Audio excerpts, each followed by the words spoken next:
Chapter 1097, Might of the Sword King.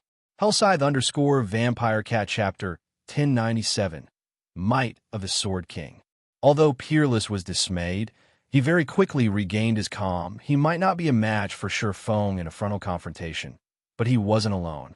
Right now, over a dozen level 40 experts had already surrounded Shi Feng. Even if Shi Feng's strength was great, he was not invincible as long as Peerless continued distracting Shi Feng.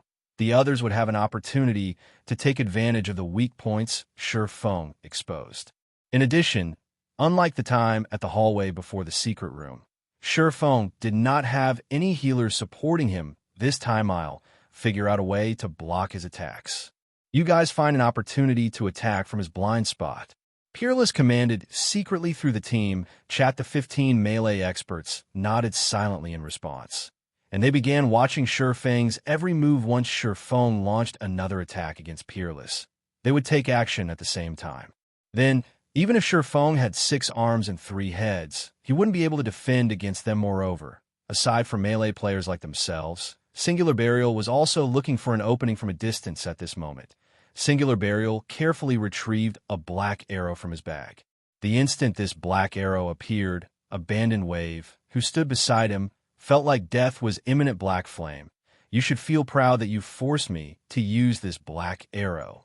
Singular Burial's eyes were filled with reluctance as he looked at the black arrow in his hand. He had obtained 5 of such arrows from some ruins and had used 2 of them recently to deal with a field Grand Lord. He had never imagined that he would use one of the remaining 3 arrows on Black Flame. However, he still considered this to be a worthwhile trade. Time was of the essence right now.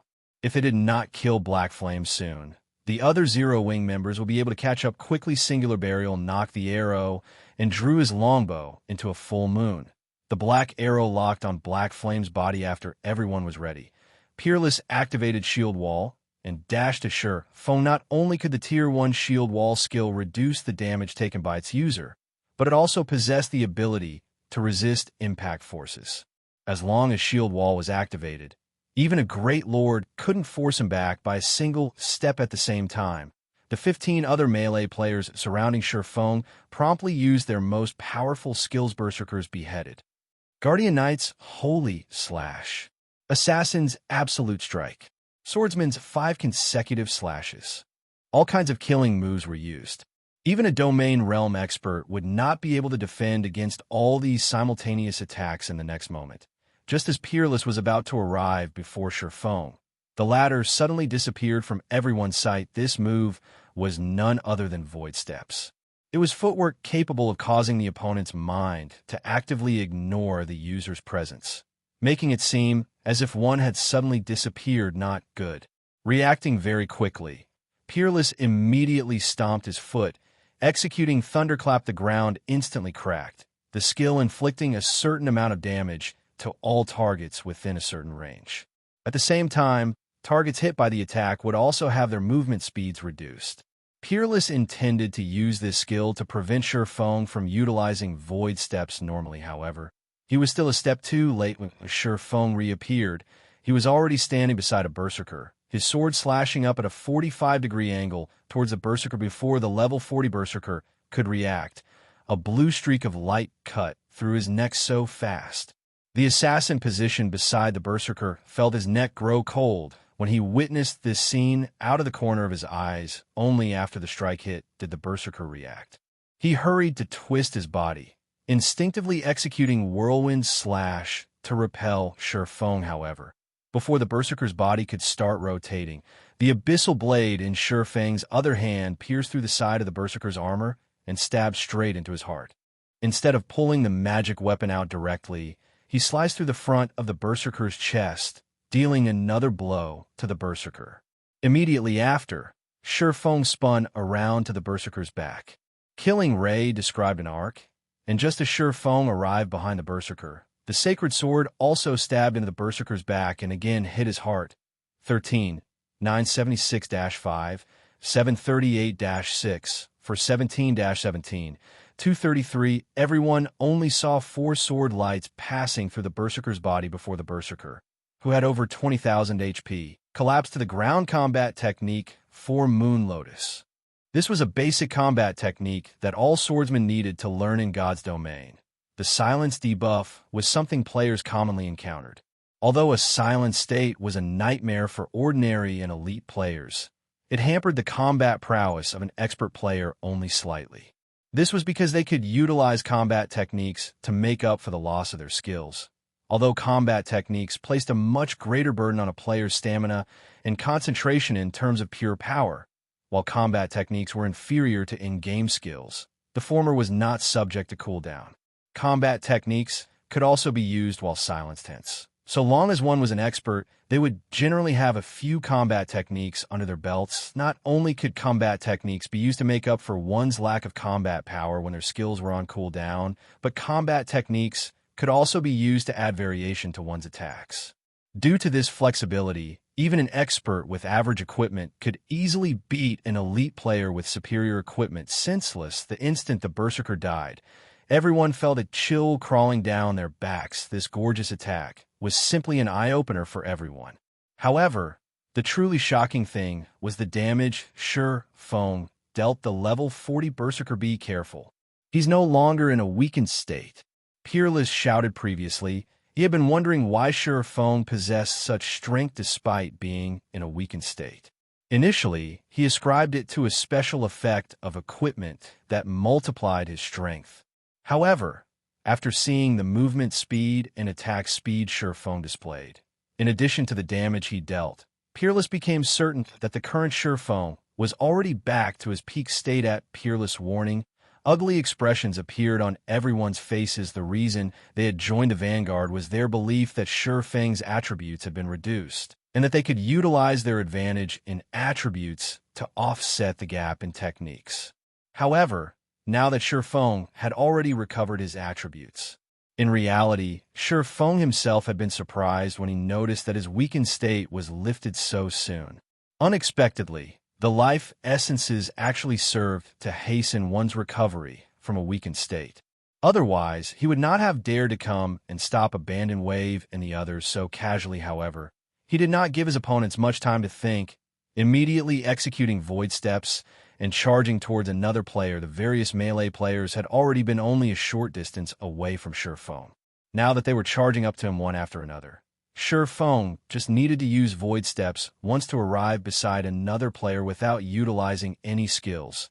Sure Feng succeeded in reaping another person's life using only void steps, and Four Moon Lotus before Peerless could even try to stop Sure Feng. The latter had already killed a total of 5 players. Nobody could defend against Sure Feng's Four Moon Lotus. Sure Feng was like the god of death. Whomever he appeared beside would inevitably die at this moment. Everyone finally understood why the secret pavilion had dubbed Sure Feng one hit Azure. The pressure of death caused everyone's body to feel extremely heavy, their movements turning sluggish. Black flame. Time to die. At this moment, Singular Burial, who had constantly been searching for an opportunity, grinned as he released the bowstring and sent the black arrow flying upward. Shio. The black arrow broke through the sound barrier as it shot towards Sure Feng's heart. What a fast arrow! Sure Feng had long since taken notice of Singular Burial's actions. However, when he saw the approaching black light, he still could not help but be shocked. At the critical moment, Sure Feng instinctively crossed his swords before him directly in the arrow's trajectory. Boom. Sure Feng immediately felt his hands going numb, his body forced through the air by the arrow as his HP continuously decreased. It felt as if he had just received a meteor with his swords. After recovering from his momentary daze, he moved his swords, deflecting the arrow suddenly. A black arrow could be seen flying toward the top of the obelisk at this moment. Less than half of Sure Feng's 30,000 plus HP remained. Chapter 1098. Extravagant Combat Method. Hellscythe_Vampire Cat Chapter 1098. Extravagant Combat Method. The black arrow shot straight upwards and stopped only after it hit the ceiling of the obelisk. The arrow then transformed into particles of light and disappeared. That was close. The sight of the arrow prompted a thought to pop into Sure Feng's head. The black arrow, is it? The black arrow was an item left behind in ancient ruins. It was somewhat similar to magic scrolls. and when used, it could display extraordinary destructive power. This destructive power corresponded to the player's own strength. However, the Black Arrow's power could go up to Tier 4 at most. But even when used against Tier 4 mythic monsters, the Black Arrow could still heavily injure them as it was an item that could be found only in ancient ruins. The Black Arrow was still considerably rare in God's domain. In the past, each Black Arrow sold for a minimum of 300 gold on the market. It was a treasure that many expert teams dearly wished to possess. After all, mythic monsters were simply too powerful. If they could heavily injure such a monster and reduce its combat power slightly, they would have a much easier time dealing with it. Using a Black Arrow was equivalent to paying 300 gold in exchange for the life of a mythic monster. Such a trade was sure profit, of course. Even if a mythic monster were heavily injured, it still would not be easily killed. Its combat power would definitely remain above a Grand Lord. Hence, teams still needed to have a certain amount of strength. Fortunately, Singular Burial was only a Tier 1 ranger. If he were Tier 2 right now, he would be able to display the Black Arrow's full power. In that case, Surephone would have to activate Absolute Defense or suffer death. Even so, the Black Arrow was plenty frightening already. In just a little more than a second, Surephone had lost over half his HP. Had he delayed in deflecting the arrow by even one more second, he would have really died back there. He didn't die. Singular Burial was stunned by this outcome. Although the Black Arrow might not be as powerful as a Tier 4 single-target spell, its might was not something a Tier 1 player could easily defend against. After all, Singular Burial had sent a Great Lord flying over 20 yards and inflicted heavy injuries when he had used the Black Arrow before. Nevertheless, Singular Burial's arrow allowed the melee players, who had surrounded Surephone, to breathe out a sigh of relief. Brother Burial, I never thought you would actually possess such a trump card as well. We'll be mainly relying on you to deal with Black Flame from now on. As long as you kill Black Flame, we'll let you have the first pick of the loot, Abandon Wave said. Previously, he already felt helpless when he witnessed Surefang's horrific strength. He had never imagined that Singular Burial would still bring him such a pleasant surprise. Peerless similarly had his hopes rekindled as he nodded in agreement with Abandon Wave's words. Singular Burial had taken away over half of Surefang's HP in just a single attack. As long as he struck him again, the latter would undoubtedly die. Surefang's death would break the myth of Zero Wing's guild leader's invincibility. At that time, Zero Wing would definitely receive a huge blow to its reputation. All right then. Leave it to me, Singular Burial said, gnashing his teeth. He then retrieved the 2 remaining Black Arrows from his bag. However, his reaction speed is too fast. Moreover, now that he is prepared for my attacks, it will become much more difficult to hit him. You guys need to think of a way to pin down his movements for a moment. Leave it to us, Peerless and Abandon Wave said boldly. Previously, they hadn't been confident of dealing with Surephone, who had recovered to his peak state. However, now that they had Singular Burial's Black Arrows, they had no problem with distracting Surephone whatsoever. Immediately, Peerless and Abandon Wave had the players still capable of using Berserk skills step forward. A total of 8 players had Berserk skills ready for use. 2 Elementalists and 6 melee players, which included Peerless. Surefang's basic attributes were indeed heaven-defying. However, after they used their Berserk skills, their attributes would still be slightly superior to his. With 6 melee players and 2 Elementalists working together, they could suppress even a Great Lord for a short period, not to mention Surephone, whose attributes were still beneath a Great Lord go. Under Peerless command, the 5 other melee experts activated their Berserk skills together with Peerless. With their attributes increased significantly, they charged at Surephone, who is currently recuperating at the rooftop at this moment. Surephone took out an intermediate regeneration potion and drank it. His HP instantly recovered back to 20,000, then began slowly rising bit by bit. Seeing Peerless charging at him, Surephone promptly executed Void Steps, avoiding an entanglement with the Shield Warrior. This move of yours is already useless against me. Very quickly, after pinpointing Surefang's location, Peerless used Earth Slam.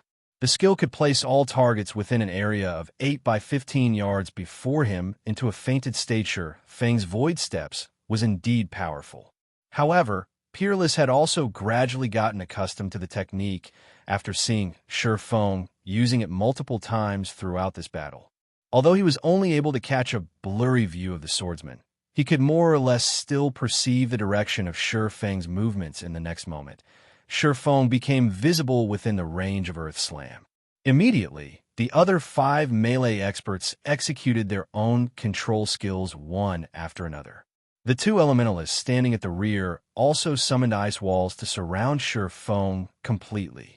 If Shi Feng wanted to retreat, he would have to spend a moment shattering the ice walls. This brief period would be more than enough for the 5 remaining melee players to land their attacks on the swordsman as long as even a single control skill struck Shi Feng. His death would be certain. This was also one of the strong points of in-game skills. If an expert player did not possess any control removal skills, or they were silenced, just a handful of elite players working together could defeat them right when the 5 melee players were about to reach Shi Feng. They suddenly stopped moving. What's going on with you all? Peerless bellowed, however. Peerless suddenly felt that something was amiss when he noticed the HPs of the 5 players decreasing rapidly. He instinctively took a step back and, at that critical moment, avoided the shadow spreading on the rooftop with a swing of his sword. Shi Feng shattered the ice wall, blocking his front. He then looked at Peerless, who was roughly 15 yards away from him, feeling somewhat surprised. His reactions sure are fast. The shadow on the floor was none other than the effect of the Tier 2 magic scroll Shadow Strangulation, which could bind all enemies within a 15-yard radius, as well as deal 50% dark damage to them every second for 5 seconds. By the time the 5 melee experts reacted and were about to use their control removal skills, Shi Feng was already unfurling another Tier 2 magic scroll, Spears of Judgment. Immediately, 36 holy spears appeared around him, each one capable of 80% holy damage with 100% strength effect. Moreover, they also ignored defense and dealt double damage to dark creature Xiao. The 36 spears shot straight at the 5 melee players. Despite all 5 of them being experts, with the spears under Shi Feng's control and fired at such a short distance, each melee player managed to block only 2 or 3 spears at most, with the remaining spears hitting their bodies. All 5 melee players transformed into particles of light and disappeared on the spot. Everyone stared, stupefied at this situation. They never thought that Shi Feng would actually use magic scrolls to make up for his silent state.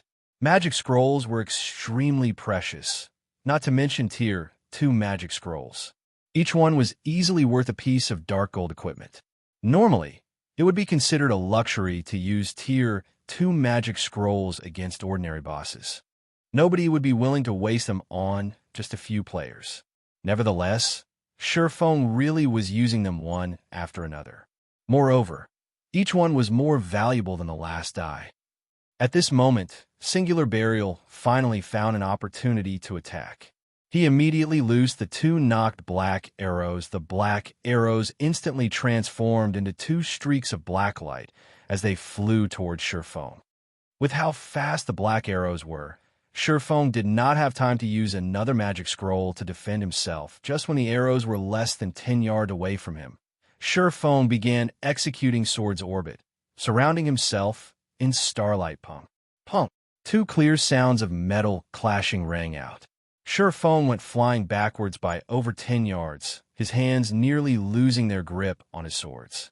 His HP began rapidly decreasing as well, only stabilizing after falling to slightly below 7,000.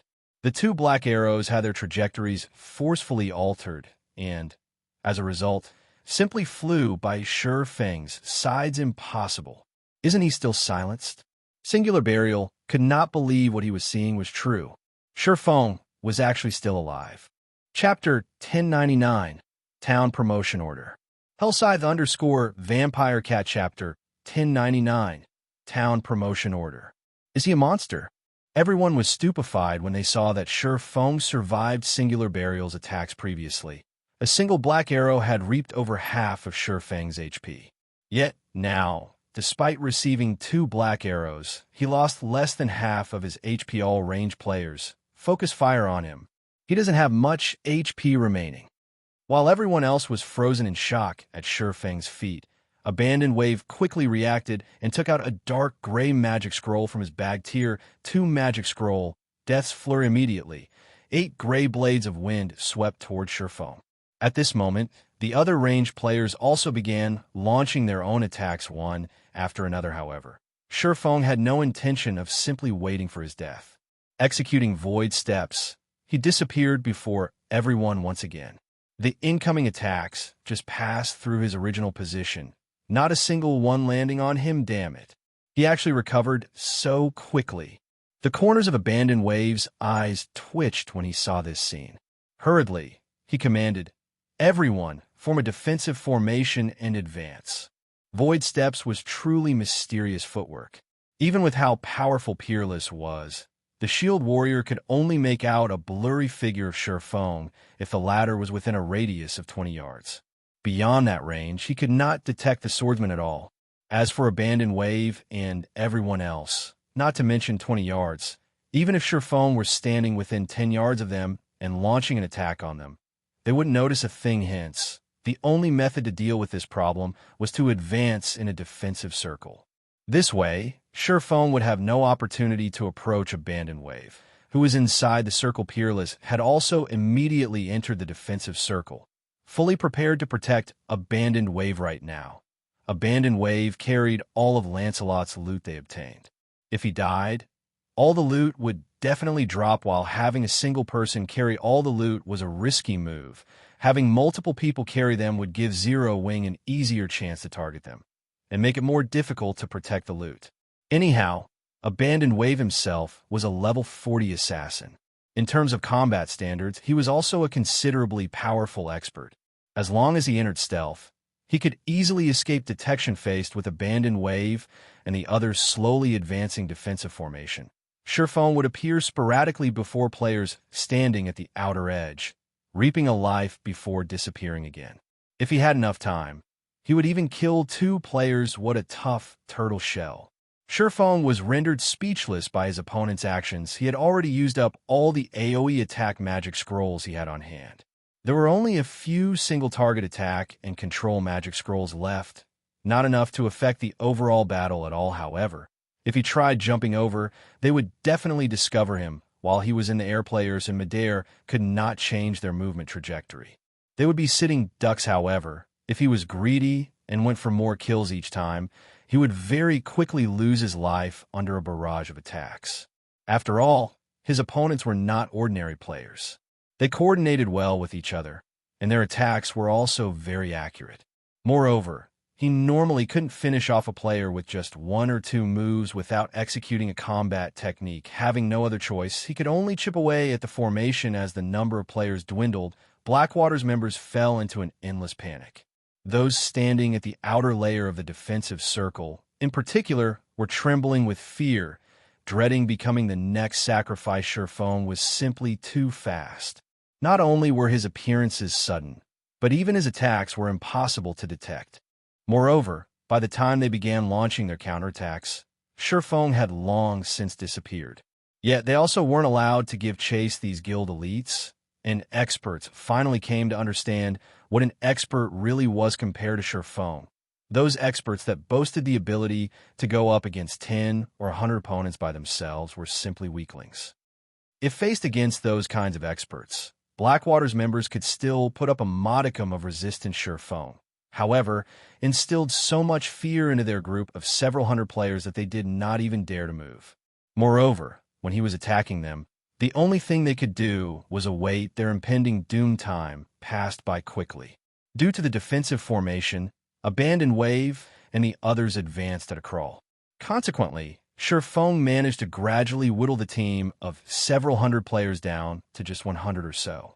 Right now, however, the group was only 100 yards away from the ceiling crystal ball. Upon seeing the gigantic crystal at the peak of the tower, everyone with Abandoned Wave revealed expressions of joy and relief. As long as they shattered the crystal ball, the barrier surrounding the town would disappear once again. They could then find a hiding place and use their return scrolls instead of just quietly waiting for their deaths here. Good. We're close enough. All assassins and rangers charge forward and destroy the crystal. Everyone else continue advancing in the defensive formation. Abandoned Wave, who had been in stealth all this time, commanded softly previously. They had been too far away from the crystal ball. Surephone would have wiped them out long before anyone could even enter within attack range of the crystal ball. Now that only 100 yards separated them from the crystal ball, if Surephone stayed back to try to target Abandoned Wave, the crystal ball would undoubtedly be destroyed. However, if he chose to target those assassins and rangers instead, those in the defensive formation could speed up their advance. Abandoned Wave could even use the opportunity to sneak away himself currently. Zero Wings members had already surrounded the obelisk. If not for the other members of Blackwater incessantly trying to charge into the obelisk, the other Zero Wing members would have long since rushed up here immediately. Over a dozen assassins and rangers raced madly for the crystal ball, having no other choice. Surephone could only chase these players. Fortunately, the path towards the crystal ball was not very wide. Before the assassins and rangers even entered within 40 yards of the crystal ball, Surephone had already disposed of them all. However, this situation also allowed Abandoned Wave and the others to advance a significant distance. Right now, the group was only 60 yards away from the crystal ball. We won. At this moment, Abandoned Wave was ecstatic. Although they were still 60 yards away, range players had an attack range of 40 yards. Hence, realistically, they only needed to cross another 20 yards. There was no way Surephone could wipe out their team of nearly 100 elite and expert players before they crossed these 20 yards. As long as the magic barrier was gone, Abandoned Wave could immediately bring the loot back to Starmoon City. Although he had suffered massive losses in this war, the loot from Lancelot should offset a considerable amount of his losses. Previously, he had browsed through the items they obtained. Several among them would be of massive help to a guild's development. At the very least, Blackwater would be much better off than Zero Wing. After all, the latter had lost Stone Forest Town. However, just as Abandoned Wave was jubilating, Divine Swords suddenly began raining down on his group, damage of over -10,000 appearing above everyone's heads. This move was none other than Surefang's Skywheel Sword, a skill capable of sealing all enemies within a 20-yard radius for 4 seconds. As a result of this attack, Abandoned Wave was also revealed. At this moment, Abandoned Wave stared at Surephone, who stood 40 yards away from the crystal ball, in shock. Impossible. Haven't he used skills again? 10 minutes shouldn't have passed yet. Abandoned Wave was filled with confusion. Peerless and Singular Burial were similarly dumbfounded at this situation. However, Surephone did not give them much time to react. He immediately raised Killing Ray and executed Lightning Edge. Although Abandoned Wave was correct in that less than 10 minutes had passed since Surephone was silenced, he had forgotten that players had their own natural resistances. Surefang's magic resistance could give even magical class NPCs a headache. Magical resistance not only reduced the magic damage players received, but also weakened the side effects of magic in reality. While Abandoned Wave was focused on figuring out how to destroy the sealing crystal, Surephone was buying time for himself. In the end, Surephone made it at the last moment. One wave came after another, countless lightning bolts devouring everyone. Despite Abandoned Wave activating Wind Steps and Vanish, he still could not last through the 5-second duration of Lightning Edge. By the time the skill ended, only Surephone and a pile of loot remained on the rooftop of the obelisk. Word of Abandoned Waves and the others' deaths quickly spread to everyone fighting desperately inside Stone Forest Town. The death of the commander would affect a guild's performance considerably. This situation also wiped out the last hope Blackwater's members held. Their morale plummeted, making them much easier to deal with. Meanwhile, Surephone himself had collected all the loot Abandoned Waves group had dropped and began arranging them one by one. Midway, however, he noticed an item in his bag that captured his attention. The item was a square silver token engraved with the image of a lion. There are also a few words written on it. Town Promotion Order. Chapter 1100. Overlord of Starmoon. Hellscythe _ Vampire Cat. Chapter 1100. Overlord of Starmoon. In front of a temple lined with pillars A team of 20 players was currently resting atop the stone steps. A short distance away from these players was a two-headed bear over 10 meters in height.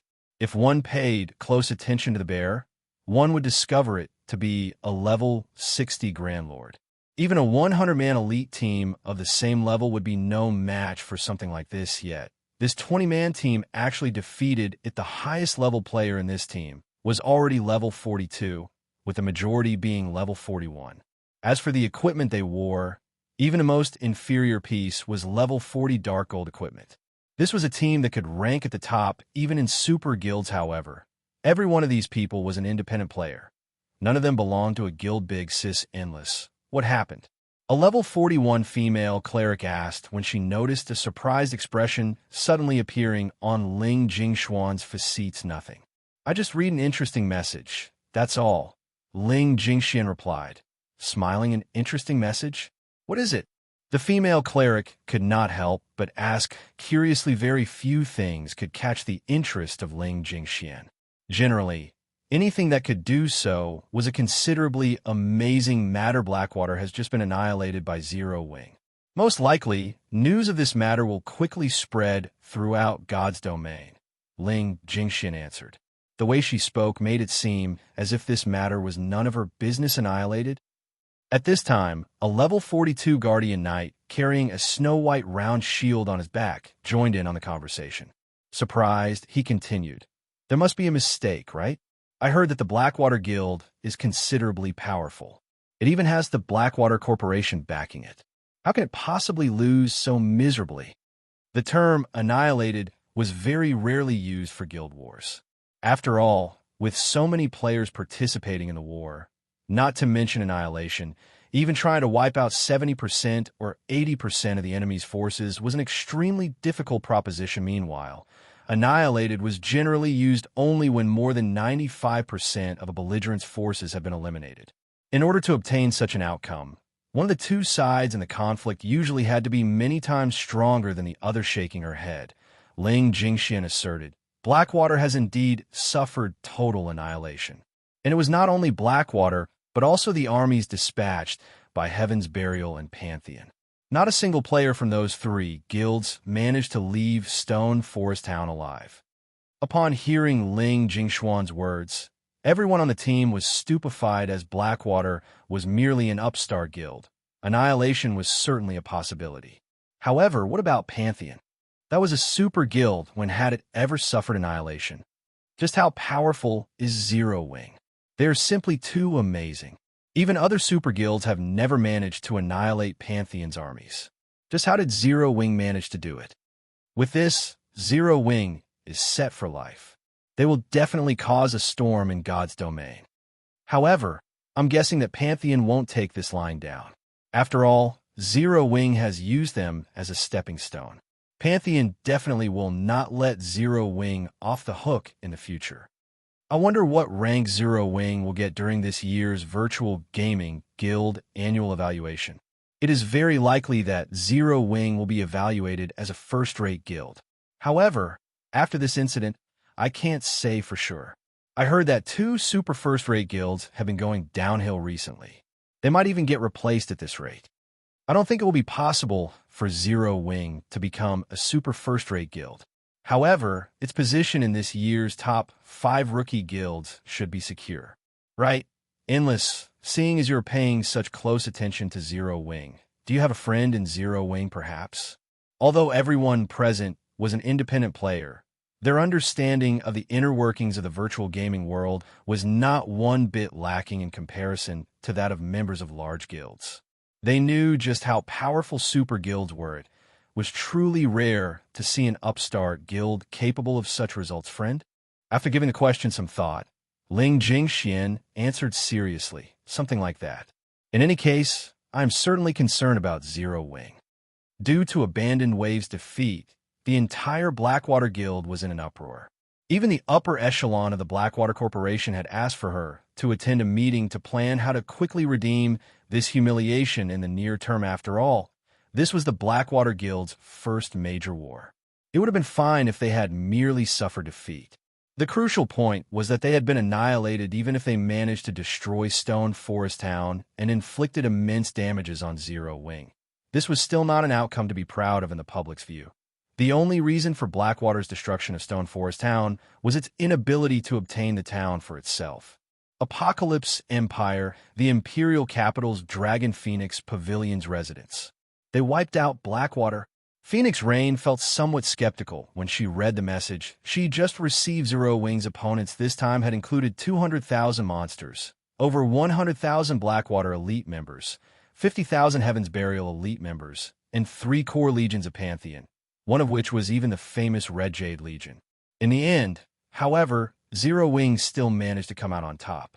No matter how she looked at it, this outcome was somewhat unrealistic. For Zero Wing to have achieved precisely this result was simply unbelievable. Big Sis Rain. Should we still make a visit to White River City? Blue Phoenix asked. The competition for Thunder Island this time was considerably intense, let alone the power of just the Phoenix Pavilion. Even if they used the full power of the Dragon Phoenix Pavilion, their chances of obtaining the rights to the island would still be slim. Moreover, compared to the Town of Beginnings, which they controlled, Thunder Island was much more important. Of course, we're going.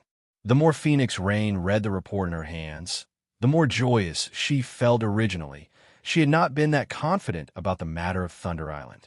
However, after seeing Zero Wing's information, they might have a chance at victory after all. Meanwhile, in Starmoon Kingdom, all the official forums had long since exploded. Practically every player in the kingdom was discussing the war. Blackwater and Heaven's Burial had lost miserably this time. This was especially true for Blackwater. Many guild members were already expressing their dissatisfaction with the leadership in the war. Within just 10 minutes of the war's end, over 10,000 players had withdrawn from the guild, many of them elite players in addition. The fall of Blackwater and Heaven's Burial allowed the Star Alliance, which had been suppressed all this time, to rise up once again. Meanwhile, on Zero Wing's side, due to its massive victory, many large guilds that initially had designs on the guild gave up entirely. Overwhelming Smile, in particular, had already begun shifting its focus to other countries and no longer tried to develop in the cities around White River City for a time. No guild in Starmoon Kingdom dared make an enemy out of Zero Wing.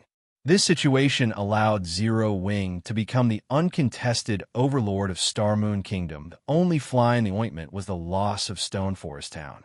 This loss greatly depressed the effects of the Zero Wing's hard-earned victory, however. Just as the various large guilds in Starmoon Kingdom were secretly celebrating Zero Wing's loss, a surprising situation occurred in Stone Forest Town. The evil energy polluting the town was actually starting to weaken and dissipate gradually. Chapter 1101, Benefits After a Great War.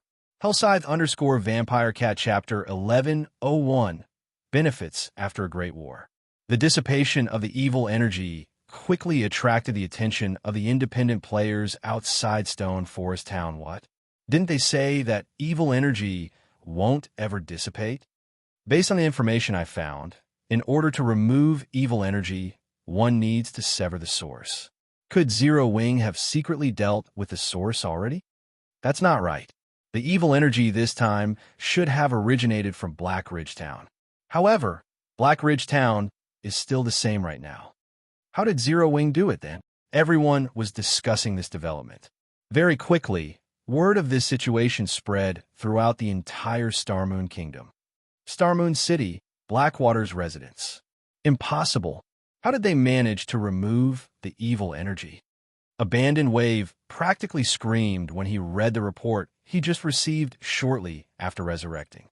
Zero Wing must be faking this information.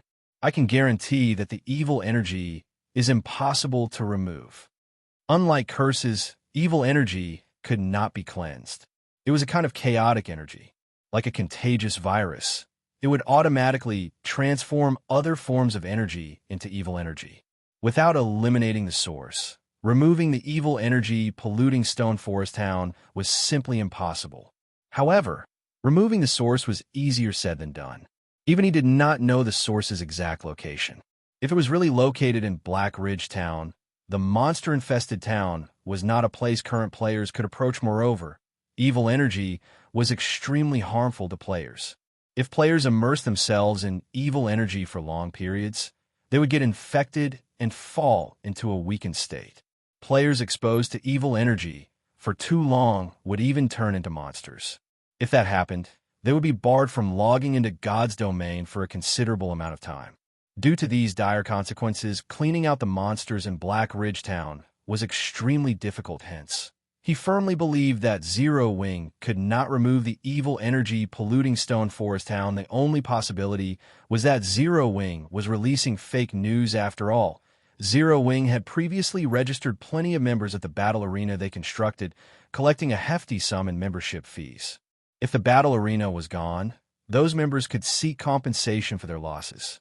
Therefore, the intention behind the release of this fake news was undoubtedly the appeasement of those members' guild leader. It's true. Our spies in Zero Wing have already confirmed this fact. The evil energy inside the town is indeed gradually dissipating. At this rate, it will take less than 5 days for all the evil energy in the town to disappear completely. By then, Stone Forest Town will be able to resume its operations, Qin Miyun said, an ugly expression on her face as she took out another document. Not only had the Blackwater Guild lost a considerable number of elite members, but the guild's prestige in Starmoon Kingdom had also fallen to rock bottom. Members were withdrawing from the guild every minute most likely. They would have to recuperate for a long time in order to return to their previous state originally. With Zero Wing having lost Stone Forest Town, Blackwater would have been able to leverage its funds and background to quickly surpass Zero Wing. However, now that Stone Forest Town was all right, whether Blackwater could even surpass Zero Wing's development speed was in question. This was not an outcome that the upper echelon of the Blackwater Corporation was willing to see. This won't do. I cannot let Stone Forest Town continue existing in this world. Although Abandoned Wave was unwilling to accept the truth of this matter, the facts were already before him. In that case, he needed to take action right away. Notify that man immediately. Tell him I'll try to provide him with the players he needs. However, I want him to have his monster army thoroughly obliterate Stone Forest Town within 5 days. Qin Muyun could not help but frown at these words. She never imagined that Abandoned Wave had already lost his prudence to such a degree. Nurturing all those monsters was not easy. Any players sacrificed to them would be unable to log into God's domain for several days. Blackwater's elite and expert players had already lost a level from this war. If they were sacrificed again, what are you still standing there for? Abandoned Wave glared at Qin Muyun. Don't forget that I am still the guild leader right now. Helpless to do anything about the situation, Qin Muyun had no choice but to contact the bandaged man Black Flame. Just you wait. This time, I will definitely make you pay a heavy price. Abandoned Wave laughed coldly as he looked out his window, his eyes staring in Stone Forest Town's direction. Inside Stone Forest Town, Zero Wing had also begun cleaning up the battlefield. This war had been considerably intense. Over half of Stone Forest Town's buildings lay in ruins. The guild residence was an irreparable mess. Even the battle arena had received significant damages and would take a considerable sum of money to repair. However, their gains far exceeded their losses. Although the army of 200,000 monsters had not dropped any weapons or equipment, they had dropped plenty of monster materials. The drops from Lord rank monsters were rare materials that could be used to make weapons and equipment. In addition, monsters at the chieftain rank or above had a fixed chance of dropping a kind of gray crystal called the Evil Energy Crystal to ordinary players. This item would be garbage that they would sell to NPC merchants for spare change. However, Shurfeng knew the real use of the evil energy crystals. This was something a master forger had discovered in the past. If one added evil energy crystals or magic crystals during the forging of weapons or equipment, there was a certain probability these crystals would give rise to magic patterns on the items produced. However, the enhancement effect was random. The enhancement might be to the item's basic attributes, its attack power or defense, or even its hidden attributes or additional skills. Hence, the evil energy crystal was highly sought after by forgers in the past in Shurfeng's previous life. There was even a case where a dark gold weapon produced using evil energy crystals received attributes nearly rivaling that of epic weapons compared to epic items. Dark gold items were much easier to produce. Hence, in the past, A single evil energy crystal could easily sell for 10 gold coins. Even at this price, obtaining one was extremely difficult because after reaching the mid-late stage of the game, many players no longer equipped the weapons and equipment they got from monsters. Instead, they would use items tailor-made for them by forgers. Players would naturally hope that the weapons and equipment produced would be strong. Consequently, players swarmed to whichever kingdom the evil god's temple appeared in. Meanwhile, among the 200,000 monsters that assaulted Stone Forest Town, many were at chieftain rank or above. As a result, Zero Wing raked in a hefty profit, gathering 2,428 evil energy crystals in all. That was 24,280 gold coins at the very least. After including the other materials dropped by the monsters, they had earned more than enough money to repair Stone Forest Town, not to mention, even after taking into account the weapons and equipment Zero Wing's members lost in the war, they had netted an additional 114,633 pieces of weapons and equipment from the combined army of Blackwater, Heaven's Burial, and Pantheon. The most inferior items were level 35 bronze equipment with even level 40 dark gold equipment in the mix. Even after giving out spoils as compensation and rewards to guild members, the amount left was still staggering after Feng read the statistics reports Aqua Rose and Gentle Snow gave him. He fell into a daze for a long time, although he had experienced plenty of large wars in the past. None of them had been as profitable as this one guild leader. People from the secret pavilion are asking to meet you. Chapter 1102, Constructing a Holy Land. Hellscythe_Vampire Cat Chapter 1102, Constructing a Holy Land. They're looking for me? Feng could not help but recall the offer Yuan Tiexin had made him before. He then continued, have them wait at Candlelight's main headquarters for now. I'll head over shortly. This war had damaged Stone Forest Town beyond recognition. Most likely, the town would not be able to resume normal operations for a considerable amount of time. In other words, Zero Wing would lose a major source of income. Meanwhile, reconstruction would cost a lot of coins. However, selling the evil energy crystals would undoubtedly be a very foolish move.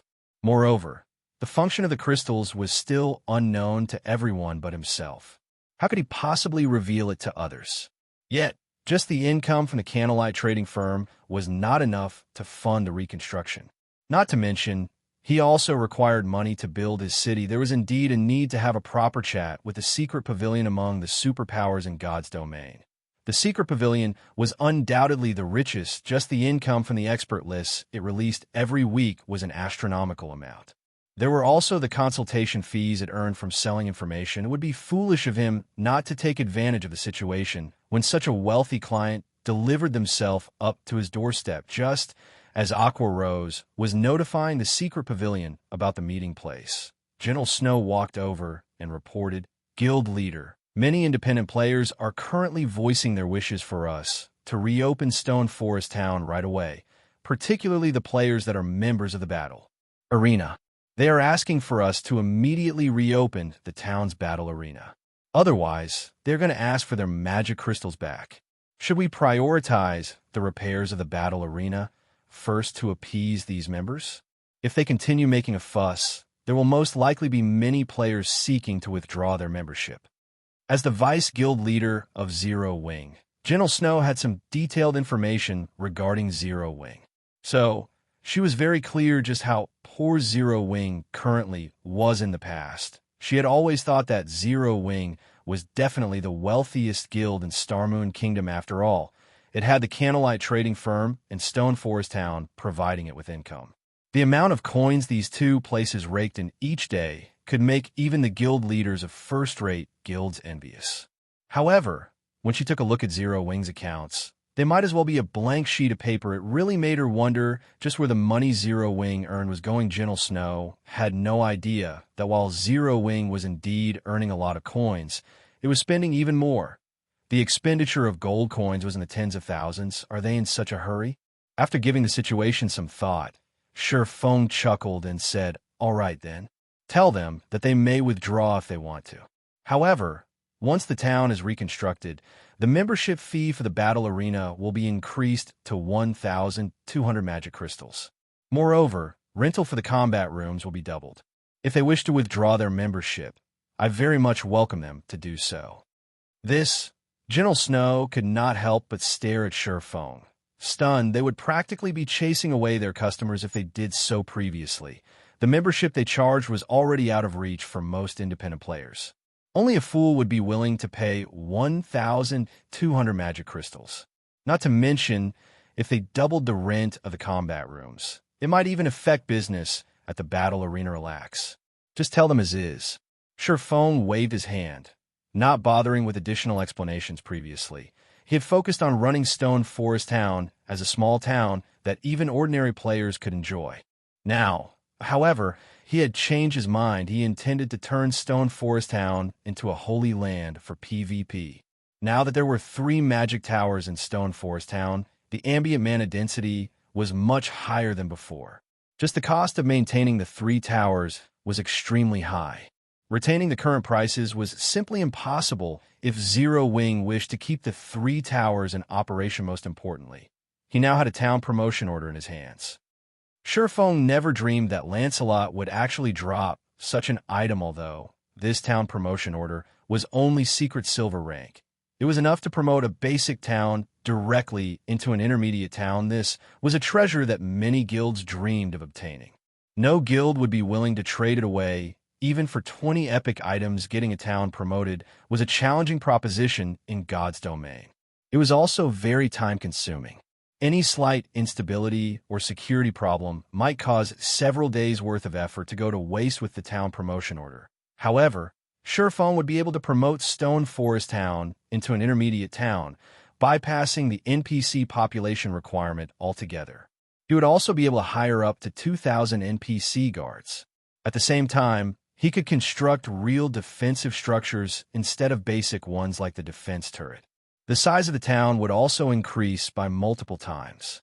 With this, Stone Forest Town would be able to accommodate many more players instead of having players squeeze against each other as they walk through the streets. A larger town would definitely attract more players. He was not worried about losing visitors at all. Once Stone Forest Town was promoted, he could also level up all the structures inside it, expanding them significantly. Take the battle arena, for example. Currently, it was only a 5-story building. Once the town was promoted, however, the battle arena could have up to 8 floors.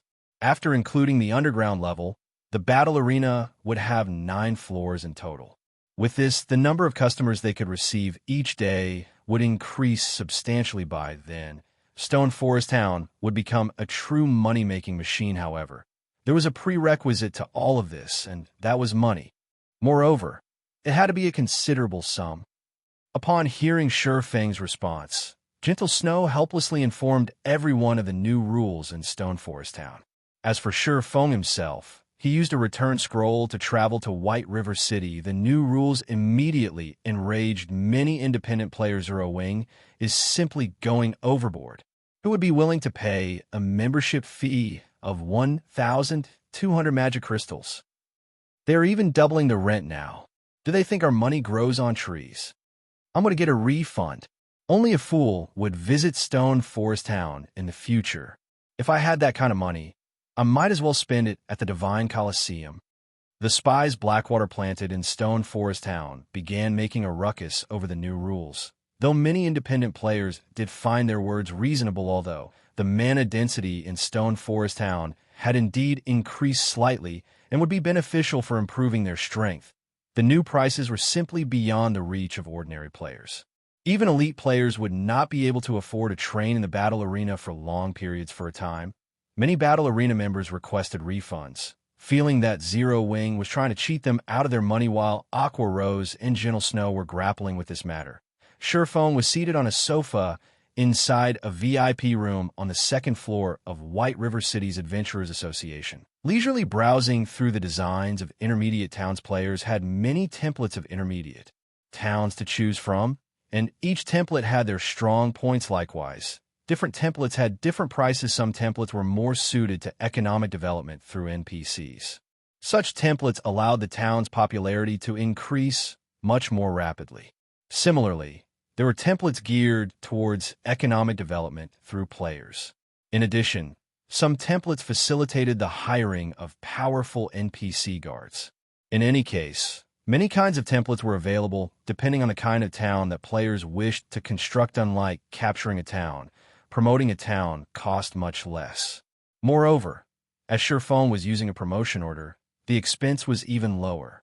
He only needed to spend 3,000 gold to promote Stone Forest Town to intermediate town status.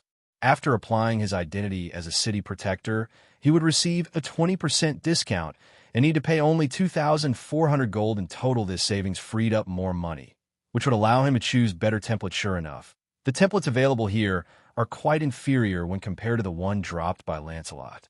Taking a careful look, Shurfeng noticed some templates that were only made available to him due to his city protector title. Even so, none of them could match the town design dropped by Lancelot. Shurfeng then turned to the NPC beauty standing at his side and took out an ancient design from his bag. Softly, he asked, "If I wish to use this design here, how much will it cost?" Chapter 1103, Grandmaster Design. Hellscythe_Fluffy Goblin Chapter 1103, Grandmaster Design. Taking a look at the design Shurfeng revealed, the NPC beauty's eyes widened as the design demanded her full attention. Only after some time did she open her mouth and say, "Lord Protector, the quality of these construction materials and level of skill required are extremely high for this design. I cannot provide an immediate answer. I will have to ask the association leader to appraise the design. Would my lord be willing to wait here for a short moment? Even you can't get an exact price?" Shurfeng asked the female senior administrator. This was the first time he had encountered such a situation in the Adventurers Association. NPCs were categorized into ordinary staff member, administrator, senior administrator, vice association master, and association master, each catering to adventurers from 1-star to 5-star status. Anyone capable of becoming a senior administrator even had the insight and knowledge to rival NPC lifestyle masters. Although this design is tattered, I'm certain that a Grandmaster produced it. A Grandmaster's town design is outside of the scope of my appraising abilities. In our branch, only the Association Master can appraise this, the Senior Administrator explained, smiling bitterly. Let the Association Master appraise it, then."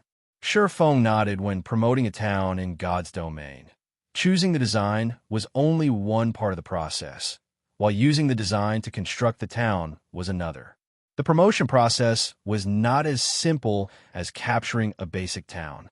One could say that a town only truly began its operation after becoming an intermediate town. The Adventurers Association normally provided players with many template designs to choose from, their prices usually ranging from 1,000 to 3,000 gold. The Adventurers Association would only offer several master designs to someone who enjoyed the status of a 4-star adventurer, such as himself.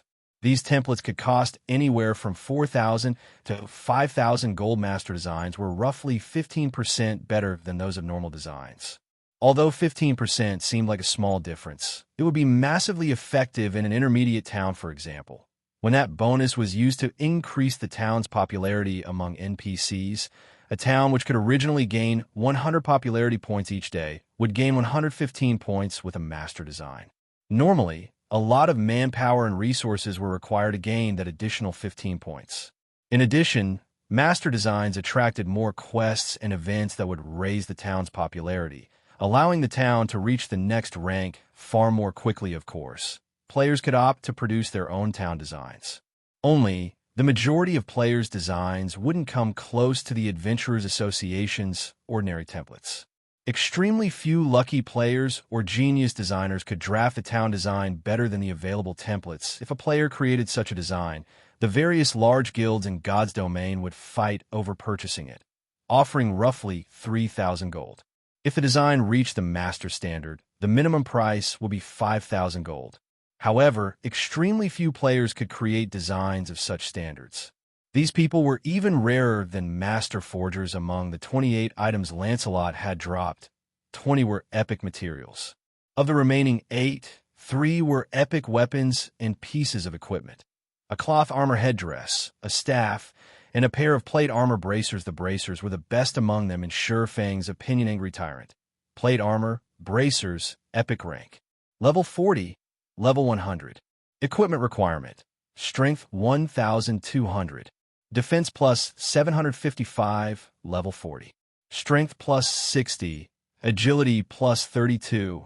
Endurance plus 35. Ignore levels plus 5. Ignore 20% of the target's defense. Increase the effect of strength by 15%. Additional passive skill 1 dash. Blood Frenzy. When the wielder's HP falls below 50%, strength increases by 20%, attack speed increases by 30%, and damage received increases by 20%. Additional passive skill 2 dash. Angry Blow. When attacking, there's a certain chance to increase strength by 100%. The bracers were a collection of violence. The increase to the effect of strength, in particular, was rare even on epic weapons and equipment. Without hesitation, Shifeng took the bracers for himself. With this, he had a total of 5 epic items and 1 fragmented legendary item on his person. After including the level 50 magic light set equipment, his strength was even higher than a tier 2 berserker of the same level. Only his physique and skills were still somewhat inferior. As for the 5 remaining items, 2 were tier 4 magic scrolls, 2 were designs, and the last one was the town promotion order. When Shifeng had discovered that one of the 2 designs was a town design, he had been ecstatic. Normally, town designs dropped in the field came from masters. That was the equivalent of saving 5,000 gold. Moreover, Shifeng very much preferred this town design's heavy emphasis on transportation. Transportation might not seem very important, but it had a considerably special town effect. Once the town was complete, as long as the town spent a sufficient amount of money, it would unlock the transport carriages between towns. Not only could these carriages transport players, but they could also allow NPC merchants to reach the town more quickly.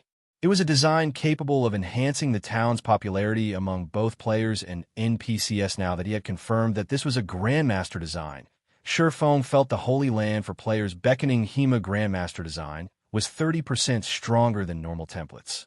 In the past, even an ordinary Grandmaster design could sell for tens of thousands of gold, much less these designs at this stage of the game.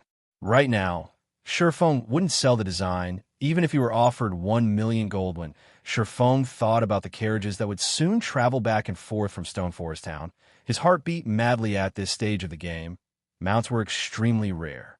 The carriages could save players a lot of time when traveling to Stone Forest Town. Players would be far more willing to stay in Stone Forest Town even when mounts became popular in the future. How could a common mount compete with a carriage? Moreover, the carriage's speed was not always the same. Once Stone Forest Town became an advanced town, the carriages would upgrade to advanced carriages.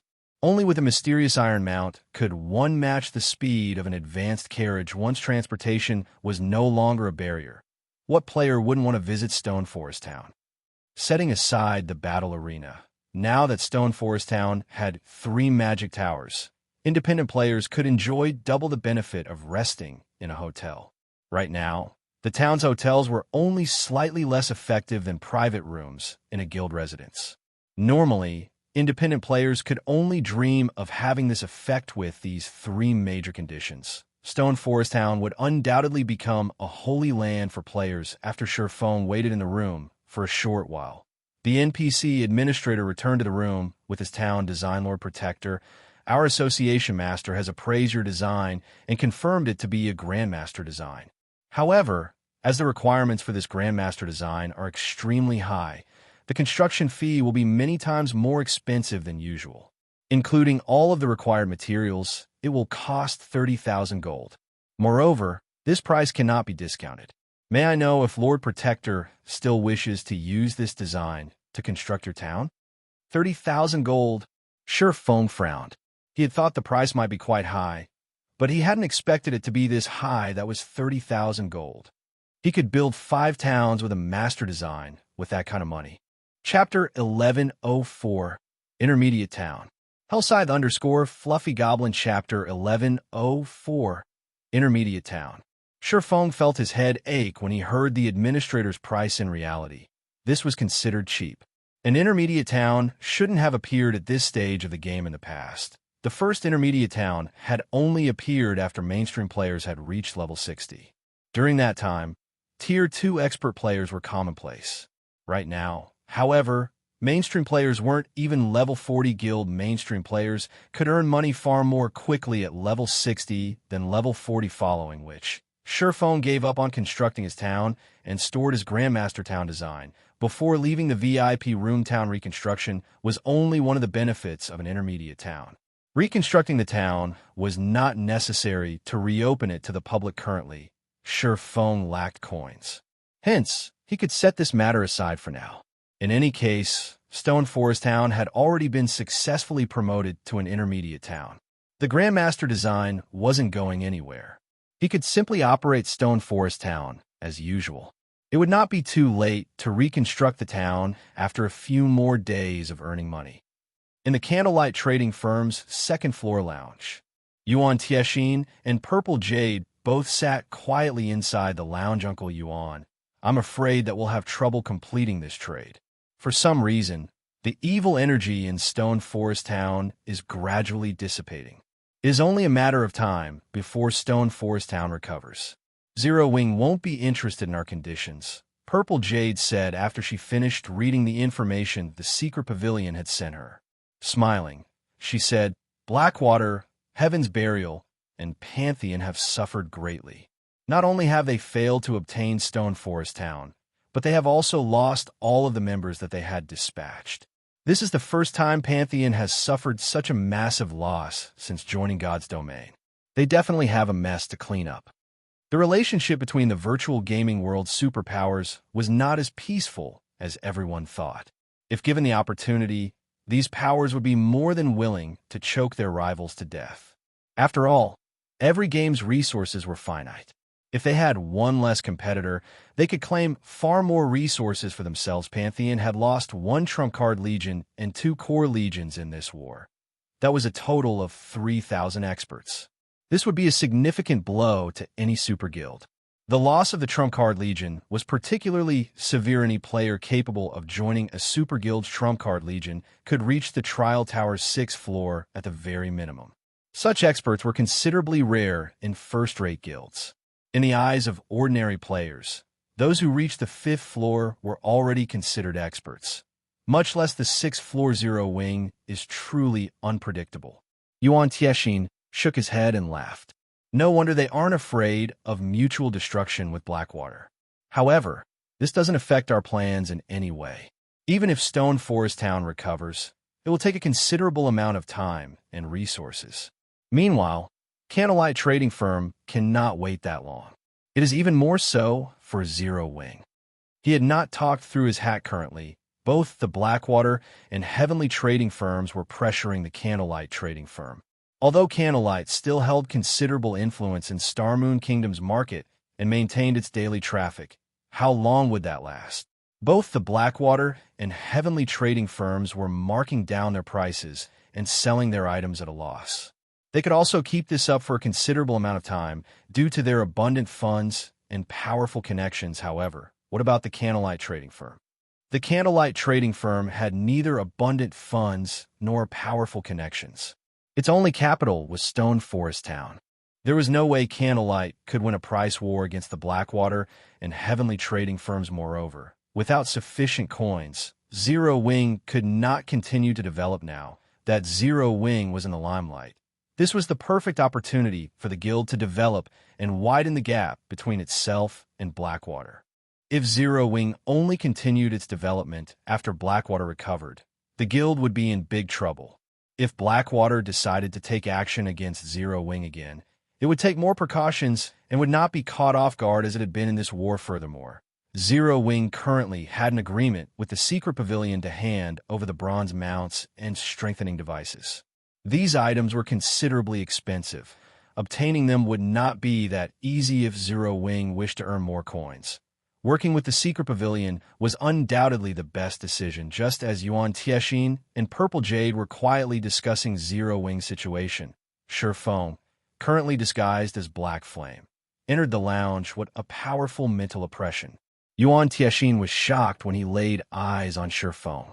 Meeting the man in person felt massively different than watching Shurfeng on the screen. Although Shurfeng had hidden his weapons and equipment's glow effects and sheathed his aura, Yuan Tiexin, with his bountiful experience, immediately sensed the dangerous atmosphere coming from Shifeng. This swordsman felt like a dragon lurking in the Water 6 epic items. Upon closer inspection, Yuan Tiexin's lips involuntarily twitched in God's domain. The difference between epic items and dark gold items wasn't limited to their aura effects. There was also a huge difference in the materials used to produce them. Even if Shifeng tried to hide his items' glow effects, players who were familiar with the materials could easily recognize the item's quality. Yuan Tiexin had researched the various materials available in God's domain precisely to gauge others' strength. After all, there were too many experts who preferred to keep a low profile in God's domain. If he knew how to determine equipment quality, should he come across an independent expert, he might be able to recruit them into the secret pavilion. As for his enemies, he could use this knowledge to gauge their strength and respond appropriately. Uncle Yuan, are you sure? Purple Jade was slightly doubtful when she heard Yuan Tiexin's words. Even their guild leader did not have as many as 6 epic items on him. At most, he had around 3. Epic items were simply too rare. Even Grand Lords rarely dropped them, hence. Even now, she only had 2 epic items.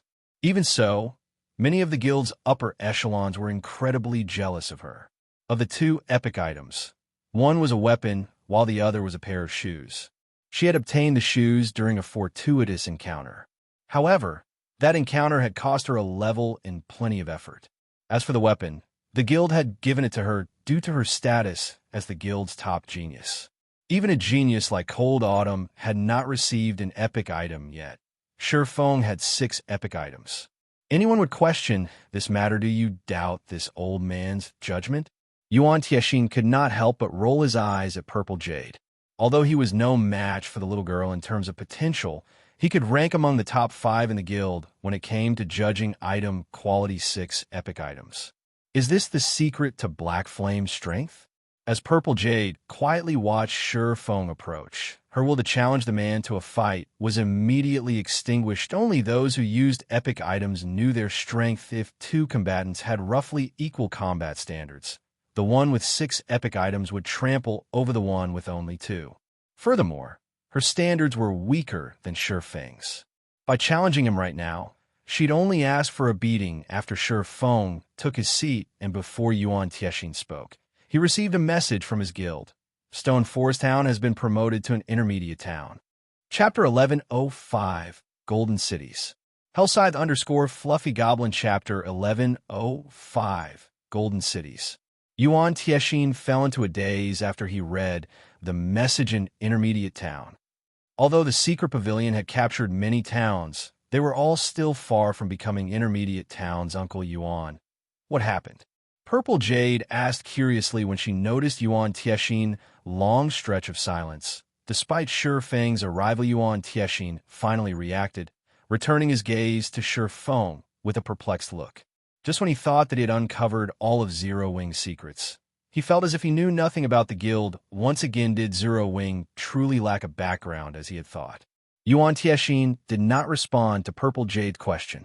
Instead, he smiled at Shifeng and said, I really must congratulate you, Guild Leader Black Flame. Not only did you defeat Blackwater, but you've also promoted Stone Forest Town to an intermediate town. Although Yuan Tiexin smiled, inwardly, he was extremely frustrated now that Zero Wing ruled over an intermediate town. He had no choice but to place greater importance on the guild. An intermediate town occupied far more land than a basic town. It also had more features. If one called Stone Forest Town a mountain of gold when it had been a basic town, then as an intermediate town, it was a diamond mountain setting. Aside Stone Forest Town's proximity to the Stoneclaw Mountains, its battle arena alone could earn Zero Wing a fortune. Furthermore, plenty of companies would want to open their own virtual shops in the town. Previously, Stone Forest Town was as valuable as 4 or 5 basic towns. The town attracted many companies. Unfortunately, Zero Wing's asking price had been too high, causing many of these companies to shy away. However, now that Stone Forest Town had become an intermediate town, even a fool could see its value. Most likely, Zero Wing's previous conditions would no longer deter companies' investments. Tons of companies would definitely be willing to invest in the town regardless of the cost right now. Zero Wing did not lack coins, credits, or players. It had even earned its prestige. Zero Wing's future was limitless at this point. The conditions he had prepared to offer Zero Wing would most likely be of little interest to the guild. Now thank you, Shifeng replied politely. He then smiled and continued. If you come to purchase the Magic Tower design, I'm sorry to say that Zero Wing has no intentions of selling it. Guild leader Black Flame, you jest. The secret pavilion has already given up on purchasing the design. Instead, in exchange for constructing one magic tower for us, we would like to offer you high potential lands in 5 major cities, each with player populations in the millions. How about it? Yuan Tiexin asked. After giving the situation some thought, rather than trying to obtain the magic tower design, he would opt for the next best thing. However, when Purple Jade heard this, she was shocked how valuable were major cities' high potential lands. Exactly. The various large guilds had already bought out these lands. They were impossible to purchase for a reasonable price. Yet Yuan Tiexin had just offered 5 of the lands for 1 magic tower. Your offer is quite tempting. However, I have to refuse, Shifeng responded, shaking his head. These 5 plots of land were easily worth 30 or 40,000 gold in total at the moment. Moreover, their value would undoubtedly rise as time passed. Even if he rented these lands out, rather than use them himself, he could earn a hefty sum. However, his magic tower design only had 2 uses left. Among them, he had agreed to reserve 1 for the Town of Beginnings. Even if he traded the remaining magic tower for 5 high potential lands, the trade wouldn't profit the Candlelight trading firm overmuch. Shifeng's straightforward rejection stunned both Yuan Tiexin and Purple Jade. Obtaining these 5 plots of land was the equivalent of gaining an additional 5 million customers. Even a super guild's guild leader would pause to consider such an offer, yet Shifeng had rejected it without blinking. Purple Jade even began to wonder if Shifeng truly understood these lands' value. Why else would he refuse the offer so decisively? May I know how much guild leader Black Flame wants for a tower? Yuan Tiexin asked, gritting his teeth. The secret pavilion was determined to obtain the magic tower. The guild leader had specifically reiterated this in their conversations. I want lands in these cities. There are a total of 20 locations.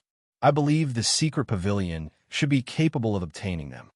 Shifeng then revealed a list of several minor NPC cities. Most of these cities had populations below 100,000, with some as low as 30,000.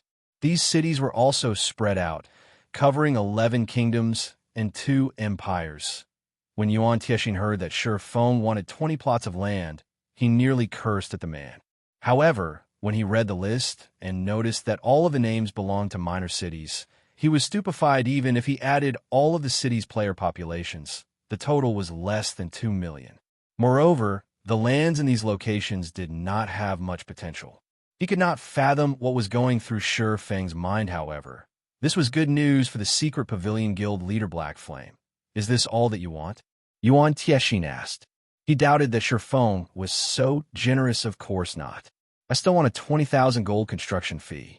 Seeing Yuan Tiexin's skepticism, Shifeng had no choice but to state a more reasonable price. Truthfully, his price was quite high. Even Shifeng thought that he was ripping off the secret pavilion. Although these 20 plots of land were not particularly expensive, they served a great purpose. However, even if he wanted to buy these lands himself, he could not. Other large and small guilds already occupied them.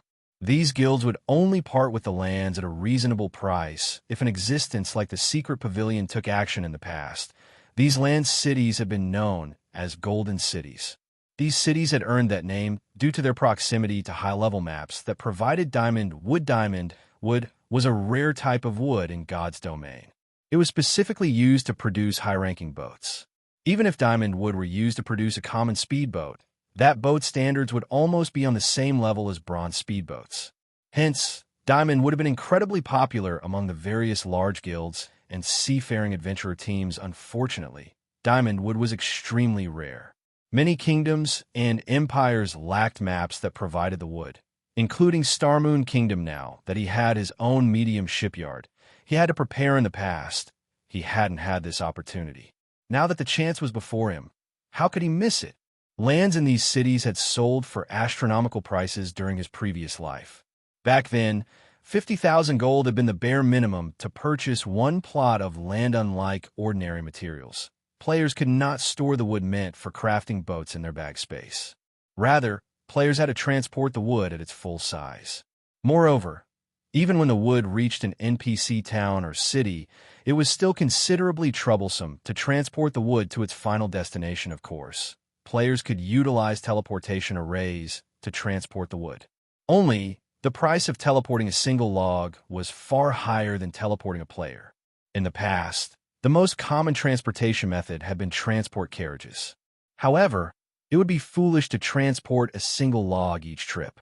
Hence, players usually stockpiled the wood before hauling it all at once. However, NPC towns and cities did not permit players to leave piles of items on the streets. If anyone dared to do so, their items would be confiscated immediately. Due to this, the various large guilds had needed warehouses to store the materials. To put it simply, guilds in the past had spent 50,000 gold to purchase warehouses for their diamond wood. Chapter 1106, Advanced Transport Carriage. Hellscythe_Fluffy Goblin Chapter 1106, Advanced Transport Carriage. An additional 20,000 gold? For a moment, Yuan Tiexin fell into deep thought. Fine. However, once we make the payment, you need to begin the Magic Tower's construction immediately. Although the minor city's 20 plots of land and the 20,000 gold was slightly more expensive than the 5 high potential lands in major cities, the latter's value had far more space to grow. That's fine. When the deeds for those 20 plots of land and the 20,000 gold arrive, we will begin the tower's construction. Shifeng hadn't expected Yuan Tiexin to agree to his demands so quickly. Although obtaining those lands was a simple task for a super guild, collecting the 20,000 gold was not. Yuan Tiexin's ability to agree so readily showed that 20,000 gold was nothing to the secret pavilion. Right now, this caused Shifeng some regret. If he had known, he would have asked for 30,000 gold. After all, super guilds would undoubtedly invest more than 20,000 gold into a town's defenses. A single defense turret already cost 7,000 gold, roughly the same price of constructing a magic tower if it were built by a master lifestyle player. Meanwhile, a guild would need at least 4 defense turrets to defend a town adequately. Unfortunately, for defense turrets weren't as capable as a single magic tower, following which, Shifeng and Yuan Tiexin signed an agreement stating that the secret pavilion would complete its part of the deal within 2 days. At that point, Zero Wing would be required to construct a magic tower in Ice Crystal Town within 2 days. Shifeng was surprised when he saw Ice Crystal Town's name. He had never imagined that the secret pavilion would capture the town. Ice Crystal Town was a border town in the Firewing Empire's southwestern region. The town had originally belonged to a dark force, and the majority of the town's NPCs were Tier 2. There were even several Tier 3 NPCs in charge of the town. Even the Firewing Empire had to consider actions against the town carefully. However, this town was precisely the reason that the Firewing Empire had given up on evicting the dark forces in the area. One could just imagine how difficult it would be for players to raid the town. Although Ice Crystal Town appeared ordinary, it was the closest town to the neutral map, Sunset Mountain Range. As a neutral map, the Sunset Mountain Range did not fall under the influence of any kingdom or empire. The map was also roughly half the size of a kingdom. As no kingdom or empire had ever developed the map, it had far more resources than the various kingdoms and empires. Moreover, many races lived in that map. Without the many restrictions that were usually found in kingdoms and empires, many dark forces often operated in the map. Players could also find items there that were not available in kingdoms and empires. Sadly, players couldn't teleport there. They could only travel to the map on their own power. Ice Crystal Town's popularity among players would undoubtedly surpass Stone Forest Town if someone could obtain it. Pioneering the Sunset Mountain Range would be considerably convenient for a guild, as expected of a secret pavilion. It actually managed to secure Ice Crystal Town so early in the game. Shifeng was fairly envious. The Firewing Empire's player population exceeded Star Moon Kingdom's by many times. For players, Stone Forest Town's sole attraction was the Stoneclaw Mountains. However, The regional dungeon had a level 50 limit. Once mainstream players exceeded that limit, the town would lose its appeal. On the other hand, the Sunset Mountain Range's limit ranged between level 50 and 120. Ice Crystal Town would be popular in the Firewing Empire for a long time. If a magic tower were built in the town, it could easily garner 3 to 5 times more players than Stone Forest Town. However, Sherfone gave a matter little thought. Zero Wing was only starting to get on the right track. How could it possibly compete with a well-established guild like the Secret Pavilion? Moreover, he had earned a fortune through this transaction. Only, he wouldn't see the profits immediately. Once his shipyard officially opened for business, those 20 plots of land would begin to show their true value. The high-level maps near those minor cities had yet to be developed. No one had noticed the benefit of constructing boats with rare wood yet, either. Now was the perfect time to purchase diamond wood in bulk. Once he had trained enough lifestyle players, he would have collected enough diamond wood to mass-produce boats following, which Sherfone bade Yuan Tiexin and Purple Jade farewell. White River City's teleportation hall. A constant stream of independent players teleported into White River City. Among them, many immediately set out to inquire about Zero Wing's residence, all of them wishing to join the popular guild Big Sis Reign. Is this really White River City? Blue Phoenix, who wore a black cloak, asked as she observed her surroundings. Elite players wandered throughout the teleportation hall. There were also the members of many large guilds. Among them, there was no lack of level 39 and level 40 experts. Meanwhile, outside the teleportation hall, many players hawked their goods, and their items were just as astonishing, selling a level 35 secret silver plate armor chest piece. Find me for a private chat, if interested. Selling a level 40 mysterious iron weapon. Only magic crystals accepted as payment. Watching the players sell weapons and equipment on the street, Blue Phoenix wondered if they had teleported to the wrong place at this stage of the game. Both level 35 secret silver equipment and level 40 mysterious iron weapons were considered high-quality items. Even in Empires, very few players would willingly sell them, yet so many players did just that in White River City. It was simply inconceivable. Meanwhile, the various adventurer teams present were the most shocking. Many adventurer teams recruited members to head to the Twin Towers Kingdom. The minimum requirements to join these teams were to be level 39 and a full set of level 35 secret silver equipment. Applicants also had to be capable of reaching the Trial Tower's 4th floor. Players who met these criteria would be considered experts in a large guild. Phoenix Reign was also somewhat surprised. Even in Starmoon City, she hadn't encountered such a busy scene. This was the first time she had heard or seen one of the kingdom's major cities surpass the capital. After leaving the teleportation hall, Phoenix Reign quickly noticed a large number of advanced carriages moving about the streets.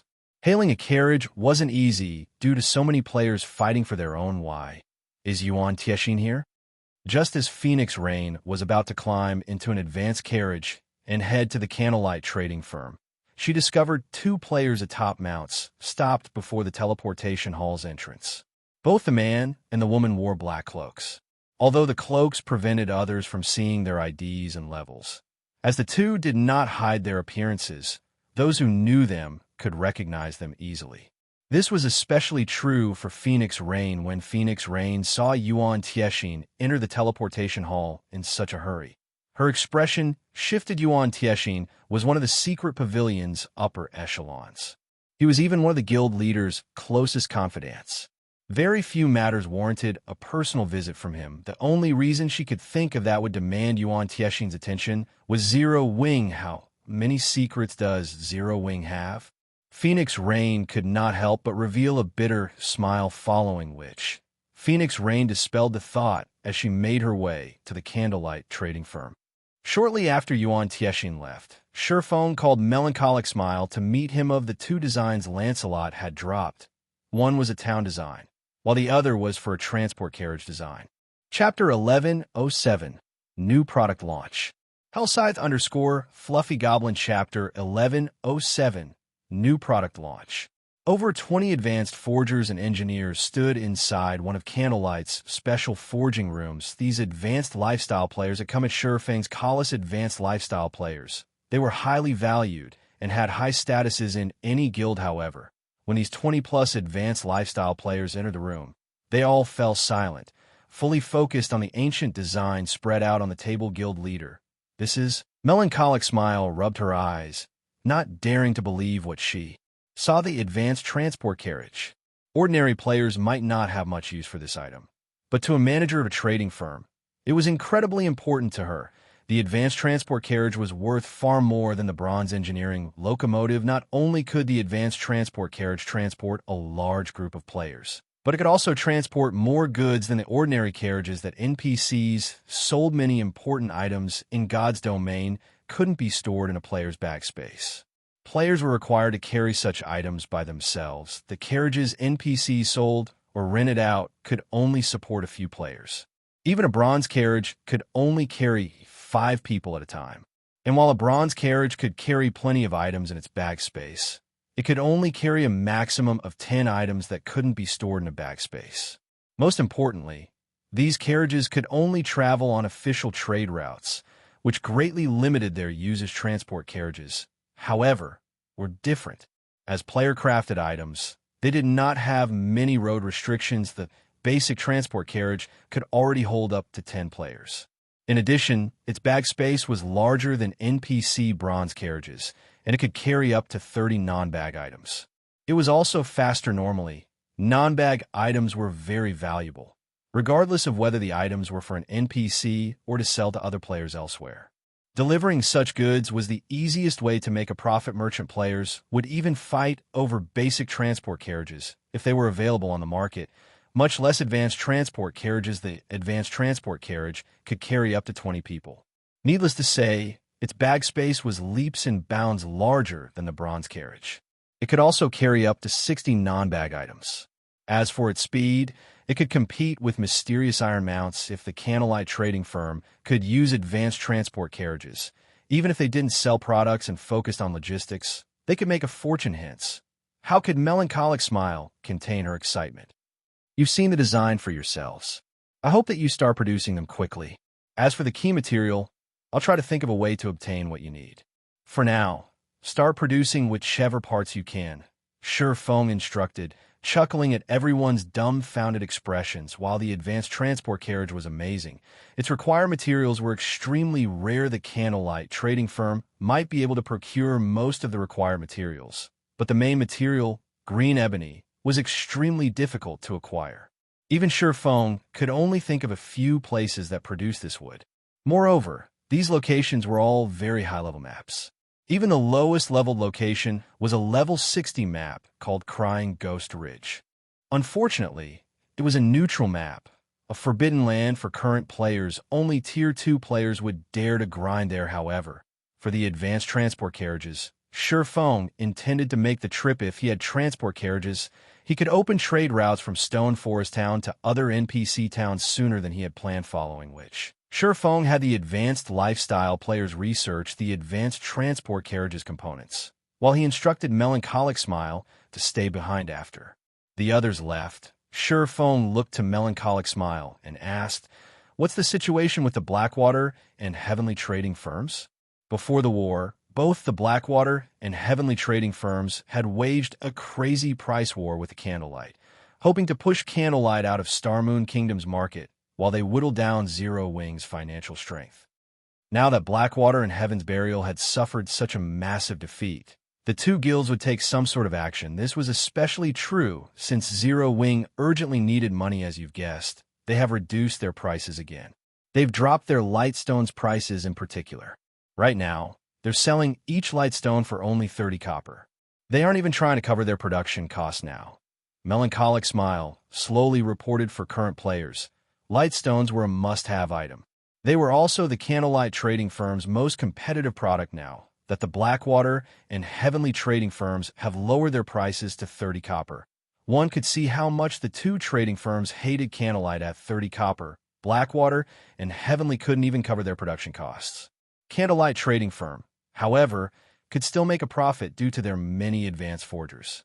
In addition, due to the special forging rooms, powerful flames, and other support tools, Candlelight's production cost for Lightstones was only 20 copper. Since they want to play, let's humor them until the end. Sell the light stones for 25 copper each. We'll also start selling the exotic stamina potions.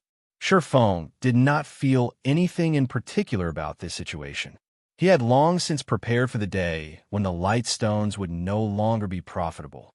After all, the light stones were a common product in God's domain. He was satisfied with the fortune he had already made off of them. Meanwhile, the exotic stamina potion he was about to launch was different. Candlelight had exclusive rights over the exotic stamina potion's recipe. Its price was also within ordinary players' budgets. This was definitely a must-have potion. Most importantly, this potion would become popular among gathering players. One of players' main sources of income in God's domain was gathering raw materials. However, players consumed far more stamina when gathering materials than in boss battles.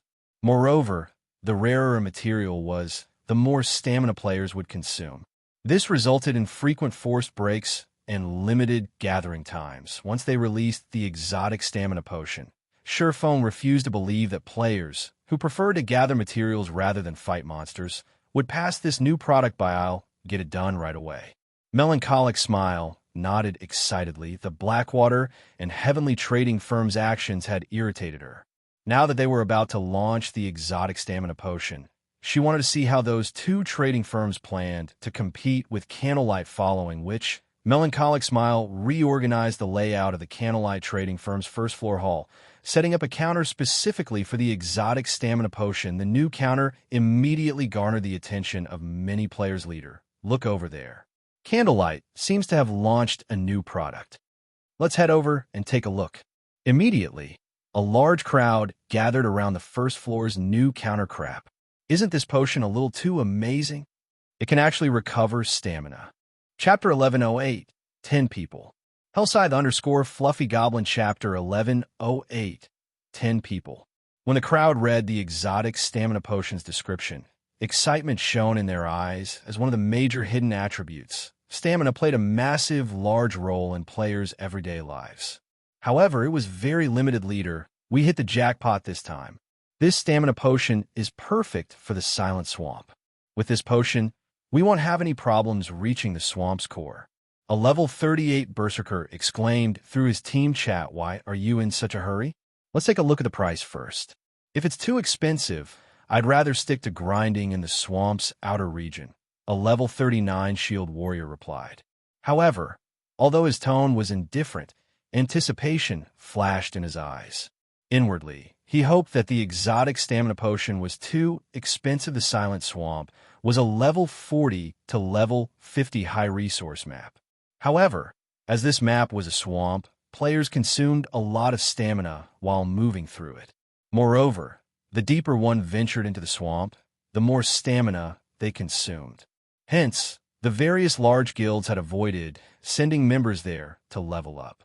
This provided an excellent opportunity for independent players like themselves to make money and level up quickly. Previously, on their team's first trip to the Silent Swamp, they discovered that the map was a land of treasures.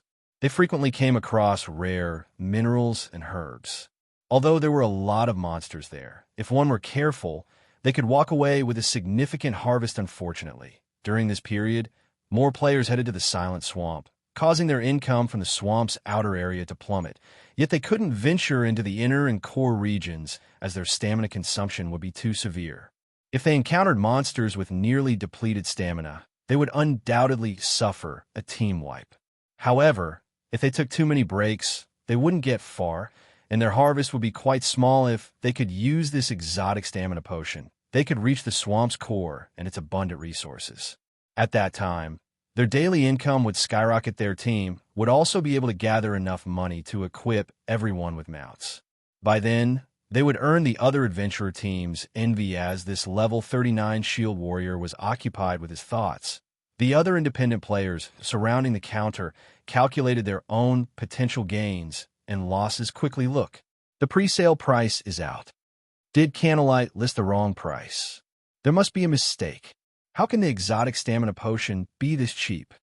The players in the hall cried out in shock when they saw the pre-sale price. The mana mixture the Blackwater and Heavenly trading firms sold only had a duration of 2 hours.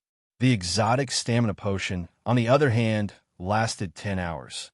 Moreover, Unlike the mana mixture, which only increased the user's maximum mana by 10%, the exotic stamina potion increased the user's maximum stamina by 10% and increased stamina recovery rate by 80%. One exotic stamina potion was roughly the equivalent of 5 mana mixtures, yet only cost 10 silver coins per bottle. It was much cheaper than the mana mixture. How could they believe this? However, even after some time, the NPC manning the counter did not change the price. This situation drove everyone crazy as they panted and stared at the exotic stamina potion sales timer. There were 30 minutes until the exotic stamina potion went on sale, however. None of these players showed any indication of stepping away from the counter.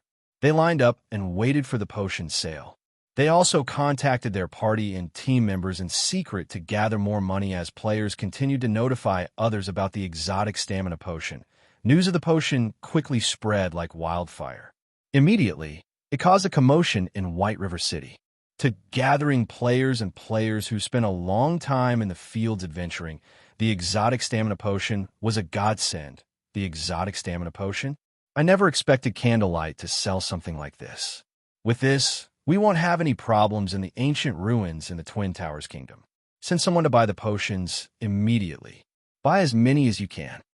The various guild elite teams preparing to head to the Twin Towers Kingdom promptly made their way to the Candlelight trading firm after receiving the news. The relatively calm Candlelight trading firm instantly boomed with business. Meanwhile, sitting in the Candlelight trading firm's second-floor lounge, Phoenix Rain and Blue Phoenix were shocked over this situation. Big Sis Rain, Zero Wing is amazing. Despite all the effort we've put into gathering information, we have yet to find any items capable of stamina recovery. Yet Zero Wing is about to put one up for sale. Moreover, it's so cheap. With this, Blackwater and Heaven's Burial must be growling in frustration.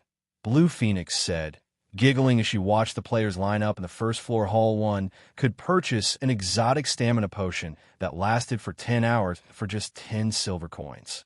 That was the equivalent of paying 1 silver per hour.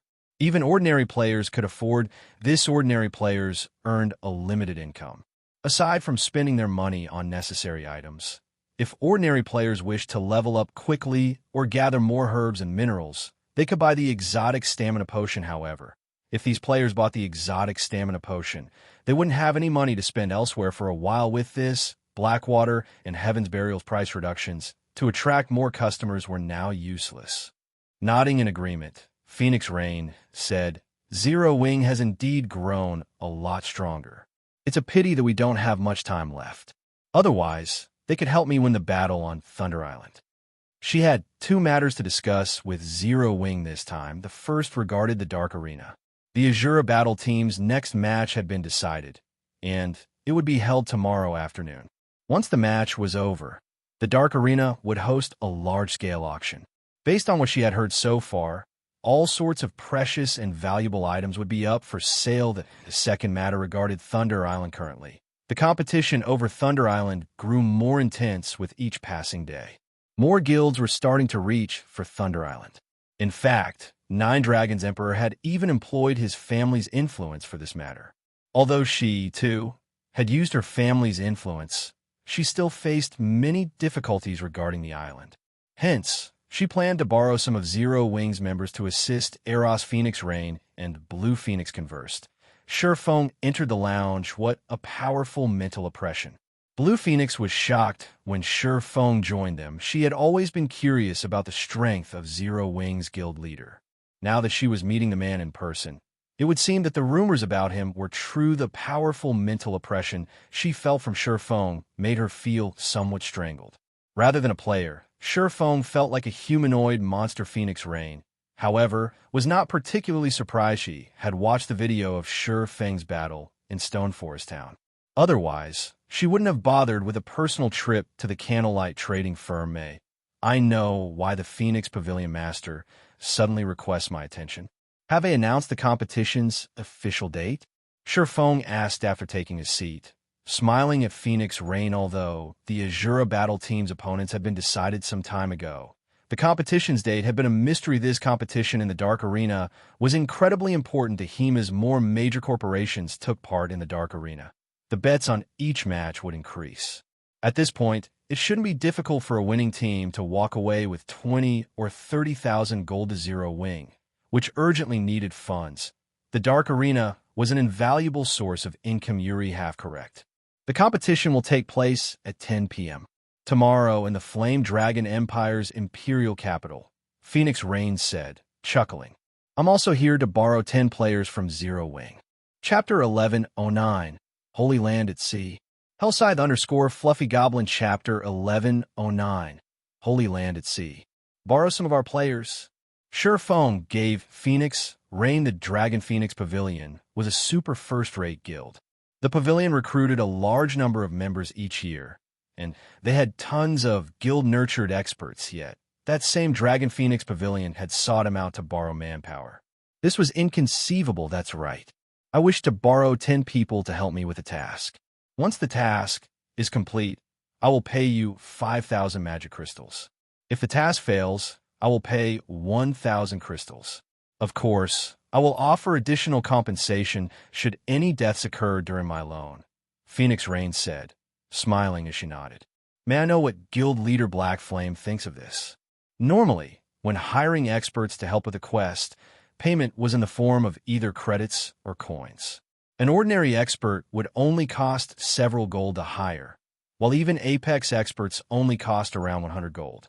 Meanwhile, she had offered magic crystals as payment. Magic crystals were far more valuable than coins. It was a hard currency. The various large guilds already treated magic crystals as a strategic resource. They might be able to purchase 10 or 20 magic crystals from independent adventurer teams or small workshops. But when the numbers climbed into the triple digits, it was practically impossible to find enough on the market. 5,000 magic crystals was a considerable sum for any large guild. Some large guilds didn't even have so many magic crystals in their warehouses now. By loaning 10 of its experts, Zero Wing could potentially earn 5,000 magic crystals. This was definitely a tempting offer. Phoenix Pavilion Master, can you reveal the details of the task? Sure Phone was indeed tempted after listening to the offer. Aside from running a guild, his goal in establishing the Zero Wing workshop was to accept commissions. However, requests like Phoenix Rain's were rare. That's fine. The task is very simple. I just need Zero Wing's members to defend an ancient tower on Thunder Island, preventing anyone else from capturing it. As Thunder Island is a very special place, only a very limited number of players can be there at a time. When the time comes, our enemies won't be able to dispatch much manpower. It would be a miracle if they could send 20 or 30 players. As long as Zero Wing's members defend their assigned tower until the pavilion's main force captures a monster encampment, the task will be a success. Phoenix Rain explained after giving the matter some thought. News of Thunder Island had long since been spread among God's Domain superpowers. It was no big secret currently. To secure a larger share of Thunder Island, the various superpowers were recruiting helpers from all over the place. Some had even hired extremely powerful independent players. This was all due to the unique conditions to capture Thunder Island. It was not an issue that could be resolved with a large army. Rather than quantity, one needed quality. Hence, she was asking for Zero Wing's help. Zero Wing had performed magnificently in the Dark Arena. Its members definitely qualified to take part in the battle on Thunder Island. In addition, she had found plenty of Apex experts elsewhere. Although she might not occupy Thunder Island exclusively, she should have no problems taking control of a small portion. When the initial skirmish was over, her next step would be to fight the other super guilds slowly. Thunder Island. Information about Thunder Island immediately surfaced in Sure Fang's mind. Thunder Island was in an extremely dangerous sea zone. That zone was known as the Sea of Death. One could find plenty of treasures and fortuitous encounters in the Sea of Death. There were even numerous ancient ruins in the zone. The abundant resources in the sea zone surpassed imagination. Thus, many maritime adventurer teams often explored the Sea of Death. Meanwhile, the only location in the Sea of Death that players could reside in was Thunder Island. As for the other islands in the sea zone, players couldn't survive on them for long periods. Once the night sky covered the Sea of Death, a large number of underwater monsters appeared. There are simply too many of these monsters for players to contend with. Thunder Island was only an exception because the island received thunder and lightning all year round. Even after night arrived, sea monsters couldn't reach the island. Thunder Island became a safe haven of sorts in the Sea of Death as a result. Bloodbaths have been a constant on Thunder Island in the past. The various superpowers in God's domain all wanted Thunder Island for themselves, however. It was not that easy to occupy Thunder Island. In the past, not one of these superpowers had controlled the entire island. In the end, various superpowers jointly operated the Holy Land at Sea. Shifeng had visited the island many times in the past. Unfortunately, as his guild had been too weak, they had never qualified to establish a small base in this Holy Land. He had been forced to travel to Thunder Island by boat. Each time he visited, Shifeng had not expected the war over Thunder Island to begin so soon in this life. This task won't last very long. It'll be over in a day or so, Phoenix Rain added after Shifeng had remained silent. Capturing Thunder Island was different from ordinary towns, where things would end once the target town was captured.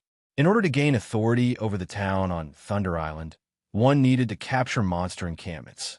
The more encampments one captured, the more authority one could utilize. If one captured all of the monster encampments on Thunder Island, they would obtain the highest authority on the island. Meanwhile, this authority contest occurred once a month, with each contest lasting 8 hours. Moreover, during the day of the contest, Thunder Island would be enveloped in an ancient magic array. If one wished to set foot on the island during that time, they needed an entry pass. Without the entry pass, players would be automatically transported off of Thunder Island. Each entry pass allowed up to 10 people to enter the island and could be obtained by killing bosses in the Sea of Death. The Sea of Death was already an extremely dangerous sea zone. It was home to plenty of sea monsters, and these monsters were much stronger than the monsters found on land. The chances of a team wipe were even highly likely when sailing through the Sea of Death. Not to mention when hunting bosses in the zone currently, the various superpowers were doing their best to find and kill bosses. They had suffered immense losses as a result.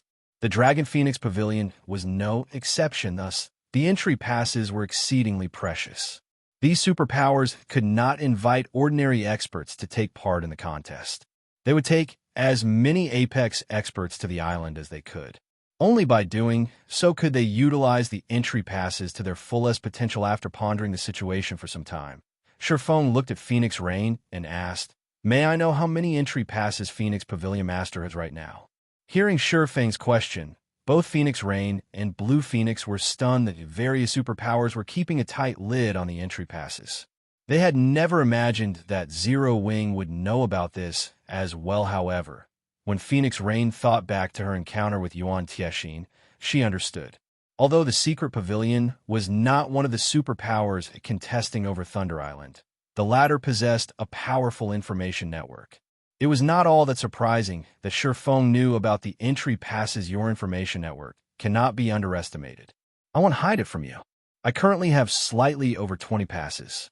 In other words, I can bring over 200 people to compete for prominence on the island, Phoenix Rain said, smiling. Are you interested in a piece of this pie as well? Although she would not underestimate Zero Wing, those involved were God's domain superpowers. They were on an entirely different level compared to Zero Wing. With how few experts Zero Wing employed, the guild would not survive long on Thunder Island. Chapter 1110. Contesting over monster encampments. Hellscythe_Fluffy Goblin Chapter 1110. Contesting over monster encampments. Shifeng shook his head when he heard Phoenix Rain's question. Contrary to Phoenix Rain's assumption, he was not particularly interested in Thunder Island. Phoenix Rain found Shifeng's response reasonable. If Shifeng truly understood the situation on Thunder Island, then he knew how fierce the upcoming contest would be. There were already 3 super guilds participating in the contest, not to mention super first-rate guilds. Moreover, the upcoming fights wouldn't be minor. These guilds were dispatching all of their top players. Every one of these existences wanted authority over Thunder Island. This way, they could temporarily establish a guild transfer point and set up a foundation to explore the Sea of Death. After all, the Sea of Death was quite far from the main continent. Even if players traveled from the nearest coastal town on a speedboat, They would have to sail for over a day to reach the Sea of Death. On their way to Thunder Island, players would also have to venture through a dangerous sea. Zone 1 also needed a sufficiently powerful naval fleet to participate in the contest. Sea monsters were more powerful than land monsters, not to mention boss-rank sea monsters. Even the Dragon Phoenix Pavilion had to sacrifice a large number of elites and experts to kill one such boss. They could easily lose up to 30 ships during one of these raids. Even first-rate guilds could not afford such a loss. Yet even after so many sacrifices, they would only obtain 1 or 2 entry passes to Zero Wing, which didn't have a naval foundation. It would likely lose far more than the Dragon Phoenix Pavilion if it tried to join this contest. Give me 20 slots. I can help you defend 2 ancient towers. My price is 20,000 magic crystals and 1 temporary transfer point. If we fail, I won't charge a single coin. I also won't require any compensation for deaths. Shifeng said after giving the matter some thought. It was very difficult to occupy the monster encampments on Thunder Island. The monsters in these encampments depended on the players on the island. These monsters were generally chieftain rank and above. Before players reached Tier 2, the bosses defending these encampments would be fixed as Grand Lords. Including the risk of ambushes by other guilds, the difficulty of capturing an encampment was obvious at a glance. Most importantly, the monsters in these encampments had extremely high defense and magic resistance. It was not possible to raid these encampments normally. One needed the Ancient Towers buffs to lower the difficulty. Meanwhile, the more ancient towers one occupied, the easier it would become to deal with these monsters. However, Thunder Island had a limited number of ancient towers. The various large guilds would definitely dispatch their men to take these towers over, although they would only send a small number of players to do so. After all, the monster encampments are the most important targets to secure an ancient tower.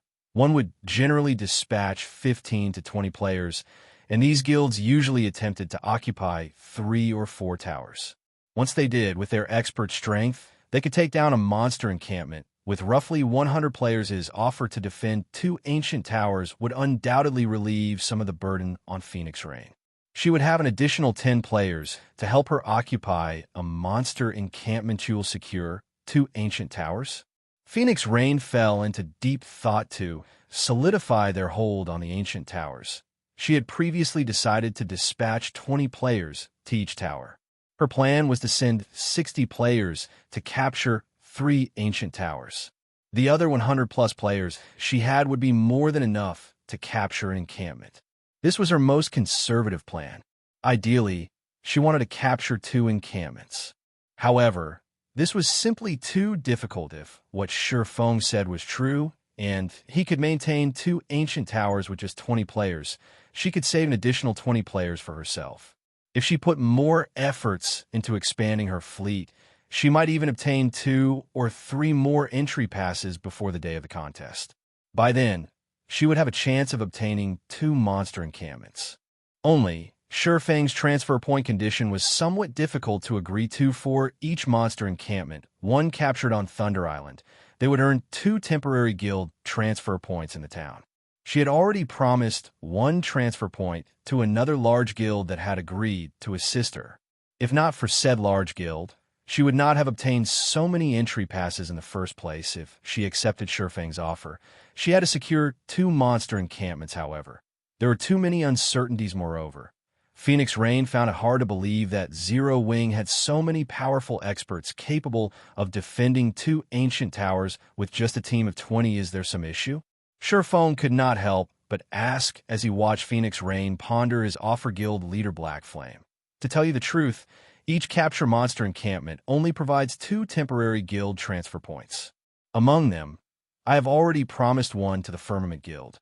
Although Firmament is only a first-rate guild, the guild has been developing its maritime strength. Currently, its navy is even stronger than many super first-rate guilds. If not for them, I wouldn't have obtained so many entry passes to begin with. Phoenix Rain explained Firmament. Shifeng recalled the guild from his past. The Firmament Guild was indeed an overlord at sea. Firmament had occupied 2 coastal NPC cities, which had populations in the millions very early in the game. These two cities served as the foundation for the guild to develop its maritime strength. In addition, Firmament had focused on developing its navy. Although overall, it was significantly weaker than super first-rate guilds, battles at sea did not rely on guild experts. The quantity and quality of the guild's ships also played a major role. In the past, even some super guilds had not been a match for Firmament combat power at sea. It was no wonder why the Dragon Phoenix Pavilion had managed to obtain so many entry passes, despite having recently begun its naval development. When will Thunder Island's contest begin? Shifeng asked. The contest will begin in 7 days. However, traveling to the island takes a full day, so we only have 6 days to prepare, Phoenix Rain replied as she gave Shifeng a quizzical look. She didn't understand why Shifeng had asked such a question. 7 days should be enough, Shifeng said, laughing. Phoenix Pavilion Master, how about I make you another offer? Give me 60 slots. As long as your side can hold 3 ancient towers, my side will capture a monster encampment for you. In return, I want 100,000 magic crystals or lands of equivalent value in addition to 1 temporary transfer point. What do you think? When Phoenix Rain and Blue Phoenix heard Shifeng's new proposal, they stared at him in shock. They both believed that Shifeng was insane, while 100,000 magic crystals was not a problem for them.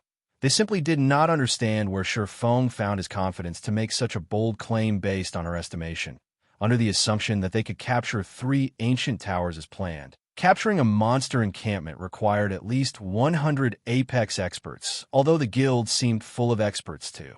Ordinary players. In the eyes of superpowers, Zero Wing only had around 10 truly capable experts. How was Shifeng going to fill the 50 remaining slots?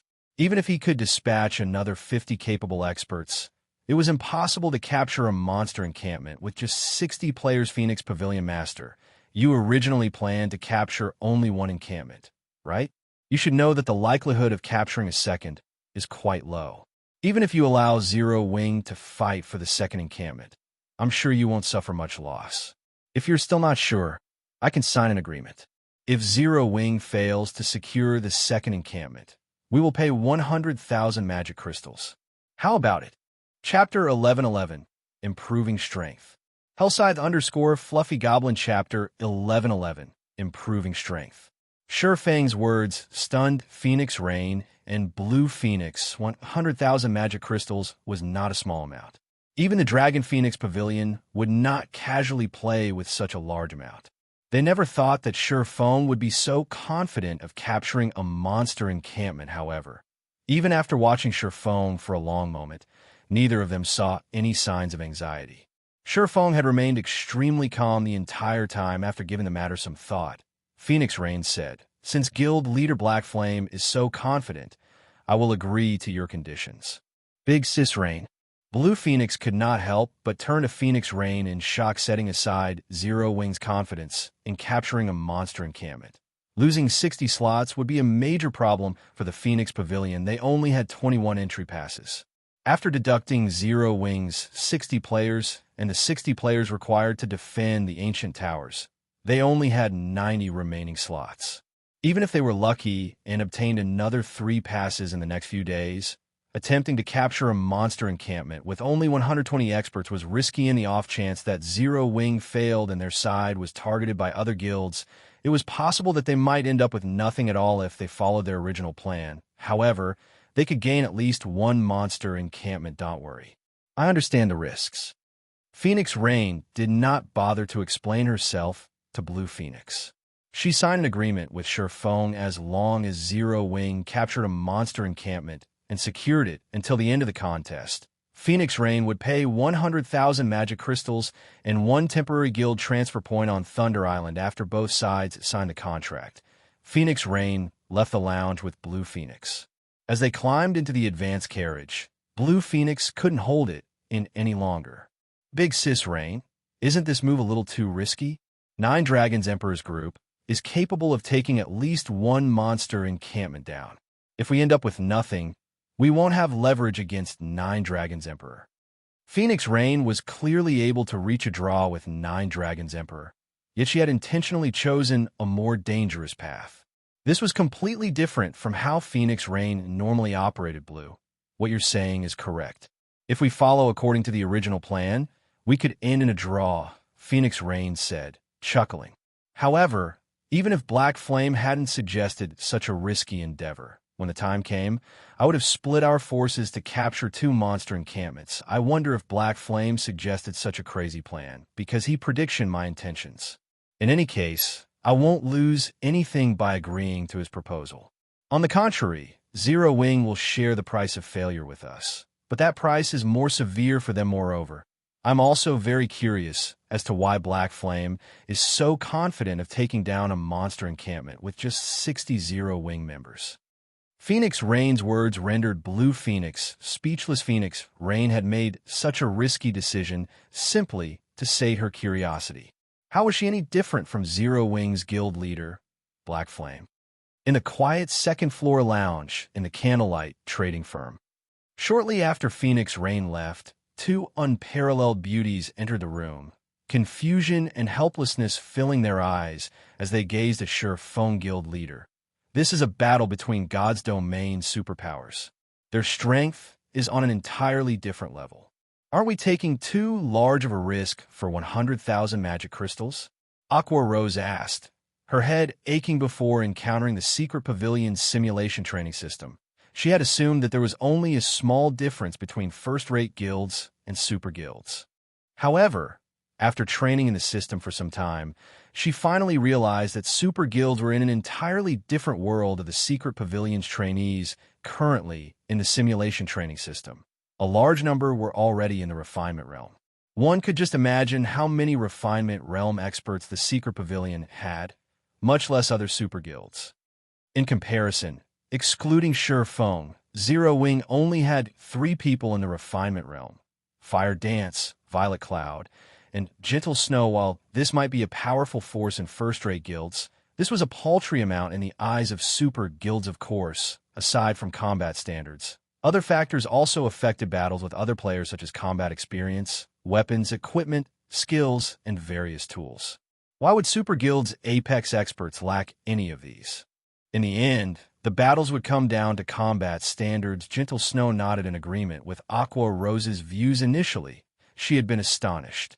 She had never imagined that not only did Zero Wing possess a close relationship with the Secret Pavilion, but even the Dragon Phoenix Pavilion's Pavilion Master had traveled so far to seek the guild's aid. Superpowers upper echelons like these even looked down on the guild leaders of first-rate guilds.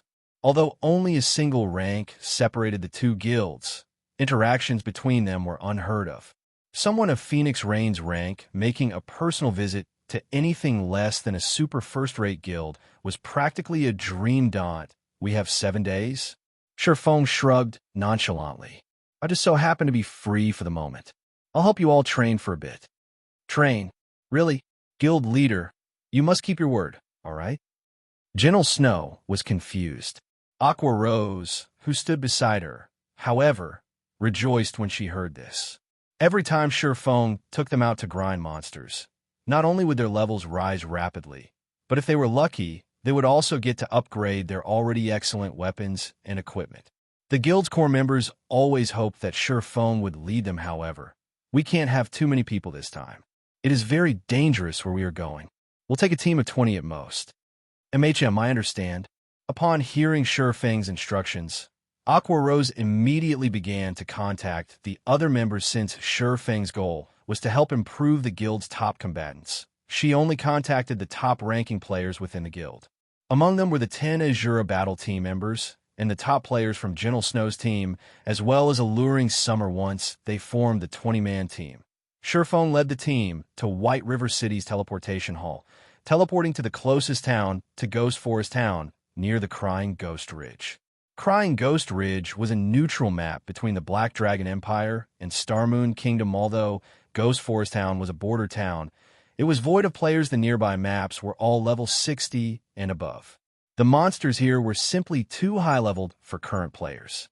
If one did not wield weapons or equipment that had the Ignore level attribute, grinding here was impossible. Furthermore, Monsters past level 50 underwent a qualitative transformation. Even level 50 common monsters were significantly stronger than level 45 elite monsters, much less level 60 monsters. It also took nearly 14 hours to reach the Crying Ghost Ridge from Ghost Forest Town on foot. Players simply had no reason to visit the town, however. When Shifeng's team arrived in the town's teleportation hall, they discovered another team of players. Moreover, every player within this team was very high-leveled. They were all level 40 and above. Their weapons and equipment were also off the charts. Most frighteningly, these people were all independent players. The instant Shifeng's group appeared, these players all shifted their gaze towards Shifeng and his team. Their cold, killing intent could be felt from over 100 yards away. Chapter 11-12, Midnight Tea Party. Hellscythe Fluffy Goblin Chapter 11-12, Midnight Tea Party. Why would anyone else come here? A robust guardian knight carrying a round white shield on his back frowned when Shifeng's group appeared in the teleportation array leader. Could they be here for the Fallen Arc as well? A female cleric asked worriedly. A beautiful woman wearing luxurious purple robes looked towards Shifeng's group of cloaked players and said nonchalantly, "They shouldn't be. We rushed over here as soon as we received the message. Moreover, without the key, going there is useless. If they have any ill intentions, we can simply wipe them out." I guess you're right. If they wish to take action, we can use the opportunity to test our new weapons and equipment. Another member said. Laughing, Shifeng was also surprised when he noticed the team a short distance away, chatting merrily. He hadn't expected to find other players here at this stage of the game. Guild leader. Those players are really strong. Fire Dance commented when she saw the independent players, a hint of caution flashing in her eyes. Although the other party only had 20 players, from their movements and auras, Fire Dance could tell that these people's combat standards were very high. These players were no weaker than the Apex experts she had previously encountered, and this team had 20 such experts. Normally, only super guilds were capable of forming such a team. Yet these players were all independent with such strength. Why have I never heard these people's names before? Gentle Snow was similarly shocked. She had previously been a first-rate guild's guild leader. Naturally, her information network was vast. She had also memorized most of the Apex experts in God's domain. However, she had never seen such a powerful independent adventurer team. The most laughable part was that she didn't recognize a single player on that team. From what I can remember, the only adventurer team with this level of strength has to be Owl, the team that joined us in Titan City. When Aqua Rose saw this 20-man team, she could not help but recall Owl. In her opinion, Owl was one of the most powerful adventurer teams in God's domain. She had never imagined that she would encounter another team of such caliber. Guild leader, should we make their acquaintance? Independent teams were different from guilds. They might be able to recruit this adventurer team to Zero Wing. Even if they failed to do so, it wouldn't hurt to know such a powerful adventurer team. In the event that they needed more manpower in the future, they could request these independent players' help. After all, Apex experts were extremely rare in God's domain. Gentle Snow nodded in agreement. If they could recruit these players to Zero Wing, it would undoubtedly push the guild to a whole new level. They would also have more confidence in the contest on Thunder Island. Forget it. We have more important matters to deal with right now. We'll get acquainted with them if there is a chance in the future, Shifeng said, shaking his head. Well, this adventure team might be foreign to Aqua Rose and Gentle Snow. Shifeng could not be more familiar with them. This adventure team was the famous Midnight Tea Party. The team maintained a member count of 20 players. In terms of combat power, even super guilds feared them. However, as the Midnight Tea Party did not bother to claim territory of their own and refused to operate under anyone, the various super guilds had tried to recruit the team in the past. Unfortunately, no one ever succeeded. However, what surprised Shifeng was that he found a familiar face among the group. Endless Scars. Shifeng had never imagined that the once mythical existence would be a member of the Midnight Tea Party during God's domain's early stages. If the public had learned of this in the past, everyone would have been shocked. Although members that left the Midnight Tea Party had gone on to their own great achievements in the past, none of them had ever been as successful as Endless Scars ranking as the #1 player on the God's Domain experts list meant that Endless Scars had stood at the peak of God's domain yet. When Shifeng thought about how Endless Scars' status as one of the Blackwater Corporation's representatives, his head started to ache. The Blackwater Corporation's background was extraordinary. If Endless Scars joined Blackwater and became one of its leaders, he did not dare to imagine what kind of future awaited the guild, however. Shifeng had never heard of Endless Scars joining Blackwater in the past. She had gone solo throughout her entire career in God's domain following, which Shifeng led his team into an NPC shop to stock up on food and beverages. He also had everyone check their inventory for potions and magic scrolls, and he handed these items out to anyone who needed them. After everyone rested, they rode their mounts to the neutral map, Crying Ghost Ridge. The journey that typically required 14 hours only took Shifeng and the others 4. Moreover, the group didn't encounter a single monster attack on their way. Surprising them all, there were level 60+ monsters all over the place, and there were only level 40+ players. The massive level difference would allow monsters to detect them easily, yet none of the monsters attacked them during their journey. What these players did not know was that Shifeng knew this terrain like the back of his hand. He knew which paths were safe and which were not. In reality, the 14-hour journey included the time players wasted in fights against the local monsters. If one did not have to fight, they could reach the Crying Ghost Ridge in 10 hours if they ran straight there. Stop for a minute. Before us lay the neutral map, Crying Ghost Ridge. As the team was about to enter the mountain path before them, Shifeng halted his team. He then took a Tier 1 group invisibility scroll from his bag and said, "We'll complete the remaining journey on foot. Remember to follow me closely. The monsters here aren't like any you have encountered before. Even the level 60 common monsters here could reach the Trial Tower's 3rd floor. They have the combat standards to reach the Trial Tower's 3rd floor? Are they even monsters?" Blackie could not help his astonishment when recruiting ordinary members.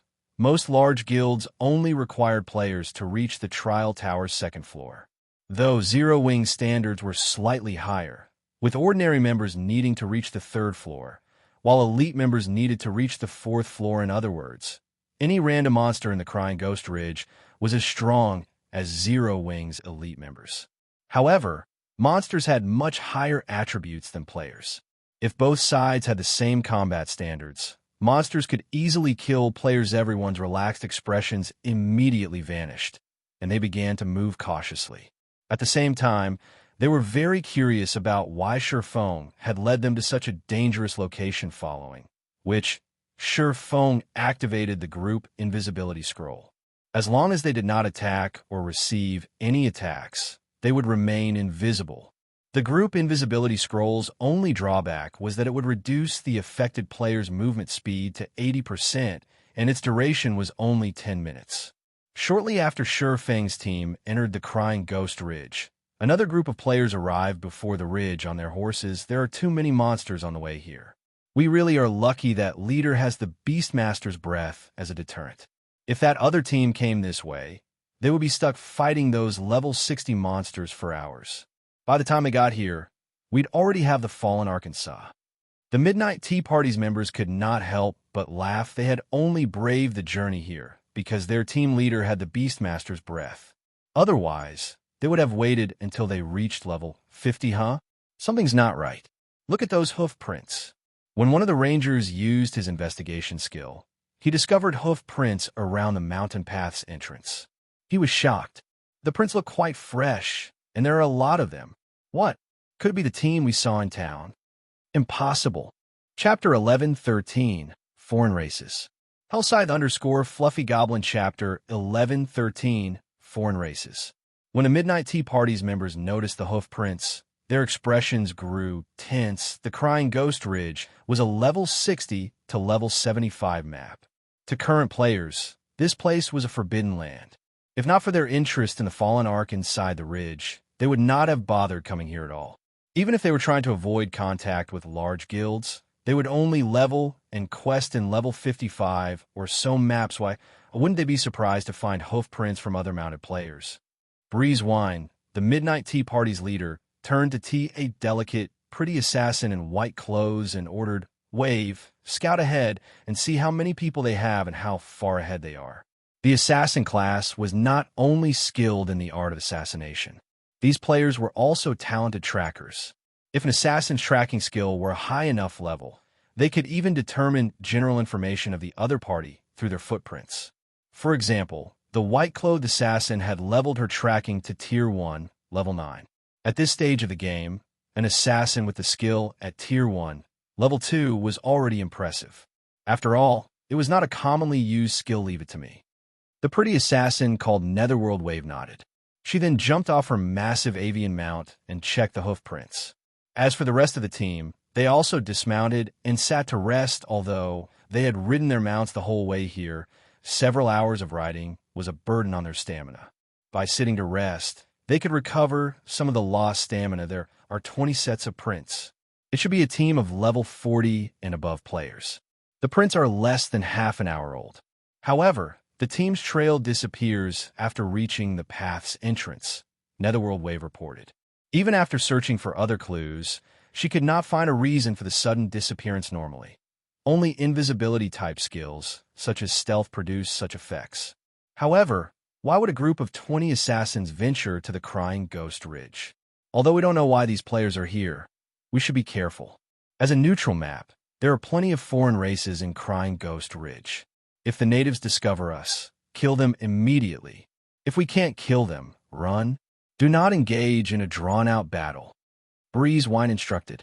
Low-ranking mounts cannot hide their tracks, and my Beastmaster's breath is only effective against low-intelligence monsters. It won't be nearly as effective against the races here. From this point on, we'll advance on foot. Following which, the Midnight Tea Party stealthily entered the Crying Ghost Ridge. However, as the team traveled down the narrow mountain path leading into the Crying Ghost Ridge, they discovered a bewildering scene. The area, which had originally been covered with gravel, now looked like the surface of the moon. Craters and corpses of various races littered the ground. There were at least 300 dead scattered in the rubble. It looked like some Great War's forlorn battlefield. What happened here? The female cleric Cloud Yarn's jaw dropped, shock filling her gaze as she stared at 3 ogre corpses that were over 10 meters tall, their bodies bisected. Surrounding these 3 were hundreds of 3 and 5 meter tall ogres. Ogre Gladiator, High Lord. Level 62. HP 0/19, 200, 000. Ogre Warrior, Special Elite. Level 60. HP 0/1, 900, 000. Ogre Shaman, Chieftain. Level 61. HP 0/3, 500, 000. Leader, these ogres seem to have been here to ambush players. However, from the looks of it, the players who passed by earlier must have killed them. Netherworld Wave said as she handed some simple traps she had picked up to Breeze Wine in God's domain. Players weren't the only ones capable of setting traps. Monsters could do so as well. As for foreign races that had higher intelligence than monsters, setting traps was common. Though, there are differences between the traps the various races set. For example, simple-minded races like ogres were only capable of setting very primitive traps. Perceptive players could easily avoid them. Just who were those players? Breeze Wine could not help his joy when he saw the ogre corpses. Among the hundreds of ogres, there were 3 level 62 ogre gladiators and over 30 ogre shamans, which were healers. Even their adventurer team would suffer casualties if they fought such a powerful force. However, he could not find a single trace of a player's resurrection on the battlefield. Thank goodness we arrived after those people. Otherwise, we would have had a hard battle, Cloud Yarn said. Sighing in relief, leader, I found the team's tracks. It seems like they're heading towards the Fallen Ark as well. Dark War, a ranger wielding a short bow, said as he pointed towards the dead forest ahead of them. This is interesting. Endless Scars smiled faintly as she examined the sword marks on the ogre gladiators. Leader, let's move out. If we waste too much time here, the monsters might respawn. All right, let's go, Breezewind said as he gestured with a hand. The team then followed the tracks. Meanwhile, deep in the Crying Ghost Ridge's dead forest, Sherfone and the others faced off against an army of trolls. Wave after wave assaulted the team. Meanwhile, the troll shamans standing in the rear continuously healed the troll warriors and chieftain fighting on the frontline troll warrior elite. Level 61. HP 650 000 slash 650 000. Troll chieftain, Great Lord. Level 63. HP 42 000 slash 42 000 Troll Shaman, Chieftain. Level 62. HP 3 100 000 slash 3 100 000. Guild Leader. If they continue calling for reinforcements, we won't be able to hold them back. Kola, who held back the Troll Chieftain, shouted. The pressure was intense as he fought the Great Lord. He was only level 43, with a 20-level gap. Even though he had an epic shield and the support skills of the demonic Flame Tiger, he felt as if his life were on a roller coaster. Every one of the Troll Chieftain's normal attacks dealt over minus 19,000 damage, while a skill would deal over minus 26,000. Meanwhile, he only had slightly over 35,000 HP. If not for the Cleric's Truth Shield and Oracle's protection on him, the Great Lord's skills would have killed him instantly. Wait a little longer. Turtle Dove and Wumian try to lure as many troll warriors away from the chieftain as possible. Shifeng unhurriedly instructed Guild Leader, there are too many trolls here. If any more join the fray, I'm afraid that we won't be able to deal with them. General Snow felt her chest tighten as she watched more troll warriors join the battle. They could deal with their foes if the monsters were simply level 40-plus elites. However, these are level 60-plus elite monsters. Furthermore, aside from the abundant EXP, killing these monsters wasn't particularly profitable. The elite and chieftain ranked trolls they had already killed had only dropped silver coins and some materials. They hadn't even dropped a piece of mysterious iron equipment almost. Just hold on for a little while longer. Shifeng did not bother to explain God's domain's neutral maps were home to various foreign races unlike humans. Foreign races were very talented. Some were good with magic, some possessed unmeasured strength, some had acute five senses, and some were natural-born warriors. To put it simply, foreign races were much stronger than humans during ancient times. Humans had consistently ranked at the very bottom among the races in God's domain. Humans did not have an edge in combat. However, humans' intelligence was unmatched.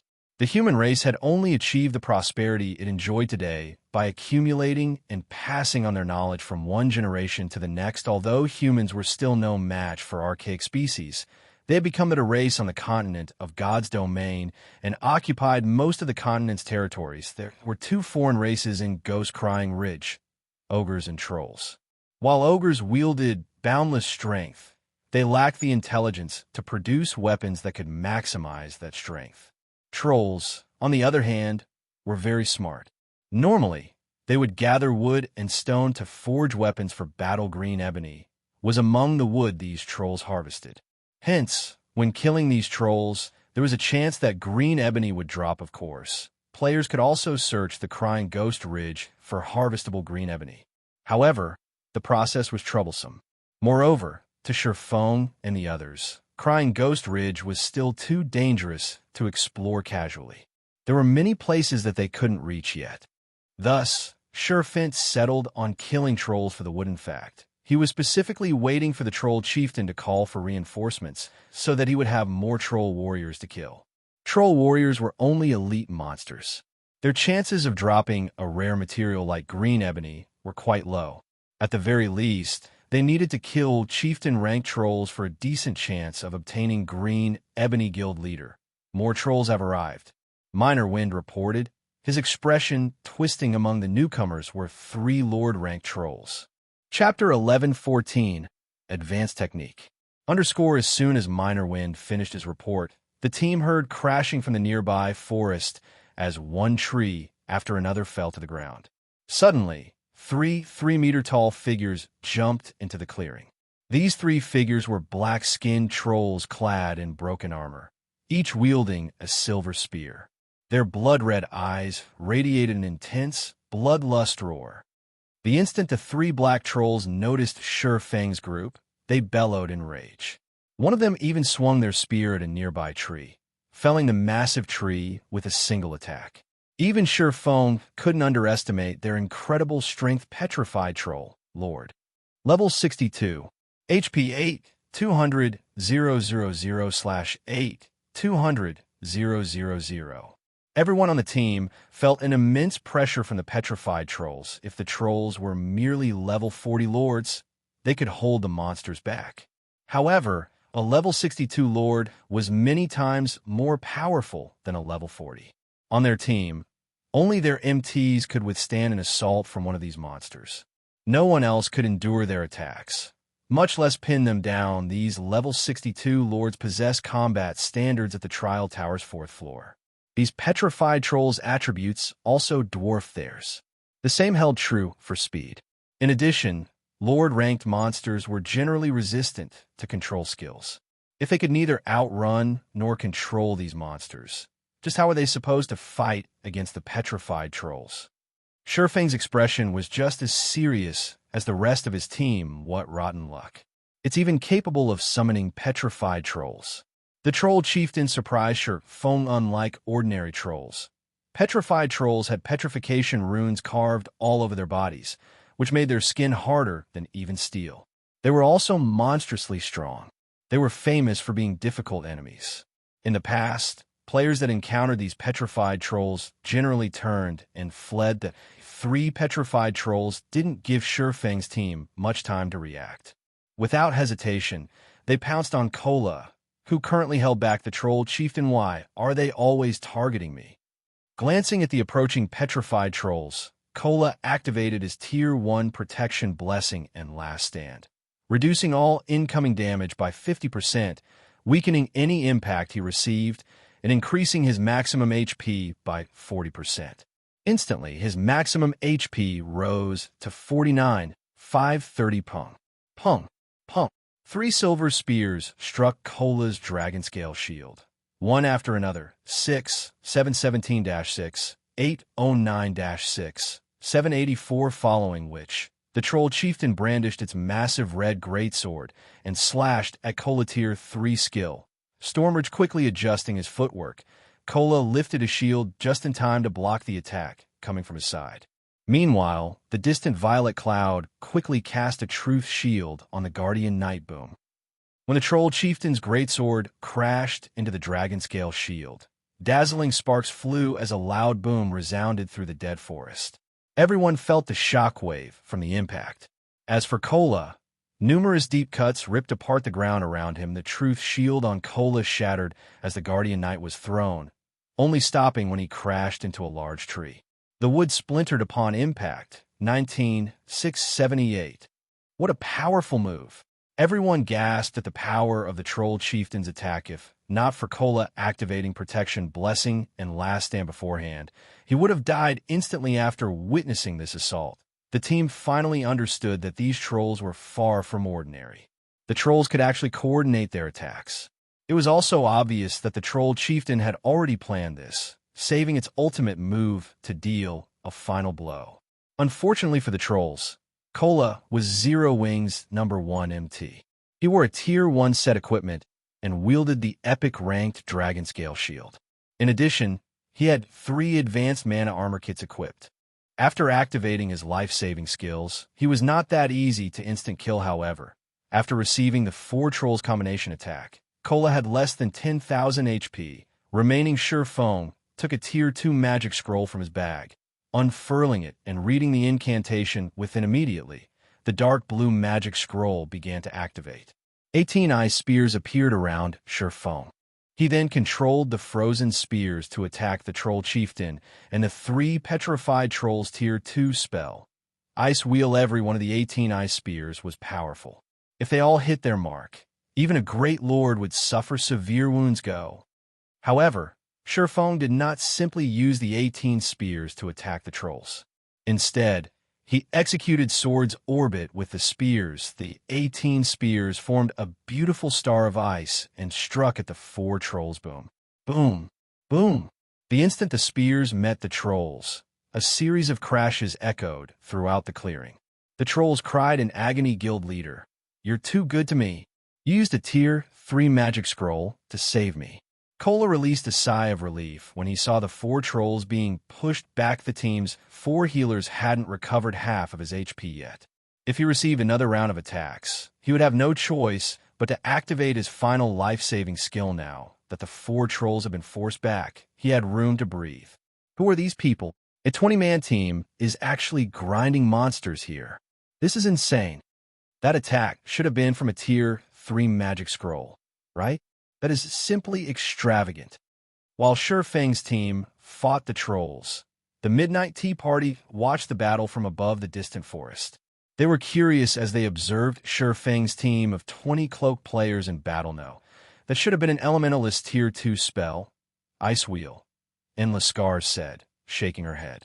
She glanced at the petrified trolls, which had been forced back by over 20 yards, and the troll chieftain, which had taken 6 steps back, and said, however, the magic scroll's user is very powerful. He managed to incorporate the spell with some kind of special technique, allowing the Tier 2 Ice Wheel to display the might of a Tier 3 spell. That's not possible, right? We're talking about a magic scroll. It is already extremely difficult to incorporate skills with combat techniques, not to mention enhancing a skill's power to such a degree. The assassin, Netherworld Wave, could not bring himself to believe Endless Scars. However, the latter was an elementalist and far more familiar with magic-type skills than himself. Moreover, in terms of combat techniques, Endless Scars was unmatched in their adventurer team. That person did incorporate a combat technique in a Ice Wheel. However, his technique is so advanced that even I can't discern any clues on how he achieved it. Breeze Wine, the team's leader, said, confirming Endless Scars' claim. Among the experts I've encountered, that player can rank in the top 3. What? Is he even human?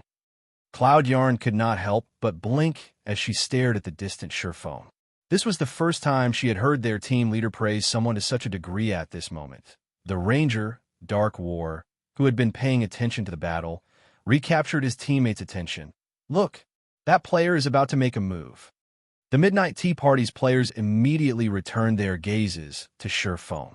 Fire, coordinate with Snow, and lure one of the petrified trolls away. Leave the remaining 2 to me, Shifeng commanded. Chapter 11:15, Violent Team. Hellscythe_Fluffy Goblin Chapter 11:15, Violent Team. As soon as Shifeng finished speaking, Fire Dance and Gentle Snow exploded into action. Fire Dance immediately used shadow steps to appear behind one of the petrified trolls, which was over 20 yards away. With a 360-degree spin, she thrust 1,000 transformations through the petrified troll's armor, penetrating the Lord's backstab.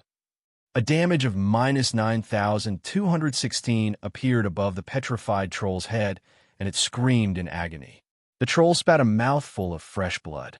Although the petrified troll tried to retaliate, Fire Dance quickly followed up with a light slash at its back. The sharp 1,000 transformations easily cutting through the petrified troll's body like a hot knife through butter. Not only did Fire Dance's bisect inflict a 30-second bleeding debuff, but the Lord was also paralyzed, unable to fight for a short time, following which Fire Dance executed Absolute Strike, transforming into a streak of black light that lanced through the petrified troll.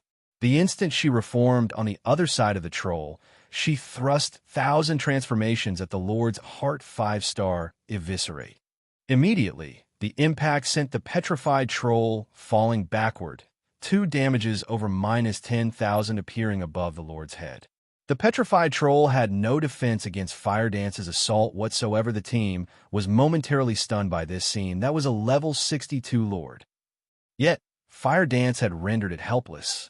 Moreover, she dealt such awe-inspiring damages to the Lord initially. The team had assumed that Shifeng was pushing his luck when he had only sent Fire Dance and Gentle Snow to deal with the petrified troll. Now, however, it would seem that Fire Dance alone was more than enough for the job. Roar. As the heavily injured petrified troll got to its feet, it bellowed with rage. It swept its silver spear horizontally, covering a range of 10 yards.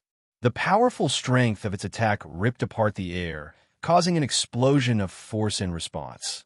Gentle Snow executed charge and appeared before the petrified troll, protecting Fire Dance. Although the petrified troll was immune to her charge's fainted effect, the skill increased her attack speed and movement speed. She followed up by meeting the troll spear with a cross/boom.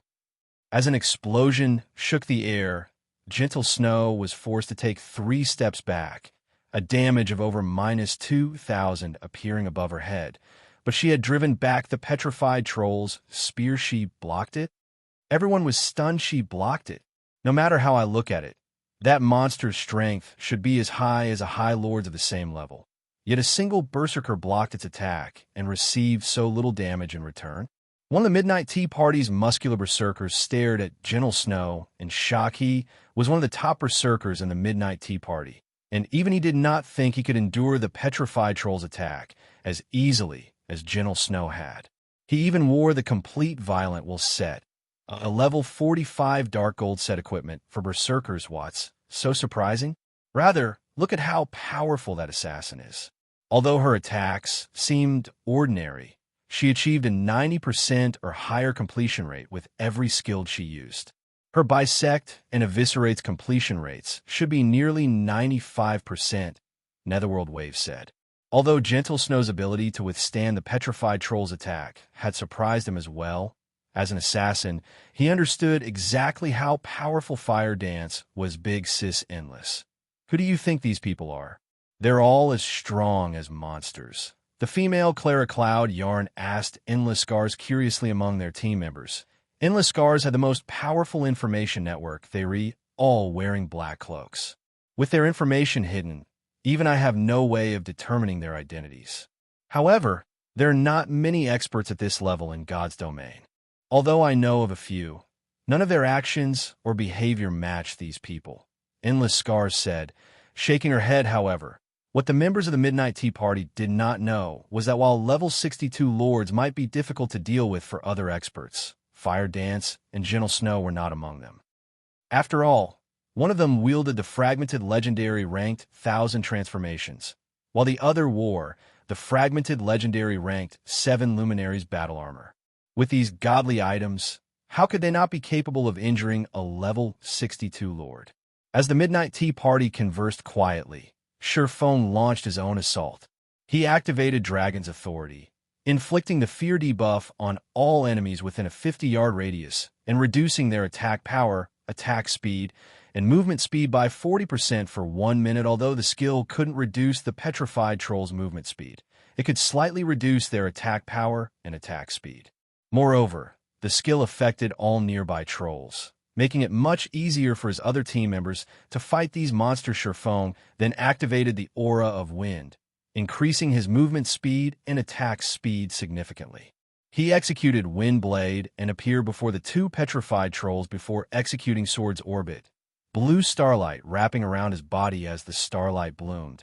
Not only did he force the 2 petrified trolls back, but a bloody gash also appeared across their bodies as a frightening damage appeared above both of their heads. 13 for 89. Minus 27,544.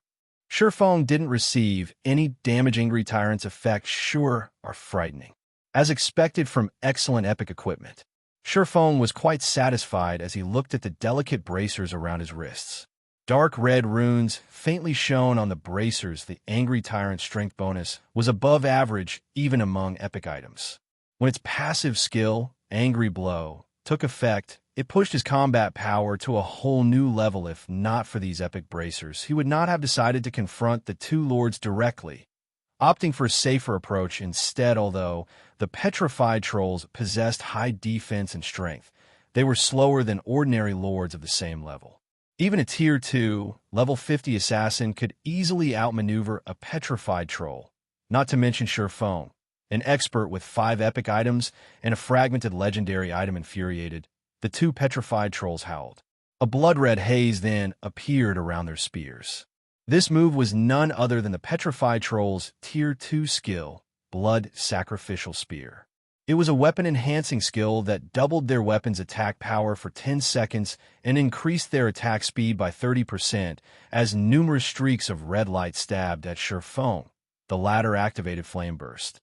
The Abyssal Blade and Killing Ray both released blinding lights, illuminating the gloomy forest sword's orbit.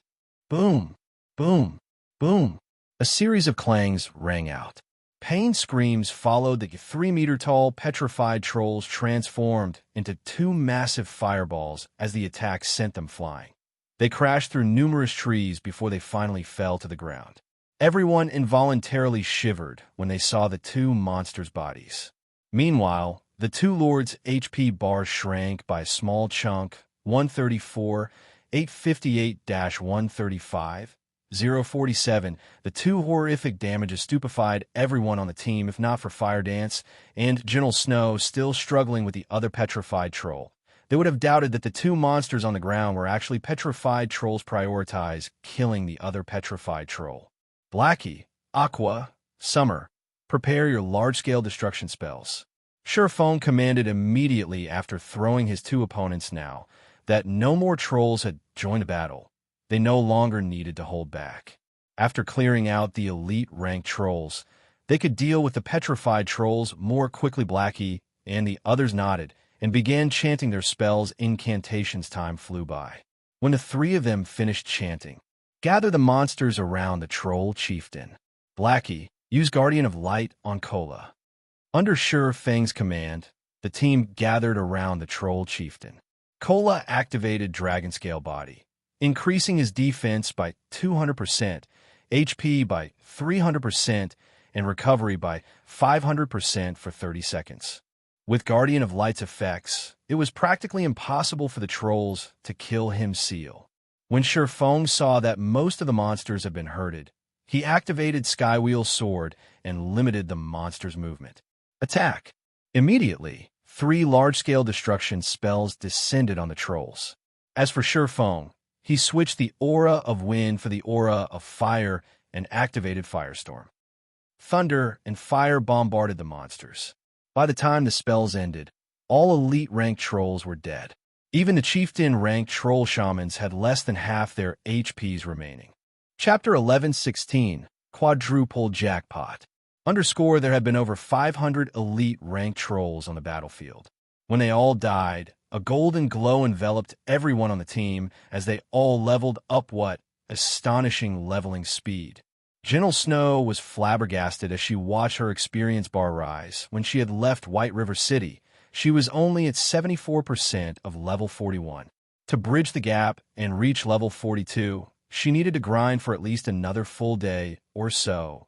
Yet she had risen to level 42 shortly after entering the Crying Ghost Ridge. With this leveling speed, it was definitely possible to reach level 43 by the next day. After players reach level 40, it was practically impossible to level up once a day.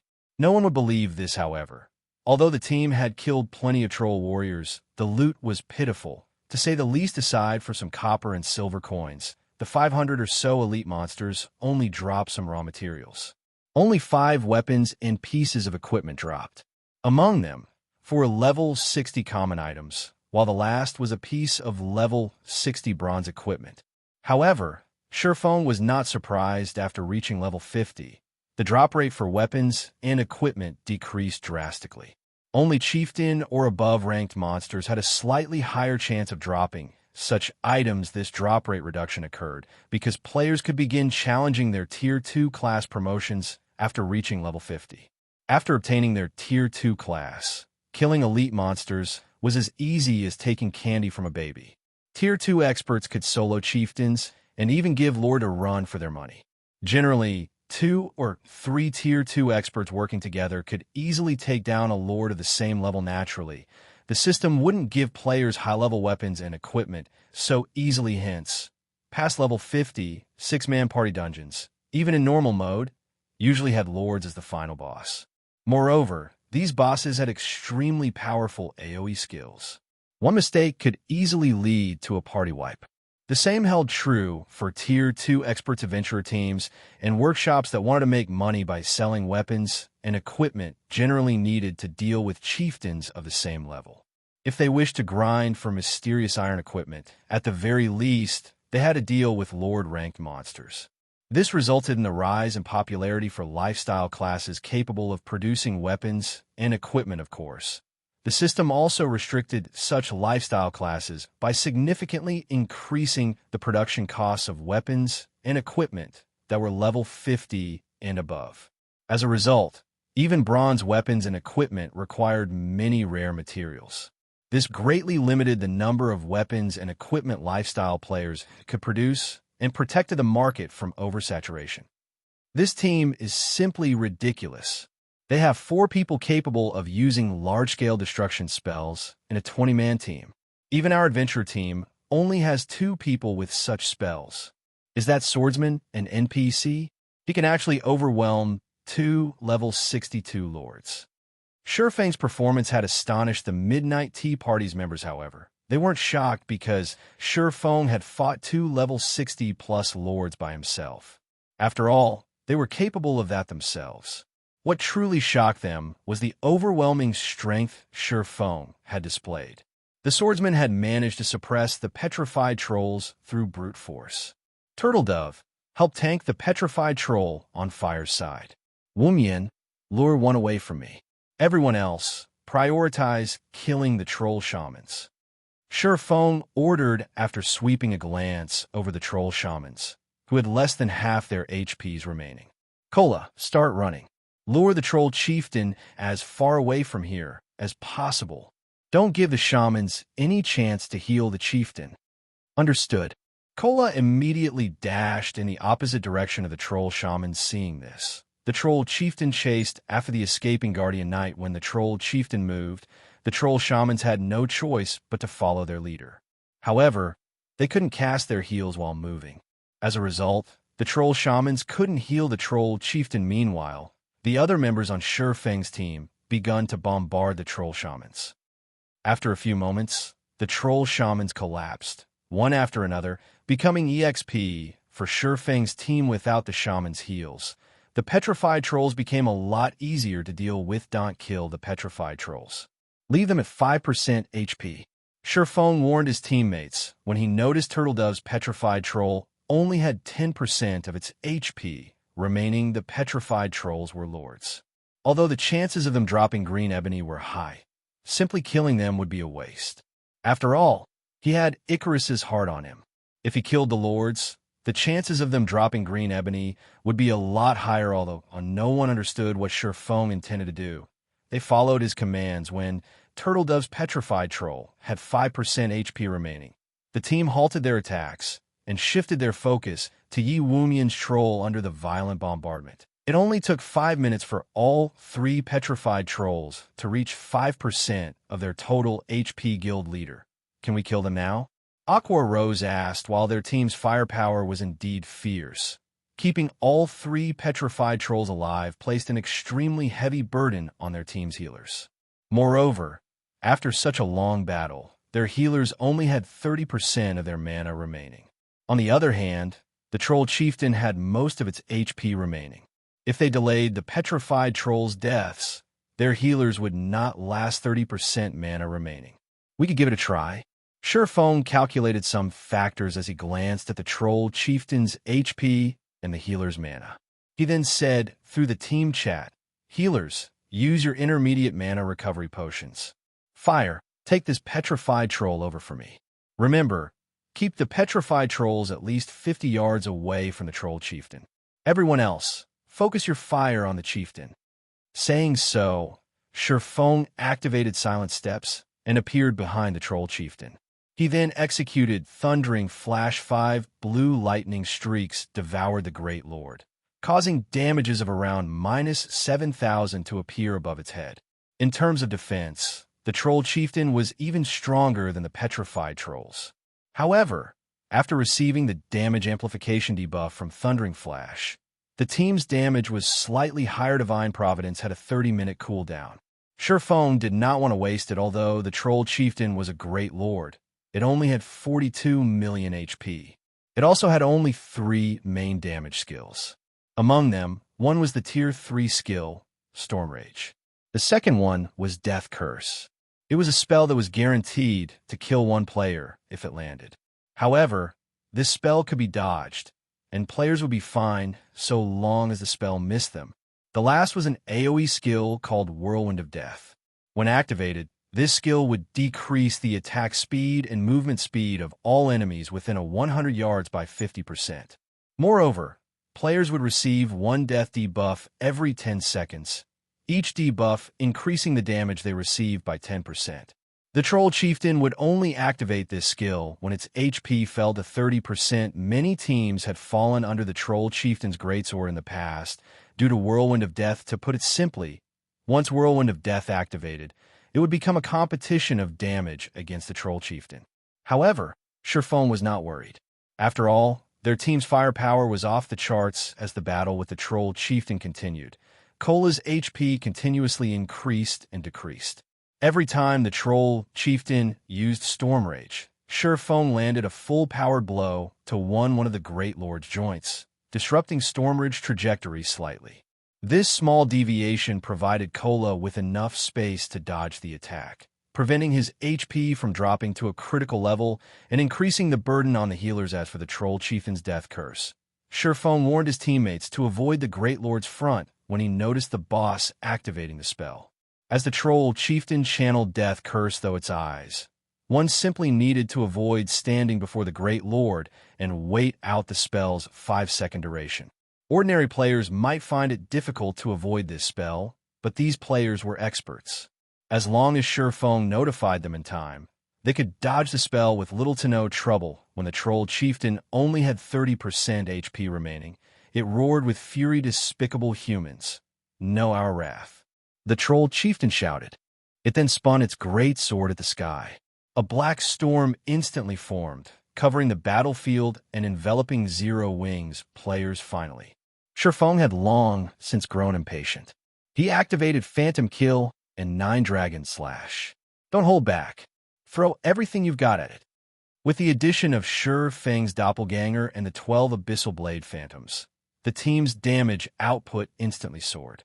The other team members similarly activated their Sure Kill skills. The Troll Chieftain's HP rapidly decreased. It lost over 200,000 HP every second in the end. When it only had 1% HP remaining, Sherfone activated Divine Providence and Thunder God's Descent. Both he and his doppelganger then activated Flame Burst and went on to attack the Troll Chieftain before assaulting the 3 petrified trolls. As the 4 trolls died, for golden balls of light lifted from their corpses and flew into the air, following which the golden balls burst and transformed into streams of light that rained on the battlefield. Everyone was rendered speechless. These players had seen something like this before. This scene occurred when they triggered a jackpot. The Midnight Tea Party's members were also dumbfounded. Quadruple jackpots. This was utterly ridiculous. Chapter 11:17, Godly Skill. Hellscythe_Fluffy Goblin Chapter 11:17, Godly Skill.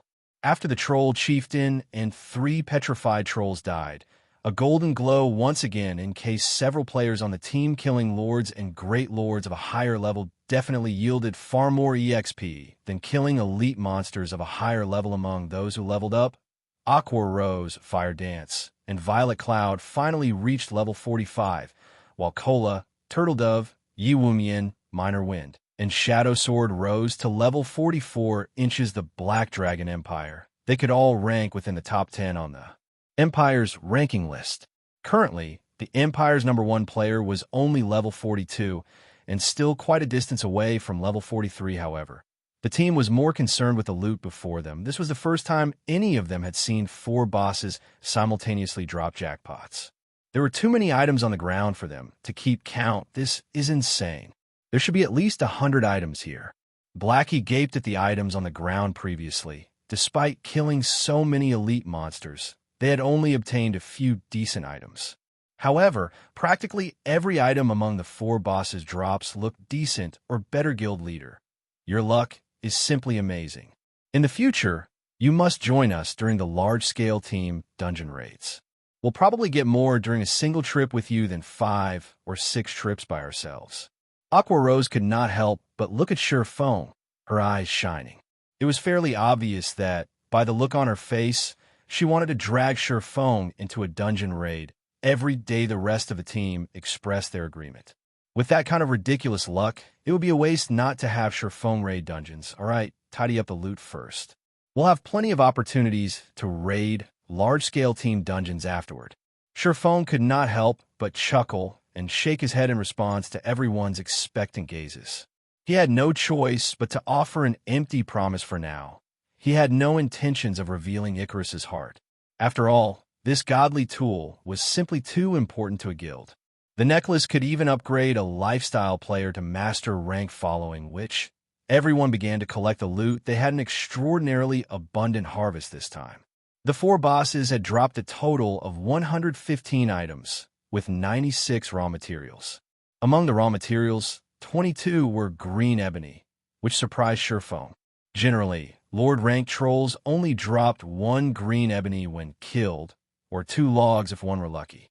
As for great lords, they usually dropped 3 logs. Crafting a single advanced transport carriage only required 15 logs.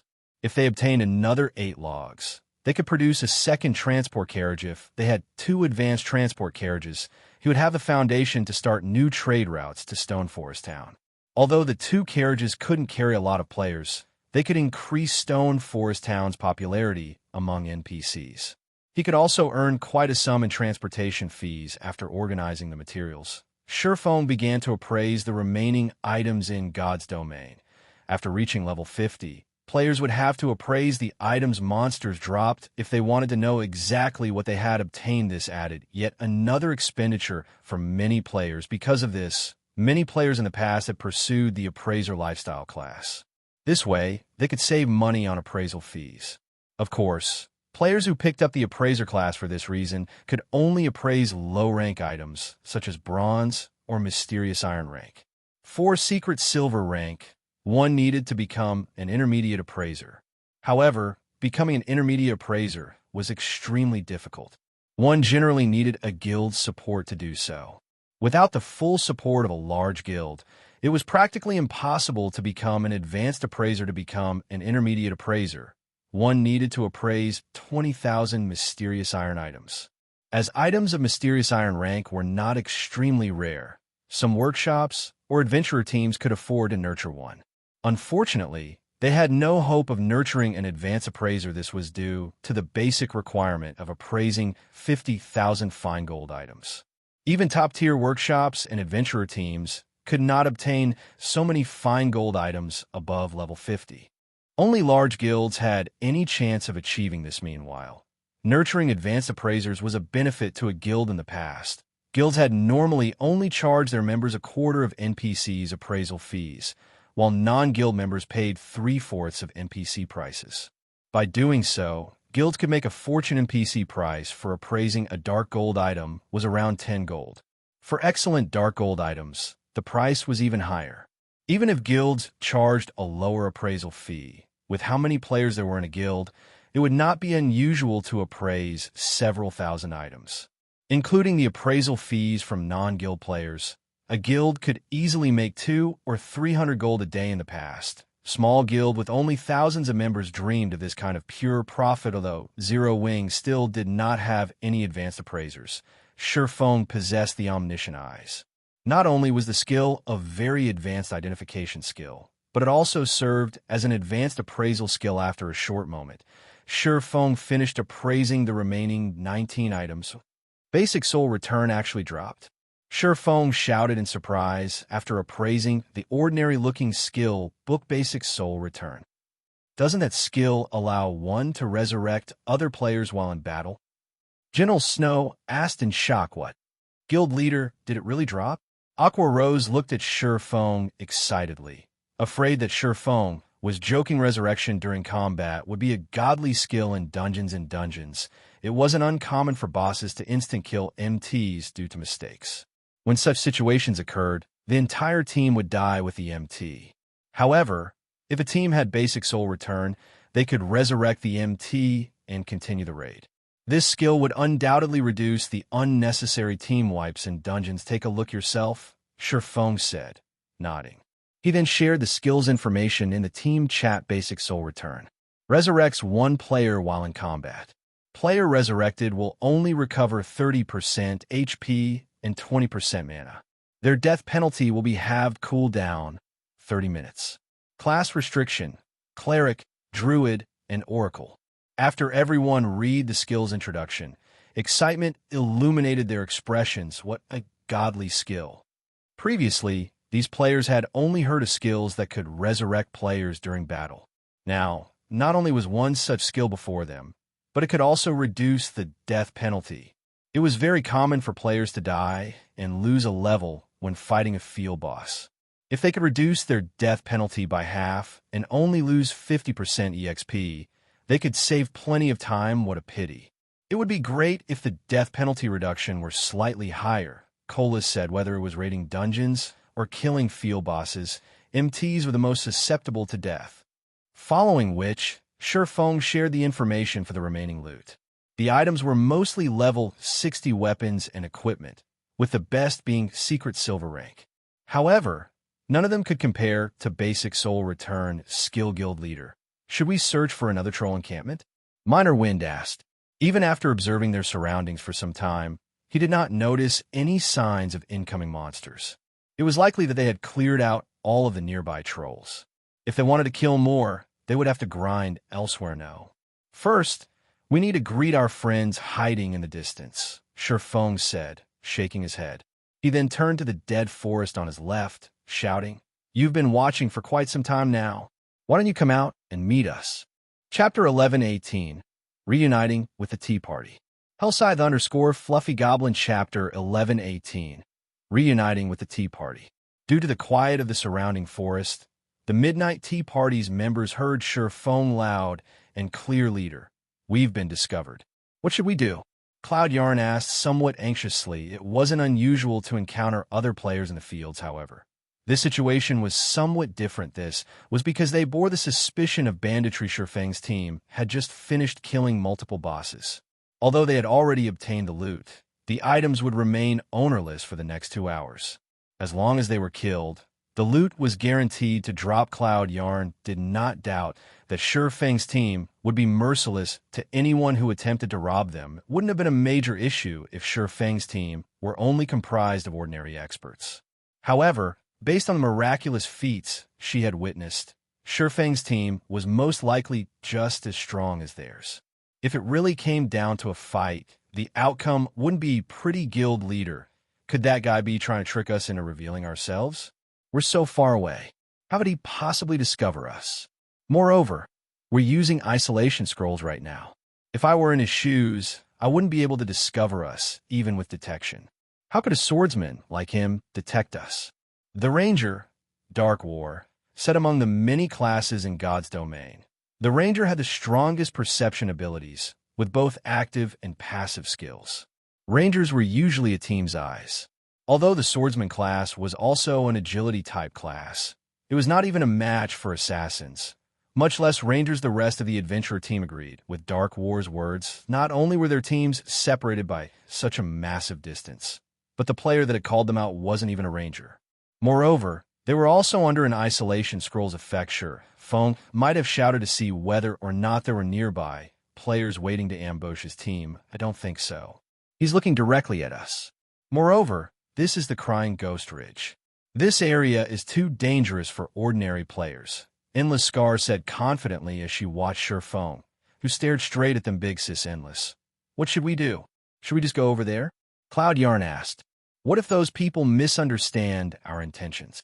Yarn, what are you afraid of? At most, we'll have to fight them.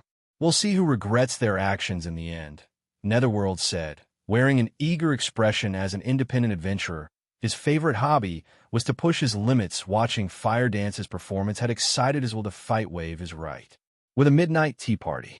Since when have we feared other players? Also, they have just finished an intense battle. They must have exhausted most of their abilities. If it really came down to a fight, they would be the suffering team. The other team members shared similar thoughts. All right, enough. Let's go over and introduce ourselves. As for a fight breaking out, I don't believe that it's likely. Those players aren't fools. They should have noticed our presence long ago. Since we didn't try to attack them during a crucial moment, they should realize that we carry no ill will. Breezewine, the team's leader, explained. He then approached Shifeng's team, giving the matter some thought. The Midnight Tea Party's members saw the reason in their leader's words. They then followed Breezewine. Meanwhile, after Shi Feng announced the other team's presence, the rest of Zero Wing's members followed his gaze. However, none of them noticed the silhouette or presence of other players' snow. Do you think the guild leader is being overly sensitive? Zhao Yuru asked softly after failing to find anybody in the forest ahead. Overly sensitive. Gentle Snow considered the possibility. After all, they had just finished a difficult battle. Even a best failed sometimes. They were also in a dangerous neutral map. A mistake wouldn't be unusual, however. As such thoughts began to sweep through the team, a blurry figure appeared from the dark forest ahead. Shortly after, more figures appeared. Zhao Yuru's jaw dropped as she turned to Shi Feng in astonishment. Not only was the other party so far away, but they had also used isolation scrolls, yet Shi Feng still noticed them. Did he have the eyes of a hawk or something? However, the team did not know that Shi Feng's agility attribute had long since broken past the threshold of Tier 1 players, 1,500 points, and reached the realm of Tier 2 players. As a result, he gained the passive skill, Basic Perception. The passive skill greatly enhanced his 5 senses. As a result, he could see and hear further and clearer to Shi Feng. An ordinary magic scroll like the Isolation Scroll was useless. He had noticed them when the Midnight Tea Party had hidden among the trees, however. The team didn't have much time to spend in days. The new arrivals were none other than the powerful independent adventurer team they had encountered in Ghost Forest Town. If they were not careful, they would suffer. Hello. I am Breeze Wine, the leader of the adventurer team Midnight Tea Party. We have no ill intentions. We just happened to come across your team as we were passing by. Breeze Wine took the initiative to explain. I understand. If you guys had any hostile will, you would have taken action as we were about to kill the bosses, Shi Feng calmly stated. Moreover, we've already met in Ghost Forest Town. Ghost Forest Town? Are you guys that mass team? Breeze Wine stared at Shi Feng in shock. In God's domain. Many adventurer teams wore black cloaks to hide their identities. Hence, he hadn't humored the thought that Shi Feng and the others could be the team he had come across in Ghost Forest Town. After all, his team had the Beastmaster's breath, which had allowed them to reach Crying Ghost Ridge unhindered. Any other team would have been harassed by the level 60 monsters and wouldn't be a match for their adventurer team's speed. Yet now, not only had Shi Feng's team reached the ridge ahead of them, but they had also killed 2 groups of foreign races. Breeze Wine could not begin to fathom how Shi Feng and the others managed this. The other Midnight Tea Party members were similarly surprised. A serious curiosity filled Breeze Wine's expression as he looked at Shi Feng and the other Zero Wing members. Are you guys also here for quest? Shi Feng asked without hesitation. Players generally kept quiet about their high-level quests. This was especially true for quests in neutral maps. On the off chance that one attracts unwanted attention, they could suffer significant losses. Hence, when encountering strangers in the fields, one usually avoided mentioning quests to avoid suspicion in Shi Feng's opinion. However, such wariness was unnecessary. Only a fool would believe that players in a neutral map weren't pursuing some quest. Moreover, by taking the initiative to admit that they were also here for a quest, he could avoid appearing suspicious himself and hide the fact that they were here to grind green ebony. Upon hearing Shi Feng's straightforward question, Breeze Wine could not help but laugh and admitted, "That's right, our adventurer team is here to complete a quest. Are you perhaps interested? If you help us complete the quest, we will give you 3 pieces of level 45 Dark Gold equipment as a thank you gift."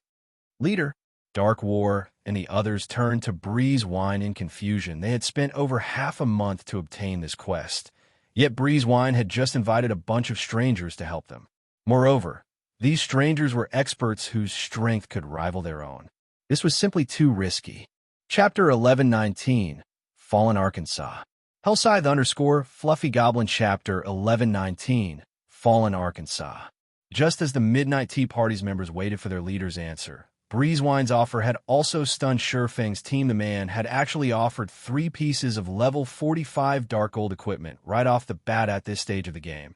Even first-rate guilds' top-tier experts only wore level 40 Dark Gold equipment. Level 45 Dark Gold equipment was simply too difficult to obtain. Normally, one only encountered such items by killing field bosses or completing quests. After all, The various large guilds were still amassing equipment from level 40 large-scale team dungeons. They still did not have good enough equipment to raid level 45 large-scale team dungeons. If put up for auction, level 45 dark gold equipment could sell for at least 200 gold. If it were an excellent piece of dark gold equipment, selling for even 500 gold wouldn't be surprising. 3 pieces of dark gold equipment was easily worth 1,000 gold presented with such an offer. Even large guild would be willing to give everything they had to help. Thank you for the offer, team leader Breeze. But we have other matters that we need to attend to, so we cannot accept your offer. Feng rejected the offer without so much as a thought. Although 3 pieces of level 45 dark gold equipment were quite valuable, it wasn't what Zero Wing needed the most right now. The green ebony they were after would affect Stone Forest Town's prosperity. The wood was arguably their top priority. Feng's outright rejection stunned the Midnight Tea Party. Even super guilds wouldn't casually reject a 1,000 gold offer. Yet Feng hadn't hesitated in the least. Dark War and the others, who had been opposed to the idea of Feng's team joining them, were somewhat annoyed. Their Midnight Tea Party had never asked for help before, yet in their first attempt, their offer had been tossed aside like garbage. Why wouldn't they be frustrated? Meanwhile, Endless Scars, who stood to his side, looked at Feng. Smiling, she said, "Truthfully, we don't need much help with our quest. We simply hope that you will help us fend off any monsters while we activate a magic array. We won't take up much of your time. 1 hour should be more than enough. If you feel that 3 pieces of level 45 dark gold equipment aren't enough, we can pay 4,000 magic crystals instead. What do you think?" Big Sis Endless? Cloud Yarn's pretty eyes widened as she stared at Endless Scars in astonishment. Their leader's invitation was understandable, as the man wanted to befriend Feng's team. However, she had never imagined that Endless Scars would also make an offer. Moreover, Endless Scars was offering magic crystals. Magic crystal was the current mainstream currency among God's Domain's experts because magic crystals allowed players to enter the Divine Colosseum's trial tower. There were many other uses for magic crystals as well. It was easy to trade magic crystals for coins, but the same was not true for the reverse. As for weapons and equipment, if an expert had no need for them, they didn't have much value to said expert. Hence, Apex experts were more willing to act for magic crystals than anything else. 1 hour for 4,000 magic crystals? Miss Endless, your proposal is impossible to refuse. Endless Scars' wealth momentarily stunned Feng. Not long ago, Phoenix Rain had offered to hire 10 of Zero Wing's players for an entire day for 5,000 magic crystals. Even then, he was impressed by the woman's wealth. If it were up to him, he'd never pay such a high price. Only now did he understood that there was always someone better in this world. However, when he thought about how the Blackwater Corporation backed Endless Scars, spending 4,000 magic crystals wouldn't be much of an issue for her. Let's sign a contract right away then. The smile on Endless Scars' face grew even more charming when she heard Feng's answer, following which Feng signed a contract with Breeze Wine. The system contract was assurance for both parties involved. Aside from players who were unwilling to spend 5 silver coins on the contract, players at this stage of the game generally signed one when working together. After signing the contract, Feng and his team followed Midnight Tea Party's members as they carefully proceeded down a gravel path through the dead forest leader. Endless, what are you two thinking? The quest is dangerous enough already, yet you just invited a team that we know nothing about. What if they harbor some hostility once we complete the quest? Wouldn't we suffer a massive loss? Dark War asked, displeased, as he eyed Feng and the others. This quest was extraordinary. It was the most difficult quest the Midnight Tea Party had ever undertaken. Although it was not a legendary quest, it could be considered a pseudo-legendary quest. It was very likely that they could acquire a fragmented legendary item during this quest. Not even super guilds had a fragmented legendary item. If Feng and his team discovered this, it would be a miracle if they did not outright betray them. The other Midnight Tea Party members supported Dark War's opinions. They could not understand why these two people, who were usually the most level-headed on their team, would make such an irrational decision about something so important. Ignoring the complaints, Endless Scars turned to Breeze Wine. Smiling, she asked, "Leader, do you want to say it? Or should I?" Fine, I'll say it then. Breezewine shook his head and laughed. Although you know that our quest is incredibly difficult, you guys don't know exactly how difficult.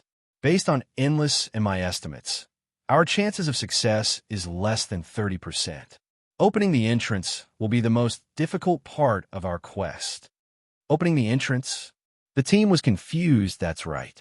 Although we have the key to unlock the Fallen Ark, when we begin the process, it will alert the Ark's guards. Based on the information Endless and I uncovered, there should be 5 guards, one of which is a Grand Lord, while the remaining 4 are Great Lords. With our current manpower, it will be too difficult to maintain a magic array while dealing with 1 Grand Lord and 4 Great Lords. Originally, Endless and I had planned to use 2 of the Tier 3 summoning scrolls our team obtained. Now, however, plans have changed. With these experts' help, our chances of success will rise to 50%, Breezewine explained. Moreover, befriending these experts isn't necessarily a bad thing. We might even get to cooperate with them during high-difficulty quests in the future. Realization dawned when these players heard Breezewine's explanation. It was no wonder why Endless Scars had offered such an exorbitant price to Shifeng's team, as everyone conversed in hushed tones. Breezewine had led them to a large canyon dotted with green hills and blue water. The canyon looked as if some giant sword had split the large mountain in half. Each side of the canyon radiated a powerful pressure that scared the monsters and crying, "Ghost Ridge away I sent. This the Fallen Ark's location?" Shock colored Shifeng's face when he saw this scene. Is the Midnight Tea Party's quest related to the Fallen Ark? In his previous life, the Fallen Ark had been extremely famous in God's domain. It was also the Crying Ghost Ridge's greatest secret. It was rumored that the Fallen Ark had been one of the ultimate weapons in the Great Ancient War. Even gods would perish under one of the Ark's attacks. However, the Ark had been destroyed during the war and had fallen in Crying Ghost Ridge. Because of the Ark's magic, the mana flow in the ridge was quite abnormal, making the area inhospitable for humans. Hence, various foreign races had occupied the Crying Ghost Ridge instead. Chapter 1120, Special Life Form. Hellscythe_Fluffy Goblin Chapter 1120, Special Life Form. As Shifeng recalled information on the Fallen Ark, Breezewine slowly approached the canyon's entrance and carefully took a 16-sided orange crystal from his bagas. Soon as he revealed the orange crystal, an invisible aura pulsed from the item. Moreover, each pulse was stronger than the last. What is that? Why does my whole body suddenly feel like lead? Gentle Snow could not help but shift her gaze to the orange crystal. The more she looked at the crystal, the more she feared it. It was as if this crystal were purgatory itself. Even her soul shuddered with fear. Gentle Snow wasn't the only one shocked by Breezewine's crystal. Alluring Summer and the others were similarly afraid. Only the Midnight Tea Party's members, Shifeng, and several Zero Wing Corps members remained unperturbed. Shifeng and the Corps members had experienced this pressure before. It was divine might. There is a qualitative difference between the life rating of gods and ordinary people. Gods had created this orange crystal, and naturally, their aura had tainted it. Ordinary people wouldn't be comfortable around this aura. Around this energy, ordinary humans would feel like they had been submerged in liquid metal. Not only would they find it extremely difficult to move, but their breathing would also become labored as the orange crystal released one pulse after another. The canyon began to shake. A purple-gold, 5-fold magic array appeared in the sky. Sure enough, their quest is related to the Fallen Arkansas. Have they lost their minds? They dare risk opening it at this stage of the game. Shifeng's expression darkened as he watched Breezewine lift the orange crystal above his head while chanting an incantation. Hurriedly, he shouted, "Everyone retreat! Retreat!" Zero Wings members looked to Shifeng in confusion. "What are you guys doing?" Dark War and the other Midnight Tea Party members asked. Enraged when they heard Shifeng's command to his teammates, their teams had already signed a contract with each other. Although there were no penalties for breaking the contract, no matter how they looked at it, Shifeng was breaking his promise. Moreover, now that they had exposed the contents of their quest, how could they possibly allow Shifeng and the others to leave? No time for explanations. Either run or die. Shifeng turned and fled. Shifeng hadn't expected that. While he assumed that the Midnight Tea Party's quest was related to it, their goal was to activate the slumbering Fallen Ark. Activating the Fallen Ark had shaken God's domain in the past. When the Ark woke, it also roused the sleeping abyssal monsters within. Although these abyssal monsters had been gravely injured during the Great Ancient War, they were still immensely powerful. The old monsters that had woken inside the Ark were mythic rank. Moreover, as more time passed and these monsters recovered, they grew more powerful. These monsters' emergence had turned Crying Ghost Ridge into a forbidden land for players in the past. To explore the Fallen Ark secrets, a few super guilds had dispatched an army of over 100,000 players. This army only consisted of Tier 2 players, and the lowest level was level 60. Many Apex experts had marched with the army as well. Such a force was normally more than enough to deal with 5 or 6 mythic monsters. Yet the army had been annihilated in the end. Not one player had made it out of the Fallen Ark alive. To make matters worse, these players had boosted the old abyssal monster's strength. It was suicidal to activate the Fallen Ark with just their 2 teams of Tier 1 players. Big Sis Endless. They're running away. What should we do? Do we stop them? Netherworld Wave hurriedly asked. Endless Scars, no need. We're fleeing too, Endless Scars said, shaking her head as she watched her phone. She ran, but our leader is still here. Cloud Yarn exclaimed anxiously as she shifted her gaze between Endless Scars and Breeze Wine. Once the unlocking process has begun, it cannot be stopped. The situation has changed. We have no choice but to sacrifice him, Endless Scars said without hesitation. However, this isn't a complete loss. At the very least, we can hide and watch what happens when the magic array activates from a distance. Although Endless Scars' words were casual, the Midnight Tea Party's members felt chills crawl down their backs. These players were all companions and had fought through many life-or-death battles together. Their team leader was one of them. Yet Endless Scars spoke of sacrificing Breeze Wind as if she were talking about the weather. Unfortunately, as their team leader couldn't do anything, they had to listen to Endless Scars as she was the Midnight Tea Party's second in command. Shortly after the Midnight Tea Party members escaped from the magic array's range, 5 steel giants pulled themselves from the ground. Fallen Garrison Captain. Special Life Form. Grand Lord. Level 65. HP 120 000 000 / 120 000 000. Fallen Patrol. Special Life Form. Great Lord. Level 63. HP 57 000 000 / 57 000 000. Upon seeing these monsters, both Endless Scars and Shifeng's teams gaped in shock. Are these monsters? Their HP is so high. The pressure from them is so strong, too. Aqua Rose felt her scalp tingle as she stared at these monsters. Despite standing several hundred yards away, she still felt an intense pressure radiating from the monsters. It would certainly affect the combat power they could exert in close combat. Based on her estimates, they'd be lucky to display 70% of their usual combat powers. If it came down to a fight, they would team wipe the Midnight Tea Party. Also understood how powerful the Guardian monsters were. These monsters' life rating was definitely higher than theirs. The Fallen Garrison Captain, in particular, was at least 2 or 3 ratings higher than the Grand Lords they've previously faced. It could practically rival a mythic monster's strength in front of these monsters. Their preparations were rubbish while the Midnight Tea Party members were frozen in shock. Endless Scars shifted her gaze toward Shifeng. Did he know these monsters would show up? Endless Scars came to her own conclusions as she recalled Shifeng's decisive order to retreat. Although the Fallen Ark was a secret, based on the team's performance and Shifeng's statement that they, too, were here for a quest, it was likely that the man knew something about the Fallen Ark and saw otherwise. How could she explain Shifeng's decision to flee the moment he saw them activate the magic array? What Endless Scars did not know was that Shifeng wasn't worried about the steel giant's sudden appearance at all.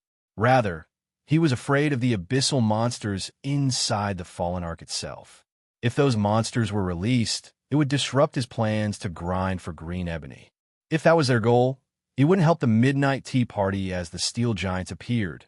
The fallen garrison captain instantly killed Breeze Wine as he maintained the magic array when Breeze Wine died. The magic array began to dissipate gradually, as did the steel giants shortly after. Peace soon returned to the canyon when the area returned to normal. Endless Scars stopped her team before the Midnight Tea Party members could give Feng a piece of their minds. She approached Feng's team herself. Chapter 1121 Inferior Legendary Treasure Chest _ as Endless Scars slowly walked up to Feng, she sized up the man carefully. Although she couldn't see Feng's appearance due to the black cloak, curiosity filled her eyes. Feng similarly observed Endless Scars. One of God's domain's legendary figures in the past, the woman had clear, bright eyes, curved eyebrows, and thick eyelashes. A hint of pink colored her pristine, white jade skin. Her thin, soft lips were as mesmerizing as a ruby. As she revealed a hint of a smile, she could captivate any player. Feng had to admit that even gentle Snow, who everyone called a goddess, fell short compared to Endless Scars' guild leader. That beauty seems interested in you, Blackie said, snickering softly instead of responding. Feng rolled his eyes. Although others might strive for a beauty like Endless Scars' attention, Feng knew how costly it was. He knew all too well what kind of person Endless Scars was, although she wore an interested expression, looking like a little girl who had just found new toy. Her thoughts were as pure as everyone assumed. It was no different than her attitude towards Breeze Wine. If Miss Endless wants to ask why we changed our plans so abruptly, I believe you have already figured that out after seeing those 5 special life forms.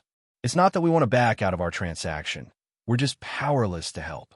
If Miss Endless doesn't have any other matters to discuss, we will take our leave. Feng took the initiative to bid the woman farewell, although he did not know what lay inside the fallen ark that could tempt the Midnight Tea Party. He no longer wanted to associate with the adventurer team. Please, wait. I wish to represent the Midnight Tea Party in thanking you. If not for your command to flee, we would be dead by now. Here are 1,000 magic crystals. Take them as a thank you gift, and let's part as friends, Endless Scars said. She then retrieved a gray gemstone bag and handed it to Feng. Every Midnight Tea Party member was stunned what was going on here. Not only hadn't Endless Scars questioned Feng's intentions, but she also gave him 1,000 magic crystals as a sign of gratitude. She was insane. This beautiful big sister is simply too rich. When Violet Cloud saw the cloth bag of 1,000 magic crystals, even she wanted to volunteer to become Endless Scars' little sister. Even large guilds would hesitate before giving away 1,000 magic crystals. Yet Endless Scars did so, without blinking. Although Feng wanted to say something, Endless Scars quickly followed up by saying softly, although our transaction has failed, I'd like to conduct another trade. We'll enter the Fallen Ark together and split the items 30/70. How about it? Endless Scars' offer shocked every player present. Miss Endless, you saw the monsters guarding the entrance. At this stage of the game, we have no chance against them. Feng could not understand what was going through Endless Scars' mind. Those 5 special life forms were no laughing matter. Even he was not confident in taking them down. Special life forms were extremely rare in God's domain. They were weapons the gods had specifically crafted for war. Like puppets, they possessed eternal life. They also had the power of immortality. Even if players killed them, they would resurrect. Moreover, they would revive slightly stronger than before. Generally, it only took these special life forms 10 minutes to resurrect, with some of the more powerful monsters taking up to an hour or so. In addition, these monsters did not drop any loot. Hence, players usually kept their distance. One had to admit that these special life forms were excellent guardians. What if I tell you that there's an inferior legendary treasure chest inside? Endless Scars asked when she saw Feng's lack of interest. Smiling faintly, she continued, based on what I've uncovered, there should be more than one inferior legendary treasure chest inside. In addition, there are plenty of epic treasure chests. My map can lead us to these treasure chests and allow us to bypass the traps. Are you sure you're not interested? The Fallen Ark had been one of the final weapons in the Great Ancient War. The items inside had been left behind by the gods before they had died. NPCs would consider even the most ordinary item a treasure, let alone players. You have a map? Feng stared at endless scars. Flabbergasted, he would be lying if he said he wasn't interested in the Fallen Ark. However, obtaining these treasures wasn't that easy. To current players, triggering any of the traps inside would result in death. Hence, even after clearing out the monsters in the Fallen Ark, very few players have been willing to explore it in the past. In fact, after the abyssal monsters have been cleared out, a large number of players and guilds had rushed into the Fallen Ark and saw. In the end, however, only a few had escaped with their lives. Practically 99.9% of the players that entered the Ark had died in the outer region. Even if one managed to reach the Ark's inner region, they would have to deal with even more powerful traps. As a result, very few were capable of leaving the Ark with any of its treasures. Players had come to both love and despise the Fallen Ark. However, it would be a different story if they had a map aside from the awakened abyssal monsters and a few special life forms. The Fallen Ark was void of life. The traps would be their main problem after entering the Ark and saw. A map of the Ark's various traps was the equivalent of a free pass to its treasures. As long as they were careful to avoid the abyssal monsters and special life forms, they could obtain the Ark's treasures unhindered. Feng finally understood Breeze Wine and Endless Scars' attraction to the Fallen Ark and why they'd be willing to spend 4,000 magic crystals to hire his team for an hour. That's right. If you don't believe me, take a look. Although it is only a fragment, can lead us to the Fallen Ark's inner region, Endless Scars said. She then took out a broken map with only 2/5 of the original and showed it to Feng. The item's name was Fallen Ark Map. However, if Feng wished to look at it in detail, he needed the owner's permission. I can help you get inside. However, I have a condition. After giving the matter some thought, Feng eventually chose to take the risk. In the past, even the most inferior item players secured from the Fallen Ark's inner area was an epic item. If one were lucky, they could even obtain a fragmented legendary item. With one such item, a player's combat power would skyrocket. If he could obtain one, the item would greatly enhance his chances of success, both in the Dark Arena and in the contest for Thunderous Land. As for the abyssal monsters that would be released, they would mostly roam the Crying Ghost Ridge's inner regions. His team could still grind trolls in the outer region. The only drawback was a slightly lower drop rate. For Green Ebony Endless Scars had only wanted to test Feng with her offer. However, upon hearing Feng's confident reply, a small glimmer of hope shone in her flawless eyes. As long as your conditions aren't too outrageous, I can agree to them on behalf of our team leader. Endless Scars straightforwardly replied, smiling faintly. It was as if she had long since guessed Feng's thoughts. Pointing at the map in Endless Scars' hand, Feng said in a non-negotiable tone, "Give me a copy of the Fallen Ark map. Once we're inside, we'll go our separate ways and agree to a non-aggression pact. What we each walk away with will depend on our abilities." Chapter 1122, Foundation Magic Array. Hellscythe_Fluffy Goblin Chapter 1122, Foundation Magic Array. Endless Scars' conversation with Feng had been private. The other players hadn't heard their discussion. However, when the Midnight Tea Party members saw Endless Scars' frown, they were shocked. Endless Scars had never revealed such an expression throughout her time on the team. Even when monsters nearly wiped their team out, nothing close to a frown had appeared on her face. Propose another. Our team cannot agree to that condition, Endless Scars said after giving the matter some thought. Looking straight at Feng, she said seriously, "The map itself is a pass to the Fallen Arkansas. If you have it, you can enter the Ark more than once. This will undoubtedly increase our competition over the Ark's treasure. With how important the Fallen Ark is, I believe that no sane person would agree to your proposal. Moreover, even if our adventurer team can't enter the Fallen Ark right now, we can simply return when we're strong enough. In any case, the key is ours. If we don't activate the Ark, no one will be able to enter it. What you're saying is true. However, you don't seem to know the Fallen Ark's true secret," Feng said, chuckling. He had long since guessed Endless Scars' reply. The Fallen Ark map was priceless. Naturally, he didn't expect the Midnight Tea Party to just make a copy for him. However, The adventurer team's understanding of the Fallen Ark was no match for his "what are you trying to say?" Although Endless Scars had her suspicions, after hearing Shifeng's confident comments, she was even more certain that Shifeng knew plenty of information about the Fallen Ark. "Well, it doesn't really matter even if I tell you this. Although you have the key and the map, it is still impossible to obtain the items inside the Fallen Ark," Shifeng explained as he pointed to where the 5 special life forms had disappeared. "You've seen for yourselves how powerful those guards are. However, the monsters inside are even more formidable. If you open the Ark, those monsters will escape. Moreover, those monsters will, slowly but surely, grow stronger. If you don't deal with them properly, even the map won't help you. Meanwhile, I have a way to deal with those monsters. If we work together, we can reach the Ark's inner region quickly. Even if you don't want to cooperate with us, once you open the Ark, we can still go in ourselves. Once the Ark is open, it won't ever close. Anyone will be able to enter." Endless Scars hesitated after listening to Shifeng's explanation, although she wasn't sure if Shifeng were telling the truth. If he was, then her side had no way of dealing with those monsters. Their map might as well be a blank piece of paper. On the other hand, Shifeng had a way of combating this problem. Once Shifeng's team entered the Ark, although their progress would be slow without the map, the Midnight Tea Party would suffer a massive loss if they came across any treasure. Most importantly, her team did not have a lot of time. After all, their quest had a time limit. Based on her estimates, even if they focused on grinding and completing their class promotions, the furthest they could reach was Tier 2, level 55 before the quest time limit was up.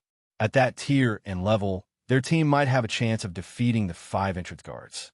Unfortunately, she was not certain that they could deal with the Ark's monsters, which Shifeng claimed were far stronger. She had to admit that Shifeng's knowledge on those monsters was invaluable. "All right, I'll agree to your conditions. However, you need to tell me what you know about those monsters. You also have to tell me how to deal with them. If what you say is true, I'll make a copy of the map once we're in the Arkansas. If you lie to me, you won't get anything." Endless Scars glared at Shifeng. This was the first time she hadn't had the upper hand in negotiation since she had joined God's Domain. She was even more frustrated that she still didn't know Shifeng and his team members' identities. "That won't be a problem. Once you see for yourself, you'll know the truth." Shifeng laughed after the various super guilds' army had suffered annihilation, crying Ghost Ridge had become a forbidden land for players in the past. Even then, however, many players had sought the Fallen Ark's treasure to deal with the incomparably powerful abyssal monsters. These players had formed a multitude of plans. Unfortunately, none of those plans had succeeded. The most ridiculous part was that players had only discovered a proper method of dealing with the monsters after they had been defeated. That method involved utilizing mana stones. Due to the special mana phenomenon inside the Fallen Ark, the slumbering abyssal monsters couldn't absorb mana to recover. However, once the Fallen Ark was unlocked, this mana disturbance would vanish. To recover their strength, these abyssal monsters urgently needed large amounts of mana. Ordinary magic crystals would not do. To those ancient abyssal monsters, mana of such quality did little to aid in their recovery. Only mana stones were suitable when the time came. He simply needed to construct a foundation magic array to display the mana stones. The mana stones would lure the abyssal monsters, and once they left, these abyssal monsters wouldn't be able to return to the Ark for a short time. Their teams could then search the Ark relatively safely, following which Shifeng and Endless Scars signed a contract. After ensuring that there were no issues, Shifeng had Violet Cloud use basic soul return on Breezewine. This way, Breezewine would not lose a level, and his combat power would be unaffected. "Wait here for now. I still need to prepare," Shifeng said before entering the dead forest by himself and setting up a teleportation point with the Abyss Pendant. He then used a return scroll and teleported to White River City. As soon as Shifeng returned to White River City, he passed the green ebony he had obtained to Melancholic Smile. Although they only had enough for one advanced transport carriage, it took a considerable amount of time to manufacture one. Even if they had a master engineer and a master forger, they would need close to a day. Hence, the sooner they began production, the better. Inside one of the Candlelight trading firm's special forging room, Shifeng retrieved the Philosopher's Stone, which he had picked up from his private warehouse on his way back, and began to synthesize magic crystals into mana stones. He could synthesize 1 mana stone from 50 magic crystals. Without hesitation, he used all 1,000 magic crystals he had obtained from Endless Scars and ended up with 20 mana stones. That was enough to lure the abyssal monsters from the Ark, twice following which, Shifeng made 9 magic array scrolls for the 9-star polar domain. Once those were complete, he used the Abyss Pendant to return to Crying Ghost Ridge. Upon returning to the ridge, Shifeng used 10 mana stones to set up a foundation magic array far from the canyon where the fallen Ark resided. With this foundation magic array, he could lure all the abyssal monsters from inside the Ark. After finishing that task, Shifeng returned to his team. "You finished your tasks already?" Endless Scars asked Shifeng with a suspicious tone. Only 1 hour or so had passed since Shifeng had left. That wasn't even enough time to make a round trip to a town or city. What could he possibly do in 1 hour? Originally, she had thought that Shifeng had left to gather reinforcements. After all, with their current strength, defeating the 5 guardian monsters was impossible. At the very least, they needed a team of 100 experts, yet Shifeng hadn't brought even 1 player back with him. "Endless, is this brat toying with us?" Dark War asked through the team chat, infuriated after Shifeng left. Endless Scars had told her team everything about her agreement with Shifeng. They all thought that Shifeng's demands were outrageous. They also thought that Shifeng was lying about how powerful the monsters inside the Ark were, and that he simply wanted to trick them for their map. Shifeng's speedy return only justified their assumptions before Endless Scars could reply. However, Shifeng beat her to it and said, "I've completed my preparations. However, during the battle, everyone needs to follow my commands." Chapter 1123, Monsters Domain. Hellscythe_Fluffy Goblin Chapter 1123, Monsters Domain. "You'll take command." The Midnight Tea Party members shot Shifeng scornful looks to ordinary players. A team commander's role was not particularly important. Ordinary players wouldn't have any choice in the matter if an expert like Shifeng wanted to guide them. However, they weren't ordinary players. Moreover, even the slightest mistake could result in death in the upcoming battle. If they died and lost the fight, they would have wasted several days of effort. If they were not absolutely confident in their commander, how could Apex experts risk listening to him? Having only met him recently, Shifeng was just a stranger. They could let Shifeng's request for the Fallen Ark map slide. However, if he thought that they would listen to his commands, he was simply dreaming. Breezewine nodded in agreement with his teammates' responses. He didn't think that it would be suitable for Shifeng to take command of the Midnight Tea Party, either. However, this was not because he looked down on Shifeng's abilities. Rather, for one to qualify as a commander, one needed to familiarize themselves with every player on the team. This included their various basic attributes, skills, habits, and many other details.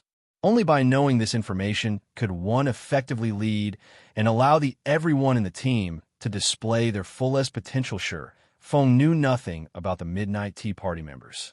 Although it wouldn't be a major issue if they were raiding a simple dungeon or boss monster, they intended to take on a level 65 Grand Lord and 4 level 63 Great Lords. Any mistakes would definitely result in casualties. "It's fine if you don't want me in command. I'll just tell you our raid strategy. When the time comes, work with us," Shifeng said, not minding the hostile looks he received. "Only, I will not be responsible for any casualties." 5 special life forms working together was no laughing matter based on Shifeng's understanding.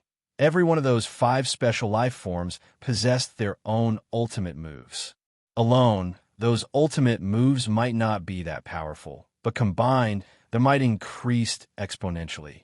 If those 5 special life forms cooperated with each other, they could annihilate a team of Apex experts effortlessly.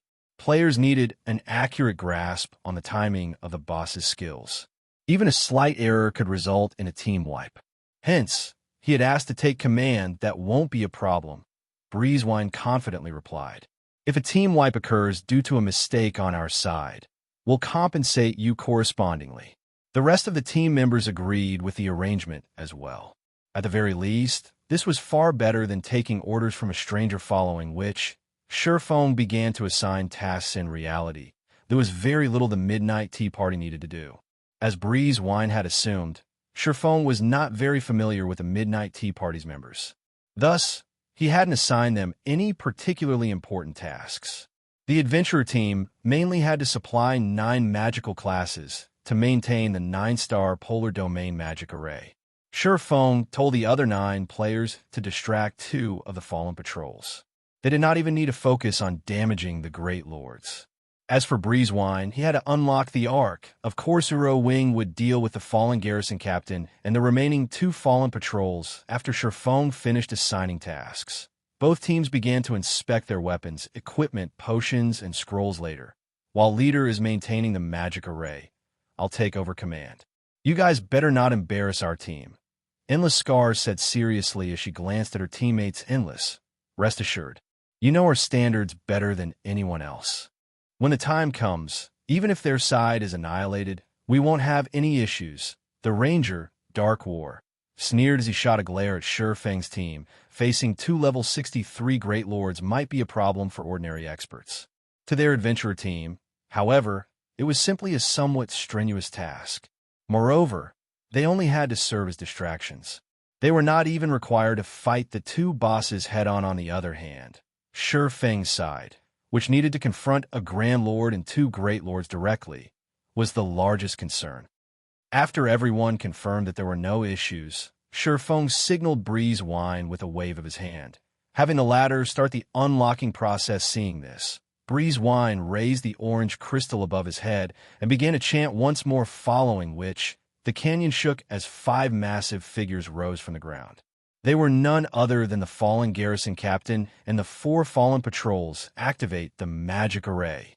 Shifeng hurriedly shouted. Endless Scars gave the same command practically at the same time. Suddenly, a massive purple-gold magic array appeared and enveloped the 5 boss monsters. As an intermediate magic array, the 9-star Polar Domain could even suppress mythic monsters. Naturally, the garrison captain and patrols were no exception. Immediately, the 5 bosses' attributes began to fall rapidly. How is this intermediate magic array so powerful? The Midnight Tea Party was momentarily stunned in the blink of an eye. The fallen garrison captain's HP fell from 120 million to 96 million, whereas the fallen patrol's HPs fell from 57 million to 41 million. The magic array's effects even stunned Endless Scars. While they, the Midnight Tea Party, had seen intermediate magic arrays before and had even collected a complete set themselves, that intermediate magic array was only capable of reducing a Grand Lord's basic attributes by 10%. Even then, it was already considerably powerful for an intermediate magic array. Yet, the 9-star Polar Domain had weakened the fallen garrison captain by 20% and the fallen patrols by 30%. This was simply inconceivable. Of course, Shifeng's team didn't even stop to notice the Midnight Tea Party members' reactions go. Under Shifeng's command, Cola, Yiwumian, and Turtledove charged at own targets as the lead MT. Cola would deal with the Grand Lord, while Turtledove and Yiwumian would each tank the 2 Great Lord's special lifeforms. Life rating was slightly higher than ordinary monsters, though they were undoubtedly inferior to archaic species. With their attributes suppressed, Cola and the others should be able to handle them. However, before Cola could reach the fallen garrison captain, the latter swung its massive 10-meter-long greatsword at the ground. Boom! A massive fissure ripped through the ground, extending straight towards Cola. Activate Protection Blessing. Shifeng shouted upon seeing the attack. Cola activated Protection Blessing without hesitation. He then positioned his shield before his body and gripped it with both hands. Pong. Cola was thrown 10 yards away on spot. The truth shield and protection on him shattered into oblivion. Meanwhile, Cola's HP fell by over 25,000. The Troll Chieftain's ultimate move paled tremendously in comparison to the fallen garrison captain's attack. The fissure only stopped after 50 yards.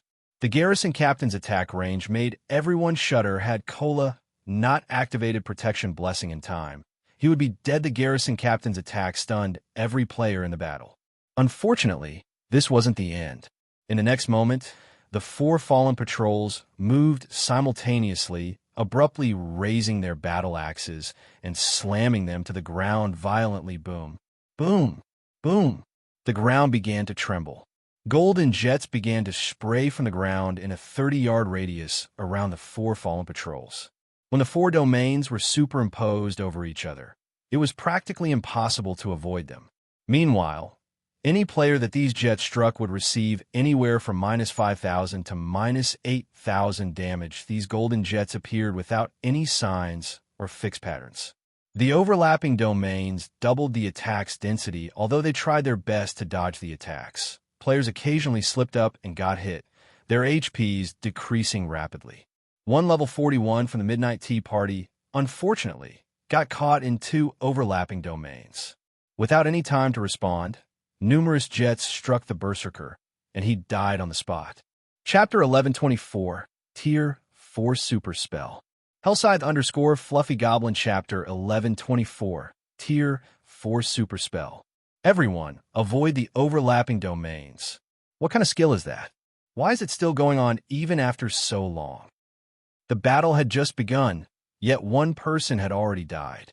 Both Shurfeng's team and the Midnight Tea Party grew anxious. Everyone had seen how the Berserker had died. The golden jets appeared suddenly and silently. Moreover, the attacks could not be blocked, only dodged. Even if they were only near one domain, they would have to dodge 3 to 5 jets. Near 2 overlapping domains, one would face 7 to 10 attacks simultaneously. The Berserker's paths of retreat had been cut off. In the end, he had died before the team's healers could help him. The Midnight Tea Party members no longer wore their previous complacent expressions. Lure the patrols to 4 corners. Do not let them near the garrison captain. Shurfeng, commanded Shurfeng, was not particularly familiar with the Guardian boss's skills. After all, he had only learned about the Fallen Arc after it had been activated in the past. He did not even know who had activated the Arc. All he knew was that these special life forms had their own ultimate moves, and that those ultimate moves would become exponentially stronger when combined. However, he hadn't expected these ultimate moves to be domain skills among the various skills in God's domain. Those that posed the greatest danger were none other than large-scale destruction spells and domain skills. Attacks from large-scale destruction spells usually only lasted 1 or several waves. If players could endure the spell's duration, they would live. However, domain skills could stay in effect much longer. Domain skill would gradually whittle players down until they died. Endless Scars now realized how severe the situation was. Immediately, she took a Tier 3 summoning scroll from her bag and shouted through the team chat, "Wave, use your summoning scroll with mine. We'll use them to lure away the patrols. Melee players, stay away from the bosses. Use only ranged attacks." After all was said and done, the Midnight Tea Party's members were still experts. Very quickly, they began to move. The team's melee players promptly distanced themselves from the fallen patrol's domains. Meanwhile, Endless Scars and Netherworld Wave each summoned a Tier 3 creature and instructed them to pounce on the fallen patrols. Both Endless Scars and Netherworld Wave were incredibly proficient with controlling their summoned creatures. Although they couldn't dodge all of the golden jets, they could dodge the majority of them. With relative ease, the summoned creatures arrived before the fallen patrols and swiped their claws at the enemy's pung. When the Tier 3 summoned creatures' claws struck the stationary fallen patrols, the clang of metal rang out. The summoned creatures' claws had only scratched the patrol's armor. They did not even manage to push the patrols back despite both being at the Great Lord rank. The fallen patrols had only lost around 4,000 HP from the attacks. Why are their defenses so high? Even a Grand Lord doesn't have this much defense. When the Midnight Tea Party's members saw the damage the Tier 3, level 60 summoned creatures had dealt with their normal attacks, their expressions grew gloomy. When they had used Tier 3 summoned creatures to fight Tier 3 Great Lords in the past, the former's normal attacks usually dealt 20 to 30,000 damage. Even against Grand Lords, their attacks dealt nearly -8,000 points. Yet against these bosses, their summoned creatures had only dealt around minus 4,000 damage to Fallen Patrol's defense was ridiculous. If even a Tier 3 summoned creature dealt so little damage, then players like themselves would deal, at most, minus 1,500 damage to the Fallen Patrols. Meanwhile, the Fallen Patrols each had 41 million HP. With their battle recovery, they could regenerate over 410,000 HP every 5 seconds. In other words, they would recover 82,000 HP every second. If their damage couldn't exceed 82,000 every second, then the Fallen Patrols were invincible against them. Big sis endless. How are we supposed to fight these things? Cloud Yarn asked anxiously. She could not help but turn to the Grand Lord. Shurfang's team fought. If the Fallen Patrols were already so difficult to deal with, wouldn't the Fallen Garrison Captain be even more overbearing? Forget about that for now. Lure the bosses away. Endless Scars ordered, shaking her head as she also glanced at Shurfang's team. The 5 Guardian bosses were far more powerful than she had thought. Initially, she had believed that the Midnight Tea Party could deal with these monsters after they reached Tier 2, level 55.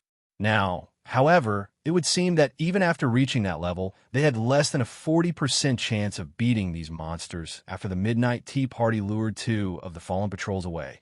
Turtle Dove and Yi Wumian activated their life-saving skills and began to lure their patrols away from the Fallen Garrison Captain. Once the 4 patrols were in 4 separate corners, Kola, who stood in the middle, had a much easier time dealing with the Garrison Captain. However, even after activating Protection Blessing, he still took over minus 10,000 damage from one of the Grand Lord's normal attacks. Without Protection Blessing, a single attack would devour over 20,000 of Kola's HP. Kola couldn't imagine standing against the Garrison Captain without the 9-star Polar Domain. Moreover, when everyone's attacks struck the Garrison Captain, every one of them dealt less than minus 1,000 damage.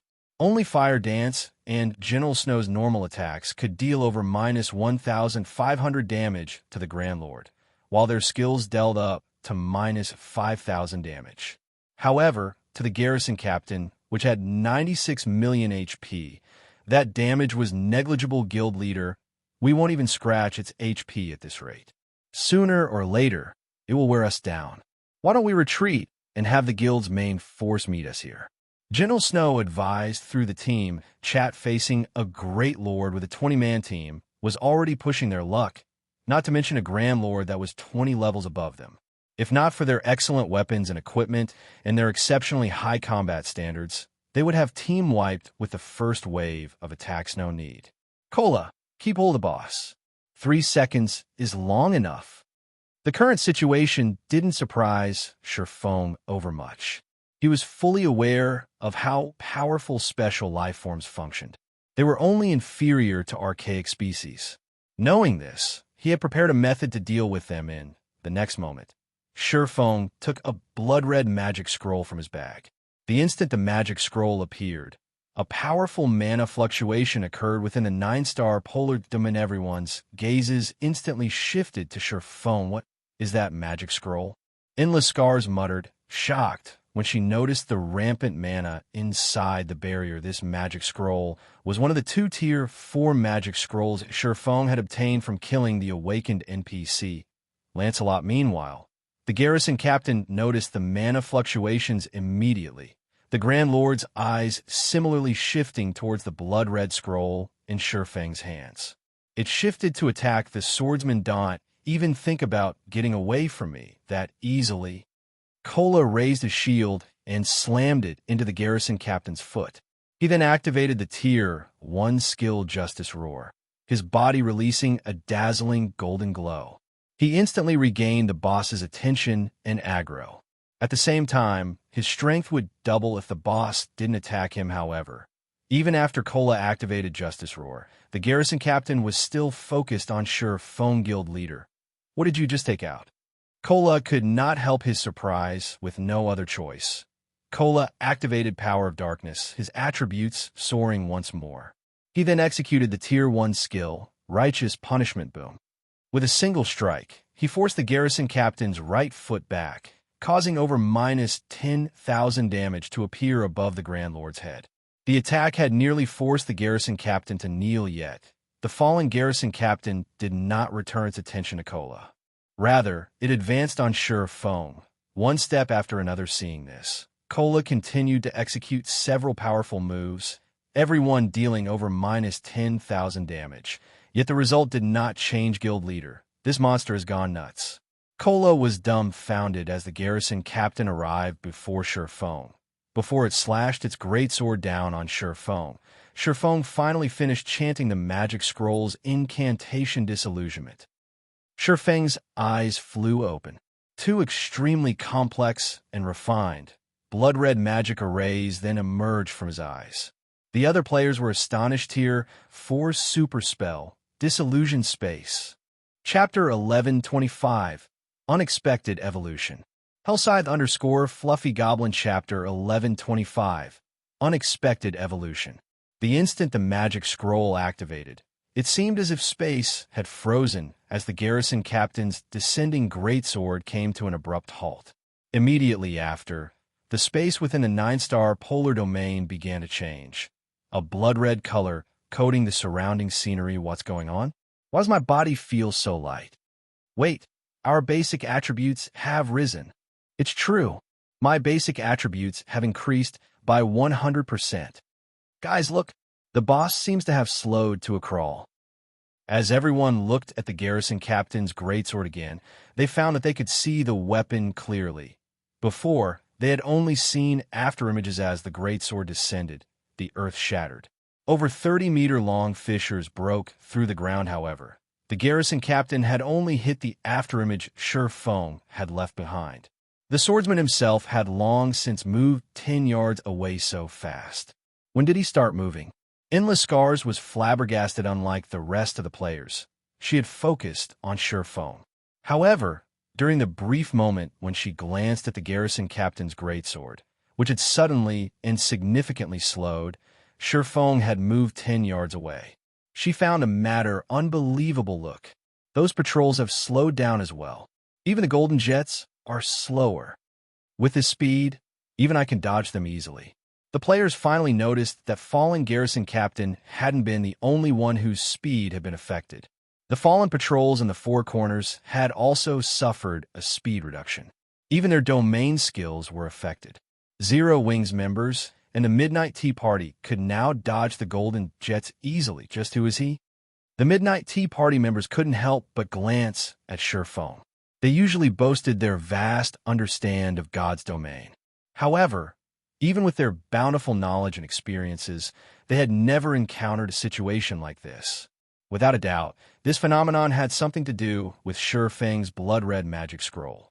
There was no other way to explain it now that everyone's basic attributes had been boosted while the 5 bosses' reaction speeds and attack speeds had decreased. The Midnight Tea Party's members, who had previously begun to despair, brimmed with hope. Currently, the 5 bosses had only landed 1 out of 3 or 4 attacks against their respective MTs. However, due to the significant attribute increase, the boss's damage had decreased. Take the fallen garrison Captain Kola tanked, for example. Originally, Kola withstood over minus 20,000 damage from the Grand Lord's normal attacks. Now, however, the Grand Lord's normal attacks only dealt around minus 13,000 to the Guardian Knight. In addition, due to Kola having activated Power of Darkness, his HP had risen to more than 56,000. Including Disillusion Space's effects, his HP had risen to more than 112,000. He was practically a humanoid monster at this point right now. Kola wouldn't even have issues tanking 3 fallen garrison captains, much less 1. As for Kola's damage, due to the strength bonus from Justice Roar, just his normal attacks dealt nearly minus 10,000 damage, while his skills dealt close to minus 30,000 damage. Meanwhile, Violet Cloud, who stood among the healers at the rear, had similarly grown more powerful. Every one of her heals restored over 10,000 HP to Kola. If she double cast her spells, she could heal over 20,000 HP every time. If she were lucky and triggered a double critical, she could instantly heal over 40,000 HP. Not only was Violet Cloud capable of keeping Kola alive by herself, but she could also handle healing Turtle Dove and Yi Wumian Guild Leader. What kind of magic scroll did you use? I feel like we can even deal with a mythic monster right now. Cola exclaimed through the team chat. The rest of the team nodded in agreement aside from their frightening damage. The most troublesome aspect about boss monsters were their attack speeds and reaction speeds. Now that the fallen garrison captain had been suppressed in all three aspects, it was only as difficult as a High Lord. It only dealt slightly more damage. However, their increased attributes made up for that, further decreasing the raid's difficulty. Right now, they felt like they were simply fighting a powerful lord. Alright, enough idling around. Use your berserk skills and throw everything you've got. We only have 15 minutes until this space disappears. Sure Feng felt a sting in his chest. Lancelot had only dropped 2 Tier 4 magic scrolls. He had just used the more precious of the two, the Tier 4 super spell, Disillusion Space. Unlike Tier 4 curses, super spells have been created during ancient times. They were ridiculously powerful, capable of transforming the environment. They were many times more powerful and mystical than the spells of the current era. Even the current NPCs in God's domain couldn't analyze these spells. Thus, they were called super spells. After activating Disillusion Space, it would transform the area within 200 yards of the caster into a custom world. All enemies within this world would be suppressed, decreasing their movement speed, attack speed, and reaction speed by 2/3 of their totals. At the same time, this world would also enhance the caster and his allies, decreasing the boss's difficulty by 1 tier. Take the fallen garrison captain, for example. It had originally been a Tier 3 upper rank existence. Now that its raid difficulty had reduced, it was only as strong as a Tier 2 upper rank. Unfortunately, Disillusion Space's duration was considerably short. Even so, in the past, everyone had called it the rarest magic scroll in God's domain. Second to none in the past, a Tier 4 super magic scroll had been worth at least 3 epic items. If a team of Tier 2 players used a scroll, they could even kill Tier 4 mythic monsters. However, Sure Feng couldn't care less right now. The garrison captain and patrols were far stronger than he had imagined. If he hadn't used a magic scroll, they would have undoubtedly team wiped. Moreover, trading a Tier 4 super magic scroll for a map to the Fallen Ark was a sure profit transaction. Upon hearing Sure Feng's warning, everyone promptly began to activate their berserk skills. Although the fallen garrison captain and fallen patrols still possessed very high HPs, their reduced speed made them living targets. After activating their berserk skills, everyone easily dealt over minus 10,000 damage with their attacks, while Fire Dance and Gentle Snow could deal over minus 20,000 damage. Sure Feng didn't hold back either as he activated Power of Darkness. He then used Silent Steps and appeared behind the garrison captain before activating Phantom Kill.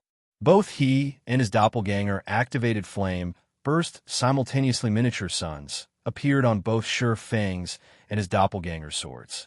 Every strike they landed on the garrison captain dealt over minus 60,000 damage, while critical hits dealt over minus 130,000 damage. By the time Sure Feng and his doppelganger dropped to the ground, both had landed a total of 30 consecutive attacks. The fallen garrison captain lost over 2 million HP on the spot. The damages that appeared above the Grand Lord's head stupefied everyone. With such high damage, Sure Feng could instantly kill a chieftain of the same level. Time passed quickly. Under the players' crazed bombardment, it took roughly 6 minutes for the garrison captain's 96 million HP to hit zero. Boom. When the fallen garrison captain collapsed, although it did not drop any loot, Gentle Snow, Alluring Summer, and the other members of Zero Wing rose from level 42 to level 43. The abundant EXP exceeded everyone's expectations. The Midnight Tea Party's members also leveled up from 41 to level 42. However, no one stopped to celebrate, as they still had to deal with 4 fallen patrols. They had less than 10 minutes left before Disillusion Space's duration ran out. If they could not kill these bosses within this period, it would be much harder to do so afterward. Moreover, Sure Feng had already told everyone that special life forms were immortal existences. Until they opened the Fallen Ark's entrance, these special life forms would continue to resurrect. Moreover, special life forms generally revived in around 10 minutes. They couldn't afford to waste any time, however. The Fallen patrols were much easier to deal with than the Fallen garrison captain. Even without their berserk skills, the two teams could deal a lot of damage to these bosses. In addition, they still had the support of the Midnight Tea Party's 2 Tier 3 summoned creatures. Finally, 14 minutes since Disillusion Space had been activated, the 4 Fallen patrols collapsed, transforming into piles of rubble and gifting a large amount of EXP. The Midnight Tea Party members even leveled up once more, reaching level 43. This leveling speed astonished these players. They had actually gained nearly 2 full levels EXP in just 15 minutes. Zero Wings members were already high-leveled. Although they had also obtained plenty of EXP, it was not enough to reach the next level. However, the abundant EXP had helped Shurfeng reach 82% of level 47. If he grinded trolls, he could reach level 48 in only half a die. As the Guardian bosses died, the canyon began to tremble violently. Suddenly, the canyon's center collapsed. A towering, aqua-blue temple then emerged from the ground at the same time. The familiar sound of a system notification reached everyone's ears. God's Domain system announcement. Players have successfully activated a new expansion pack in God's Domain. The system will undergo an upgrade. All players, please prepare to log out of the game. Chapter 1126, Revealing Identity. Hellscythe_Fluffy Goblin Chapter 1126, Revealing Identity. The notification about God's Domain's system update echoed in every player's ears. The notification immediately earned various reactions. Who's the bastard that triggered a new expansion pack? I'm only halfway through a dungeon here. Crap, I just bought a helmet and joined God's Domain. Many players began voicing their dissent on the official forums. However, although many people were outraged about this update, even more people were curious about its contents. For a time, everyone made their own guesses. Meanwhile, before the Temple of the Fallen Ark, the sudden system notification caught Shurfeng and the others by surprise. They had only activated the entrance of the Fallen Ark after much difficulty. Yet even before they had the chance to enter the Ark, the system announced an update. This was ridiculous. By now, practically everybody playing God's Domain knew that a system update signified a major upgrade. Meanwhile, the more God's Domain improved, the more difficult the game would become. Guild leader, should we log off here? Aqua Rose and the others turned to Shurfeng. The game had given them 20 minutes to log off. It wasn't exactly a lot of time, but it was more than nothing. If they strived hard enough, they might reach the Fallen Ark's inner region. If they entered the Ark after the system update completed, who knew how difficult the Ark would become? After all, this system was definitely related to the Fallen Ark's activation. After giving the matter some thought, Shurfeng looked to Breeze Wine and Endless Scars and said seriously, "We have decided to enter the Ark right away. Do you want to enter first, or wait until after the update?" Shurfeng hadn't expected the system update this time, however. This helped Shurfeng recall the system's update after the Fallen Ark had emerged in the past. The update back then had ruined many players. This was because this update would improve God's Domain's traps. Not only would removing the traps become twice as difficult, but the trap's power and concealment effect also increased significantly. This situation caused many players who enjoyed adventuring in the fields many hardships.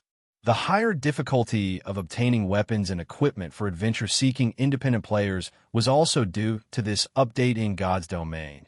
There were 3 major sources for weapons and equipment. The first was dungeons, the second was field adventures, and the third was quest rewards. In the past, due to this system update, the weapons and equipment on the market had decreased significantly. As a result, players that produced weapons and equipment became even more important in God's Domain. The gods from the ancient era had left behind the traps inside the Fallen Arkansas. These traps were incredibly difficult to remove to start with. If these traps were improved, exploring the Fallen Ark would become far more difficult. However, Shurfeng had no intentions of informing the Midnight Tea Party about this. Instead of answering Shurfeng's question, Endless Scars turned to ask Breeze Wine, "Leader, what are your thoughts?" They had already cleared the most difficult part of their quest. However, Shurfeng had previously stated that, shortly after the Fallen Ark activated, monsters even more powerful than the 5 Guardian bosses would appear. According to their original plan, They had intended to wait until the monsters had been lured away from the fallen ark before they dove in to explore, however. They had less than 20 minutes before they had to log off. If they entered the ark now, they would have to risk encountering those monsters. Let's not enter the ark for now. The monsters inside have yet to leave. If we die because we rushed into the ark, it will do us more harm than good. In the end, Breeze Wine chose a safer approach instead, in his opinion.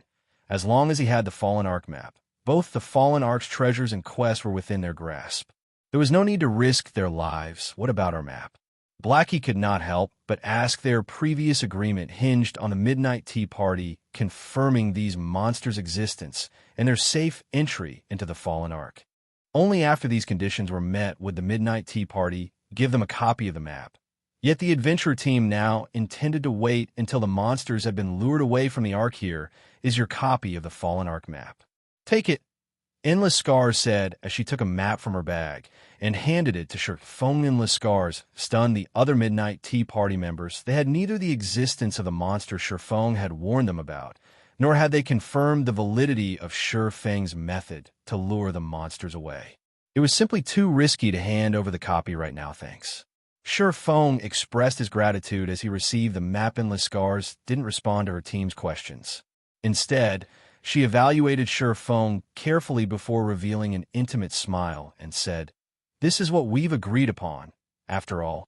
However, this is our second transaction with each other, yet I still do not know your identity. I wonder if I can have the good fortune of a true introduction?" "Certainly," Shurfeng replied before taking off the black cloak that hid his identity and appearance. He then introduced himself. "I am Black Flame, Zero Wings Guild leader." His first reason for hiding his and his team's identities was that he didn't want others to know what Zero Wings' main force was up to. His second? He simply didn't want Endless Scars to know who they were. After all, Endless Scars was a Blackwater Corporation representative. Even if Endless Scars did not show any particular interest in Blackwater, at the end of the day, Zero Wing and Blackwater were enemies.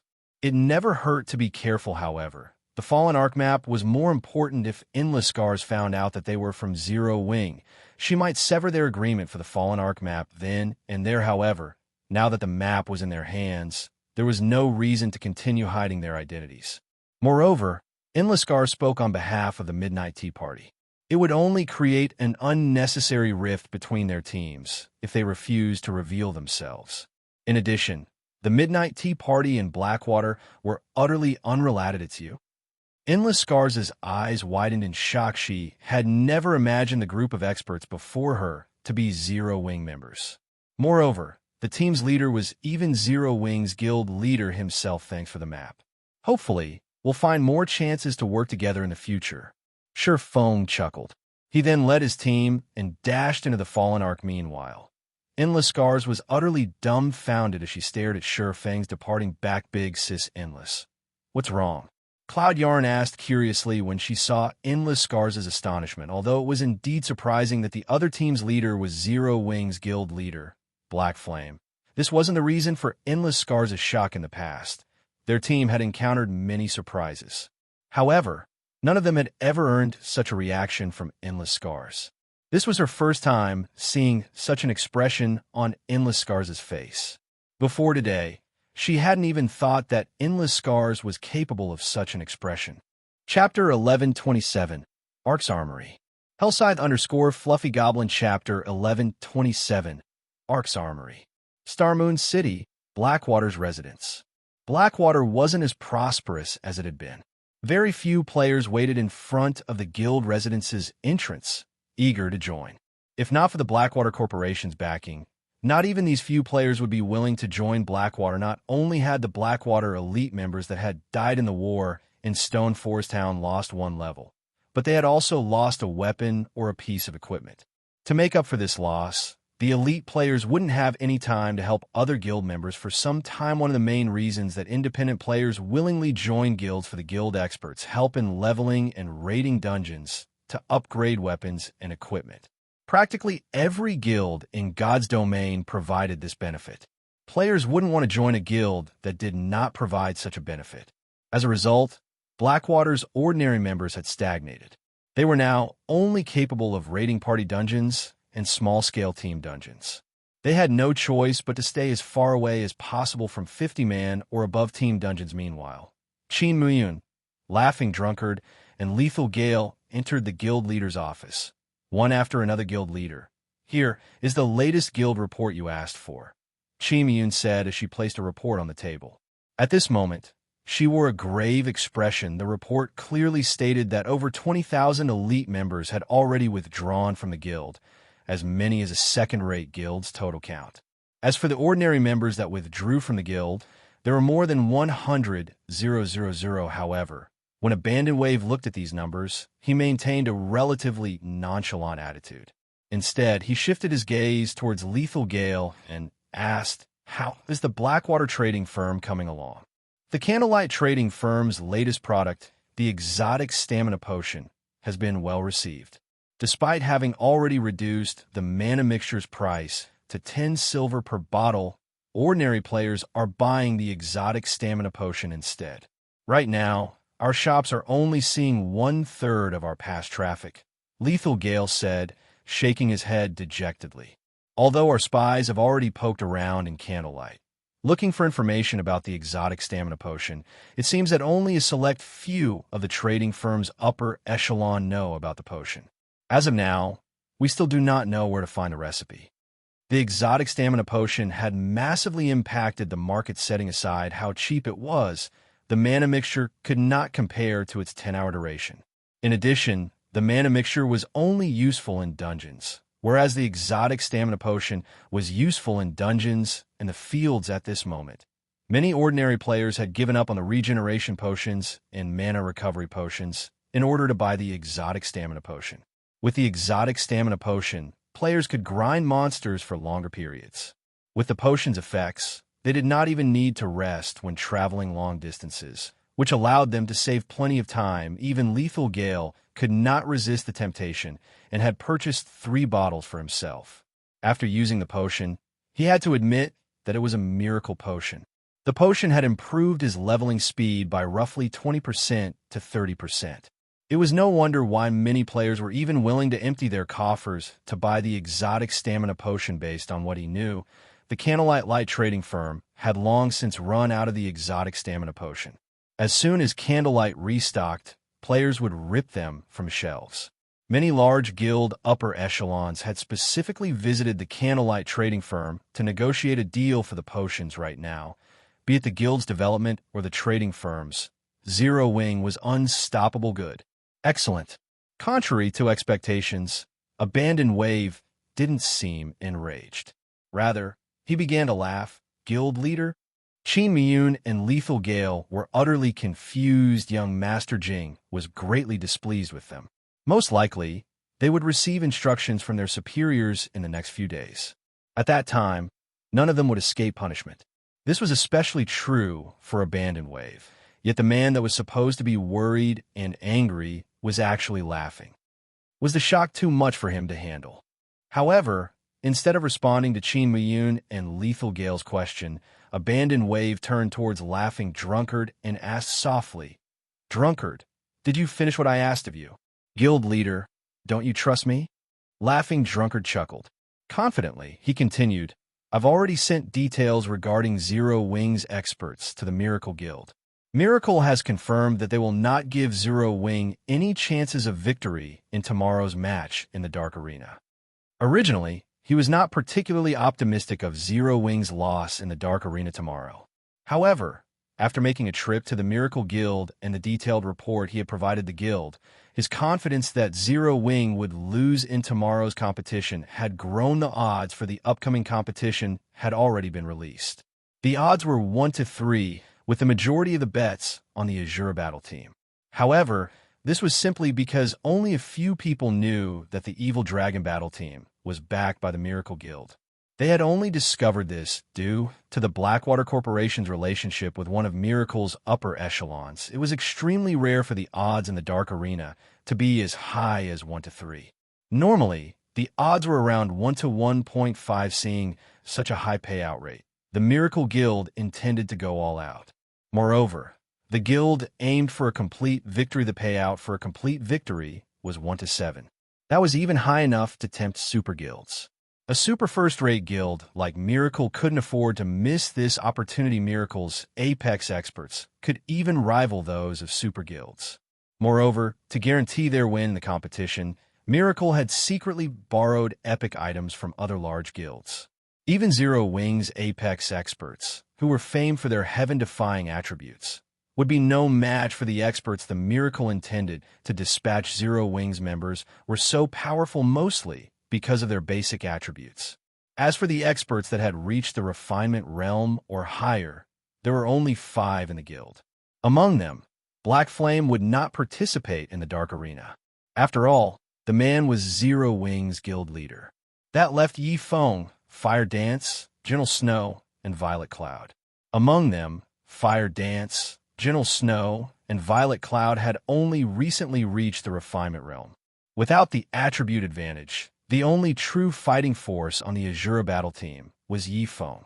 However, the competition in the Dark Arena was a 10-man team match. Good. Afterward, you 3 go and gather our guild's resources. When the time comes, we'll have to watch the competition as well. Abandon Wave had not been as affected by the previous loss as Qin Miyun and Lethal Gale had thought. On the contrary, he had calmly thought of a way to turn the situation around. The first thing he needed to do was recover the guild's foundations, earning back the weapons, equipment, coins, and other items that the guild had lost in the war. The Dark Arena served as the perfect platform to do exactly that. Moreover, Blackwater's defeat was not without meaning. At the very least, their defeat had shown exactly how powerful Zero Wing's various experts were, and this information would help Miracle deal with Zero Wing. Meanwhile, after entering the Towering Temple, Shifeng had everyone use isolation scrolls before dashing through the labyrinth of empty corridors. As they had less than 20 minutes remaining, they would be hard-pressed to reach the Ark's inner region in time. The abyssal monsters had just woken and hadn't left the Ark yet. In the outer region's corridors, Shifeng's team occasionally encountered wandering fallen patrols. However, as Shifeng now had a map, these fallen patrols meant nothing to the team with his acute senses. Not only could Shifeng avoid the patrols, but he could also avoid any traps. So this is the armory. After nearly 10 minutes, Shifeng discovered a tightly shut door. The words War Armory had been carved on the stone above the massive door. Upon seeing these words, Shifeng's heartbeat accelerated. The War Armory stored weapons of war specifically, and no other player had ever opened this War Armory. Chapter 1128. Difference between Mythic Monsters.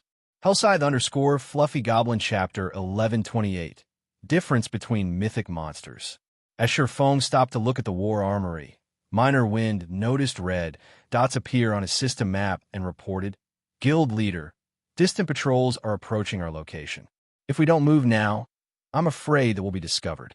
After Zero Wing's team had entered the Fallen Ark, Minor Wind had activated his scouting skill as he kept a lookout for any movement in their area. Although his scouting search area was reduced inside the Ark, he could sense for enemies within a 300-yard radius. That was enough for the team to respond before enemies reached them. How many? Shifeng asked too. Moreover, they're moving relatively quickly. They'll reach our location in 15 seconds at most. Minor Wind reported 15 seconds? We'll be cutting it quite close. Shifeng frowned. Based on his estimates, even an assassin with their locksmith class at master rank would need roughly 20 seconds to open a room like the War Armory. Unfortunately, their team didn't have a master locksmith. He also fully believed Minor Wind's estimate. A qualified ranger was not just a range damage dealer. Rangers' constant awareness of their surroundings and their judgment of various situations were their most important aspects. Although Minor Wind's combat standards were slightly lower than Zero Wing's other core members, his observation skills and judgment were top-notch. Guild Leader, we don't have much time left, Gentle Snow urged, as they had less than 8 seconds to prepare. Based on their location on the map, they were only 2/3 of the way to the Fallen Ark's inner region. If they couldn't reach the inner region before the system update began, when they logged back into the game, reaching that area would be far more difficult. They also needed to select a treasury and deal with the traps inside. Shifeng hesitated in the past. The fallen Ark had been a famous treasure trove in God's domain. However, as the inner region's traps were extremely dangerous, very few players were capable of obtaining any treasures whatsoever. This situation had also resulted in the various large guilds in giving up on the Ark, however. Shifeng never thought that he would actually come across an armory in the outer region. An armory might not mean much to an ordinary player, but to a guild, some of the more advanced weapons of war were even more valuable than fragmented legendary items. Forget it. We're giving up on the inner region. Let's take this armory for now. After giving the matter some thought, Shifeng settled for the armory. Right now, Zero Wing still lacked overall strength. It likely did not even have the power to defend a single city. However, if they could find a few advanced weapons of war here, they might make up for Zero Wing's lack of combat power. As long as they could construct and defend a city properly, the city's value would easily exceed that of 2 or 3 fragmented legendary items. Cola, you and Turtle Dove will tank the patrols. Don't let them near us. Everyone else, look for any nearby traps. Fire Dance, you'll be responsible for unlocking the door. Shifeng hurriedly commanded. Understood. Hearing this, everyone exploded into action. The 2 fallen patrols were similar to those they had encountered at the entrance. They were both level 63 Great Lords with 57 million HP. However, Cola and Turtle Dove had long since familiarized themselves with the patrol's attack patterns. Even without the 9-star polar domain, they were capable of dealing with the Great Lords at the same time. Fire Dance began to unlock the door to the armory as one of the fallen Ark's secret rooms. The time it took to unlock the armory was secondary. The crucial issue was that the extremely complex unlocking method. One would have to start the process all over again if they made a single mistake. Only after removing the various locks could one finally open the secret room. Time passed quickly. After 1 minute, Fire Dance was only halfway through the door's locks. Guild leader, 2 more patrols are approaching. Minor Wind announced anxiously if there were only 3 fallen patrols, their team could, more or less, manage. 4, however, would be a problem. As for trying to kill the patrols, that would be considerably foolish. Special life forms were immortal existences.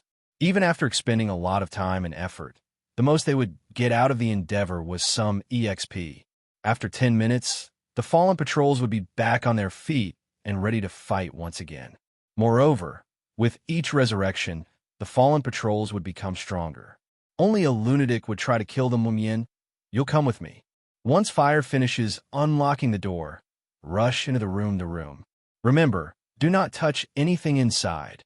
Shifeng commanded.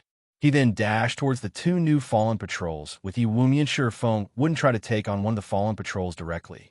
Instead, he activated Aura of Earth while deflecting the patrol's attacks.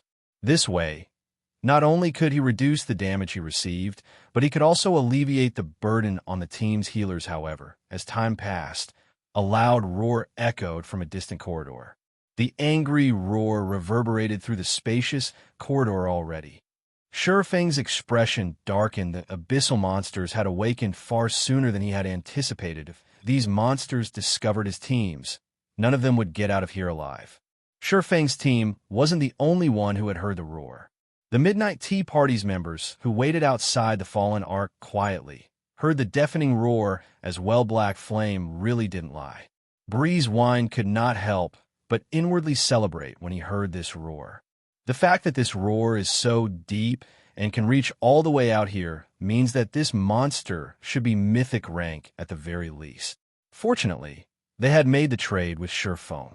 Otherwise, even if they had activated the fallen Ark by themselves after obtaining their Tier 2 classes, they'd have no way of completing their quest. The difference between mythic monsters' strength and Grand Lords was simply too massive. Even if their entire team reached Tier 2, it wasn't likely that they could defeat a mythic monster of the same level, much less a mythic monster of a higher level. The other team members nodded in agreement. Despite Dark War and several other people's opinions about Shifeng, they had to admit that Shifeng had helped them enormously. Meanwhile, before the fallen Ark's armory, Fire Dance finally unlocked the door to the secret room. Guild leader, the door's open. Good. You guys going first. Cola, start slowly moving towards armory. Opening the tightly shut door, was undoubtedly good news to Shifeng. Immediately, he had everyone retreat towards the armory as Shifeng and the others reached the armory's entrance. Shifeng, Cola, and the other MTs felt their bodies become heavy. It was as if they had been submerged in mud. It was extremely difficult to move. Not good. Those monsters have arrived. Get inside quickly. Shifeng panicked. Immediately, he activated Heavenly Dragon's power and recovered his ability to move. He then took an aqua blue magic scroll from his bag. This magic scroll was none other than his sole remaining Tier 4 magic scroll. The area they were in was not particularly large, but he understood how powerful those monsters were. Any players the abyssal monsters killed would not get off with just a lost level. If that were the case, players in the past wouldn't have given up on the Fallen Ark's treasures that easily. Rather, those abyssal monsters would extract the immortal souls from the players they killed. Not only would players lose 2 or 3 levels, but they also wouldn't be able to log into the game for over 10 days. Humans? Those souls, heaven-blessed individuals? Wonderful. It's been so long since I've tasted an immortal soul. As Cola and the others rushed into the armory, a cold voice reached their ears, making them shudder with fear. Suddenly, as if the fallen patrols had been struck, the team watched the great lords fly into the corridor's walls, their powerful metallic bodies flattening like a specimen under a microscope. Aside from Shifeng, none of the players could move. Why is such a powerful monster?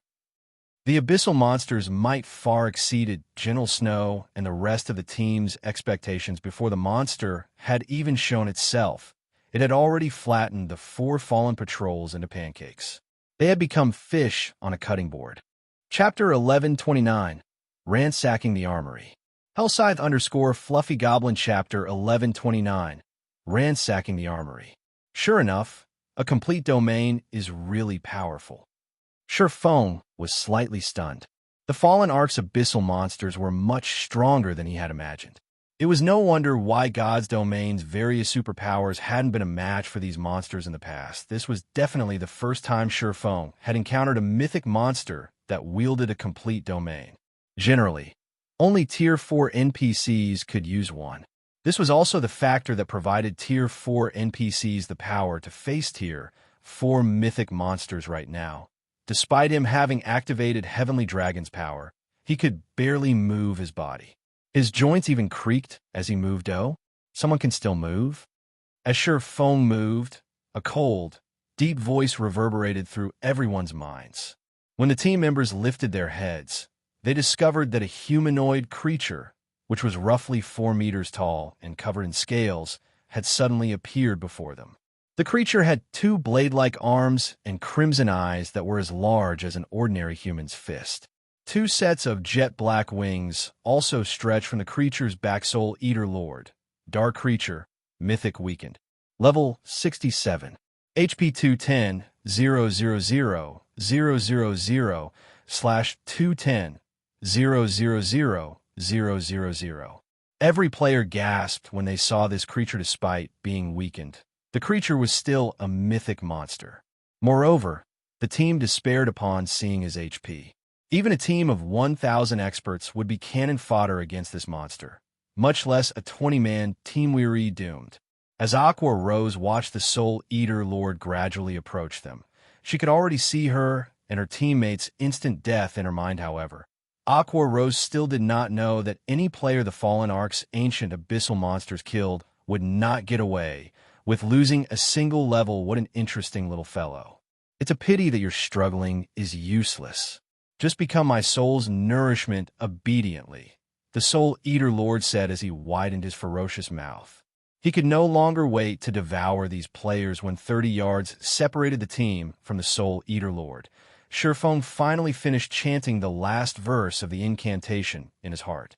He abruptly unfurled the dark blue magic scroll in his hands. Pointless resistance will only add to your pain and despair. The Soul Eater Lord had already noticed the Tier 4 magic scroll in Shifeng's hands. However, he disregarded the object because he was fully capable of dealing with any Tier 4 spells. If it were a Tier 5 magic scroll, he might be nervous. However, such magic scrolls had even been extremely rare during the ancient era. Not to mention the present era. Oh, really? Shifeng smiled faintly immediately. An aqua-blue magic array formed beneath Shifeng's feet, following which, with Shifeng as the center, a faint blue barrier expanded outward. Tier 4 curse, Water Boundary.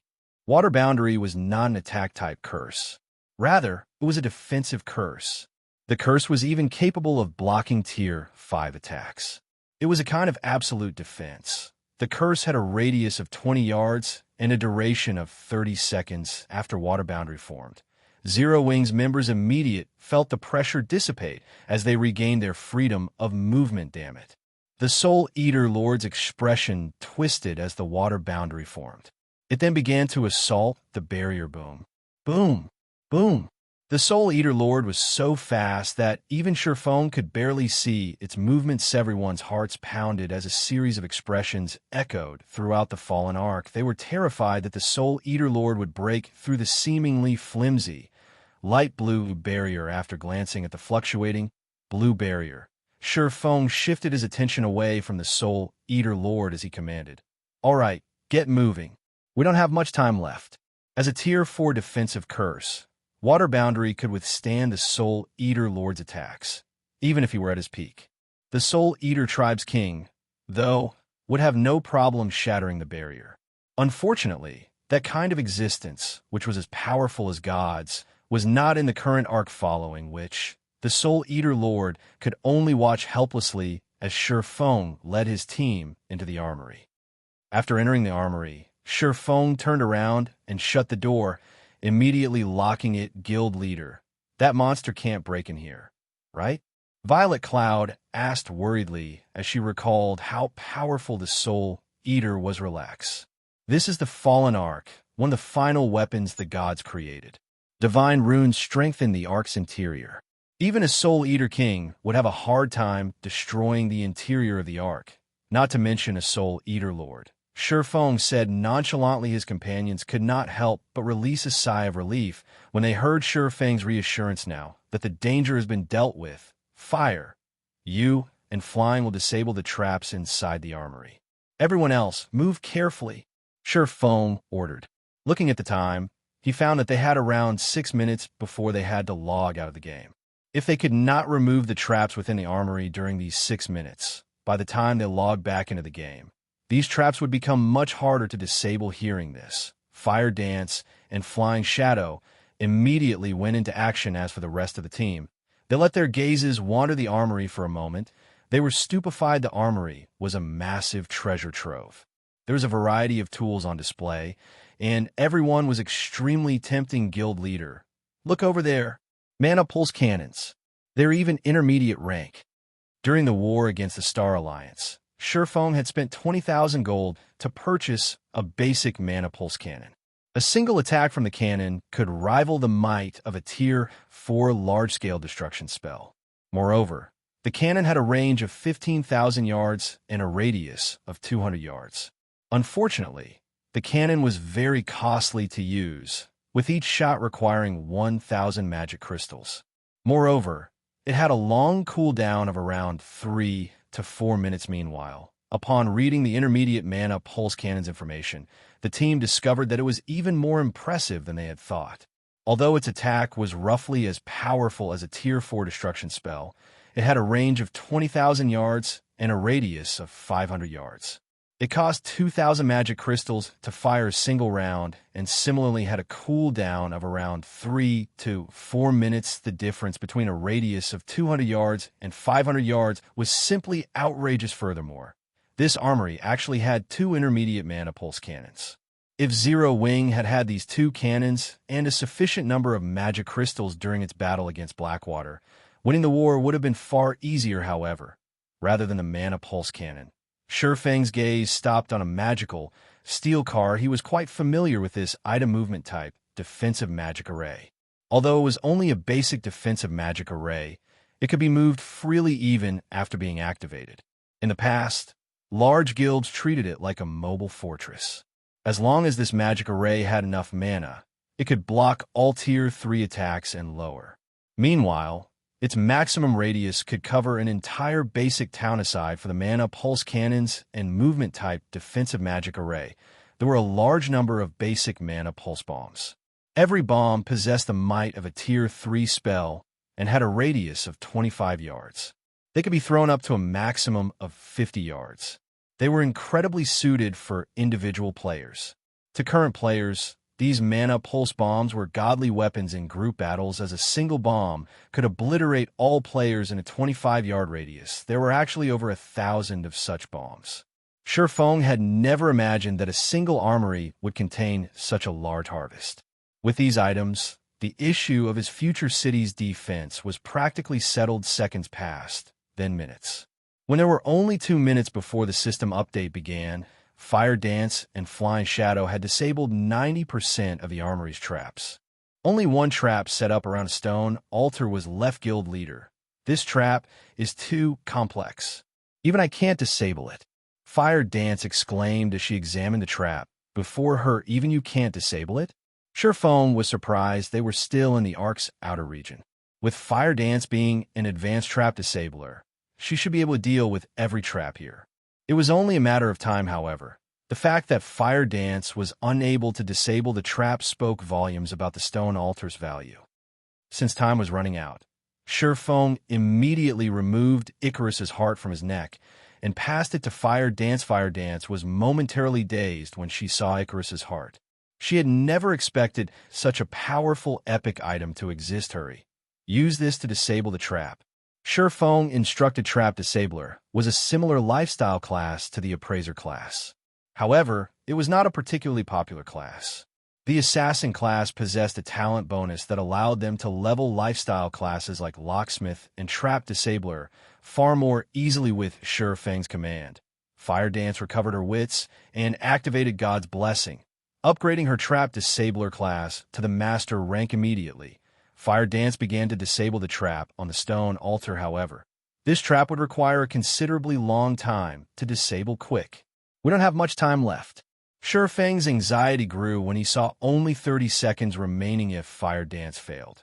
The next time they logged into the game, the consequence would not be limited to some lost time. Fire Dance also grew desperate. Her mind focused like never before as she frantically disabled the trap's mechanisms. One after another, there were only 10 seconds remaining. 5 seconds. 3 seconds. It's disabled. Fire Dance finally disabled the trap with only 2 seconds remaining, and she could not help but sigh in relief at her success, following which everyone's vision faded to black as they were sent to their individual God's Domain offline rest spaces. Chapter 1130, Talent. Hellscythe Fluffy Goblin Chapter 1130, Talent. Inside the offline rest space, Shifeng slowly opened his eyes. With this, all we need to do is wait for the system update to end and log back into the game. Shifeng could not help his growing excitement when he thought about the stone altar. Even the intermediate mana pulse cannons had only been protected by advanced traps. Whatever master traps protected definitely stored far more valuable treasure. Shifeng shifted his gaze to the system interface displayed before him. The interface showed 14 hours and 40 minutes before the system update completed. From this, Shifeng could tell that significant changes would shake God's Domain, a nearly 15-hour-long system update. It's roughly the same duration as when the Fallen Ark had been activated in the past. Shifeng could not help but recall detailed information about the system update in the past. Every time God's Domain underwent a system update, it, more or less, changed Guild's path of development. For example, the previous few system updates had gradually increased the importance of lifestyle classes in the various large guilds' eyes. Guild had even begun to invest a significant amount of resources to nurture their lifestyle classes. Similarly, the system update this time would change God's Domain. Once more, there were many lifestyle classes in God's Domain. They weren't limited to forgers, engineers, alchemists, enchanters, leatherworkers, tailors, chefs, and such. There were many other lifestyle classes that players did not pay much attention to, such as diviners, architects, appraisers, fraudsters, cultivators, tamers, scholars, magicians, locksmiths, and other minor subclasses. This latest update would gradually increase the importance of these minor subclasses in the game before the trap mechanisms in God's domain had been perfected. Adventurer players who explored the fields could get by financially in the game relatively easily. In the fields, their main problem when they found treasure was the guardian monsters. Rarely would any player pay attention to the traps protecting the treasure. This was because of the only two possibilities when one tried to disable a trap. The first was that the trap could be disabled, although the time required depended on the player. The other possibility was that the trap could not be disabled. One wouldn't receive any kind of punishment for failing to disable a trap.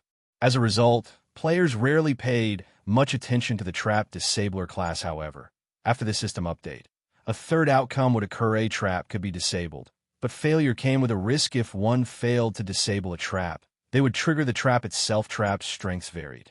If players triggered a weaker trap, they might retain their lives. Even in the event of death, players would only suffer the normal death penalties. For stronger traps, however, players might have to pay more than a single level for their failure. Another example was the Magician subclass, one of the minor subclasses Shi Feng had learned. A magician's role was to produce items such as magic scrolls and magic arrays. Although the Magician subclass was not as important as the Forger subclass, it was one of the essential subclasses in God's domain. Moreover, as the subclass increased its rank, it would serve a greater purpose due to the increased importance of the various minor subclasses. The large guilds began to nurture these subclasses to aid their guild's development. It seems that I'll have to get melancholic to start collecting purple dew and 5-colored flowers once I log back in. After some thought, Shi Feng decided to start nurturing a batch of players with minor subclasses. Minor subclasses were not as difficult to improve as major subclasses. There was no need to expend a large stock of materials for trial and error. One simply needed to achieve a certain technical standard to rise through the ranks. Take the Magician subclass, for example. If a player produced a basic magic array, they would become a basic magician. If they produced an intermediate magic array, they would become intermediate magicians. There was no need to accumulate a large number of proficiency points. Promotion solely depended on a player's technical skills. However, while there were no restrictions on learning minor subclasses, with players being allowed to learn over 10 minor subclasses, due to personal talent, not everyone could level a subclass to intermediate or advanced rank, much less master rank. Due to this, players should learn only the minor subclasses they were proficient at if they wish to advance to higher stages in the game. However, how was a player supposed to determine which minor subclass they were proficient at? In the past, the most popular way to test their abilities was the talent potion. As long as players drank the talent potion, the system would provide a series of tests. After completing these tests, the system would notify players about the subclass they were most suited for. This way, players would not have to waste their time researching whether they were suitable for a certain subclass or not. Of course, if players liked a particular subclass, they could learn it regardless of whether they had the talent. They just wouldn't be able to advance quickly. Meanwhile, the main materials for crafting the talent potion was purple dew and 5-colored flower. Shi Feng also knew where to find the recipe. As long as he went there to grind, he should have no problems obtaining a few copies. After Shi Feng finished planning his development, he decided to rest in the virtual space.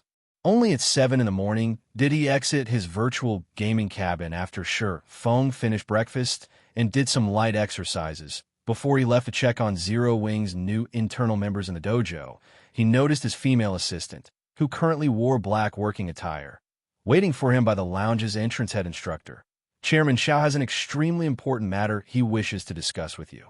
He is waiting in the chairman's office right now, Liang Jing reported as she walked up to Shi Feng, who wore blue sportswear. Got it. Shi Feng nodded. In reality, even if Xiaoyu hadn't come looking for him, he would have likely sought the man out himself within the next few days. During his previous expansion of the Zero Wing workshop, he had recruited plenty of talented people. These people were all much stronger than the independent players he had recruited in God's domain. Although their levels in the game were still quite low, their combat standards were already higher ordinary elite players. In addition, he and Lei Bao normally trained these new recruits.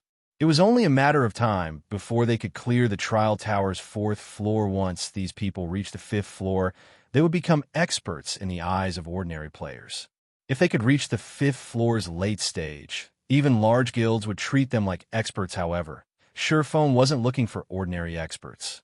He wanted apex experts capable of turning the tides of war by themselves. It was extremely difficult to nurture such apex experts.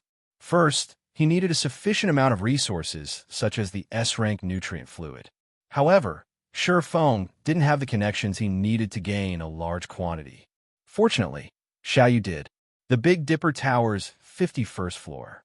This floor was specifically reserved for the chairman of the Big Dipper Group. It was also the Big Dipper Tower's highest floor. From in the corridor, they could see the entirety of Jianghu City through the glass walls. Very few people in Jianghu City were ever invited to this floor. Even Liang Jing, Chairman Zhao's senior assistant, had never set foot on this floor. Generally, she waited for the chairman on the 50th floor as Liang Jing followed Shurfeng to the chairman's office. She sighed ruefully as she stared at Shurfeng's back. If not for Director Xiao allowing her to bring Shurfeng here, she would never have had the opportunity to see this floor. When Liang Jing opened the doors to the chairman's office, an office the size of a basketball court appeared before her eyes. 3 people sat before the room's French window. Shurfeng was familiar with all 3. One of them was Xiaoyu.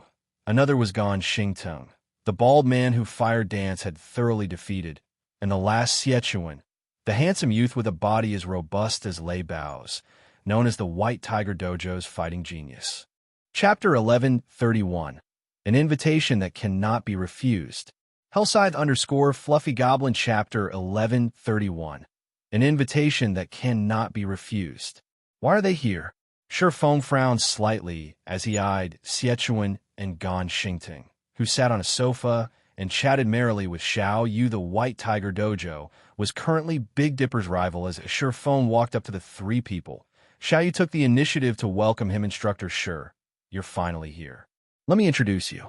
This is White Tiger Dojo's rising star, Xiechuan. As for our other guest, I believe that you've already met. Gan Xingteng has already been appointed the acting head instructor of the White Tiger Dojo's branch in Jianghu City. Xiaoyu introduced the men to Shurfeng. As Xiaoyu completed the introductions, Xiechuan stared at Shurfeng. Shurfeng currently wore dark blue sportswear. He appeared extremely young for someone in his position. No matter how Xiechuan looked at Shurfeng, the latter looked like any ordinary youth. Shurfeng did not exude the aura that was usually found on martial arts experts. If not for Gan Xingteng providing him with information about Big Dipper beforehand, he would have assumed that Shurfeng was a new student who had recently enrolled to the Big Dipper Dojo. Hello, head instructor Shur. Xiechuan greeted Shurfeng without getting up from his seat. He simply looked at Shurfeng, nodding slightly as he spoke with a courteous tone. I have heard of head instructor Shur's fame. Sure enough, the rumors were true. Hello, Shurfeng gave with a brief but polite response. As for Gan Xingteng, he did not bother saying anything to Shurfeng. In Gan Xingteng's opinion, Shurfeng was simply one of the Big Dipper Group's puppets and did not possess any true ability. The dojo's true master must be the woman he had fought before, Fire Dance.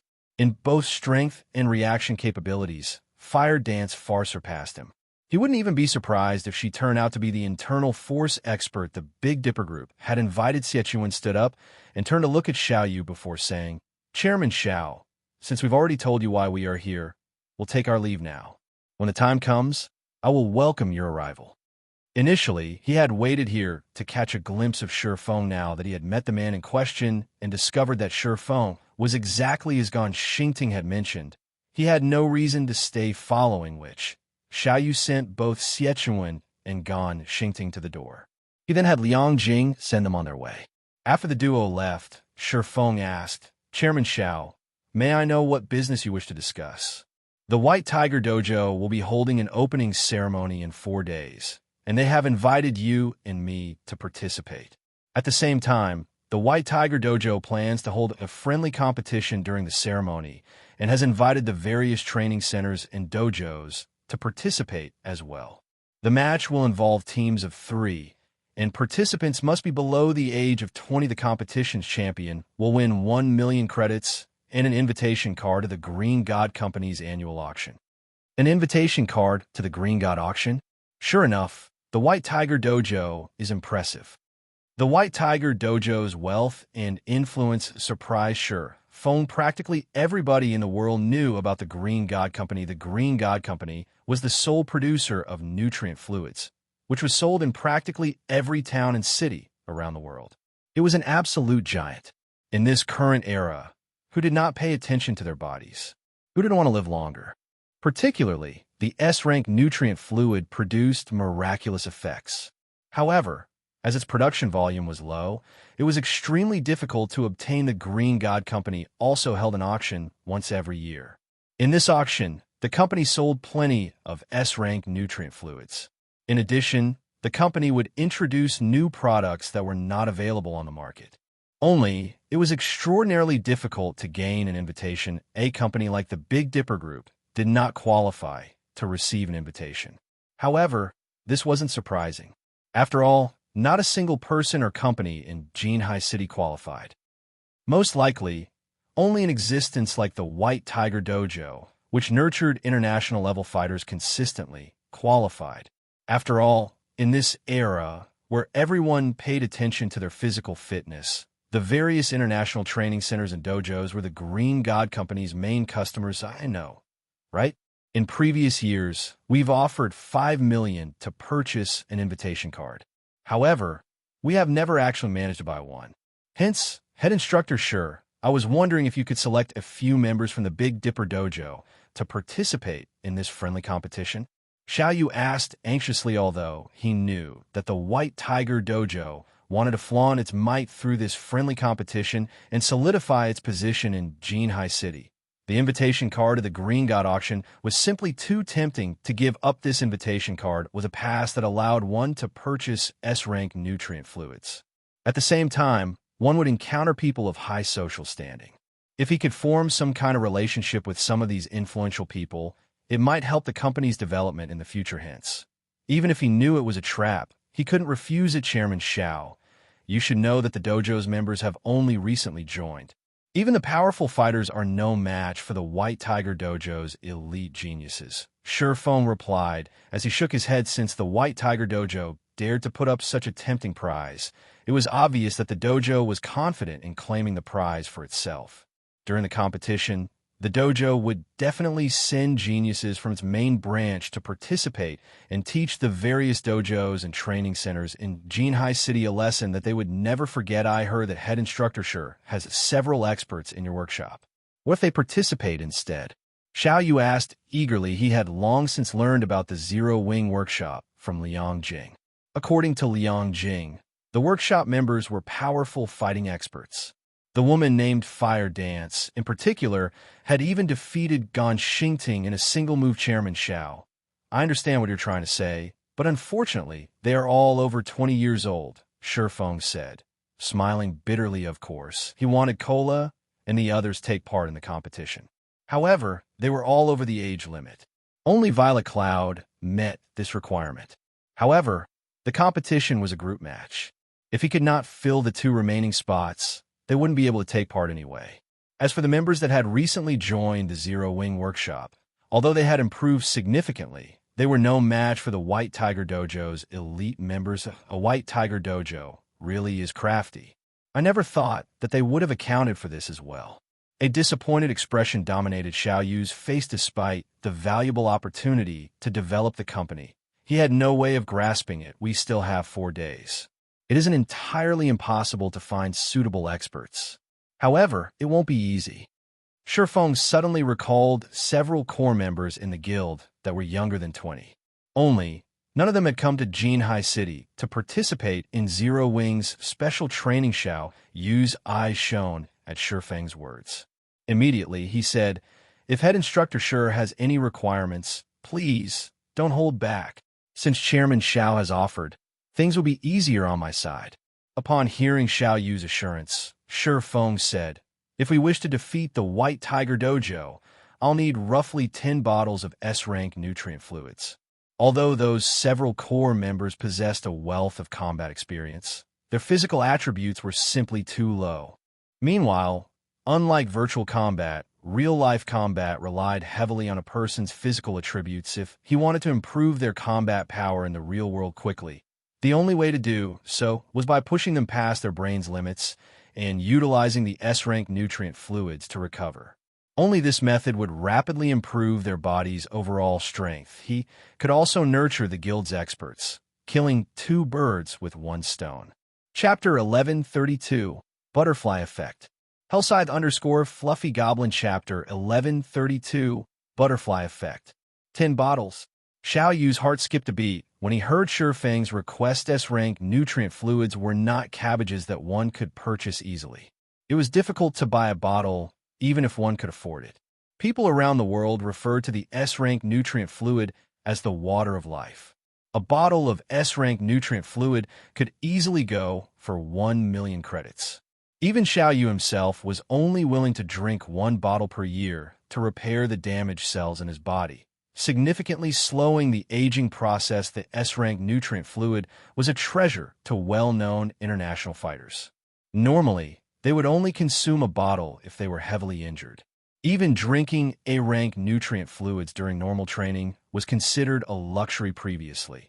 To recruit Shifeng into Big Dipper, he had utilized his connections and spent a significant sum to obtain a batch no matter how he looked at it. Buying another 10 bottles of S-rank nutrient fluids to obtain the Green God Company's invitation was not a worthwhile transaction after all. His main goal in obtaining the invitation card was to purchase S-rank nutrient fluid and other new products the Green God Company intended to offer. He was still uncertain about how many bottles he could purchase in the auction. It was simply too risky to invest 10 bottles of S-rank nutrient fluid right off the bat. That's right. I'll need 10 bottles at the very minimum. Shifeng wasn't lying. Void steps placed a huge burden on the human brain. Without the in-depth healing the S-rank nutrient fluid provided, one would risk their life by using the technique. Hence, whenever he trained the guild's core members, he warned them that if they did not have any S-rank nutrient fluids on hand, they were absolutely not allowed to practice void steps excessively. If it is money you are worried about, I can pay half the cost. However, I want a spot on the Green God Company's invitation card. You'll pay half of it. After giving the matter some thought, Xiao Yu agreed and said, "All right, I'll try to find a way to get the 10 bottles. However, they will cost slightly above market price." Every invitation card allowed 2 people to attend the auction. It did not matter if he shared one with Shifeng to further develop itself. The Big Dipper group had already invested a large sum into the new dojo. They had also spent a lot on advertising. Hence, the company was somewhat tight on funds. If Shifeng were willing to cover half of the S-rank nutrient fluids cost, investing in Shifeng's group was no different than their previous attempt of purchasing the Green God auction invitation card for 5 million credits. Only, unlike Shifeng, that plan hadn't succeeded. As for whether Shifeng had the money to pay up, he had long since ordered Liang Jing to investigate the man's finances recently. God's domain had become increasingly popular around the world. Many industry giants had already invested in the game. It was definitely possible to earn a lot of money through God's domain. Moreover, based on what he had heard from Liang Jing, Shifeng's workshop was considerably large. Moreover, more companies had invested in the workshop. At this point, the workshop had begun mass recruiting full-time gamers. It was obvious that Shifeng earned quite an income from the game. He shouldn't have any issues spending several million credits at a moment's notice now that God's domain was so popular. Even Xiao Yu had considered establishing a workshop based on what he had heard from his connections. He learned that gaming workshops focused on God's domain earned far more than they had in past virtual reality games. God's domain also had far more players. However, expanding the Big Dipper group took priority. Once the Big Dipper group had grown, it would become far more profitable than any gaming workshop or guild. After all, more people had begun to take their physical training more seriously after discovering God's domain. Unfortunately, what Xiao Yu did not know was that Shifeng's workshop was more profitable than he imagined. After Shifeng finalized his arrangements with Xiao Yu, he returned to Zero Wing's training room. Only the workshop's official members had access to this room. Feng had specifically instructed Liang Jing to stock the room with various training equipment. These machines would help strengthen a person's reaction speed and evasive maneuvers. Blackie, contact Shadow Sword and Turtle Dove. Have them come to Jianghu City as quickly as possible. Report the travel expenses as a workshop expenditure. Feng instructed Blackie, who is currently occupied with basic training. Shadow Sword and Turtle Dove had been members of a certain dojo before they had joined Zero Wing. They were both younger than 20. However, after officially becoming Zero Wing core members, Feng had both of them leave their dojos. After all, becoming a Zero Wing core member was basically a formal job. They had to make God's Domain their main priority after they left their previous dojos. Aside from playing God's Domain, they normally exercised at a local gym. All of their attention had shifted to God's Domain. However, as Zero Wing had yet to establish its own company officially and the purchasing agreement for Ouroboros' training center wasn't finalized, Feng hadn't invited them to take part in special training with the others. Were he having them here now? Blackie shot Feng a curious look. Suddenly, his expression shifted to one of excitement as he asked, "Is the training center ready?" He had already heard about the matter from Feng. Ouroboros' training center specialized in nurturing gaming experts. Setting aside its numerous facilities, it had an advanced virtual system in which players could train. Of course, Ouroboros' training center wasn't as advanced as the Secret Pavilion's simulated training system. However, it was far more efficient than a ton of people competing for the 10 black cards. Most importantly, with the acquisition of Ouroboros' training center, Zero Wing would finally have its own headquarters. They would no longer have to borrow someone else's facilities. Like the core members of those first-rate guilds, they could then walk into their luxurious training centers in the city center every day. No, Feng said, shaking his head. Qing Xue is still negotiating the price for the training center. I want them here for another matter. Although the Blackwater's defeat had indeed dealt a major blow to the several companies backing Ouroboros, it was not an easy task to buy the training center's remaining shares. If they discovered Zero Wing's true goal, they might demand a far higher price than what Zero Wing had planned on unless something forced these companies were forced to sell the shares in a hurry. Feng had to let by Qing Xue find a way to obtain the shares cheaply. His reply disappointed Blackie. However, he suddenly thought of something else as he said, "Brother Feng, when you went to your meeting, someone came to the workshop asking for you. However, I told him that you're in a meeting, so he's been waiting in the lounge. Do you want to meet him right now?" "Who is it?" "It's that youth that big sis fire flattened. I think his name is you zipping." Blackie responded, somewhat uncertain. He came on his own volition. "Interesting. I just so happen to be free, so I might as well meet with him." Feng thought back to the bait he cast. He hadn't expected to hook you zipping so quickly. However, after giving the matter some thought, he found it reasonable. Now that Siechuan was in Jianghu City, as you zipping's greatest romantic rival, how could the boys sit by and do nothing? If you zipping remained passive, Siechuan would definitely take the girl he loved. This was his last chance to do something. Only this development had occurred sooner than Feng had anticipated. The current timeline was deviating further away from the one he remembered, following which Feng entered the training room's lounge. Zipping sat on the lounge's sofa, his legs shaking slightly. He looked quite nervous. "What business do you have with me?" Feng asked slowly as he examined the fighter before him. Seeing Feng, Yu Zipping stood up abruptly, anxiety flashing in his eyes as he asked, "Didn't you say that as long as I join Zero Wing's workshop, you'll tell me how to become stronger? Is that offer still valid?" Hall Master Jiang had already announced his intentions of driving his daughter, Jiang Lingyu, closer to Siechuan. If he did not achieve some sort of feat quickly, he would be too late. Chapter 1133, The Difference Brought About by Time. Hellscythe_Fluffy Goblin Chapter 1133, The Difference Brought About by Time. Of course it's still valid. Feng provided a definitive answer. However, didn't your White Tiger Dojo bar you from joining any gaming workshops? Yu Zipping fell silent upon Feng's question. He had been determined not to join Zero Wing's workshop. After all, he was recognized as an elite member in the White Tiger Dojo. If given enough time, he would gain Hall Master Zhang's recognition. However, Siechuan's sudden appearance in Jinhai City significantly reduced the time he had to make any notable achievements. Siechuan was already a well-known national fighter. Now, the White Tiger Dojo's main branch had decided to cultivate Siechuan and prepare him for the international stage. On the other hand, he hadn't even reached the national threshold. With Halm Master John's personality, he definitely had no hopes of furthering his relationship with Jianghu right now. His only way of getting Halm Master John's recognition was to grow a lot stronger within a short time. At the very least, he needed to become a fighter on the national level. Only then would Halm Master Jiang even consider handing his daughter over to him to build his strength quickly. The only way he could think of was by joining Zero Wing's workshop. There wasn't actually a rule or regulation in the White Tiger Dojo that disallowed joining a gaming workshop, and growing stronger was far more important than violating Gan Xingting's rules. If I join Zero Wing's workshop, how much stronger can I become within a month? Yu Zipping was desperate to grow stronger. However, he was suspicious about how much stronger the Zero Wing workshop could help him become. I knew you would ask something like this. Since you're curious, how about you spar with one of our workshop's new members? Shi Feng suggested, chuckling.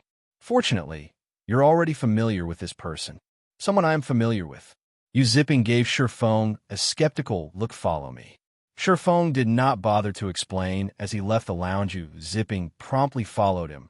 Curious about his opponent in the White Tiger Dojo, his status was relatively high.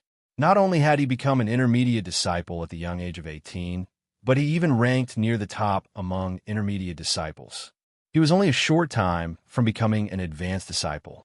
If he became an advanced disciple in the White Tiger Dojo at his age, he would definitely qualify to participate in the national youth fighting competition. Inside Zero Wing's training room, many of Zero Wing Workshop's new members were preoccupied with their basic training. When they noticed Shi Feng lead an indifferent youth into the room, they stopped and looked at Yu Zipping curiously. Who's that? A new member? No, I know that guy. He was one of the fighters that came to the dojo to make trouble, but got a beating from Big Sis Fire instead. What unfortunate fools. Big Sis Fire never shows mercy in a fight. She's exactly like Instructor Lei in this aspect. Do you think that guy is looking to challenge Big Sis Fire again? Everyone in the training room had their assumptions about Yu Zipping's intentions. As for whether Yu Zipping had any chance of actually defeating Fire Dance, the thought never even entered their minds. In their eyes, Yu Zipping would need a miracle to survive against the woman for longer than 5 seconds. As for the youth defeating Fire Dance, had anyone ever seen an ordinary human win against a monster before? After Shi Feng entered the training room, he turned to a slim youth that looked to be roughly 20 years old and said, Lucio, come over here for a second. We'll be testing your strength today. Understood. Lucio hurriedly responded. Lucio. When Yu Zipping saw Lucio walking over, the youth wore a strange expression. Previously, when they had shown up to make trouble for the Big Dipper Dojo, Lucio had chosen to leave the White Tiger Dojo and take part in the Zero Wing Workshop's test as an intermediate disciple of the White Tiger Dojo. Yu Zipping was very familiar with Lucio's standards. The latter was just barely as strong as an intermediate disciple. Hence, he had been happy about Lucio's decision to leave the dojo. After all, not everyone could succeed in the world of fighting. Lucio might have a better future if he joined a gaming workshop instead. However, when he realized that Shi Feng had selected Lucio to be his opponent, he found a matter laughable. Just how much did Shi Feng underestimate him? All right, you two, get in the arena. Your time limit is 3 minutes, Shi Feng instructed. Not explaining further, Shi Feng's words instantly attracted everyone's attention. Blackie merrily shouted, We have a good show coming up. I'll be the bookkeeper. The betting ratio is 1-to-5. Whoever bets on Yu Zipping will get 5 times their wager if he wins. Don't miss this opportunity. All right, I'll bet on Lucio. I'll bet on Lucio as well. I'll bet 1 bottle of 100-berry wine on Lucio's win. In the end, nobody bet on Yu Zipping. Blackie's expression twisted. However, among those present, Yu Zipping had the ugliest expression.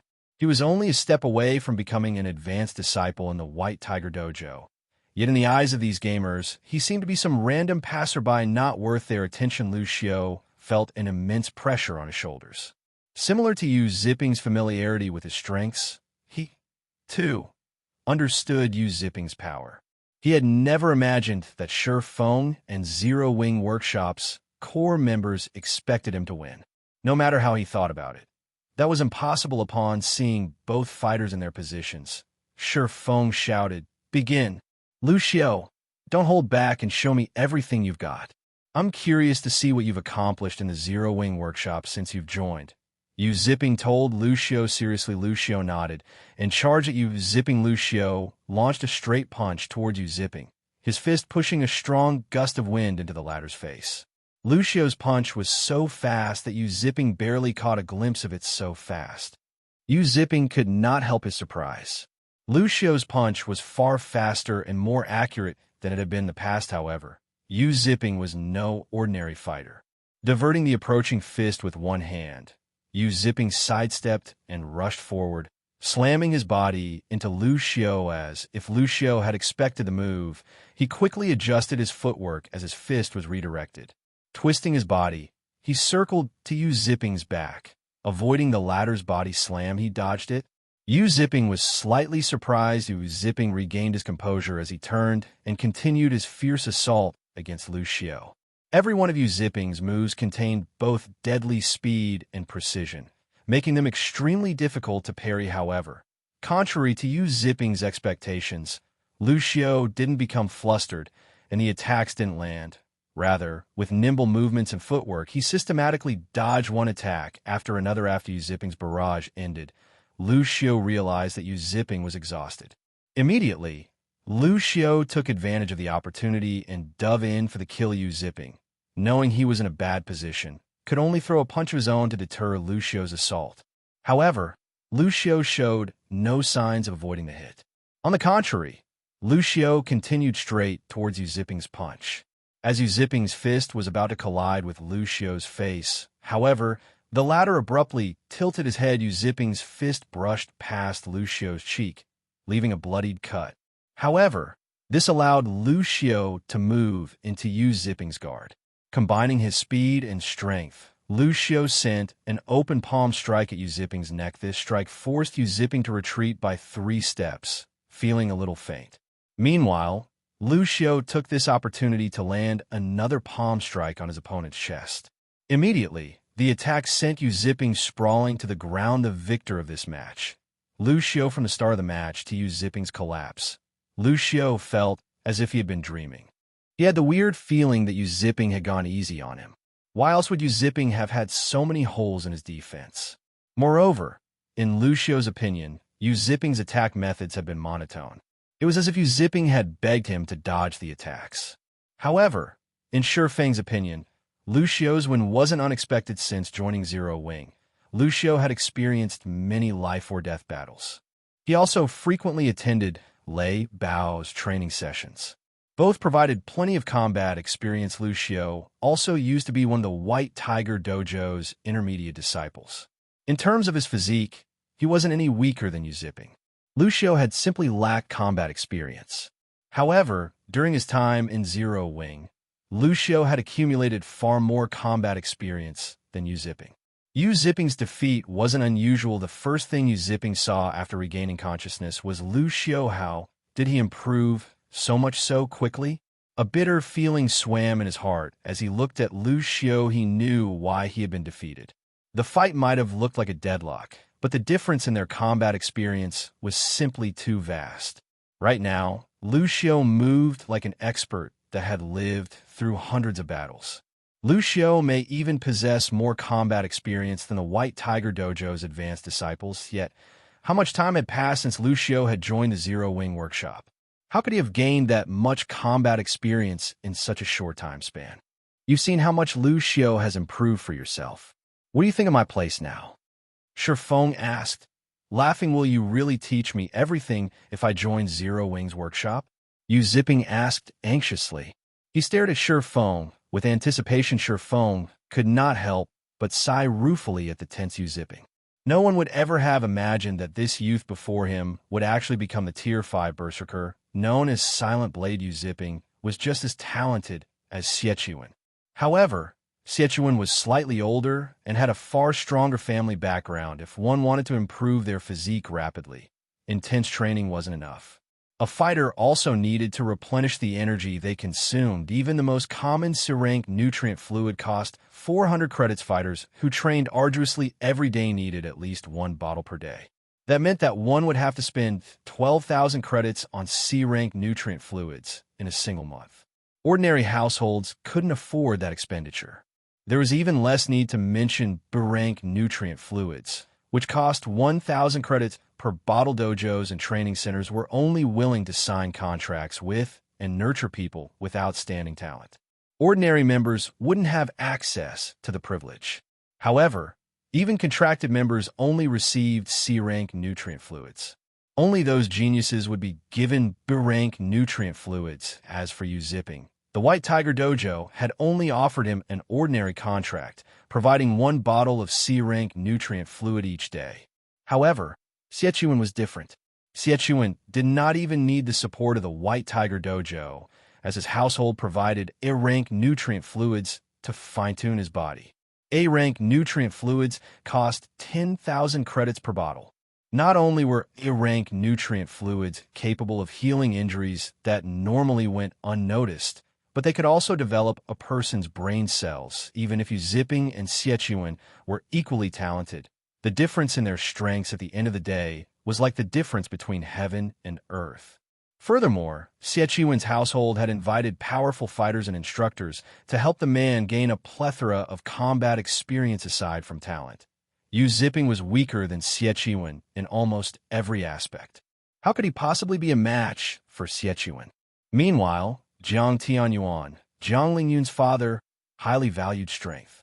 It was only a matter of course for him to choose Xiechuan. Chapter 1134, Test Evaluation. Hellscythe_Fluffy Goblin Chapter 1134, Test Evaluation. Noticing Shifeng's long moment of silence, Yu Zipping grew nervous. Yu Zipping had already seen how much Lucio had improved despite having recently joined the Zero Wing workshop. Lucio could display strength like never before. If Yu Zipping told the other White Tiger Dojo members about this, nobody would believe. In any case, he was now sure that, by joining and training in the Zero Wing workshop, he could become strong enough to get a ticket to the National Youth Fighting Competition before this year's qualifiers. If he improved sufficiently, his results might even be quite good. Although he still wouldn't be a match for Xiechuan. With the advantage of his age, Home Master Jiang would, more or less, consider giving Yu Zipping his daughter instead of outright rejecting him. If you join Zero Wing's workshop, you won't miss out on any training. Before that, however, we have to see whether or not you can pass the workshop's test. Based on your performance, you'll be offered a corresponding contract, Shifeng explained. Of course, Lucio's standards are already quite high. He has already become a reserve corps member in our workshop, and we're providing various benefits to nurture him. Above that are the reserve, main force member slots. If you achieve that standard, you'll receive even heavier emphasis from the workshop. The resources we'll invest in you at that time will definitely surprise you. To put it simply, what benefits you receive are up to you. However, one thing to note is that the higher your position is, the greater the workshop's restrictions will be. If you become one of the workshop's reserve main force members, you'll need to leave the White Tiger Dojo and focus on the workshop. Yu Zipping nodded in response. Not particularly surprised by Shifeng's explanation, he had no intentions of becoming a reserve main force member. He was fine with becoming a reserve corps member. This way, he could continue his development in the White Tiger Dojo, following which Shifeng had Blackie lead Yu Zipping to take the foundation test. The workshop's tests were very simple. They tested for an applicant's reaction speed, observation, and judgment. As long as they performed well in these aspects, even if they had never received training from a gaming guild before, they could get by fairly well in God's domain.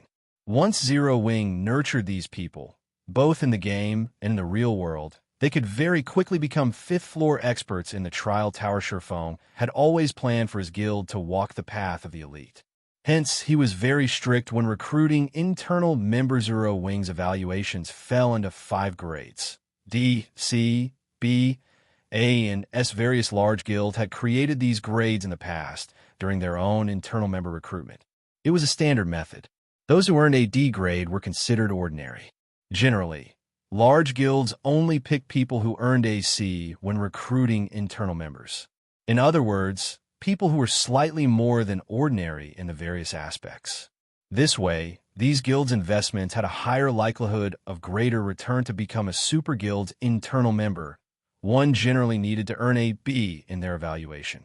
Although the difference was only one rank, a B grade player could easily defeat a C grade player of the same level. This was similar to the wooden barrel theory. The amount of water a wooden barrel could contain was not determined by the longest plank of wood.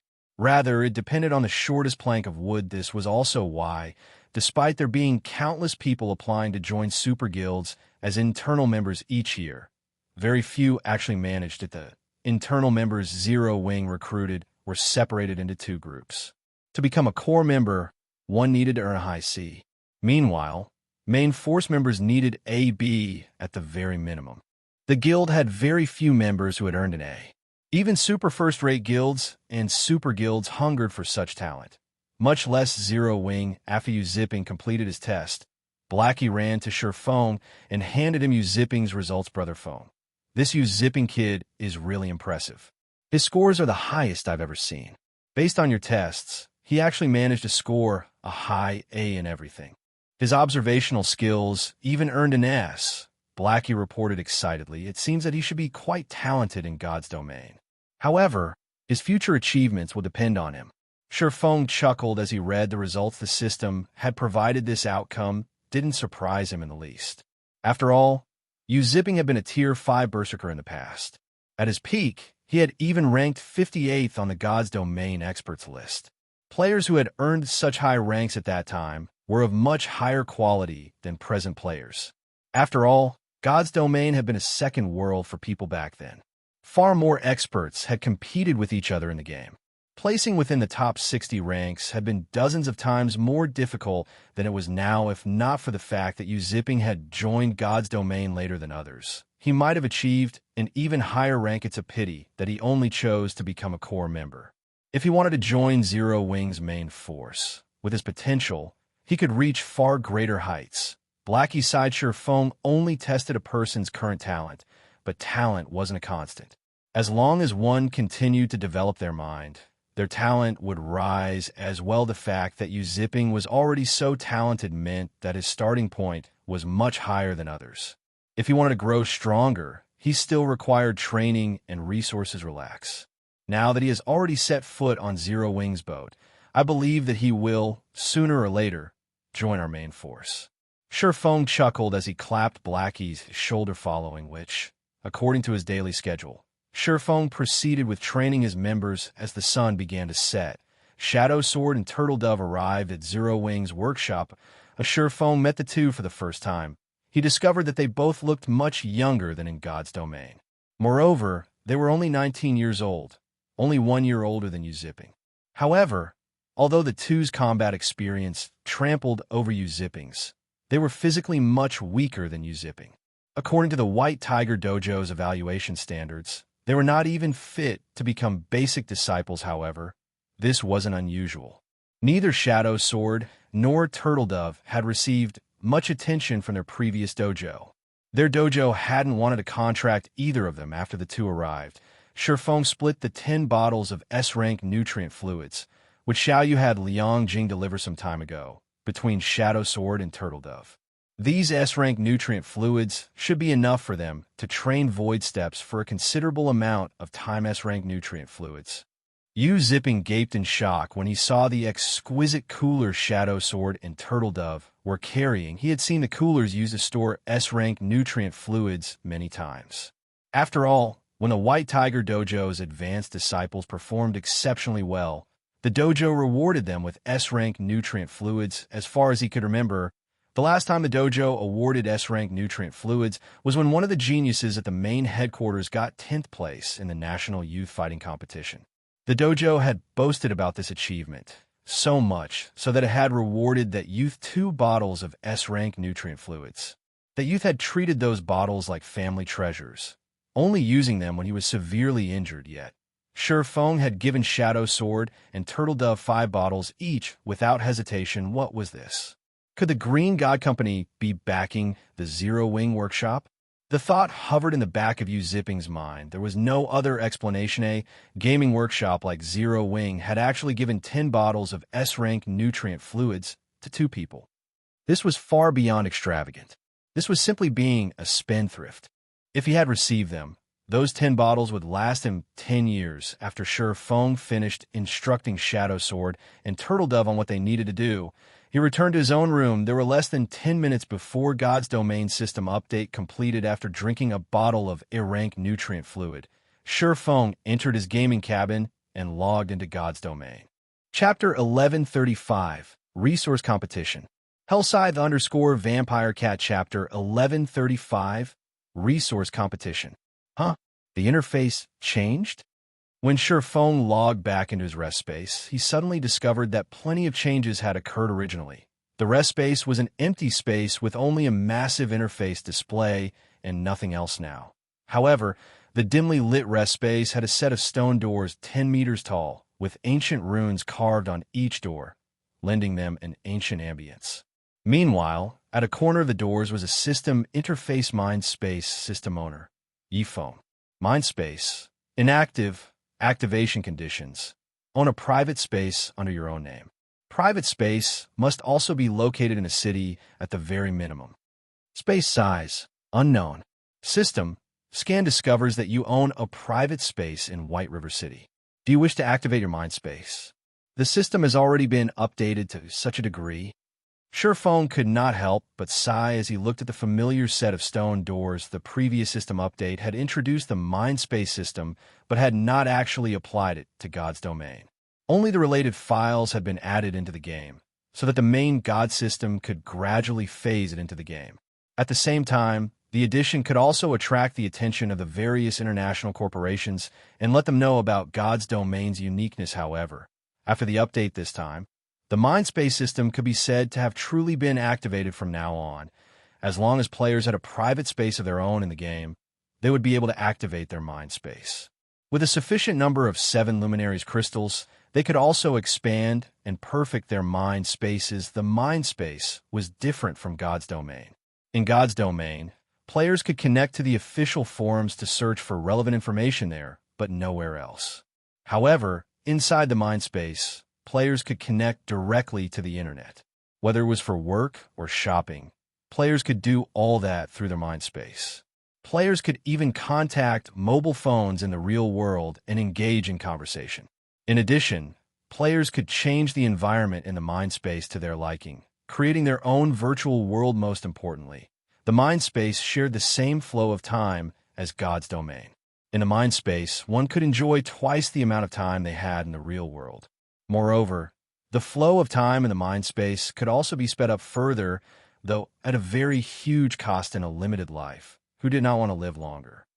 The official activation of the mind space system meant that the competition for resources in God's Domain had also officially begun in the future. Competition in God's Domain definitely would not be as peaceful as before. It would even become normal for everyone to fight over the 7 Luminaries crystal while disregarding all costs. And to contest for more 7 Luminaries crystals, everyone would definitely continuously strengthen themselves, which would intensify the competition over weapons, equipment, and tools. In turn, Shi Feng grew worried just thinking about what was about to come. Nevertheless, now that the era of resource competition had begun, he had no choice but to get his hands on some of the 7 Luminaries crystals that he knew the whereabouts of as soon as possible. However, it was also not that easy to get. These 7 Luminaries crystals were exceedingly rare in God's Domain. Even an entire kingdom would have only a limited amount. Most importantly, unlike magic crystals, 7 Luminaries crystals could not be stored in a player's bag space, nor could they be transported via teleportation arrays. Players could only carry them by hand or by transport carriages.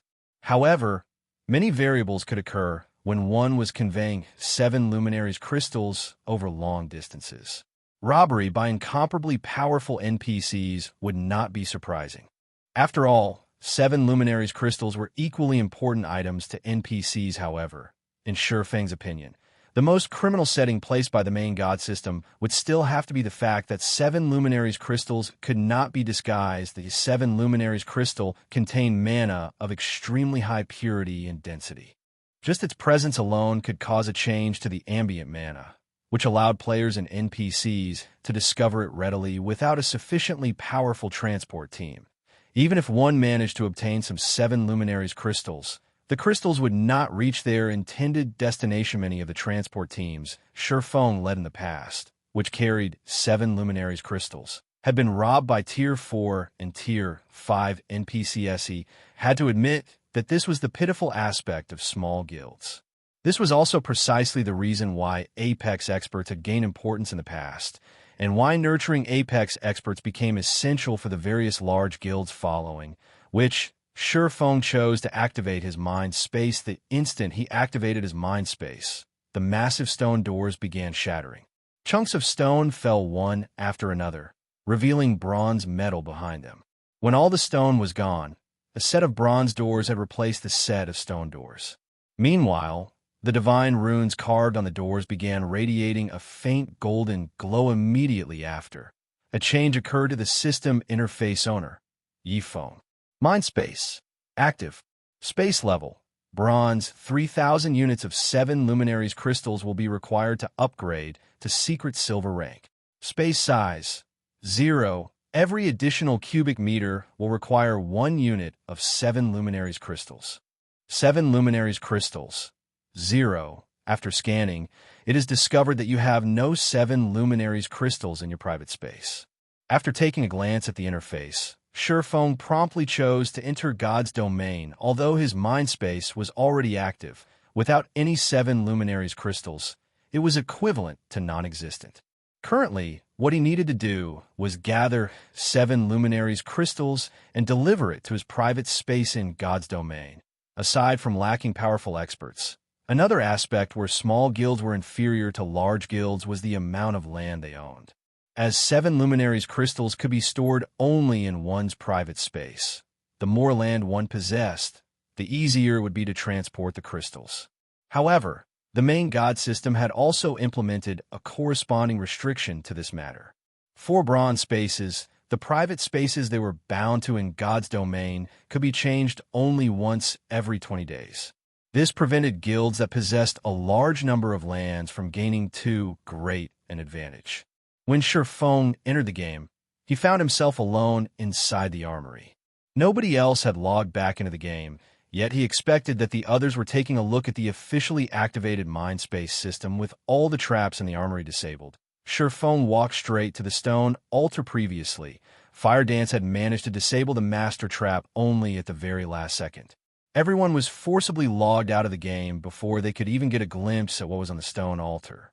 Shifeng was very curious to find out what exactly the trap had been protecting. Despite the rarity of master traps, even in the inner area of the Fallen Ark, they actually found one in the armory located in the Ark's outer area.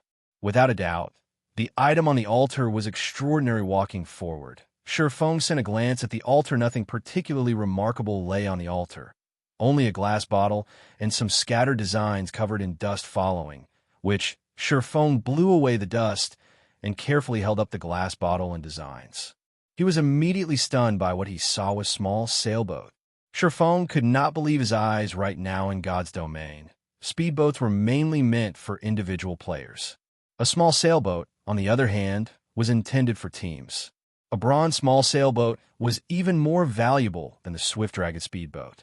In terms of maritime combat power, the small sailboat was far superior. Meanwhile, the small sailboat before him was Mysterious Iron Rank.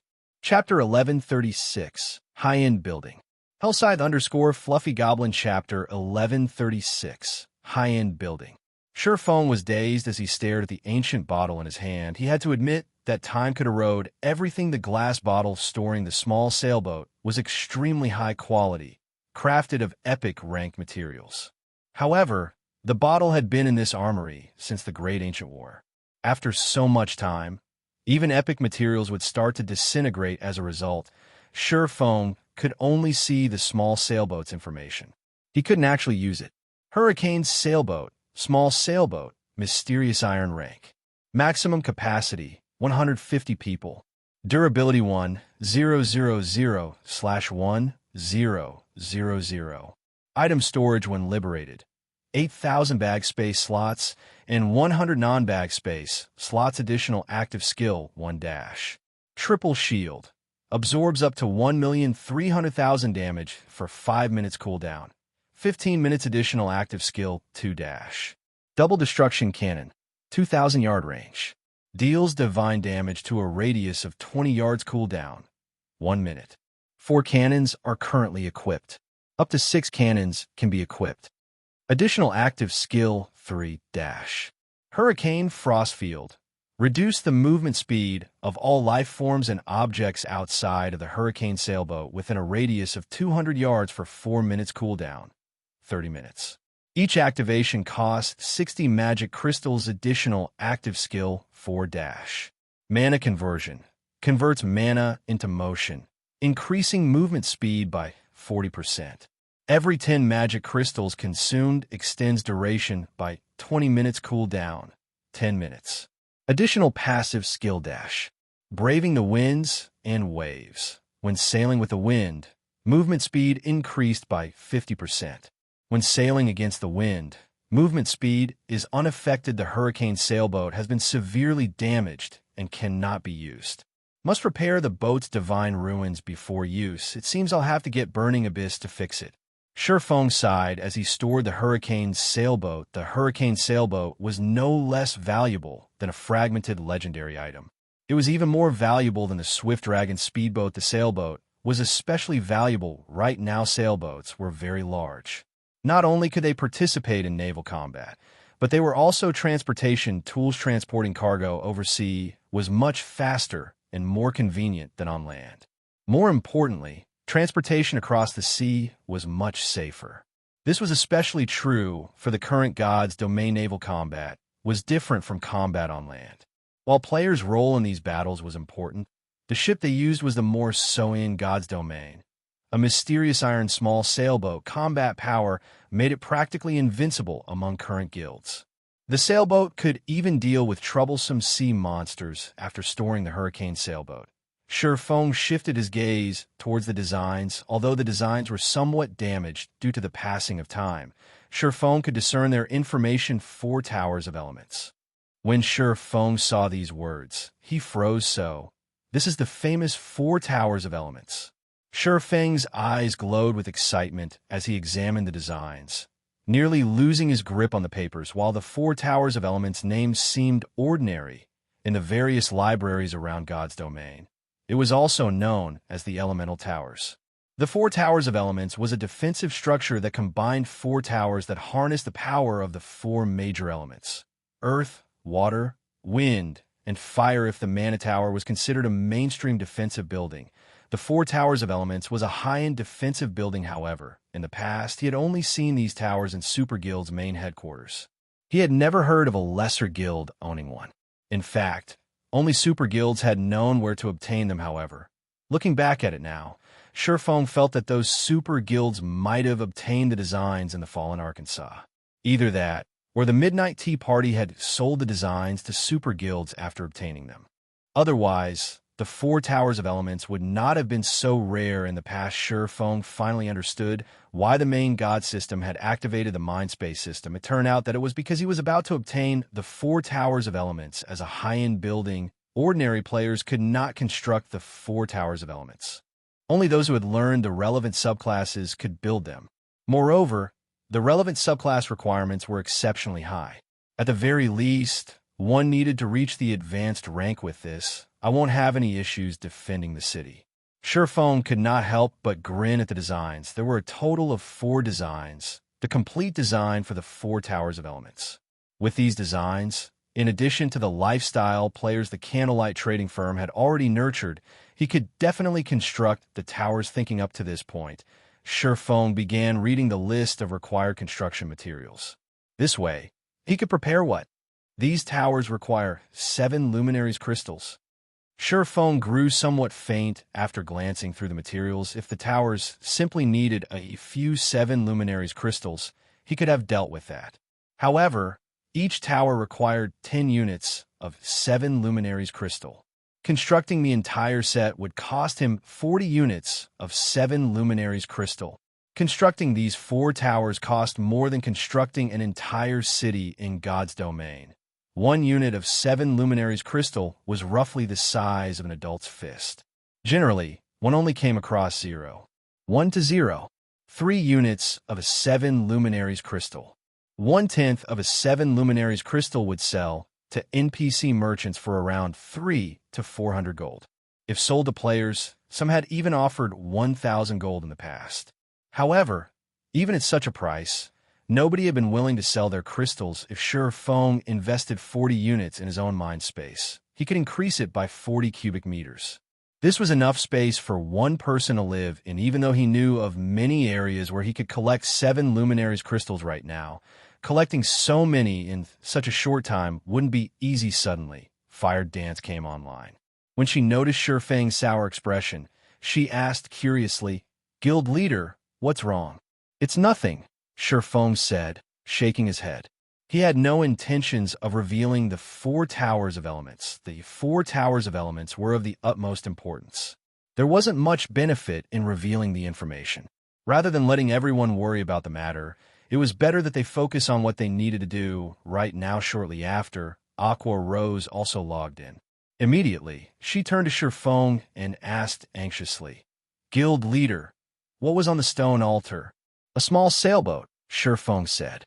He then shared the Hurricane sailboat's information in the team chat for everyone to see. Those that had just come online and saw the Hurricane sailboat's information were stupefied. Although they weren't very familiar with naval matters, they could more or less tell how powerful the Hurricane sailboat was by its skills. The Hurricane sailboat was practically a moving turret. If the 4 double destruction cannons were lined up and fired together, their killing power would be absolutely terrifying. If the Hurricane sailboat could be used on land, it would be invincible, not to mention its sea. Guild leader, with this sailboat, we can start developing in a coastal city. With this sailboat and our resources, we'll definitely get our own share of the pie, Gentle Snow suggested after reading the Hurricane sailboat's details. "That's right. Guild leader, the various large guilds have already secured most of the available resources on land. We have to waste a lot of time and effort to contest for those resources. We might as well shift a portion of our focus to the sea. There are not many cities out at sea, so the various guilds are slow in developing their maritime strength. There's still a lot of locations free of guilds' control.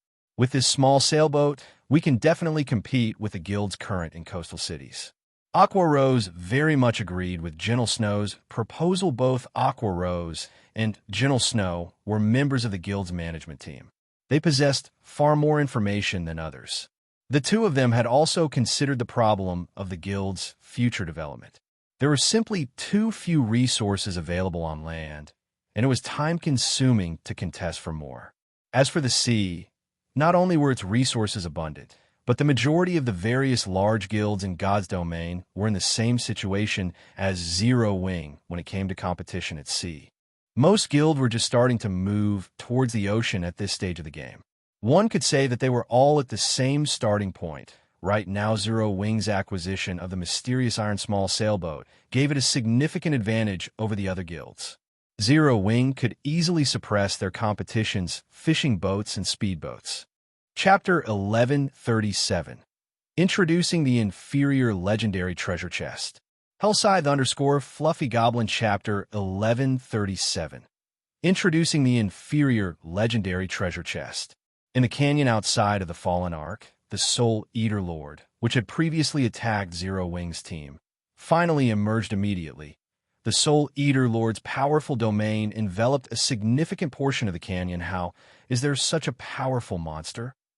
The sight of the Soul Eater Lord instilled fear and insecurity into the Midnight Tea Party's members. They had listened to Shi Feng's instructions and moved 1,000 yards away from the Ark, which put them outside of the Soul Eater Lord's domain. However, as experts, their senses were far superior to ordinary players. In addition, they normally fought high-tiered monsters. As a result, they could roughly gauge a monster's strength based on the pressure it emitted. Meanwhile, right now, From the pressure they felt from the Soul Eater Lord, they could tell that he was the strongest monster they had encountered since joining God's domain. Black Flame really didn't lie. Even if every member in the team has reached Tier 2, level 60, we'll still be cannon fodder against such a powerful monster, Netherworld Wave said, finding it somewhat difficult to breathe. Even Tier 4 NPCs of the same level wouldn't be a match for the Tier 4, level 67 mythic monster with a complete domain. After all, complete domains were what made Tier 4 NPCs so powerful and allowed them to fight mythic monsters, which had higher attributes, on equal footing. Leader, are we still going to go in? Cloud Yarn asked Breeze Wine worriedly. With such powerful monsters guarding the Fallen Ark, even sending in an army of tens of thousands of players of the same level would be meaningless. They were significantly underleveled. Right now, let's wait for a bit, Breeze Wine said softly. Black Flame told us his method for luring these monsters away. Let's make our decision after watching the situation. After Breeze Wine announced his decision, the team fell silent. It would be a pity to simply leave after so much difficulty to open the Fallen Ark. While the Midnight Tea Party members waited quietly, one monster after another exited the Fallen Arkansas. The weakest among them was a Grand Lord, while most were mythic monsters. The adventurer team counted 20 mythic monsters leaving the Ark. Watching this, the Midnight Tea Party members, who had experienced hundreds of challenging battles, shuddered. If not for the monsters' low levels, they could have easily obliterated numerous major NPC cities if they worked together. Even at level 60, players would be cannon fodder in front of these monsters. It did not matter how many players fought them. Everyone that tried to do so would undoubtedly die if not for their quest time limit and severe penalty for failure. The Midnight Tea Party members would have fled. Leader, look, they seem to have discovered something. The Ranger, Dark War, reported softly. Everyone followed Dark War's gaze, and indeed, one mythic monster in the distant forest sniffed the air as if it had scented something. Suddenly, the mythic monster roared, and the rest gathered to its location. The Midnight Tea Party members began to panic. They couldn't have discovered us, right? Cloud Yarn asked anxiously. If these monsters discovered them, their deaths were certain. That shouldn't be the case. Black Flame had returned from that direction. He should have set up some sort of luring magic array there, Endless Scars calmly explained. As soon as Endless Scars said so, the abyssal monsters began to rush elsewhere. Very quickly, they disappeared from the Midnight Tea Party's sight. They're gone?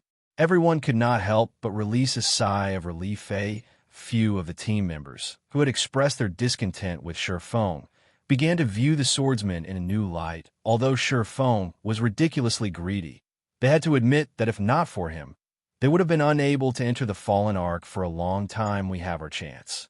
Let's hurry and enter the Ark, Breeze Wine shouted as he stood. Now that the monsters were nowhere to be seen, they could sneak into the Ark undetected. Once they were inside, things would become much easier. It seems that I'll have to learn more about this guild leader of Zero Wing. Endless Scars revealed a faint smile as she looked to where the monsters had flown. Even super guilds knew little about the secret of the Fallen Arkansas. She had searched everywhere for information, even utilizing the Blackwater Corporation's power to grasp the little she had learned about the Arkansas. And yet, the guild leader of a newly developed guild knew far more about the Fallen Ark than she did.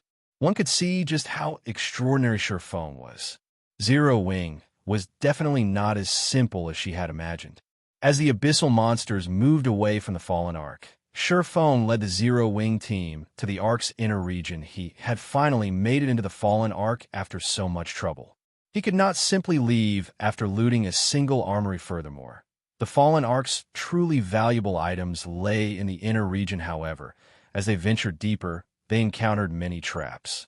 Even after the traps were disabled, new traps appeared in their place after a certain amount of time. In addition, due to the recent system update, the traps had become far more difficult and risky to disable. Any mistake could trigger the traps. It might be fine if it were weak, as triggering the trap wouldn't result in an instant death. However, if they triggered a stronger trap, it could result in a team wipe. As a result, Sherfang's group progressed very slowly through the Ark. Fortunately, Sherfang had the Fallen Ark map. The map depicted which areas within the Ark were riddled with traps and which were not. Not only could they choose the safest path, but they would also know if they were about to walk into one. They didn't need to be on high alert constantly. Finally, after over an hour advancing through the arc, the team reached the inner region, following which Shifeng had everyone stand by and wait for orders as traps riddled this area. Their only option was to let Fire Dance explore. As Fire Dance still held the Icarus's heart Shifeng had given her, she could explore the inner region somewhat safely. Anyone else that tried to do so would only be looking to die. Fortunately, we dealt with the traps in the armory before the system update began. Otherwise, the stone altar's trap would have killed us already, Flying Shadow said, his heart fluttering with fear. Previously, when he had disabled an advanced trap, he had very nearly lost his life when he triggered the trap by mistake. Fortunately, Violet Cloud had reacted quickly and immediately cast Truth Shield on him. In the end, the trap had only wounded him, leaving him with only 2,000. That's right. Guild Leader is really amazing. If not for sensing that the system update would affect traps, we wouldn't have obtained the Hurricane Sailboat, Cola said, laughing. Shifeng hadn't expected to acquire the Hurricane Sailboat either. However, he agreed with Gentle Snow and Aqua Rose's suggestion. Hence, he made some slight adjustments to his plans before obtaining the Hurricane Sailboat. Shifeng had planned to develop an ocean viewing town slowly. He had even intended to let Immortal Light develop in the Apocalypse Empire's coastal towns. After all, Zero Wing was different from the other guilds in coastal cities, where the latter had already begun to build their strength. Trying to compete with these coastal guilds would be foolish. Even if Zero Wing were far stronger than these guilds, naval combat relied on the ship's quality rather than players. Zero Wing would not have much of an advantage by relying on the Swift Dragon speedboat. Coastal cities were very different from coastal towns. Coastal cities possessed large shipyards. They also had plenty of high-ranking rare quests that could help players to obtain powerful ships. Otherwise, Phoenix Rain, the Pavilion Master of a super first-rate guild, would not have bothered cooperating with a first-rate guild like Firmament. She had done so because Firmament had taken over a major NPC coastal city very early in the game. Even some super guilds feared its strength at sea. Hence, Shifeng now planned to occupy a major NPC coastal city. Guild Leader, I discovered a forging hall. I can see an inferior legendary treasure chest inside the hall, Fire Dance excitedly announced in the team chat. Chapter 1138. Chapter 1138, 2 weak points. Hellscythe_Vampire Cat Chapter 1138, 2 weak points. An inferior legendary treasure chest in the forging hall. Shifeng's heart began beating rapidly when he heard this. In the past, he had never even seen an epic treasure chest, only ever heard about it through rumors. As for inferior legendary treasure chests, their existence in God's domain was only player speculation. Nobody would say for certain that such treasure chests even existed in the game. After all, as long as one's luck was not extremely bad, they could get a fragmented legendary item from an inferior legendary treasure chest without exaggeration. A single fragmented legendary item could change the fate of a player in God's domain. In God's domain, the large guilds were fully capable of obtaining epic items in relatively high quantities. However, not every large guild possessed fragmented legendary items. Even 10 years after God's Domain's launch, first-rate guilds only had a handful of such items at most. Meanwhile, guilds would definitely dispatch a lot of players to guard their experts wielding these fragmented legendary items. The reason for this was very simple: fear of an ambush by other Apex experts wielding fragmented legendary items. Although their own experts possessed extremely frightening strength, with appropriate counters, the enemy could still take them out. Hence, these guilds would dispatch expert teams to prevent unexpected incidents from happening. Even so, many such ambushes still occurred in God's domain. Every day one could see just how desperate the large guilds were towards fragmented legendary items. Sure, Feng never imagined that, shortly after entering the inner area of the Fallen Ark, he would actually come across such a harvest. The Fallen Ark was even more amazing than the rumors had made it out to be. However, after giving the matter some thought, he found it reasonable. Back then, some people had already entered the Fallen Ark prior to the public's discovery of it, and had definitely cleaned out the treasures inside. Moreover, The super guilds that had cleared out those ancient abyssal monsters must have looted the Ark as well. By the time other players were able to swarm into the Ark, the treasures remaining were extremely few, but still extraordinarily amazing now that his team was the first to explore the fallen Ark. It was not surprising that they came across an inferior legendary treasure chest, which he had never seen in the past when everyone heard Firedance say so. Flames of passion flared up in their eyes. Even epic items were exceedingly rare right now. If they could obtain a fragmented legendary item, it would truly be a game-changer for Zero Wing among those present. Aside from Blackie, Aqua Rose, Gentle Snow, Firedance, an extreme few who knew that Zero Wing possessed more than one fragmented legendary item. Everyone else believed that the best weapons and equipment Zero Wing possessed were only of epic rank. What's the situation over there? Feng asked softly after calming himself. There's an extremely powerful trap set up around the treasure chest. Furthermore, there are two statues inside the forging hall, and both of them are giving off a very faint pressure. They could be the guardians protecting the treasure chest. I don't dare approach them right now, so I still can't determine whether I can disable the trap. Firedance then took a picture of the forging hall and shared it through the team chat previously. Feng had warned her that aside from traps, certain parts of the Ark's inner area had guardian monsters. Hence, she had taken notice of the two statues set up in the forging hall. After scrutinizing the picture, Feng nodded and said, "Your judgment is correct. Those two statues are indeed guardians. Moreover, they're not just any normal guardians. They're fossilized Tyrannosauruses, an archaic species." Feng had seen the fossilized Tyrannosaurus in the past. Back then, a super guild had dispatched an army of 10,000 players, in addition to many Apex experts, to kill one. In the end, although the super guild managed to finish off the archaic species, it had suffered a casualty rate of over 80%. An archaic species? Isn't that similar to the monster we encountered in Titan City's entrance trial? Aqua Rose asked in shock. She had personally experienced the strength of an archaic species. If not for the powerful magic array suppressing the king of corrosion back then, they would not have had any chance of defeating it at all. Yet now, there were actually two such monsters in the forging hall. In truth, even Feng was surprised upon seeing this. According to the information he obtained, there should not be any other powerful monsters in the Fallen Ark's inner area, aside from special life forms and those ancient abyssal monsters. The sudden appearance of two archaic species was completely outside of his expectations. No wonder the inferior legendary treasure chest was placed in such an eye-catching location. Feng felt his head start aching. Archaic species were stronger than even special life forms. A Tier 4 archaic species could definitely rival those Tier 4 abyssal monsters inside the Ark in strength. If two of such archaic species worked together to defend an area, they would be practically invincible at this stage of the game. It might be possible to challenge them with a team of Tier 3 experts. Either that, or if they had another water boundary magic scroll to hold the two guardians back, they could use the opportunity to disable the trap and take the treasure chest away. Otherwise, they could only look at the treasure chest from the side's guild leader. With our current standards, I'm afraid that we won't be able to get that inferior legendary treasure chest. Why don't we explore other locations first? Gentle Snow suggested, while she wanted to obtain the inferior legendary treasure chest as well. The difficulty of doing so was simply too high. Rather than pointlessly throw away their lives, it would be much better if they first looked for whatever items they could get their hands on. Right. Fire. Send over the safe route to the forging hall first. Afterwards, explore some other locations and take as many items as you can. After giving the matter some thought, Feng decided to first do whatever they could in the inner area before considering other courses of action. Understood.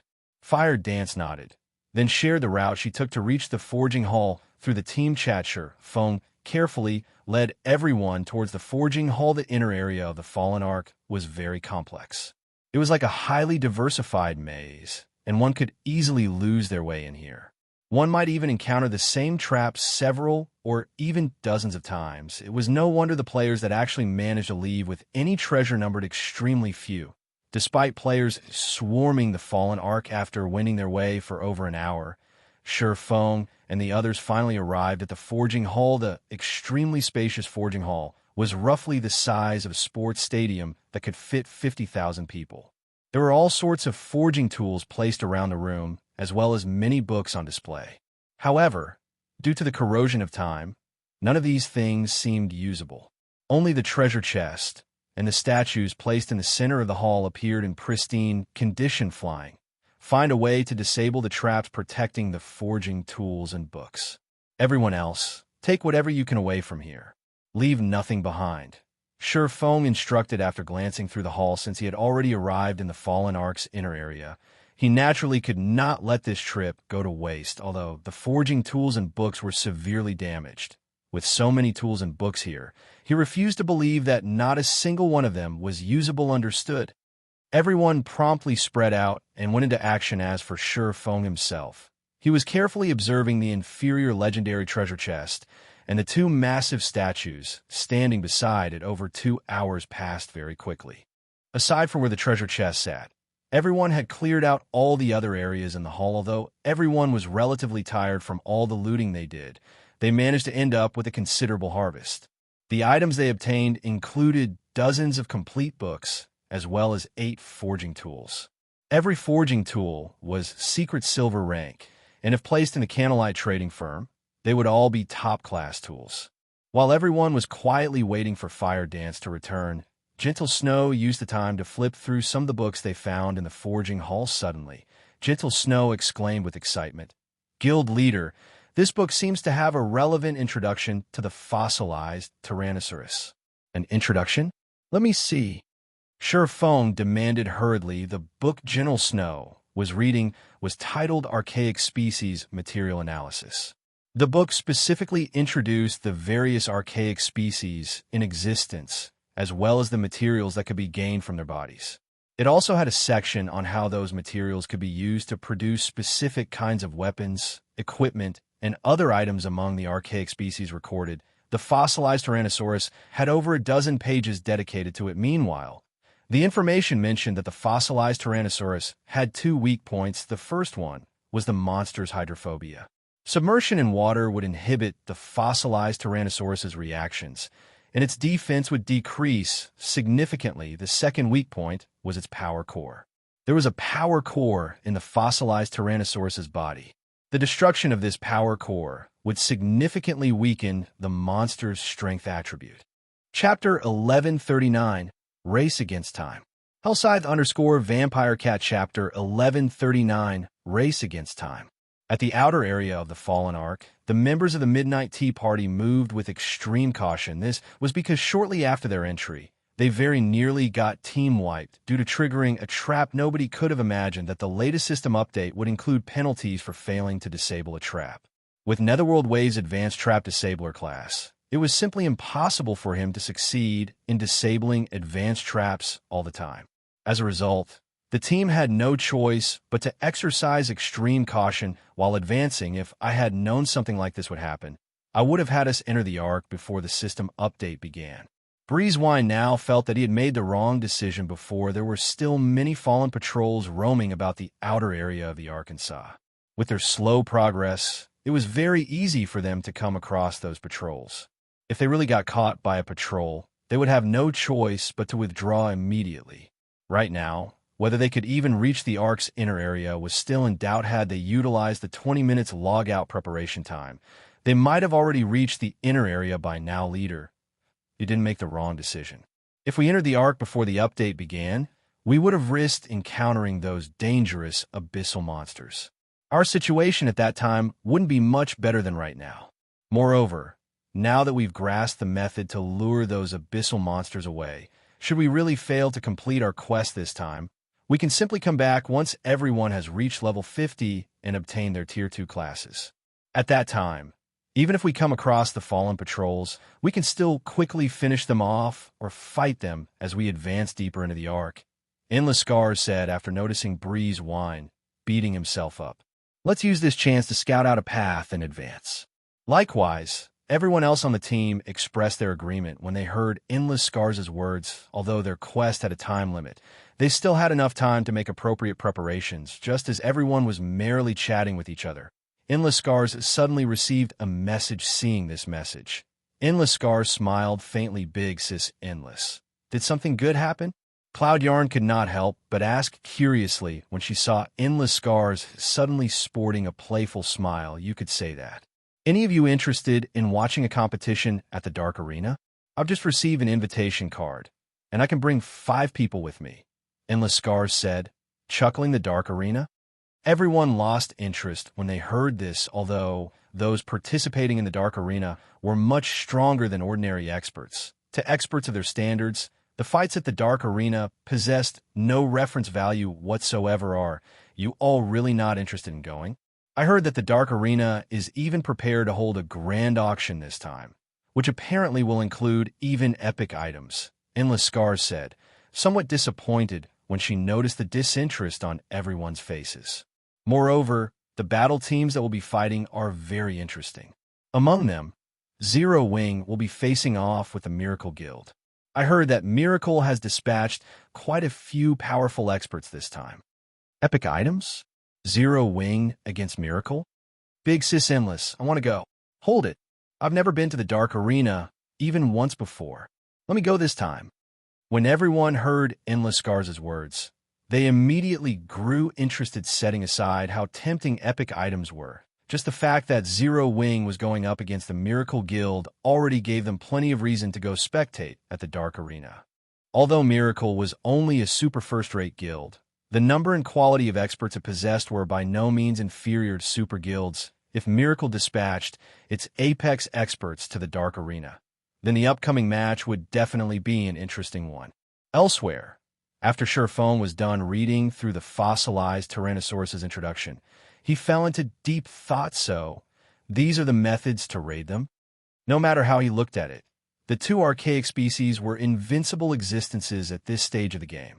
If the 2 worked together, even a 100-man team of level 60, Tier 2 experts would fall very quickly. However, since the main god system had set the difficulty of this raid as such, it would naturally provide players with some kind of hope to complete the raid, although Sherfone did not know how effective these 2 methods would be in weakening the fossilized Tyrannosauruses. It would be a criminal waste if he simply gave up on the inferior legendary treasure chest without even giving it a try, following which Sherfone had everyone begin making preparations to raid the 2 monsters guild leader.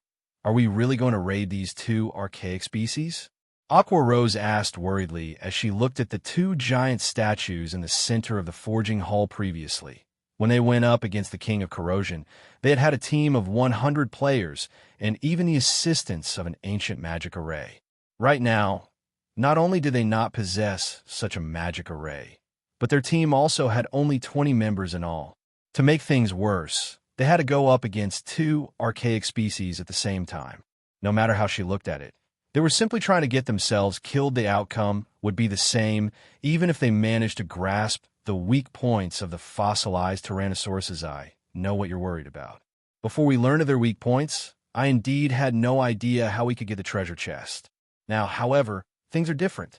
I have around a 30% certainty that we can get that inferior legendary treasure chest. Sherfone laughed. 30%? So high.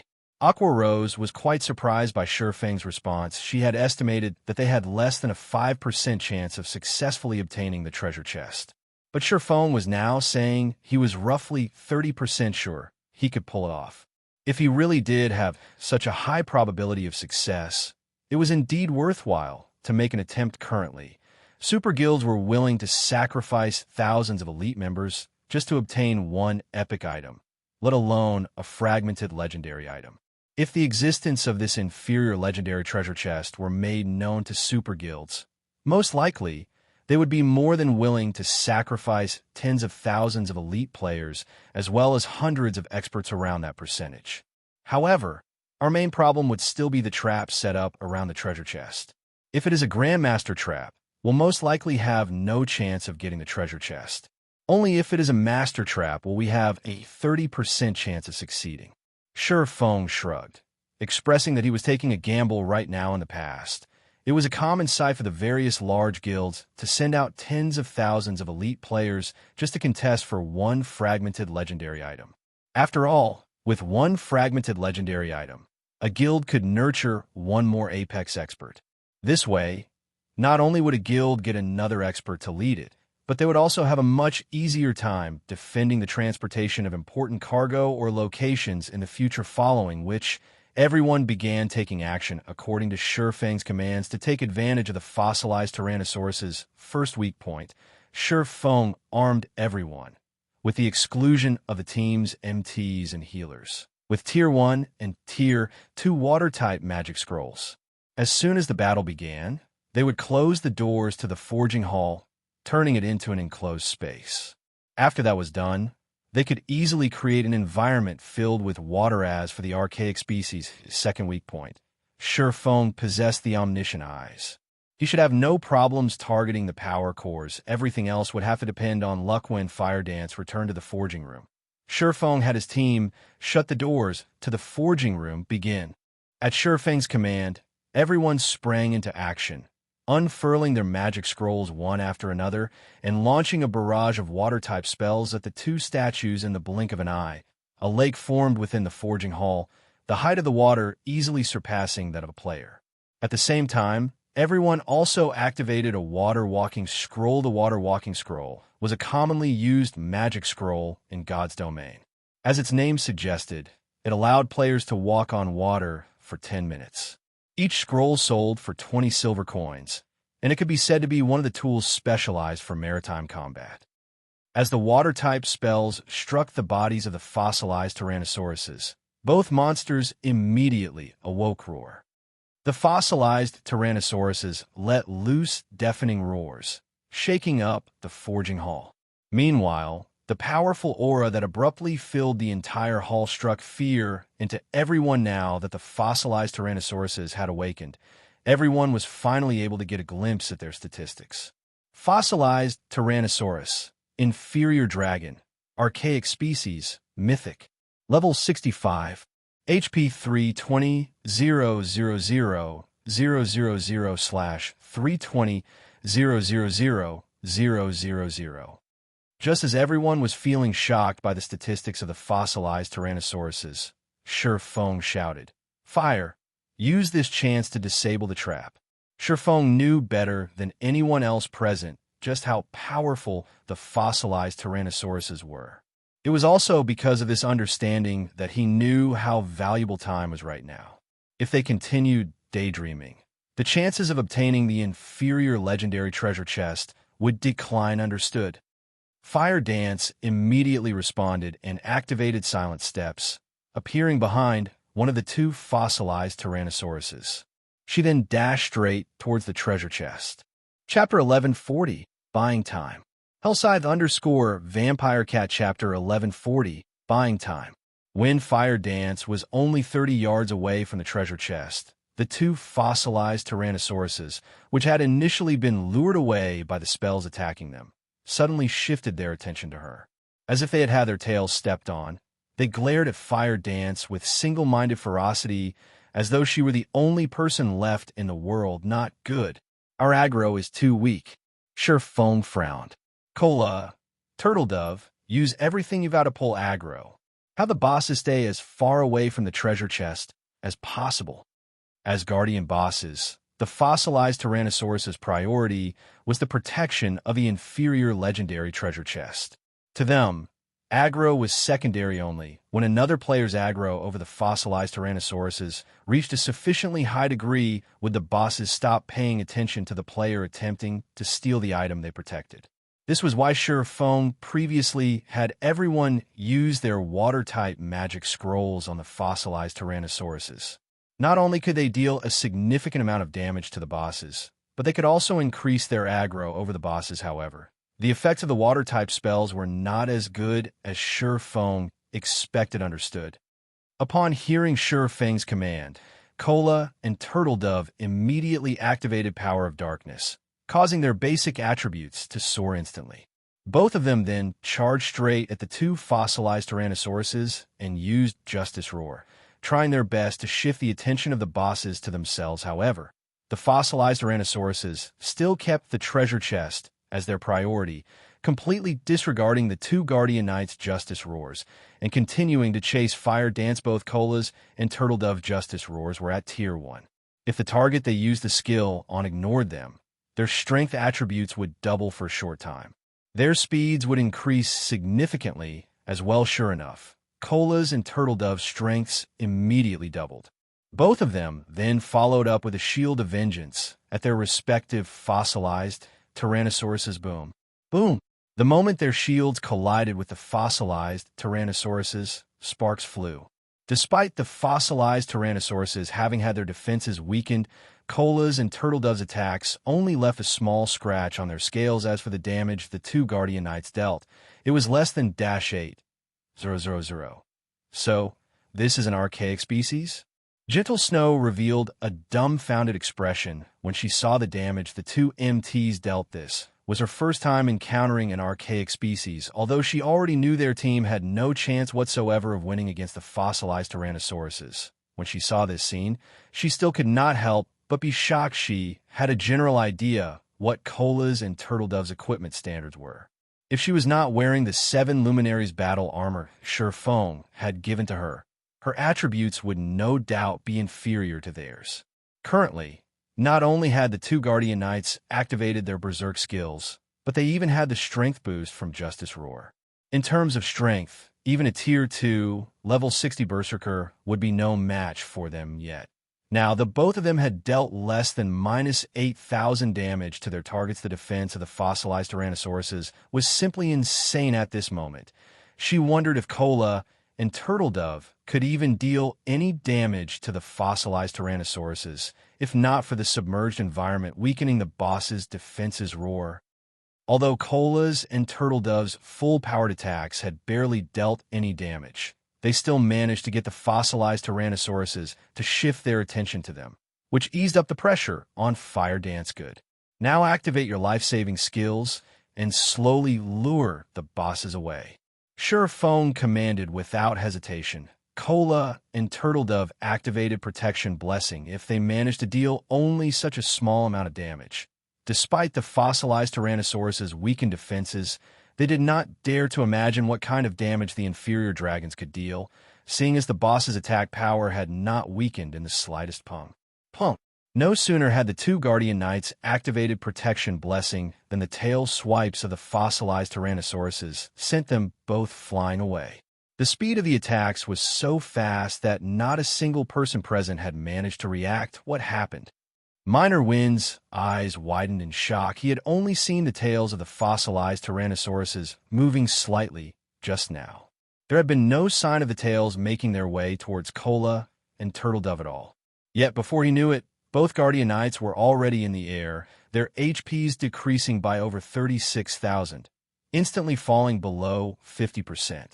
If not for Cola and Turtledove having activated Power of Darkness and Protection Blessing, which increased their HP to over 50,000 and halve the damage they received, the two of them would be meeting God by now.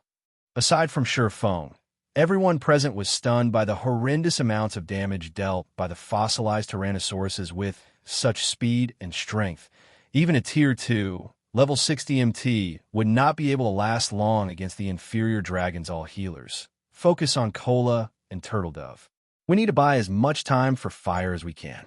Feng shouted hurriedly, not feeling any surprise whatsoever at this situation in the past. When super guilds dealt with Tier 4 archaic species, the teams they sent had been filled with players equal to or higher than a monster's level. Meanwhile, half of the lead MT's equipment had to be epic rank at the very minimum. Moreover, they needed to have 3 MTs simultaneously receiving the monster's attacks. Aside from that, they would also use intermediate magic arrays to suppress the archaic species. Otherwise, they would have had no chance of victory at all right now. The only thing they could do was to buy as much time as possible by relying on their Berserk skills. As for defeating the fossilized Tyrannosauruses, Feng had never even entertained the possibility under Feng's command. Cola and Turtledove carefully lured the fossilized Tyrannosauruses away from the treasure chest, giving Fire Dance the opportunity to remove the trap set up around the treasure chest. However, after Fire Dance looked at the trap, a frown appeared on her face. Guild leader, this trap is indeed master rank. However, its complexity is much greater than the master trap I disabled before. I need time if I want to disable it safely. Fire Dance sent a private message to Shi Feng. Everyone had clearly witnessed for themselves how terrifying the fossilized Tyrannosauruses were. There was simply no chance they could win against these monsters. They could only drag the battle out as long as possible. Hence, Fire Dance was extremely anxious. How long? Shi Feng asked. At least 5 minutes, Fire Dance replied helplessly. Right now, she hated herself for not training her Trap Disabler class as much as she could. Although she had forcibly increased her rank to Master right now, her technical skills were not actually at the Master rank, yet 5 minutes was more than enough for everyone to die dozens of times. 5 minutes? After giving it some thought, Shi Feng clenched his teeth and said, I got it. I'll try to buy as much time over here as possible. You just relax and disable the trap. This reply stunned Fire Dance. However, she knew that Shi Feng never joked around. Since he had said so, he definitely had a way to realize his words. Immediately, she nodded and began disabling the trap before her. Meanwhile, Shi Feng had also activated Omniscient Eyes and began searching for the power cores of the 2 fossilized Tyrannosauruses. Their power cores are actually in constant motion. The fossilized Tyrannosauruses could hide no secrets from the Omniscient Eyes. Shi Feng could clearly see a glowing red dot moving about inside the body of each monster. Although the dots were very small, they were extremely eye-catching. However, while Shi Feng had guessed correctly that he could locate the power cores with Omniscient Eyes, he had no way of damaging them. Seeing how Cola and Turtledove had only managed to scratch the scales of the fossilized Tyrannosauruses before, even if Shi Feng relied on the Abyssal Blade and Killing Ray, it would be very difficult for him to shatter those scales, not to mention penetrating deep into the inferior dragon's bodies and striking at their power cores. Nevertheless, Cola's and Turtledove's HPs were rapidly decreasing at this moment. The 2 Guardian Knights could die at any time. If he did not destroy the power cores right now, it would be impossible for them to survive for 5 minutes. When Protection Blessing ended, both of them would die instantly. It seems I have no choice but to use that, Shi Feng muttered to himself before letting out a sigh. In a battle of such level, it was just too risky to use that. However, in order to obtain the inferior legendary treasure chest, he had no choice but to take a gamble. Saying so, Shi Feng took out a Summon Guard scroll and summoned his Epic Guard. Ana players generally would not let their personal guards take part in such a dangerous battle. While personal guards that were killed could be resurrected, the price for doing so was exorbitant. It was definitely not a price that players were willing to accept. Hence, players with powerful personal guards very rarely allowed their personal guards to take part in risky battles. Ana. Use Angel Summoning. Chapter 1141. Valkyrie vs. Tyrannosauruses. Hellscythe_Fluffy Goblin Chapter 1141. Valkyrie vs. Tyrannosauruses. Under Shi Feng's command, Ana began to chant an incantation. Instantly, the mana in the forging hall surged towards her roar. The 2 fossilized Tyrannosauruses quickly noticed the frightening amount of mana flowing towards Ana. Immediately, their massive, golden eyes shifted to the woman, glaring at her as if she were their greatest enemy. Ana needed time to cast her spell. Although the forging room was quite large, a mythic monster could cross it in no time at all. Before Ana finished her chant, the 2 fossilized Tyrannosauruses would reach her. Currently, Ana was a Tier 2 NPC. She had no hope against the 2 Tier 4 archaic species. Seeing this, Shi Feng sighed dejectedly. Hurriedly, he shouted, Cola, Turtledove, use the basic mana pulse bombs. Previously, they had also obtained over 1,000 basic mana pulse bombs from the armory in addition to the intermediate mana pulse cannons and movement-type defensive magic array. Every bomb contained the might of a Tier 3 spell. If used properly, these bombs would be frighteningly effective in a guild war. Basic Mana Pulse Bomb deals damage equivalent to a Tier 3 destruction spell to a radius of 25 yards. Bomb is 100% effective against monsters and players below level 100, and 50% effective against monsters and players level 100 and above. Cooldown 2 seconds. Unfortunately, they had a limited number of Mana Pulse Bombs. Once they used them, they would be gone, yet They were the team's only option to pull aggro hearing Sure Fang's instructions. Cola and Turtle Dove retrieved the fist-sized bombs reluctantly, however, seeing the two fossilized Tyrannosauruses charge at Anna. The Guardian's Knights threw the bombs at the two bosses. The Mana Pulse bombs looked like specks of dust compared to the fossilized Tyrannosauruses, however. The instant the bombs touched the fossilized Tyrannosaurus's scales, black and white mana surged forth, devouring the Guardian monsters. The forging hull shook with the explosions, and for a moment, even space itself seemed as if it might shatter. The Mana Pulse bombs might far exceeded everyone's expectations. Meanwhile, Cola and Turtle Dove, who stood closest to the fossilized Tyrannosauruses, were blown off their feet by the resulting shockwaves. This destructive power is even more amazing than Tier 3 large-scale destruction spells. Cola exclaimed in astonishment. He had seen Tier 3 large-scale destruction spells before. Although their range was greater, the spells couldn't destabilize space if they attacked a Grand Lord with these basic Mana Pulse bombs. They might even inflict severe injuries. The Mana Pulse bombs had shocked the rest of the team as well, and they all thought it was a huge waste to use them against the fossilized Tyrannosaurus. If they used the bombs to weaken field Grand Lords instead, the guild could profit greatly, however, as the black and white mana dissipated and these players could see the fossilized Tyrannosauruses once more. Their eyes nearly fell out of their sockets despite such powerful attacks. The fossilized Tyrannosauruses were unharmed. The Mana Pulse bombs hadn't even left a scratch. All the bombs accomplished was blowing off a layer of dust that had collected on the fossilized Tyrannosaurus's scales over the years, giving the two monsters a fresh, clean appearance after the bomb's damage. Each had only caused around minus 200,000 damage. Even if they tossed 1,000 basic Mana Pulse bombs at the fossilized Tyrannosauruses, they couldn't kill the monsters. If they used the basic Mana Pulse bombs against Great Lords, each could easily deal over 1 million damage.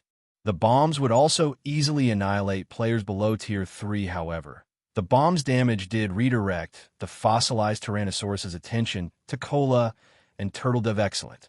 Sure Fang smiled faintly. The brief moment Cola and Turtle Dove had bought allowed Anna to finish her incantation emerge.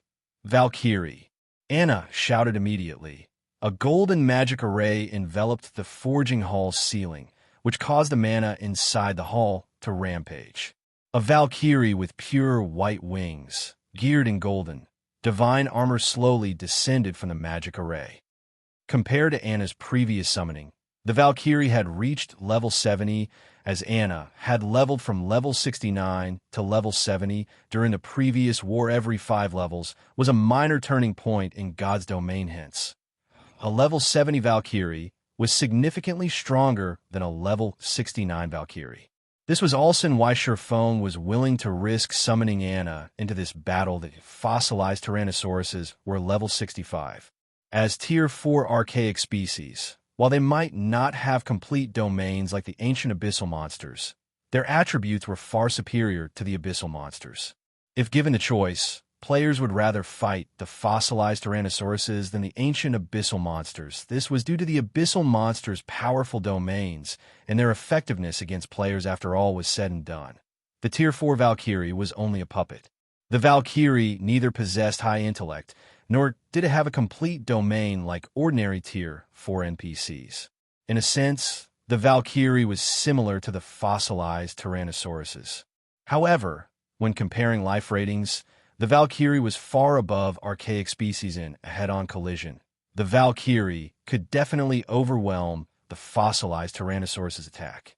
Sure Fang commanded the Valkyrie could only remain for 10 seconds and could only be summoned again after 1 full day. Hence, he could not waste a single second hearing Sure Fang's command. Anna instructed the Valkyrie to take action suddenly. The Valkyrie disappeared as she used the Tier 3 skill spatial transfer to arrive before one of the fossilized Tyrannosaurus's attack, its lower left rib.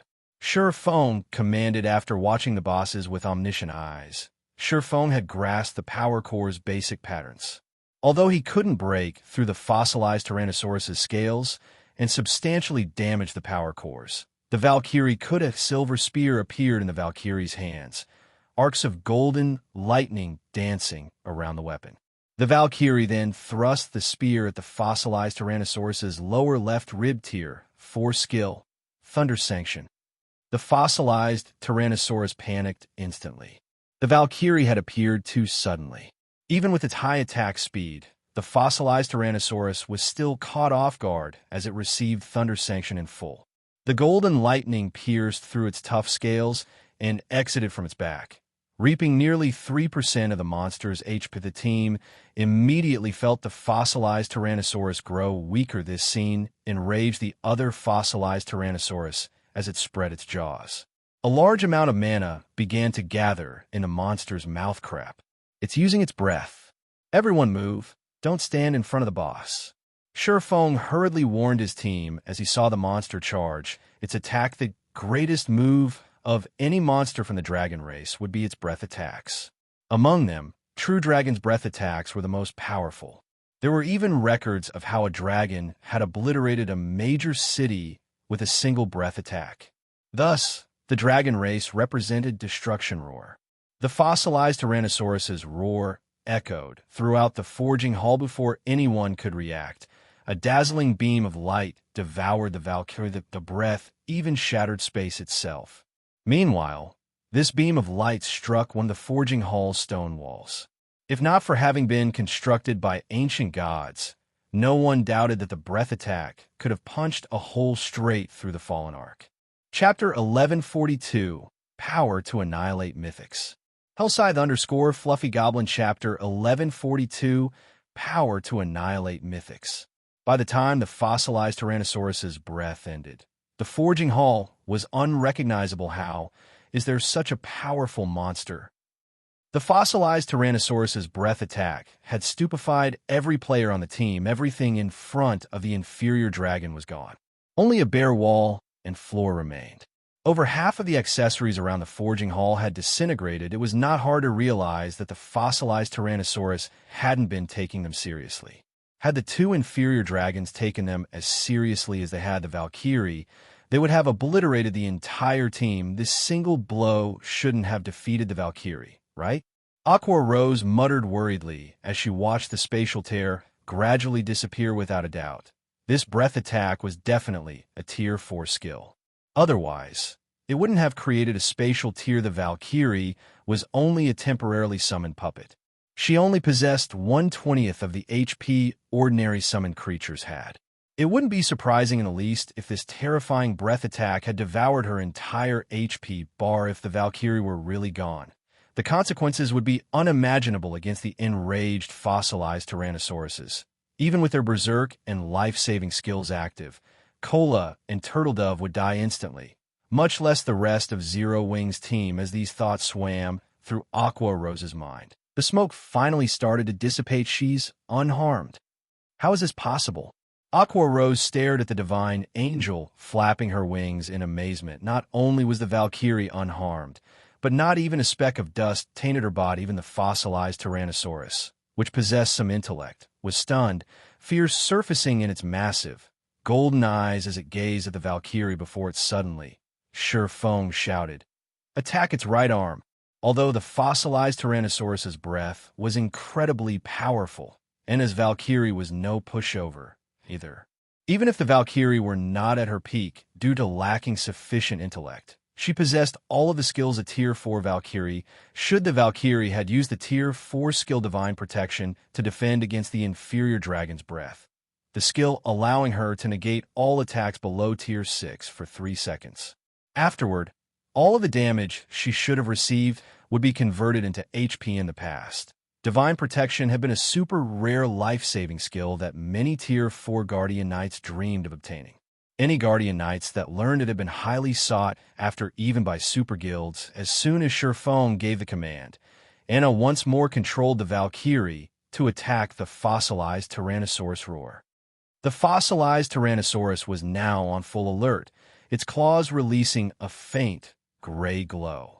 The inferior dragon then slashed at the approaching Valkyrie as if it were swatting a flyboom. Faster than the naked eye could perceive, the claws struck the Valkyrie. The players in the forging hall nearly lost their balance as the resulting shockwave swept over them. However, When the fossilized Tyrannosaurus's claws landed, the attack stopped as if it had collided with an immovable wall. Not only did it fail to damage the Valkyrie, but its claws had also been forced to a halt, taking advantage of the inferior dragon's brief pause. The Valkyrie threw her silver spear. The spear transformed into a streak of light that pierced the fossilized Tyrannosaurus's right arm, leaving behind a bloody hole. Good. With this, we shouldn't have any issues. Feng released a sigh of relief when he saw the red dot on the fossilized Tyrannosaurus's body fade. The Valkyrie could only remain in existence for a short period. If they could not exterminate the fossilized Tyrannosaurus's power cores within that time, they would never last 5 minutes. Now that the fossilized Tyrannosauruses had lost their power cores, they were like beasts that had lost their fangs and claws. Their threat levels decreased significantly even when Cola and Turtledove receive an attack. They only lost around 18,000 HP. The inferior dragons had lost at least half of their strength. With this, even without protection blessing, neither of the two guardian knights would die instantly. They could last a long time with the aid of Power of Darkness, however. Feng had no intentions of wasting the Valkyrie's power. Immediately, he had the Valkyrie attack the two fossilized Tyrannosauruses frantically, using this opportunity to weaken the two bosses further and reduce the burden on Cola and Turtledove. Unfortunately, 10 seconds was too little time. Despite the Valkyrie doing her best, she was only able to deal some light damage to the two massive bosses, which slowed the monster's attacks slightly. Unfortunately, the attacks weren't so slow that Cola and Turtledove could evade the boss's normal attacks easily when the two bosses used skills. However, the brief activation time gave the MTs enough time to evade time pass quickly. While Fire Dance desperately tried to disable the trap, the pressure on the rest of the team grew. Their fear also grew as they continued to fight. The fossilized Tyrannosauruses had 320 million HP. They could regenerate 3,200,000 HP every 5 seconds. Even if they stood there, not defending themselves, they wouldn't die. In contrast, due to the high damages Cola and Turtledove received, Zero Wings healers were struggling. Their mana depleting rapidly. It was impossible to make up for the consumed mana with mana recovery potions. It was only a matter of time before the healers ran out. Fortunately, the team's goal wasn't to exterminate the fossilized Tyrannosauruses. Instead, they were simply buying time. However, both Cola and Turtledove suddenly felt that something was amiss. Guild leader, I'm sensing that the boss's strength is growing. Cola hurriedly reported. Initially, after Protection Blessing had ended, he had received around minus 36,000 damage from each of the fossilized Tyrannosaurus's normal attacks. However, with the aid of Protection and Truth Shield, he received less than minus 30,000.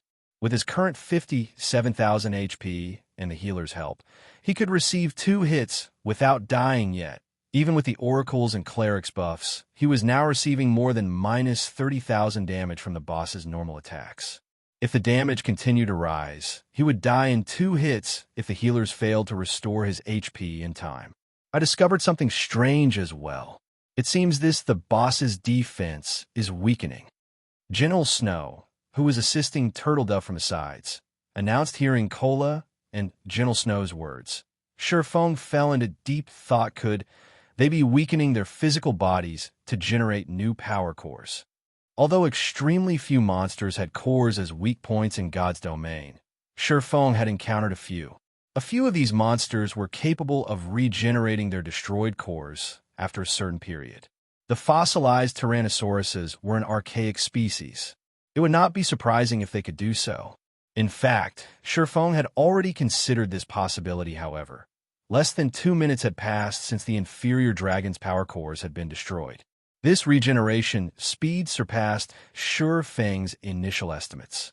He had assumed that the bosses would need at least 5 minutes before they could regenerate their power cores.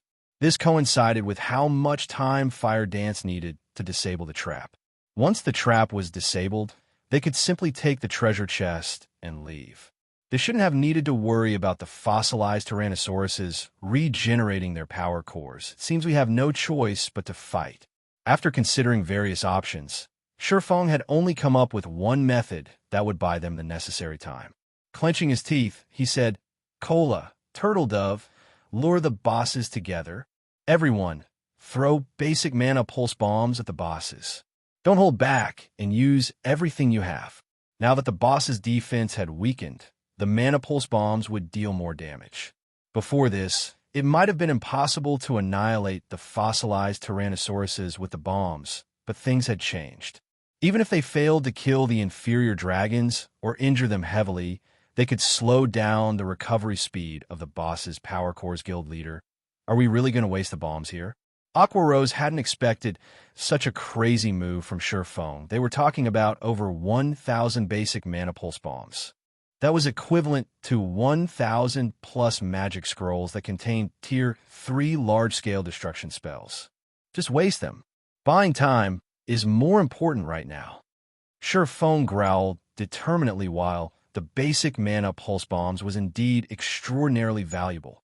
The inferior legendary treasure chest was far more important towards the guild's development, seeing the determined look on Shurfeng's face. Everyone helplessly retrieved the basic mana pulse bombs Shurfeng had previously distributed and threw the bombs at the fossilized Tyrannosaurus's boom. Boom! Boom! Immediately, black and white mana flooded the forging hall just as Shurfeng had expected. Not only were the basic mana pulse bombs now dealing around minus 450,000 damage each, but the bombs had also stopped the recovery of the fossilized Tyrannosaurus's power cores. In fact, the inferior dragons were even growing weaker as they received more attacks. It took several minutes for Zero Wings members to finish tossing all of their bombs. Even archaic species could not withstand the might of over 1,000 basic mana pulse bombs, as both fossilized Tyrannosauruses collapsed to the ground, their HPs falling to 0v1. Aqua Rose muttered as she watched the smoke in the hall gradually dissipate. "They're not playing dead, right?" Before anyone could answer, the system replied suddenly. One golden flash after another enveloped each team member, illuminating the forging hall. Chapter 1143, Dragon Legacy. Hellscythe_Fluffy Goblin Chapter 1143, Dragon Legacy. They're dead. What? They're really dead? Excitement bubbled in the players' chests when they noticed the golden glow wrap around their bodies. Many could not help but cheer, with some people losing strength in their legs as they planted there. But on the ground weary, too amazing. We actually killed 2 mythic bosses. My experience bar is still rising. They had just defeated 2 level 65, mythic-ranked archaic species. Both monsters already gave a lot of EXP, but they also got bonus EXP for killing monsters of a higher level. Most importantly, only 20 players shared all. In the end, not only had everyone leveled up from level 44 to level 45, but they progressed to level 46 as well as for Shurfeng. He rose to level 48 on the spot, with his empty experience bar filling once more level 48, 30%, 40%, 50%. In less than 2 seconds, his experience bar had reached 90%, following which its growth slowed, increasing by 1% after another 95%, 96%, 97%. Just as his experience bar looked as if it would stop at 99%, another golden glow encased Shurfeng's body level 49. The awarded EXP is truly extravagant. Shurfeng was surprised. He also found it difficult to suppress his bubbling excitement. He was now only 1 level away from level 50. With his current weapon and equipment standards, he should have no problems passing his Tier 2 class change quest. Once he completed his class change quest, he would qualify to challenge quests he hadn't dared to before. Although there was only 1 tier between Tier 2 and Tier 1 classes, the difference was much greater than the difference between Tier 0 and Tier 1 players. If an ordinary Tier 1 player could go up against elite monsters of the same level, then ordinary Tier 2 players could go up against chieftains. If a chieftain and elite monster of the same level fought each other, that battle would be one-sided. After all, chieftains could serve as the final bosses in party dungeons below level 50. One could just imagine how massive the difference was between Tier 1 and Tier 2 classes. If even Shurfeng had leveled up twice, the rest of the team's leveling was insane. Aside from those with hidden classes, the team had leveled from level 44 all the way to level 48. Moreover, They were only a short distance away from reaching level 49. As for players like Violet Cloud, Gentle Snow, and Zhao Yuru, who possessed a hidden class, they only rose to level 47.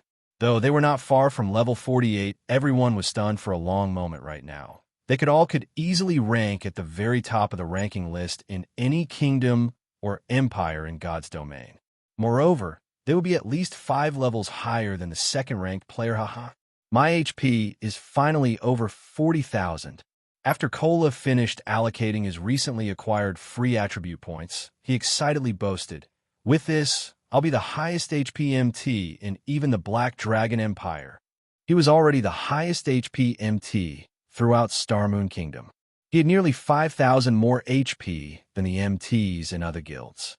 Although he was not particularly certain about the situation in the Black Dragon Empire, he could dare to claim that no MT in the Empire could match his HP 40,000 HP.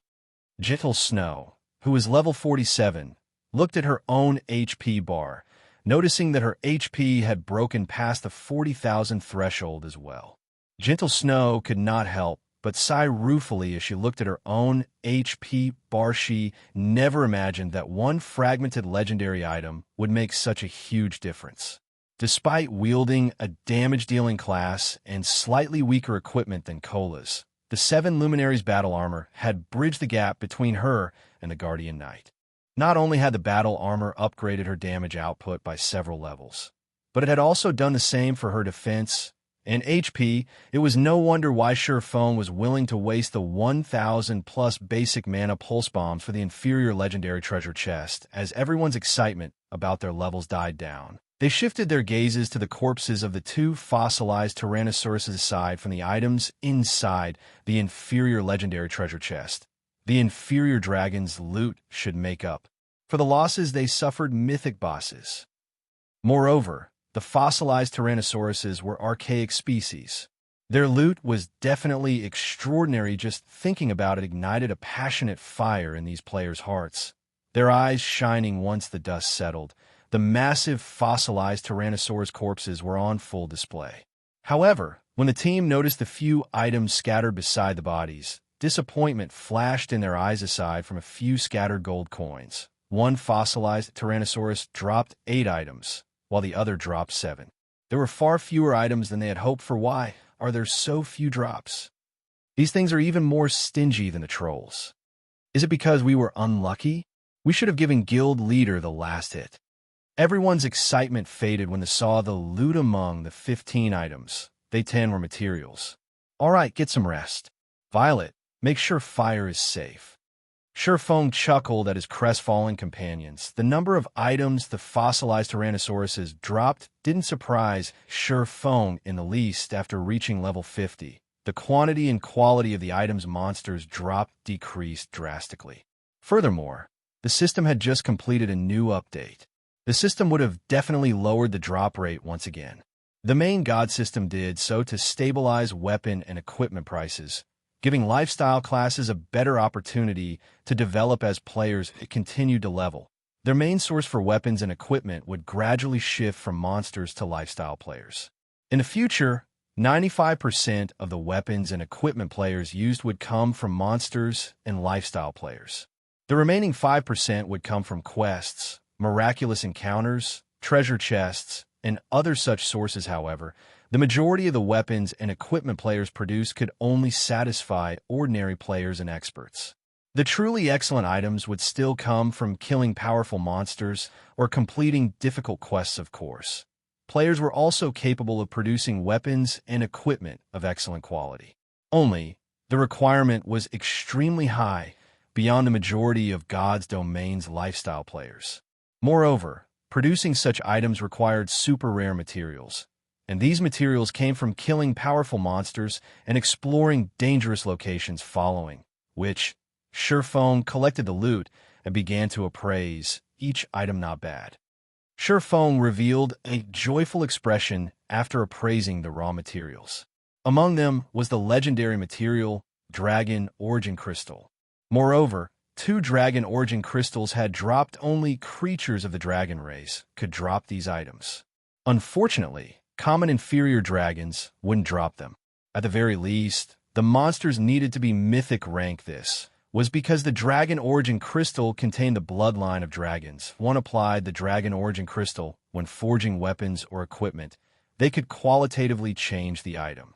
The Dragon Origin Crystal was an excellent production material. The crystal also had an even greater purpose.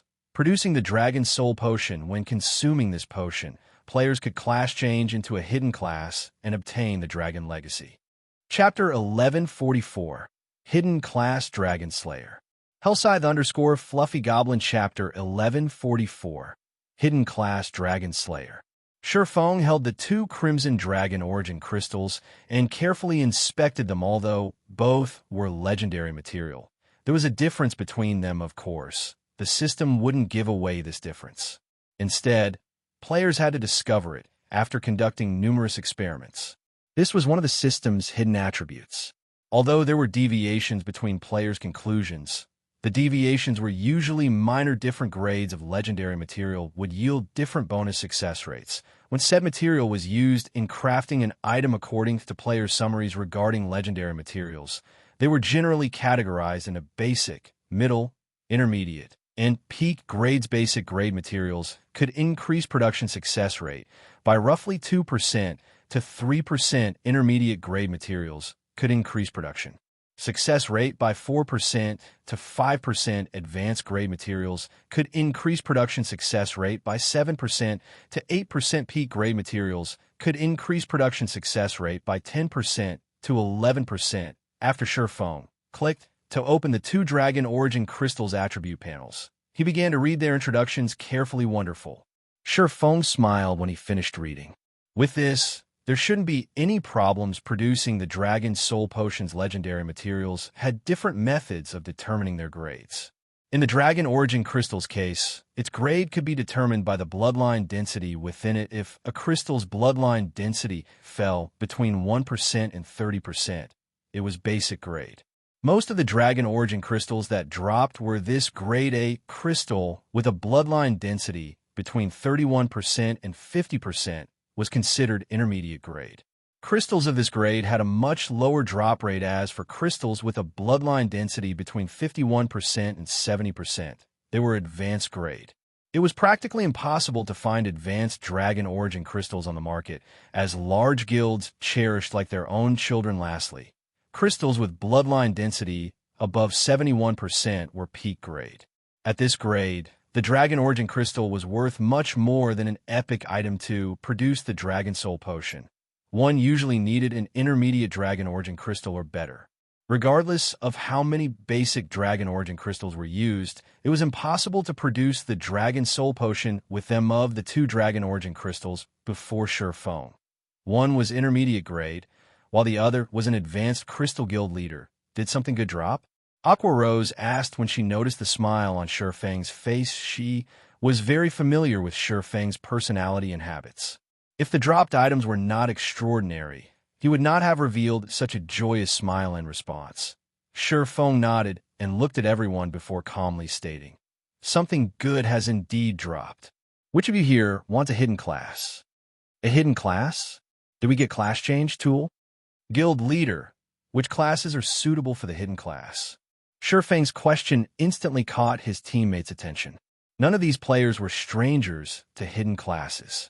Various people had already posted a lot of information about hidden classes on the official forums. As a result, they all dreamed of class changing into their own. They'd even be happy with the most common hidden class, although the most common hidden class would not provide additional basic attributes. The class could provide additional skills that their original classes did not possess. With these skills, they'd have access to more combat methods. They would have advantages in both PvP and dungeons. As for advanced or peak rank hidden classes, they did not even dare to dream of obtaining one. After all, hidden classes of such ranks were simply too rare. Any class is fine. However, the condition is that one does not already have a hidden class. Shifeng explained the Dragon Soul Potion's purpose was to give players access to the legacy of the dragon race. Hence, unless one already wielded a hidden class, any player could obtain the dragon legacy. Both magical class and physical class players could eventually become dragon slayers. This was also why both NPCs and players in the past have preferred to kill powerful dragons. While they did so to gain fame and recognition, their primary reason was to obtain the dragon legacy and become stronger. However, the dragon origin crystal's drop rate was considerably low. If not for the fossilized dragons being archaic species, it was unlikely that the two mythic monsters would have dropped it when the Zero Wings team heard that any class could obtain the hidden class. They were ecstatic. Don't get too excited just yet. The class change quest is not easy, Shifeng said, chuckling as he shook his head. Unfortunately, too many of you want the hidden class. I only have 2 slots, so let's hold a team auction using GCPs. This intermediate dragon origin crystal starting bid is 200,000 points, while this advanced dragon origin crystal starting bid will be 500,000 points. Decide for yourselves if you want to bid on them or not. Currently, 1 guild contribution point was worth roughly 25 copper coins. 200,000 GCPs was the equivalent of 500 gold. This was an extraordinarily low price to pay for the Dragon Slayer class in the past. The various large guilds have been willing to buy intermediate dragon origin crystals for 8,000 gold. As for advanced dragon origin crystals, they have been practically impossible to find on the market. However, one player had put his crystal up for auction in the past. The crystal eventually sold for the insane price of 30,000 gold. The advanced version was so much more valuable due to the fact that, depending on the quality of the Dragon Soul Potion produced, one would obtain different levels of the Dragon Legacy. The Dragon Slayer class was somewhat unique. It was not clearly ranked like other hidden classes. If a weak Dragon Soul Potion were consumed, one's Dragon Slayer class would be the equivalent of a basic legacy. Conversely, it was also possible to obtain a peak legacy Dragon Slayer class if one used a strong potion.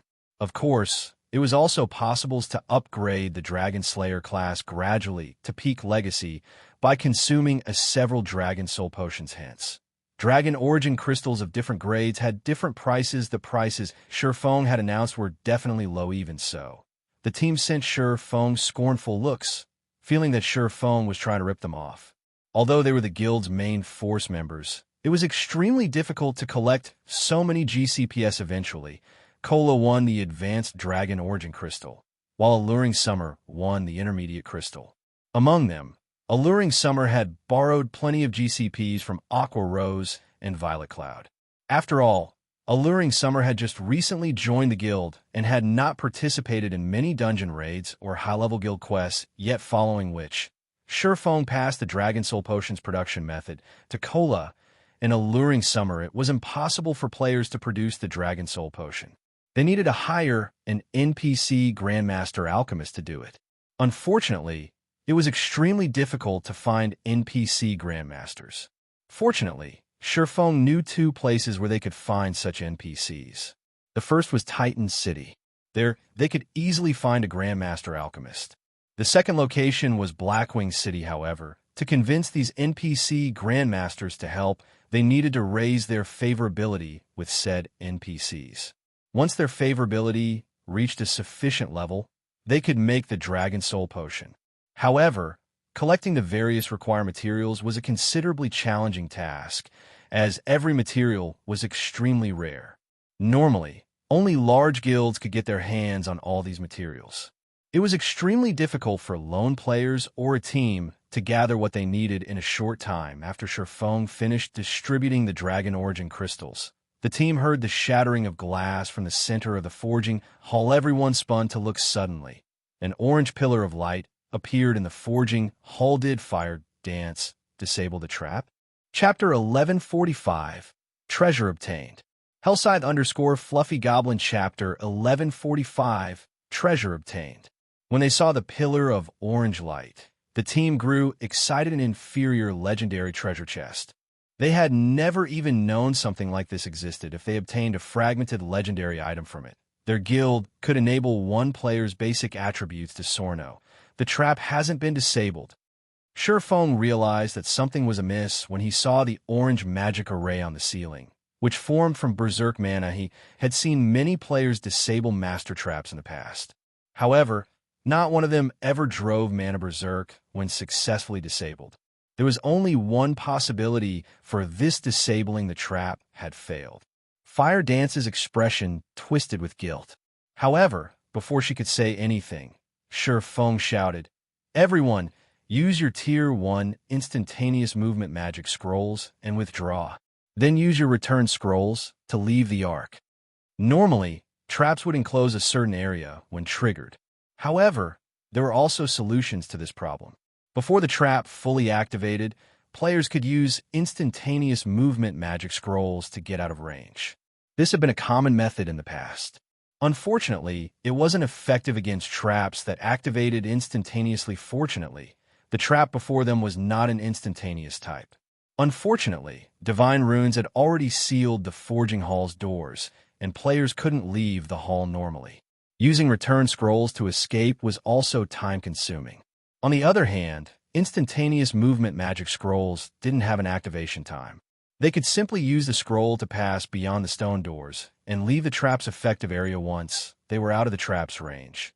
They could use the return scroll to leave the arc safely as, for why Shi Feng had chosen to return to White River City.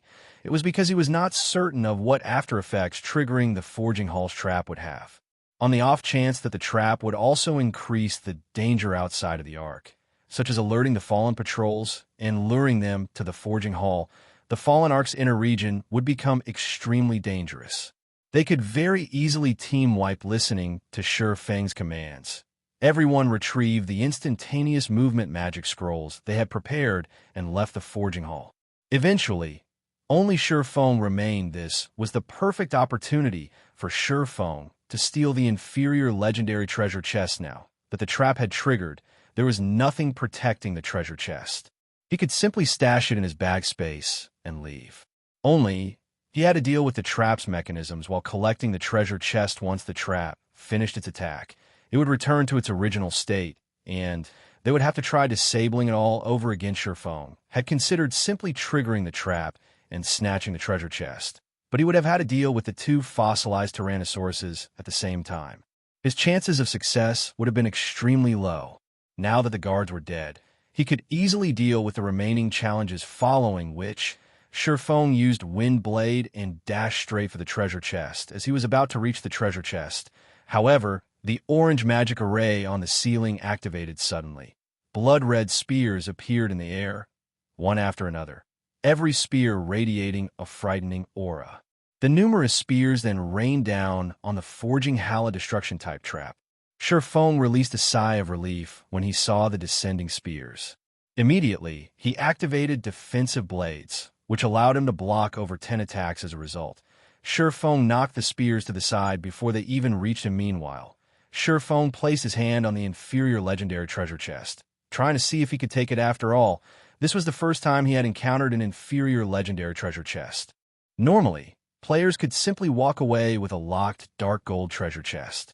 Only a minority of dark gold treasure chests had fixed locations. The instant Shi Feng touched the treasure chest, the system replied, although the treasure chest could be stored in his bag space. Doing so required 8 seconds of channeling.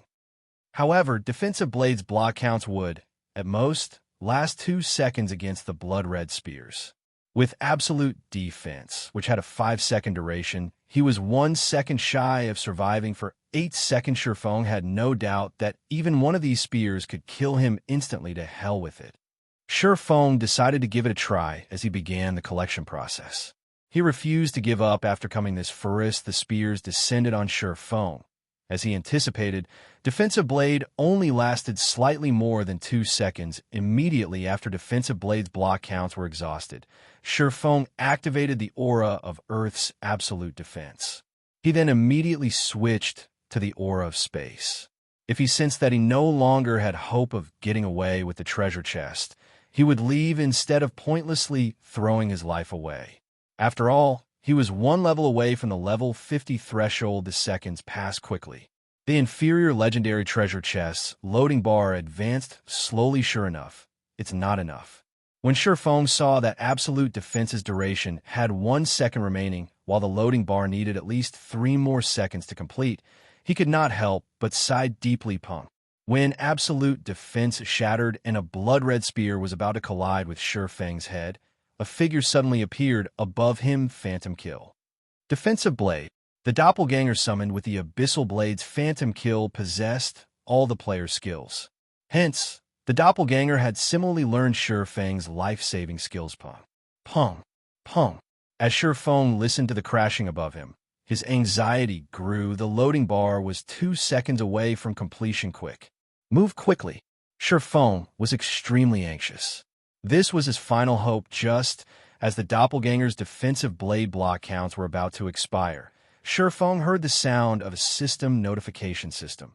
The inferior legendary treasure chest has been stored in your bag space. When Sure Feng heard this sound, for the first time ever, he found the system's cold, mechanical voice to be extremely sweet. Sure Feng immediately activated space movement. A spatial tear opened before him. Although his doppelganger's defensive blade block counts had been exhausted, he could still use the doppelganger as a meat shield. Only the instant one of the blood-red spears struck the doppelganger's HP hit rock bottom. The spears were just as powerful as Sure Feng had guessed. However, the brief moment the doppelganger had bought him allowed Sure Feng to enter the spatial tear and vanish from the Forging Hall. When the Forging Hall's trap had activated, the Fallen Ark's inner region had descended into chaos. The Fallen patrols in both the outer and inner regions had rushed towards the Forging Hall. Fortunately, Sure Feng had instructed his team to use their return scrolls as soon as they got out. Otherwise, none of them would have left the Fallen Ark alive. The Fire Dragon Empire's imperial capital. Due to a particular match in the Dark Arena today, players had swarmed into the Empire even before the match began. These players all wore dazzling weapons and equipment. Aside from spectating the upcoming match, many were here to participate in the Dark Arena's upcoming auction. Big Sis Rain. Miracles, people have asked to meet with you, Blue Phoenix softly reported as she entered the VIP room. Judging by their tone and words, it seems that they've discovered our relationship with Zero Wing. Phoenix Rain frowned slightly upon hearing this. Although she knew that she couldn't hide the truth forever, she hadn't expected it to get out so quickly. Sighing, she said, Miracle is really quite fast with their investigations. Since they found us out, let's meet with them. Chapter 1146, Purgatory Night. Hellscythe _ Fluffy Goblin. Chapter 1146, Purgatory Night. Flame Dragon City's underground arena. A group of level 40+ players surrounded the entrance. These players all wore pitch-black armor with a white cape draped over their shoulders. They looked like well-trained soldiers. When other players noticed these black-armored players, they promptly distanced themselves. Who are these people? They're blocking the underground arena and preventing others from entering. They're being too unreasonable. You've just arrived in the capital, so it's expected that you don't know. Could a super guild have laid claim over this underground arena? Far from that. Take a look at those players guarding the entrance. They're the security teams several super guilds have formed. They are all equipped with the Soul of Darkness, a level 40 fine gold set equipment. They're specifically tasked to guard this underground arena and prevent outsiders from entering. As expected of super guilds, even a casual security team is so impressive. I've just reached level 40 after much difficulty, and I only have a few level 40 weapons and pieces of equipment, yet those guys are actually wearing level 40 fine gold sets. The nearby independent players weren't the only ones in awe. Even the members of the various large guilds invited to the Dark Arena, where Shock God's Domain's mainstream players were around level 37 right now, whereas expert players were at level 39 or level 40. Even large guilds experts were fortunate to obtain a full set of level 40 fine gold weapons and equipment upon reaching level 40. As for a level 40 fine gold set equipment, that was simply a dream. Yet among the super guild security teams, every one of them wore complete level 40 fine gold set equipment in God's Domain. It was far more difficult to gather a complete fine gold set equipment than it was to gather a set of dark gold equipment. Individual pieces of fine gold set equipment might not be a match for dark gold equipment in terms of basic attributes, but certain set effects were more important than some additional basic attributes. Hence, many players still use the level 30 fine gold set equipment they had collected even after level 40, for example. The level 40 Soul of Darkness set equipment's effects were so good that players could continue using it even after level 50 as players admired the security team's equipment. Two cloaked women approached the entrance, attracting everyone's attention. Although these female players had hidden their appearance under a black cloak, players could tell by their elegant bodies that they were definitely beautiful. Meanwhile, when the security teams, which oozed with killing intent, saw these women, they immediately bowed and stood to the side, treating the women like queens. Who are those women? They've hidden their appearances and IDs with their black cloaks. Who could possibly recognize them? However, I believe that they are at least upper echelons from first-rate guilds. Otherwise, there's no way those security teams would treat them with so much respect. First-rate guild upper echelons? You sure are overestimating first-rate guilds. We're talking about the elite security teams that super guilds work together to form. Those people wouldn't even bat an eye if a first-rate guild's guild leader showed up. I'm guessing that they're the upper echelons from either super first-rate guilds or super guilds. I guess you're right. If I can enter the Dark Arena and get those security teams to treat me that respectfully, how wonderful would it be? Unless you manage to join a super guild and become one of the guild's apex experts, don't even think about getting their respect. As the crowd conversed, the two female players entered the underground arena. The instant these two players entered the establishment, an elegant beauty was there to greet them. This beauty wore a set of exquisite, gray mage robes and wielded a black, wooden staff. She also exuded a deathly aura. Upon closer inspection, one would discover that this beauty was a level 42 summoner. Greetings, Phoenix Pavilion Master. I am Silent March, the Vice Commander of Miracle's Purgatory Legion, the somewhat evil-looking summoner said, smiling at Phoenix Rain. Our Vice Guild leader is already waiting in a VIP room on the 3rd floor. Allow me to lead the way. Phoenix Rain nodded in response, following which, Silent March led Phoenix Rain and Blue Phoenix to the underground arena's 3rd floor. Big Sis Phoenix, that summoner feels odd. The other summoners I've met all exuded a lively aura, yet her aura feels like death. Blue Phoenix whispered to her friend. While she's indeed a summoner, she also possesses the hidden class, Necromancer. She is one of the upstart geniuses Miracle has nurtured internally. Roughly over a year since her debut, she has already become the vice commander of one of Miracle's 3 trump card legions. You should be careful when you encounter her in the future. She might even be participating in the contest over Thunder Island. Phoenix Rain explained as she watched the female summoner before her. Hidden classes were no longer a secret in God's domain. The various large guilds already had a few experts that had hidden classes. While most guilds kept these experts secret, Silent March's hidden class was somewhat special, which made it practically impossible to keep hidden. Hence, the game's various major powers quickly discovered that she wielded the Necromancer hidden class. Although Necromancers were somewhat similar to ordinary summoners, whereby both classes utilized summoned creatures to battle, the Necromancer class could summon far more monsters. As long as a Necromancer had enough mana, even summoning 100 undead would not be difficult. Although the undead were not as powerful as ordinary summoners' creatures, this gap could be made up with numbers. Necromancers were also stronger than ordinary summoners when it came to individual combat power. In addition, undead creatures had extremely high magic resistance. Aside from wholly magical classes, Necromancers were magical classes' natural enemy. While Phoenix Rain and Blue Phoenix chatted quietly, Silent March led the two into a VIP room on the 3rd floor. A valiant man in dark blue armor already sat in the room. 2 other men stood behind him, an assassin and an elementalist. Both were level 42 and exuded extremely dangerous auras. Phoenix Rain blinked in surprise when she saw the assassin and elementalist. These two were Miracle's famous apex experts.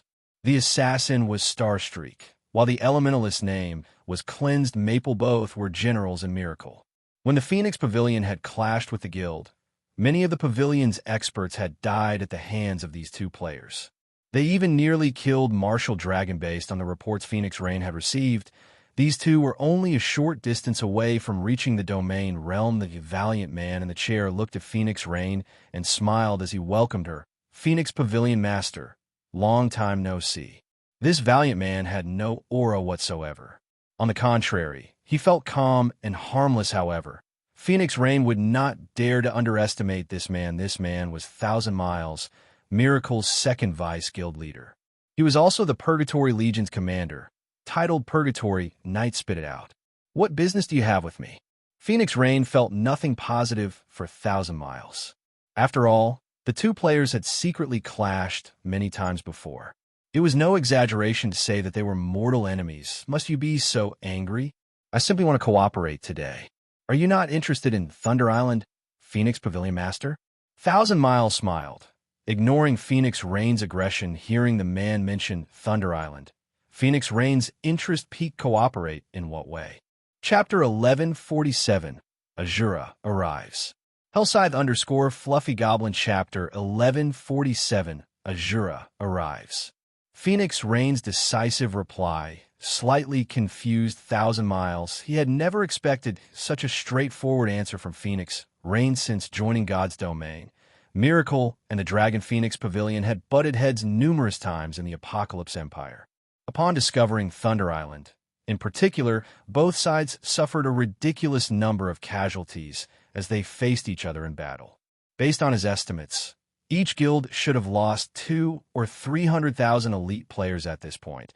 It was practically impossible for their guilds to sit down for a proper conversation. He had prepared various arguments to get Phoenix Rain to listen to his proposal.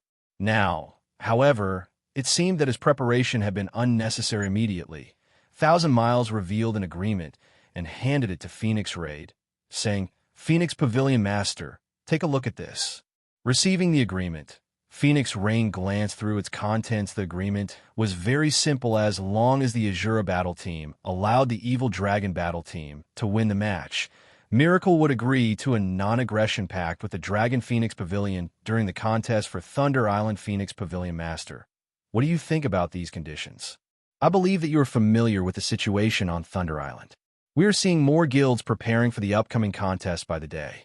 Both you and I are even struggling to ensure that we secure a single monster encampment. Clashing with each other on Thunder Island wouldn't benefit either of us to begin with. The Azura battle team has no chance of victory. You might as well add the victory to the Evil Dragon battle team. You can gamble on our win and earn a fortune for yourself. We'll have the best of both worlds this way. What do you think? Currently, in preparation for the upcoming contest on Thunder Island, the various large guilds were tight on resources. Thousand Miles' opinion, this proposal would benefit both his and Phoenix Rain's sides, while the Azura battle team had performed exceptionally in its previous match.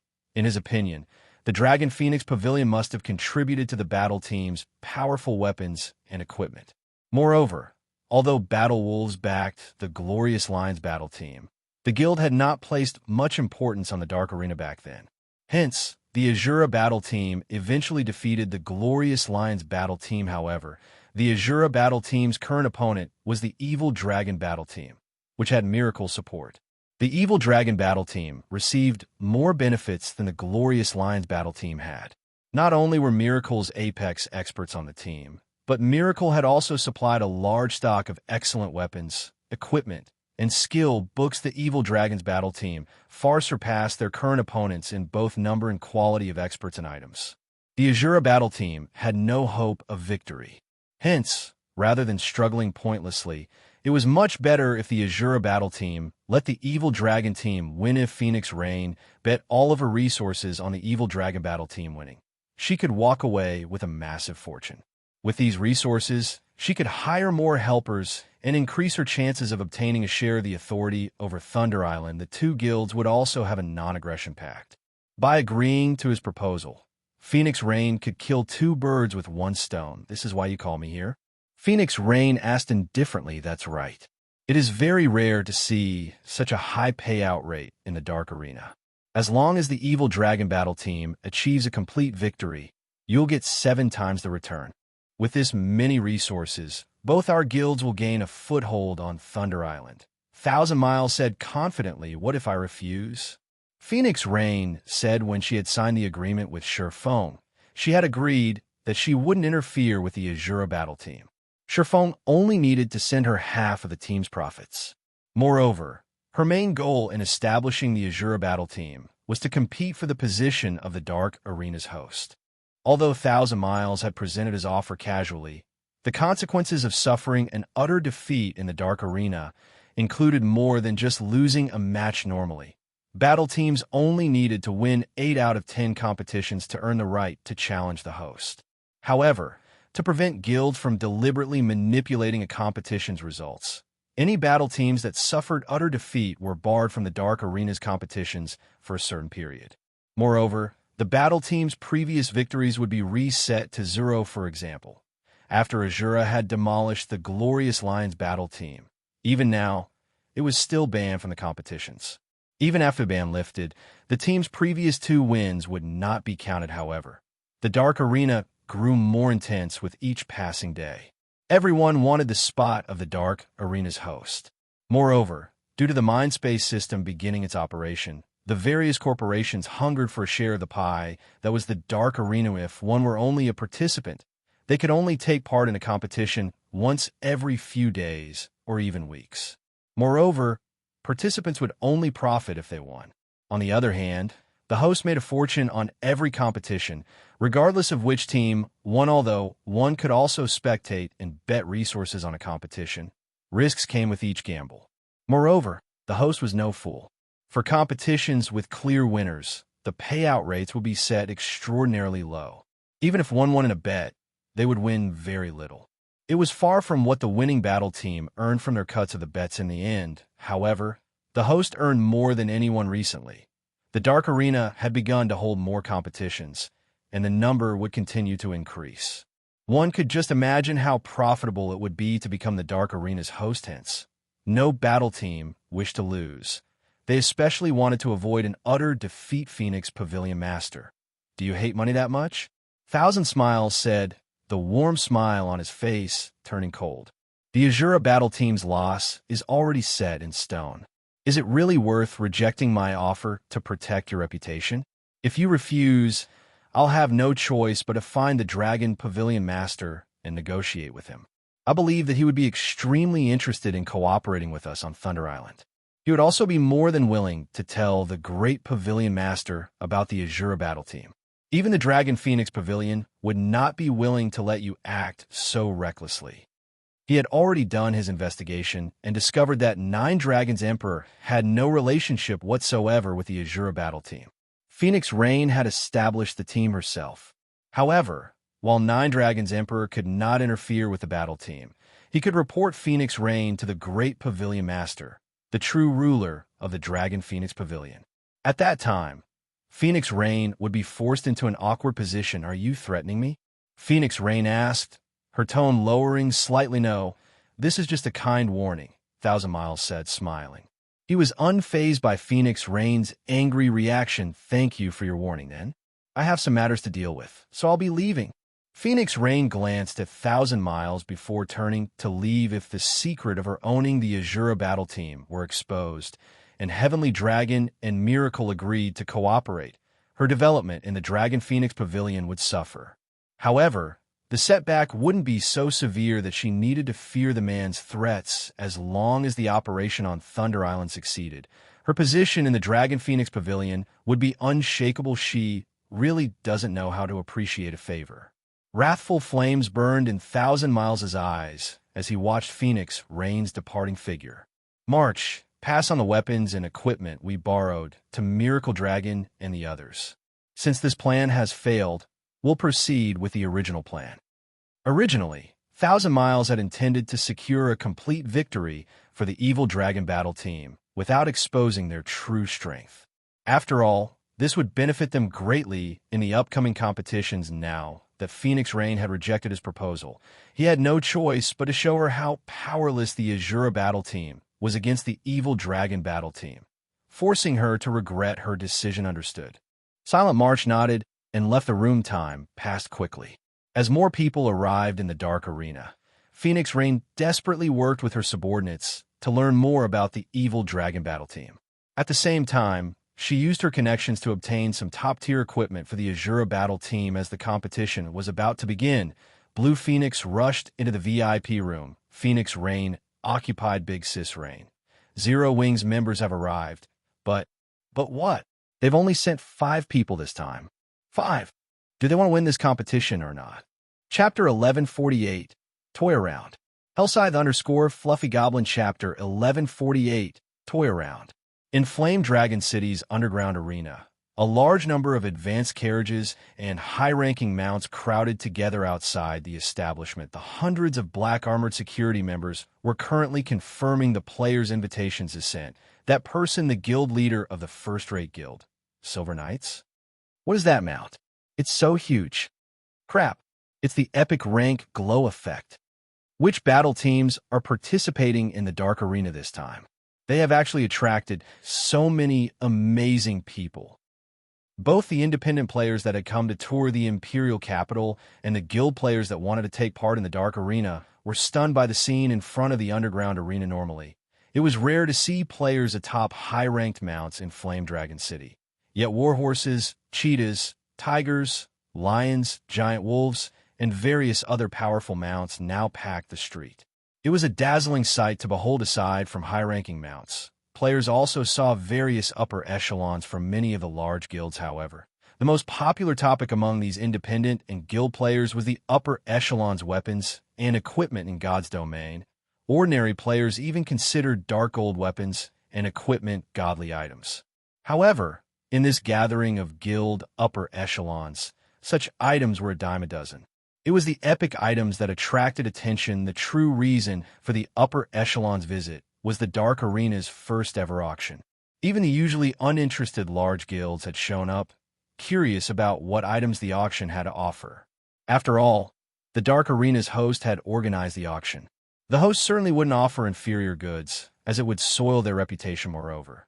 The Dark Arena's host had already announced that the auction would include an epic item. Even first-rate guilds had a few epic items at most, with some only having 1 or 2.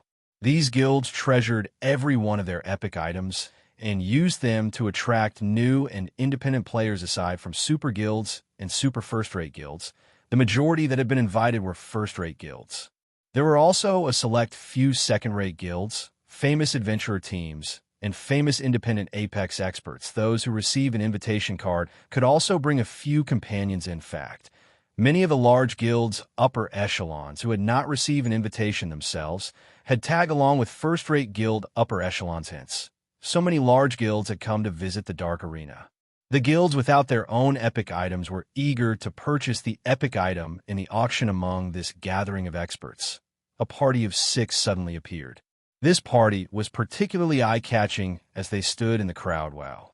Which guild do they belong to? They're all wearing epic items. They're even more impressive than the guild leaders from first-rate guilds. Wait, they aren't from guild. Look, none of them are wearing guild emblems.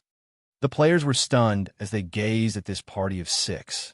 Even the many upper echelons grew curious about these players' identities. Not only did every member of the party possess epic equipment, but their levels were also astonishing high. All 6 of them were level 43. In the Fire Dragon Empire, these people could definitely rank within the top 10 on the Empire's ranking list. Currently, only the first and second-ranked players were level 43. Even if one counted those who had chosen not to display their names on the ranking list, the Empire didn't have more than 5 players who had reached level 43. Big Sis Endless. So many people are staring at us.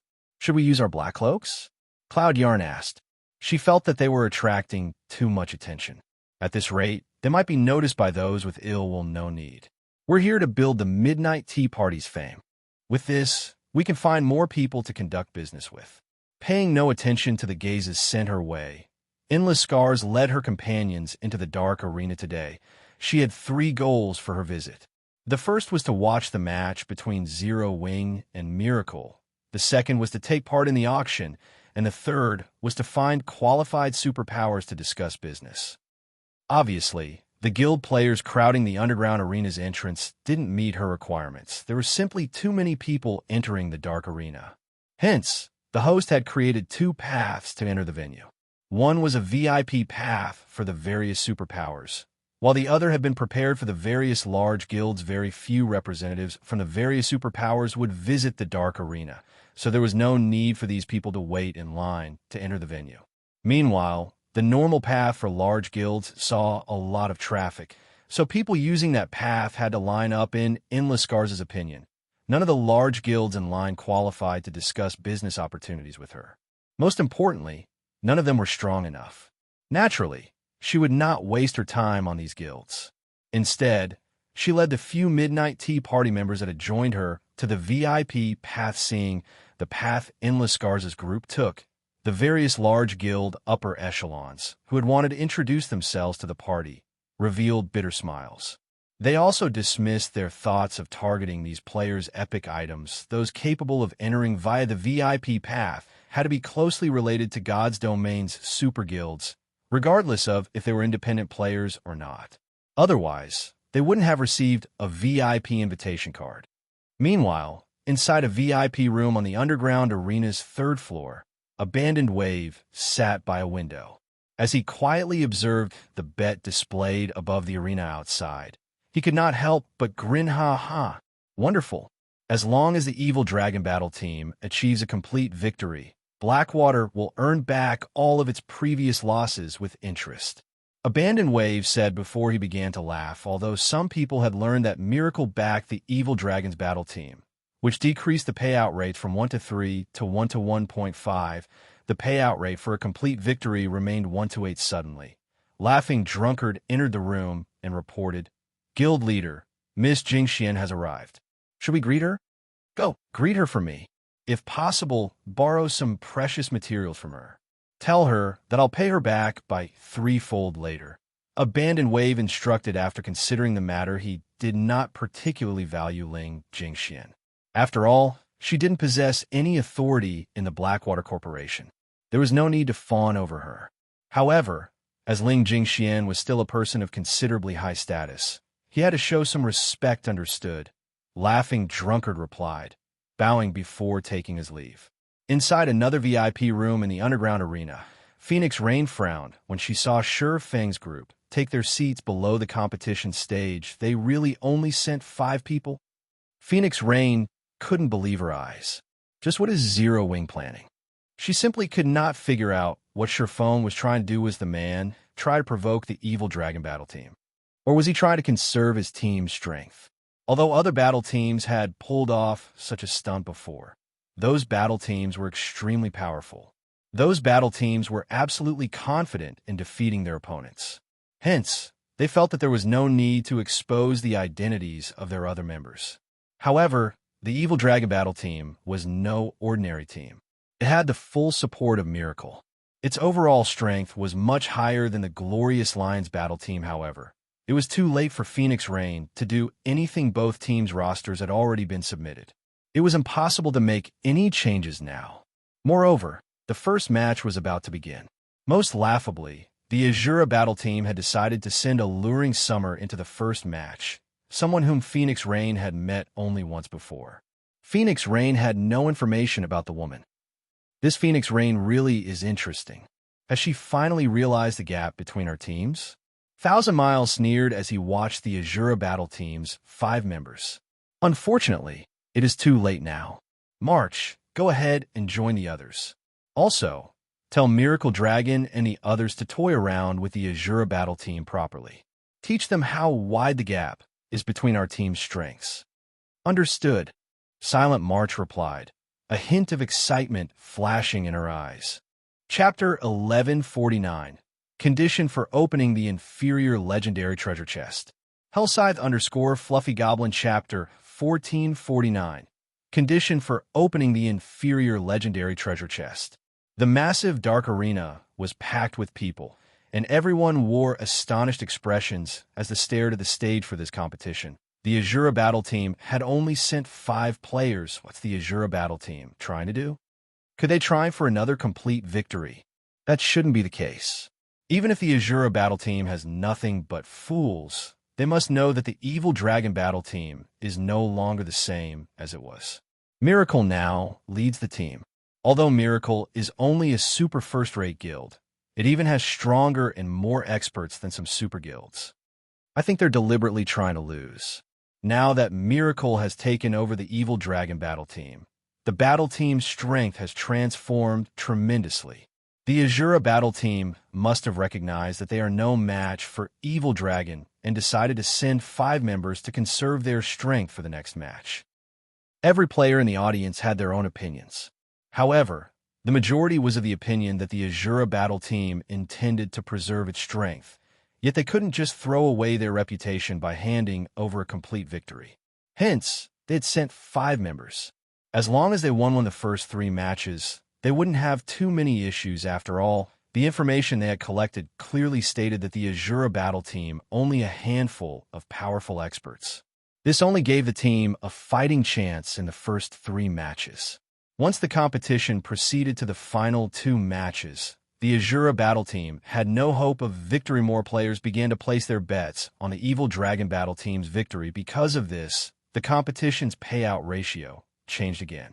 While the payout rate for the Azura battle team's victory was 1-2, the payout rate in favor of the Evil Dragon battle team plummeted. However, the payout rate for either team achieving a complete victory remained the same. Meanwhile, in a VIP room on the 2nd floor, Big Sis Endless, who do you think we should bet on? Cloud Yarn asked hesitantly. The other Midnight Tea Party members similarly looked towards Endless Scars in hopes of predicting the victor in their adventurer team. Endless Scars was the most capable when it came to deducing other strengths. Oftentimes, when their team members sparred, Endless Scars knew the outcome even before it began. They also intended on participating in the upcoming auction. It was better to have a little more money in their pocket. Stop trying to be devious. We don't have any concrete information about either team right now. It's impossible to judge which team will win. Endless Scars rolled her eyes at her companions. Slowly, she continued, everyone must assume that Zero Wing has no hope of winning. After all, the gap between both sides is simply too massive. However, Zero Wing is not as simple as they think. Let's just observe this battle. Had she not encountered Zero Wing at the Fallen Arc, she definitely would have assumed that the Evil Dragon battle team would win this competition. After all, Miracle had borrowed plenty of epic items from other guilds to secure victory. In addition, Miracle had dispatched its own Apex experts to support the Evil Dragon battle team. It was simply impossible for Zero Wing to win. While the Azura battle team prepared below the stage, Shifeng received a call from Phoenix Rain team leader Yi Feng. Does Zero Wing intend to give up this competition? Phoenix Rain asked grumpily. She had rejected 1,000 Miles' offer. She had also put her trust in Zero Wing while shouldering the pressure from the Dragon Phoenix Pavilion's Great Pavilion Master. Yet the Azura battle team only had 5 members on the stage. This made her look like a joke before 1,000 Miles, 9 Dragons Emperor, and the Great Pavilion Master. If the Azura battle team suffered utter defeat, her plans for Thunder Island would likely be finished as well. Currently, the number of superpowers contesting over Thunder Island increased by the day. Meanwhile, the Great Pavilion Master disagreed with the idea of splitting the Dragon Phoenix Pavilion's power in the contest. He believed that the Heavenly Dragon Pavilion and Phoenix Pavilion should work together to increase their chances of taking control of Thunder Island. If her performance in the Dark Arena disappointed the Great Pavilion Master, the latter would hand the Phoenix Pavilion's management rights to 9 Dragons Emperor. She wouldn't be in a favorable position. Give up? Shifeng chuckled. He more or less understood why Phoenix Rain had asked such a question. Phoenix Pavilion Master, we haven't given up. We just couldn't find enough capable experts, so we had no choice but to send 5 people. Shifeng wasn't happy with the situation, either. However, he had no other choice when he had obtained the inferior legendary treasure chest. It should have been a cause for celebration. Unfortunately, none of them expected the strict conditions for opening the treasure chest. Even Shifeng had been surprised. Opening the treasure chest actually required 3,000 players. The condition was very simple. One needed to send 3,000 players into the inferior legendary treasure chest. These players would then have to clear the trials inside. The treasure chest would only open after all 3,000 players cleared their trials. To ensure their success with opening the inferior legendary treasure chest, Shifeng had gathered every expert in the guild, supplementing the missing numbers with the guild's top elite players. However, he had never thought that, upon entering the chest, the players would be sent to separate trials. Moreover, players inside couldn't contact those in the outside world. They couldn't log out of the game, either. There were only two ways to leave the treasure chest. The first method was to clear one's trial. The second was to wait for 48 hours. Once the time was up, players would be sent out of the treasure chest automatically. Unfortunately, if even one player failed their trial, they wouldn't be able to open the inferior legendary treasure chest. Among those who entered the treasure chest, Shifeng had performed the best. Even so, it had taken him over 8 hours to clear his trial. While inside, he had fought many monsters, with each being stronger than the last. It felt as if the trial were pushing players to surpass their limits with each battle. After Shifeng, Violet Cloud, Fire Dance, Gentle Snow, and Alluring Summer emerged from the treasure chest, one after another. However, even Violet Cloud, who had been the fastest among the four, had needed over 14 hours to clear her trial, whereas Alluring Summer, who had been the slowest, had taken 16 hours. Everyone else was still stuck inside the inferior legendary treasure chest. As the competition in the Dark Arena was about to begin, Shifeng had no choice but to lead Violet Cloud and the others to the venue first. While Shifeng had considered looking for substitutes on the way here, he simply couldn't think of anyone suitable for the role. Aside from his group of 5, there wasn't even one level 40-plus expert player in the guild. They were all trapped inside the treasure chest. If he brought anyone below level 40 to the Dark Arena, they'd become a laughingstock. Couldn't find enough capable experts. Phoenix Rain was speechless. She even began to wonder if Shifeng was toying with her. However, seeing Shifeng's serious expression, the man should not be lying. It was quite possible that Shifeng knew how powerful the evil dragon battle team was. If that were the case, it wasn't unexpected that he couldn't find enough people capable of challenging the battle team. Since they had no hope of winning the final 2 3-versus-3 matches, there was no point in leading the rest of the members here. It was safer to bet everything they had on the first 3 matches. I understand. It will be alright if you don't win this competition. I just hope that you don't allow the evil dragon battle team to look down on the Azura battle team. Phoenix Rain softly advised Shifeng. Although their chances of defeat were high, as long as they won 2 of the first 3 matches, their defeat would be glorious in the eyes of outsiders. At that time, she could better explain herself to the great Pavilion Master. As for achieving another complete victory, in Phoenix Rain's opinion, that was impossible. There were 2 monster-like experts on the evil dragon battle team's roster. They even had the Witch of the West holding down the fort. It would be a miracle if the Azura battle team weren't utterly annihilated. Chapter 1150, Absolute Combat Power Control. Hellscythe_Fluffy Goblin Chapter 1150, Absolute Combat Power Control. As Phoenix Rain tried to console him, Shifeng realized that she had definitely misunderstood something. However, he also wasn't in a good position to explain the situation. After all, he could not reveal why he hadn't found any suitable fighters. The inferior legendary treasure chest was of utmost importance. Although it might not make him the enemy of every guild in the game like the city building order would, super first-rate guilds and super guild would dispatch a large number of experts to steal the treasure chest. The various superpowers would repeatedly assassinate Zero Wing's upper echelons. This is the latest information I've gathered about the evil dragon battle team. Take a look, Phoenix Raid said before forwarding the file she had received from Blue Phoenix to Shifeng. Although they hadn't uncovered much information about the enemy battle team's members due to time constraints, it could still help Shifeng form a proper strategy for the competition. Hasn't Miracle invested a little too much into this competition? Shifeng was speechless after looking through the files. It would have been fine if Miracle only sent the sword freak, Miracle Dragon. However, Shifeng hadn't expected Miracle to dispatch the assassin Starstreak, who wielded the title Speed Star. Both players were bona fide monster-like experts. However, the name on the evil dragon battle team's roster that confused Shifeng the most had to be the Witch of the West. Alice, everyone in the virtual gaming world recognized the title the Witch of the West. Currently, the Witch ranked 21st on the God's Domain experts list. The Dragon Phoenix Pavilion's Martial Dragon was known as an absolute genius that only appeared once a decade. Before even reaching the age of 30, Martial Dragon had grasped the domain. Meanwhile, based on what Shifeng knew, Alice held the record for the youngest person to grasp a domain. Many super guilds had attempted to recruit Alice. In the end, however, Miracle had paid a high price for her membership aside from Miracle's core upper echelons. No one knew exactly what conditions the Witch of the West had demanded after Alice had joined God's domain. Despite the Dragon Phoenix Pavilion trying its best to uncover information about her, the pavilion had only managed to find minor, irrelevant facts. The only crucial information they discovered was that, shortly after God's domain had launched, Alice had successfully killed 3 of the Secret Pavilion's apex experts in a row after that incident.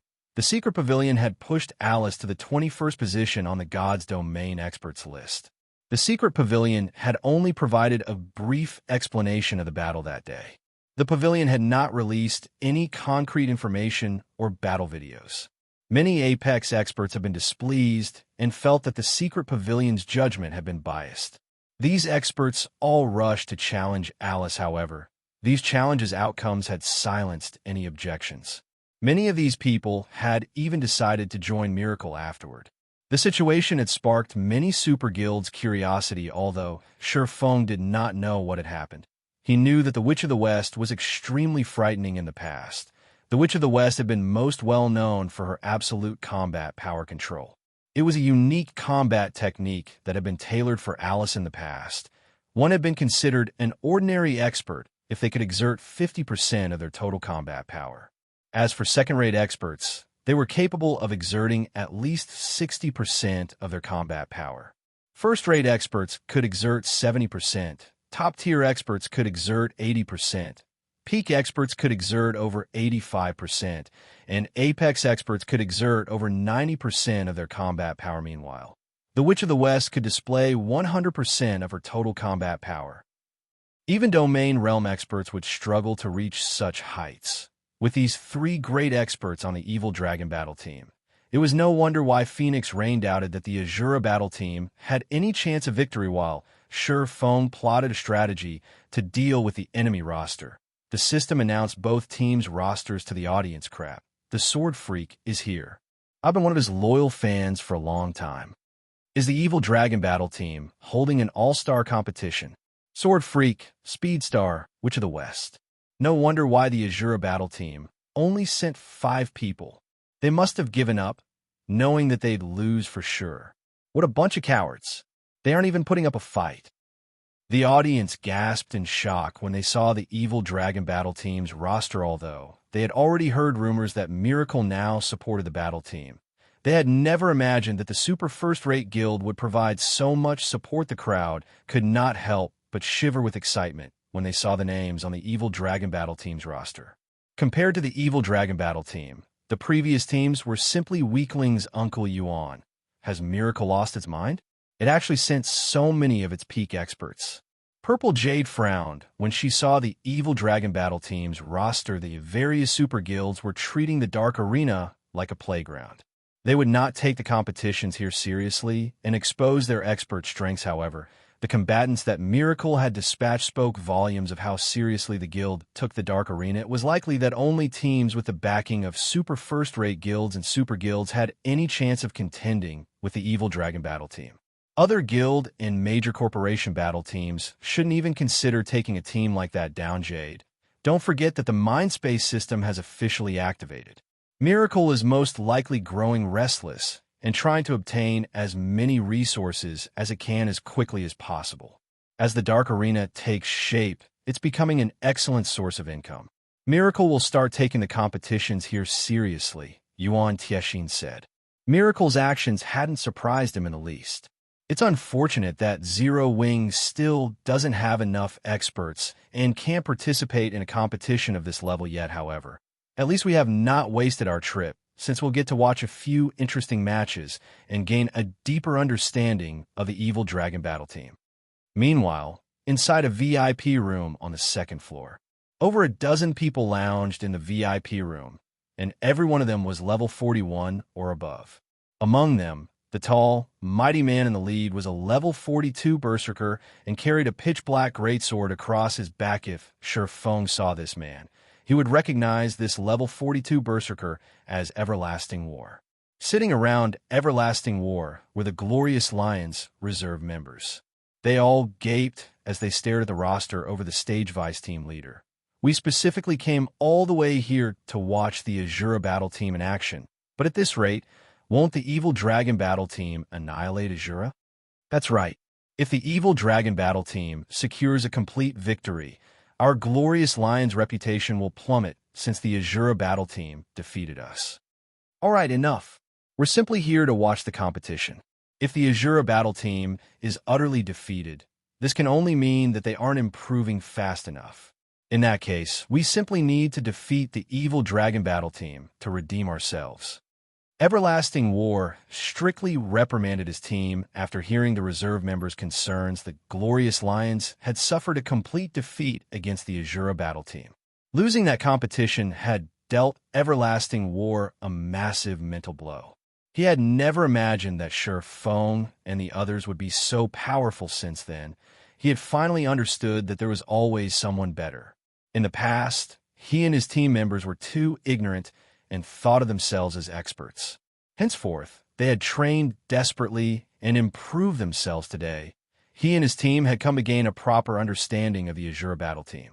Unfortunately, they hadn't expected the battle team to be so outmatched deep down, though Everlasting War still hoped that the Azura battle team would win.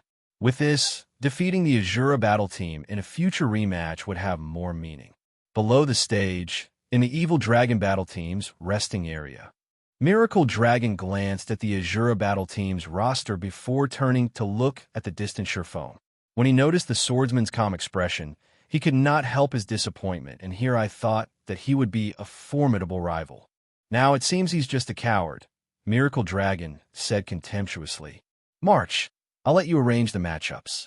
There's no reason to take an opponent that has already surrendered seriously. Understood. Since they are sending an elementalist into the first match, I'll volunteer to fight, Silent March suggested. Fine. However, I forbid you from messing around too much. Just toy with the opponent a little. Do not expose too much of your strength. We need to ensure that we'll progress towards challenging the host. Miracle Dragon instructed. Silent March nodded in response. She then walked up the stage. Chapter 1151, Peak Class. Hellscythe_Fluffy Goblin Chapter 1151, Peak Class. The moment Silent March took to the stage, cheers erupted around the arena. Starting the first match with the Purgatory Legion's Vice Commander. Miracle really is merciless. I heard that she has the Necromancer class and can summon skeletons with high magic resistance. The Azura battle team's Elementalist is in trouble. Trouble? More like a tragedy. Magical classes fear close range more than anything. Elementalists are no exception. A Necromancer can summon dozens of undead without much trouble. An Elementalist has no chance against an army of undead. The audience was comprised of large guild, upper echelons, and expert players. They were all familiar with various news and details in God's domain. Hence, they were all familiar with the Purgatory Legion's Silent March. Not only was Silent March the vice commander of one of Miracle's trump card legions, but she also wielded a hidden class. Due to her status, the various large guilds had investigated the woman and had come to understand just how powerful the Necromancer class was. A Necromancer was a peak hidden class that had almost no weaknesses. The class was incredibly powerful in every aspect. A fight between a Necromancer and an ordinary class would simply be one-sided. When Phoenix Rain, who watched from a VIP room, saw the evil dragon battle team's representative for the first match, a shade fell over her white, unblemished skin. Using one of their secret weapons in the first match. Thousand Miles is really taking this seriously. Phoenix Rain frowned when she saw Silent March's gray, gemstone staff when she had previously met Silent March. The latter had carried a Blackwood staff.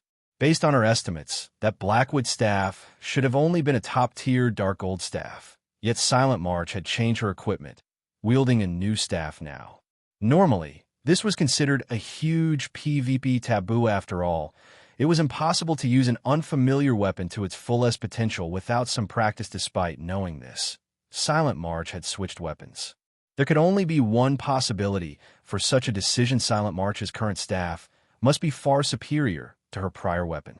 Needless to say, the gemstone staff was certainly an epic staff. Moreover, The Necromancer had replaced more than her weapon. She had also switched out 2 pieces of her old equipment. Furthermore, as Silent March was the Purgatory Legion's vice commander, Miracle should have given her at least 1 epic item. To begin with, in other words, Silent March had at least 3 epic items on her. Phoenix Rain's frown deepened as the Phoenix Pavilion's Pavilion Master. She knew full well that epic items provided more than just a massive attribute boost. Epic items also came with powerful skills and effects, although Phoenix Rain did not know how strong Alluring Summer was. In terms of equipment, the Elementalist was no match for Silent March. The fact that Silent March had earned the position of Vice Commander in one of Miracle's 3 trump card legions showed that her combat standard was at the Flowing Water realm at the very least, which meant she was capable of reading her opponents. Her Necromancer class only further bolstered her combat power. Even against a Void Realm expert with the same quality of weapons and equipment, Silent March had a chance of emerging victorious as Phoenix Rain despaired over the upcoming fight. Alluring Summer approached the stage currently. Alluring Summer wore a black cloak. No one could see her current level or equipment. Only her face was visible. However, many among the audience gasped upon seeing her beauty. Alluring Summer's aura was also a stark contrast to Silent March, as if one describes Silent March's aura as dark and deathly. Then Alluring Summer's was light and vital. Who is this beauty? Why haven't I seen her in the Azura Battle Team's files before? Is she Azura's secret trump card? How can that be possible? I checked for any information about this beauty. She doesn't have any battle records at all. She's likely a newcomer that the Azura Battle Team is trying to cultivate. They might have let her tag along to gain experience. When Alluring Summer appeared, the audience's attention shifted to her. Although the Azura Battle Team's defeat was already certain, it was still worth taking note of the team's members. After all, the Azura Battle Team had secured a total victory against the Glorious Lions. The battle team was still quite powerful. It just hadn't been as lucky this time.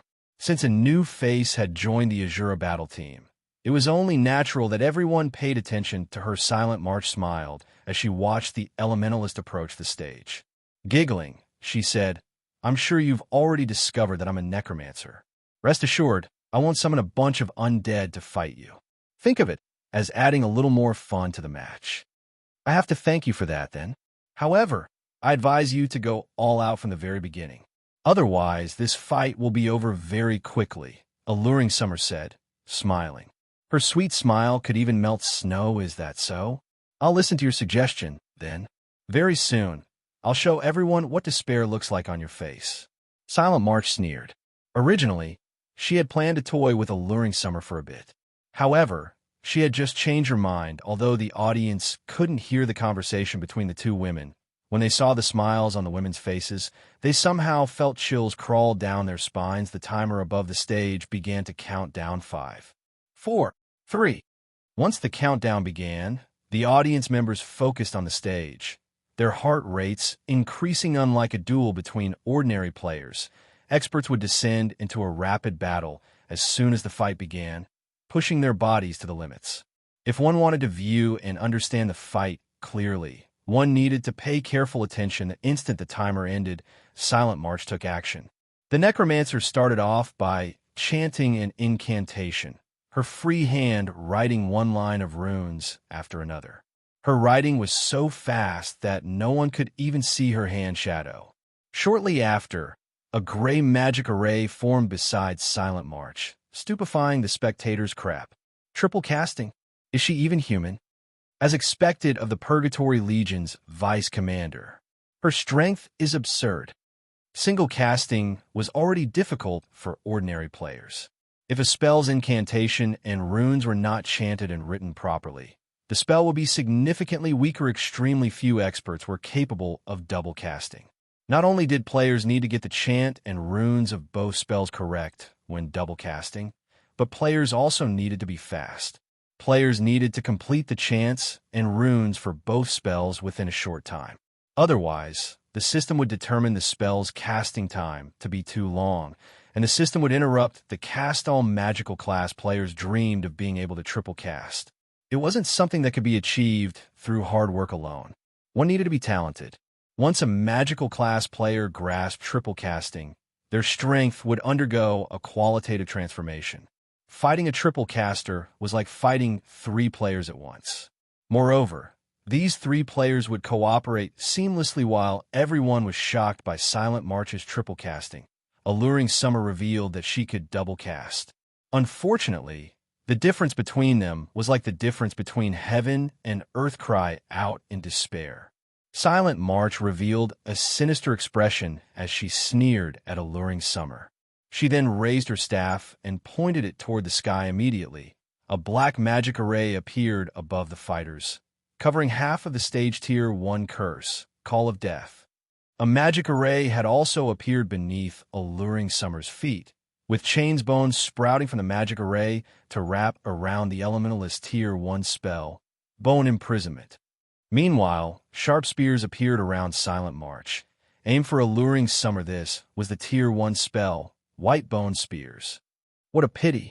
This match is going to end as soon as it began, Silent March taunted, smiling gleefully. She then swung her staff and shouted, "Disappear!" The 6 bone spears shot straight for the immobilized Elementalist. Chapter 1152, Staff vs. Staff. _1,000 miles, who relaxed in a VIP room on the 3rd floor, frowned as he watched the scene on the stage. In a reprimanding tone, he muttered, "March is taking this too seriously. She should have at least let Alluring Summer struggle. What is the point of an instant win?" The Evil Dragon Battle Team did not simply want to defeat the Azura Battle Team. More importantly, they aimed for a complete victory. If they won the first match so easily, it would likely affect the payout rate for the Evil Dragon Battle Team's complete victory. He had reminded Silent March to toy with her opponent, creating a misconception for the audience that a complete victory wouldn't be so easy for them. Maple, notify Miracle Dragon and the others right away. Have them ease up a little during the next 2 matches. Understood. The Elementalist, cleansed Maple, immediately sent Miracle Dragon a message when Silent March revealed her ability to triple cast. Not only had she stunned the guild upper echelons watching, but she had also shocked the experts from the various superpowers in the 3rd floor VIP rooms. Is this Silent March a spellcasting genius? Blue Phoenix couldn't believe her eyes, although she, too, knew how to triple cast. Doing so was far more difficult than ordinary people could imagine. The higher a spell's tier was, the more incantations and runes its casting required. After training arduously, she could only cast 2 Tier 1 spells and 1 Tier 0 spell simultaneously. Yet Silent March had cast a Tier 1 curse and 2 Tier 2 spells at the same time. While both were capable of triple casting, the difference between them was massive. Tier 0 spells were no threat to a Tier 1 player. Normally, these spells were only used as a distraction. In other words, one of her 3 attacks was negligible. Ordinary experts could generally complete 2 tasks at once. Thus, defending against 2 attacks wasn't difficult. Her opponents only needed to defend against her Tier 1 spells, ignoring her Tier 0 spell altogether. The most a Tier 0 spell could do was deal some minor damage. If an ordinary expert fought her, as long as they were careful, they could even find an opportunity to counterattack and turn the tables. However, of the 3 spells Silent March used, 2 were significant threats, while 1 could deal a killing blow. While ordinary experts could survive against her for some time, Silent March would kill them instantly. Big Sis Endless, Silent March is amazing. Her triple casting can almost rival yours. Cloud Yarn stated, surprised as she watched the stage. She had never imagined that anyone else could reach Endless Scar's standards. She is indeed. However, she is nowhere near as powerful as Endless yet. The team leader, Breeze Wine, said as he rolled his eyes at Cloud Yarn.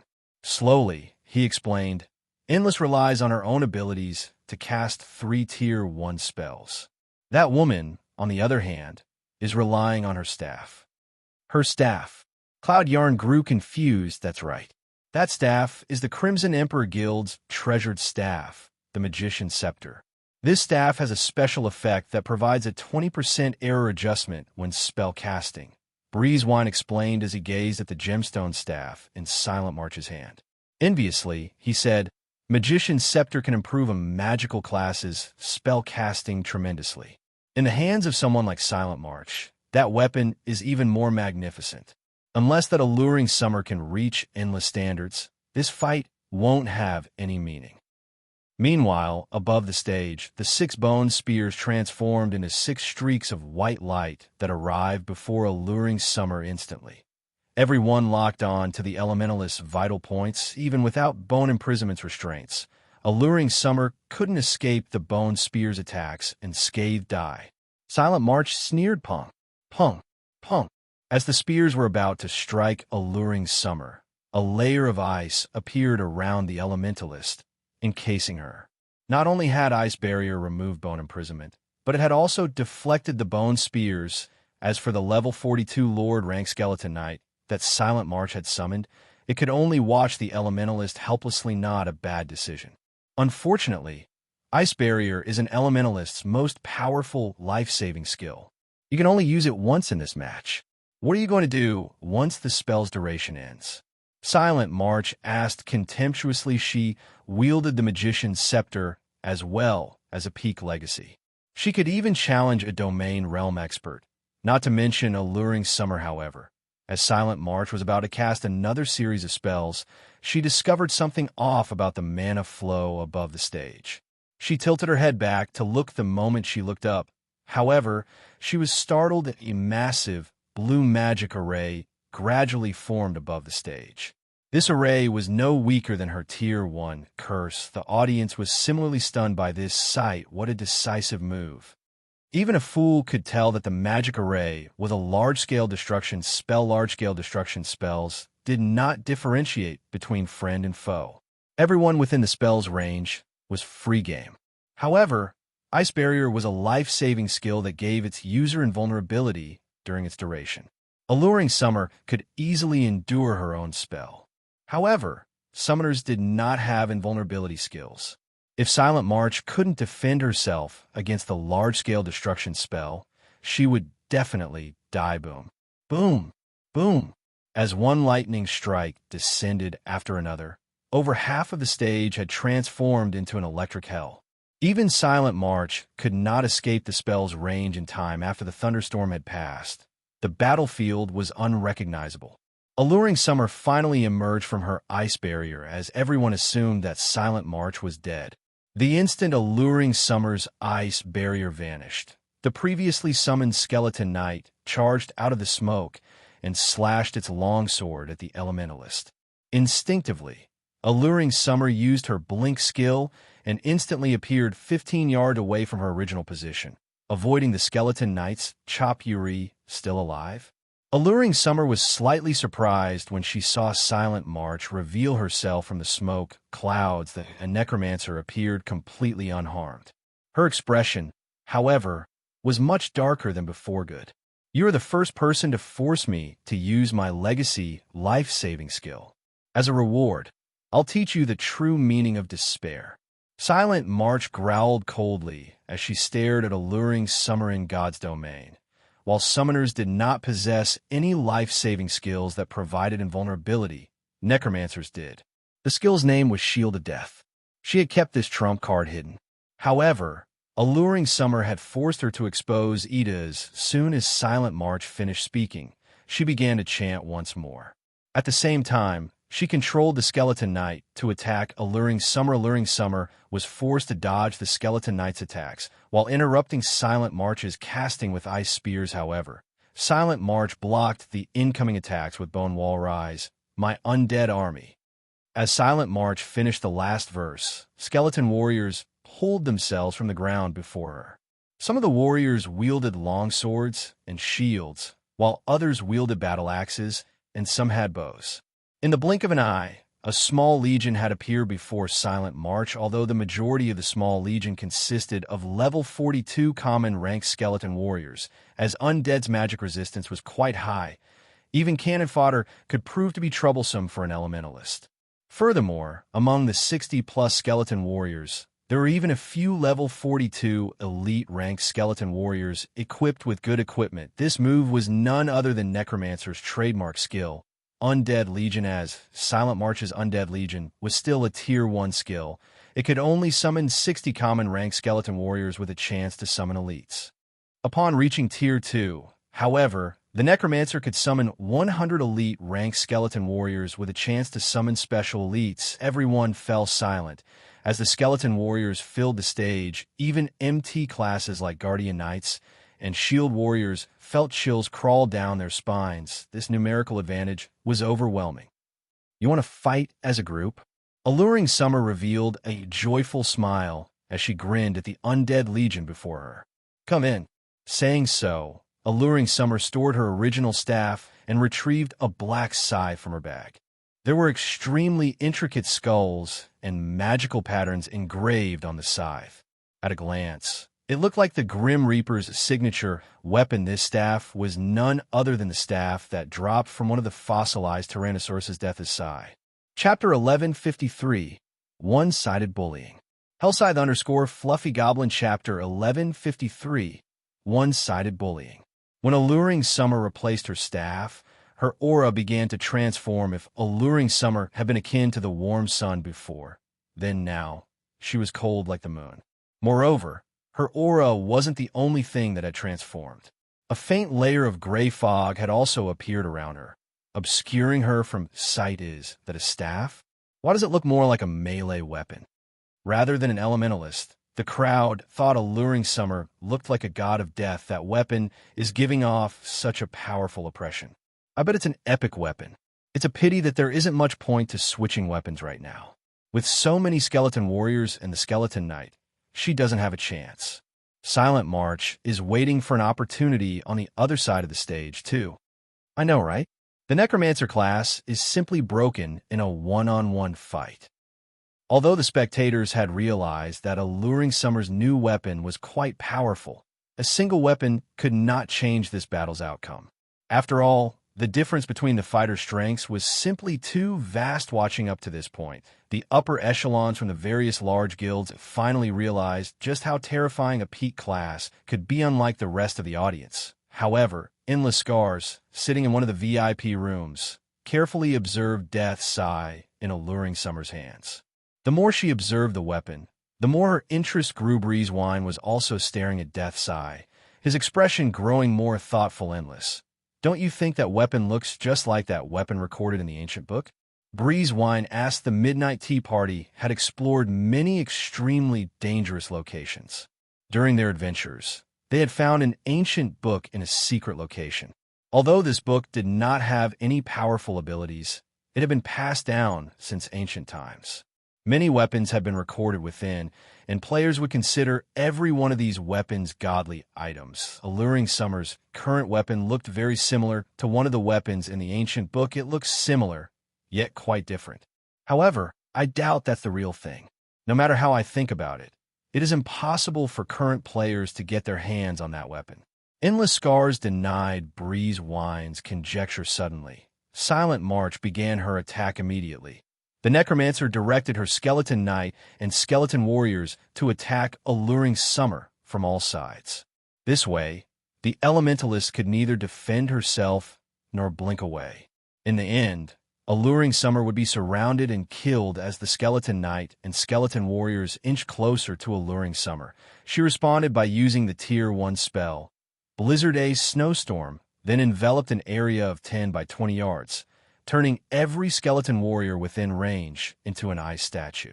A damage of over -6,000 appeared above the skeleton warriors' heads. Alluring Summer frowned. These undead monsters' magic resistance was much higher than she had expected. Unless she used a large-scale destruction spell, she couldn't instant-kill these level 42 skeleton warriors with 45,000 HP. Stop wasting your energy. With the skeleton warriors' magic resistance, the damage they receive from Tier 1 spells is reduced by 70%. Even if you've switched to an epic weapon, you are still no match for them, Silent March said, sneering. Or do you think that you can bridge the gap with one measly epic weapon? Don't forget that I have my own epic staff. As soon as Silent March spoke, 6 white bone spears appeared around her. Once more, you had used your life-saving skill to defend against this attack. I want to see how you survive this time. Silent March shouted and swung her staff down immediately. The 6 bone spears flew toward Alluring Summer. Seeing this, the audience assumed that this match was over regarding basic attributes or class, Silent March was greatly superior to Alluring Summer. It was impossible for Alluring Summer to secure victory by relying on one epic staff it's over. However, the Azura battle team has not lost this match in vain. Without any advantages, the loss isn't unusual. The crowd couldn't help but pity the Azura battle team.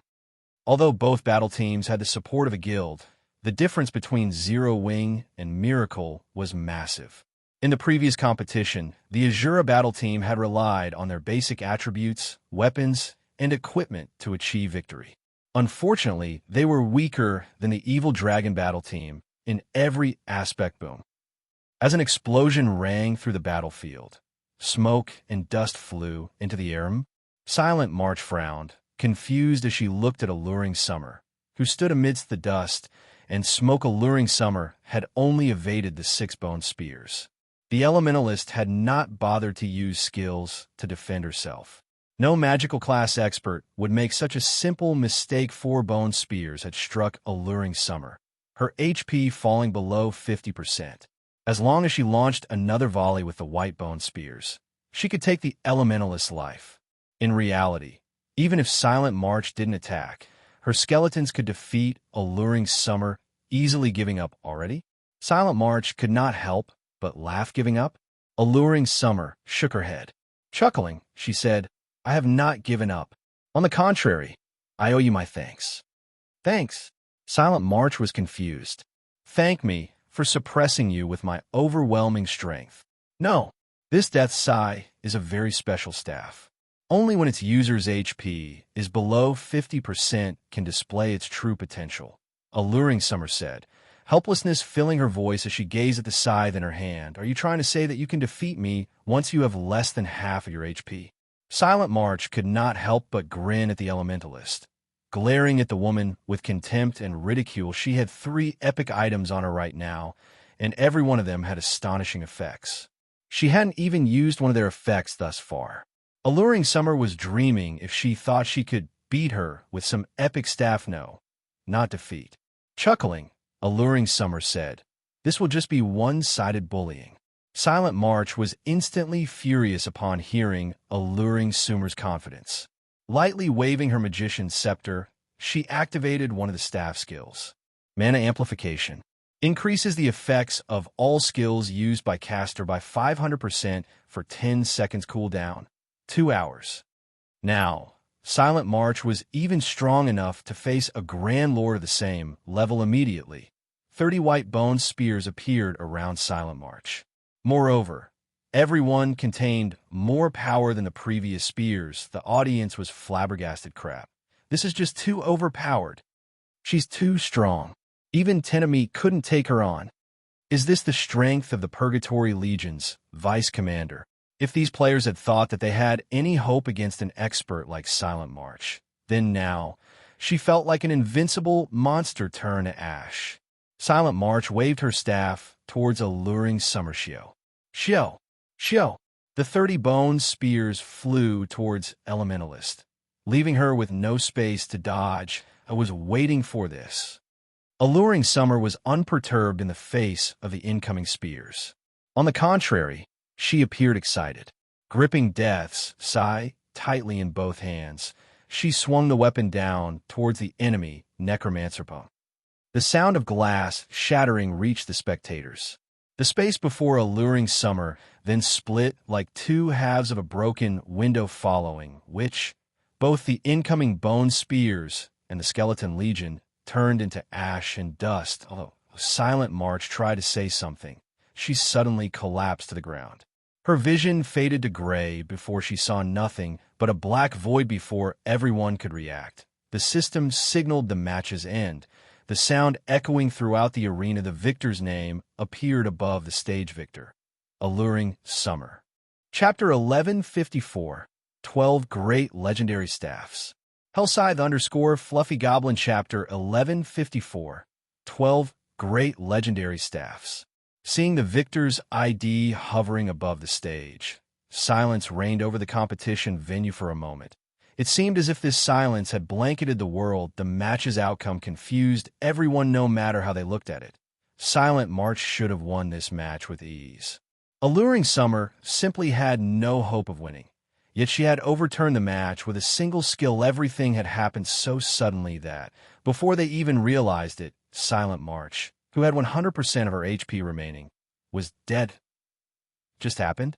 Silent March was defeated? What kind of attack was that? Many people's eyes widened in shock when they watched the replay. However, even in the end, they hadn't seen Alluring Summer's attack process from beginning to end. Alluring Summer had only lightly swung her scythe. After that, the space before Alluring Summer had split in half, killing the undead and Silent March, who had been 30 yards away, instantly in God's domain. Ranged attacks normally had a trajectory indicator. For example, when Silent March had fired the white bone spears at Alluring Smile, the spectators had seen trajectory indicators for a brief moment, allowing them to predict where the attacks would land. However, Alluring Summer's attack hadn't displayed any trajectory indicators. It was as if Alluring Summer had struck Silent March the moment she swung Death's Sigh. Big Sis Endless. I just watched the replay multiple times, and I couldn't see any indicators. Does Alluring Summer's skill not use them? Cloud Yarn could not help but ask if she were to point out who knew the most about God's domain. Then it would definitely be Endless Scars. If Endless Scars didn't know something that no one else in the team would, either you don't need to look for them. Her attack does not have any trajectory indicators. Endless Scars' eyes shone with excitement as she stared at the scythe in Alluring Summer's hands. I really didn't expect this. Although it isn't the real deal, I'm shocked to see that Zero Wing has obtained such a weapon. Silent March had not lost without reason. Breeze Wine nodded in agreement with Endless Scars' words, fear filling his eyes as he looked at Alluring Summer's weapon. He was certain that the weapon Alluring Summer wielded was a replica of one of God's domain's 12 great legendary staffs, Death's Eye. As for the weapon being the real deal, that was very unlikely. According to the ancient book, the real article had been destroyed long ago. Even a blacksmith god couldn't repair it. Thus, he was absolutely confident that the elementalist Death's Sigh was a replica. However, the imitation was considerably similar to the real thing. If it could even use dimensional fracture was an unblockable skill. Even invulnerability could not stop it. Dimensional fracture ignored distance and all forms of protection. When activated, the skill would even penetrate invincible defenses and attack the target directly. It was rumored that the real Death's Sigh could instant kill any creature below Tier 6, of course. That was only a rumor. Moreover, Alluring Summer only wielded a replica. Even so, a replica should have no problems instant killing a Tier 1 magical class player. She's dead. Phoenix Rain was somewhat confused after watching the match's outcome. This one was too sudden. She hadn't been prepared for such an outcome. Rather than calling this a PvP match, it had been a one-sided display of power. Damn it! Damn it! Thousand Miles' eyes radiated killing intent as he glared at Alluring Summer. He wanted to rush onto the stage and kill the Elementalist back to level 0. This single loss had foiled his plans to annihilate the Azura battle team. He had bet tons of resources on the Evil Dragon battle team, achieving a complete victory. Now that his plan had failed, why wouldn't he be furious? He had intended to use those resources to compete for the authority over Thunder Island now. However, they were gone. Very quickly, Thousand Miles calmed himself down. He turned to Cleanse Maple and said, "Notify Miracle Dragon immediately. I don't want to see them lose another match. I want them to go all out in the next 2 fights." Now that a complete victory was no longer possible, they could only defeat the Azura battle team and recuperate their losses from the competition's winnings. Many large guilds had come to participate in the upcoming auction. Before the auction began, however, many of these guilds would try their luck and bet on the competition. As long as the Evil Dragon battle team won, their winnings might make up for the losses they suffered. Hence, Thousand Miles was now taking the competition seriously and refused to give the Azura battle team any hope of victory. However, compared to Thousand Miles' rage, Abandon Wave had nearly gone mad in another VIP room. Abandon Wave had bet practically all of his guild's resources on the Evil Dragon battle team's complete victory. He could not afford for the team to lose even a single match. Zero Wing. Abandon Wave's eyes were bloodshot as he glared at Sure Fang's group below the stage. Zero Wing had spoiled several of his plans now. He resolved himself for the final struggle. Drunkard, notify the Beast Emperor and tell him that I'm willing to become an evil god apostle. Moreover, I'll sacrifice 1 million players to him. However, I want both Stone Forest Town and Zero Wing annihilated. Guild leader, Laughing Drunkard panicked at Abandoned Wave's command. The Blackwater Corporation's upper echelons wanted to develop the guild. If they sacrificed the guild members, these upper echelons would not let Abandoned Wave off the hook, regardless of his position as young Master Jing's trusted aide. Relax. I won't use our guild's members. In any case, contact the Beast Emperor. Abandoned Wave said. Despite such a reply, Laughing Drunkard still thought that Abandoned Wave had lost his mind. The Beast Emperor was an extremely mysterious fellow. Every time they had met, the man's face had been wrapped in bandages. They had never seen his true appearance. Even the name of Beast Emperor was a fake. The Beast Emperor had sought them out, stating that he could help them achieve great things. However, he had a condition.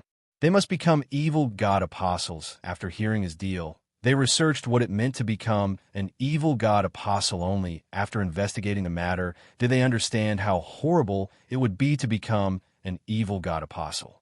Becoming one would make them an enemy to almost everyone in the game. Moreover, after becoming an evil god apostle, unless one deleted their accounts and restarted, they would remain an evil god apostle forever. Furthermore, if NPCs captured them, their accounts would be useless. Hence, Abandoned Wave had refused to become an evil god apostle, content with conducting trades with the Beast Emperor. Enough. Just do as I say. I'll explain things to young Master Jing. Abandoned Wave coldly ordered as he shot the motionless Laughing Drunkard. A glare understood. With no other option, Laughing Drunkard left the room, traveling to where he usually met the Beast Emperor. As the competition's first round had come to an end, the audience quickly shifted its attention to the second round. The second round was a 2-on-2 battle. Unlike one-on-one matches, players could rely on teamwork to display even greater power. The instant the Evil Dragon Battle Team declared their participating members, the spectators' expressions grew serious. They can't be serious, right? It seems that the Evil Dragon Battle Team is pissed off now. They sent those two to fight. This trip was really worth it. Many large guild, upper echelons, and superpower members grew excited when they saw the names of the Evil Dragon Battle Team's representative for the second round. The Evil Dragon Battle Team dispatched the Witch of the West, Alice, and the Speedstar, Starstreak. Both these players were famous experts from Miracle. Even super guilds had to take these two players very seriously.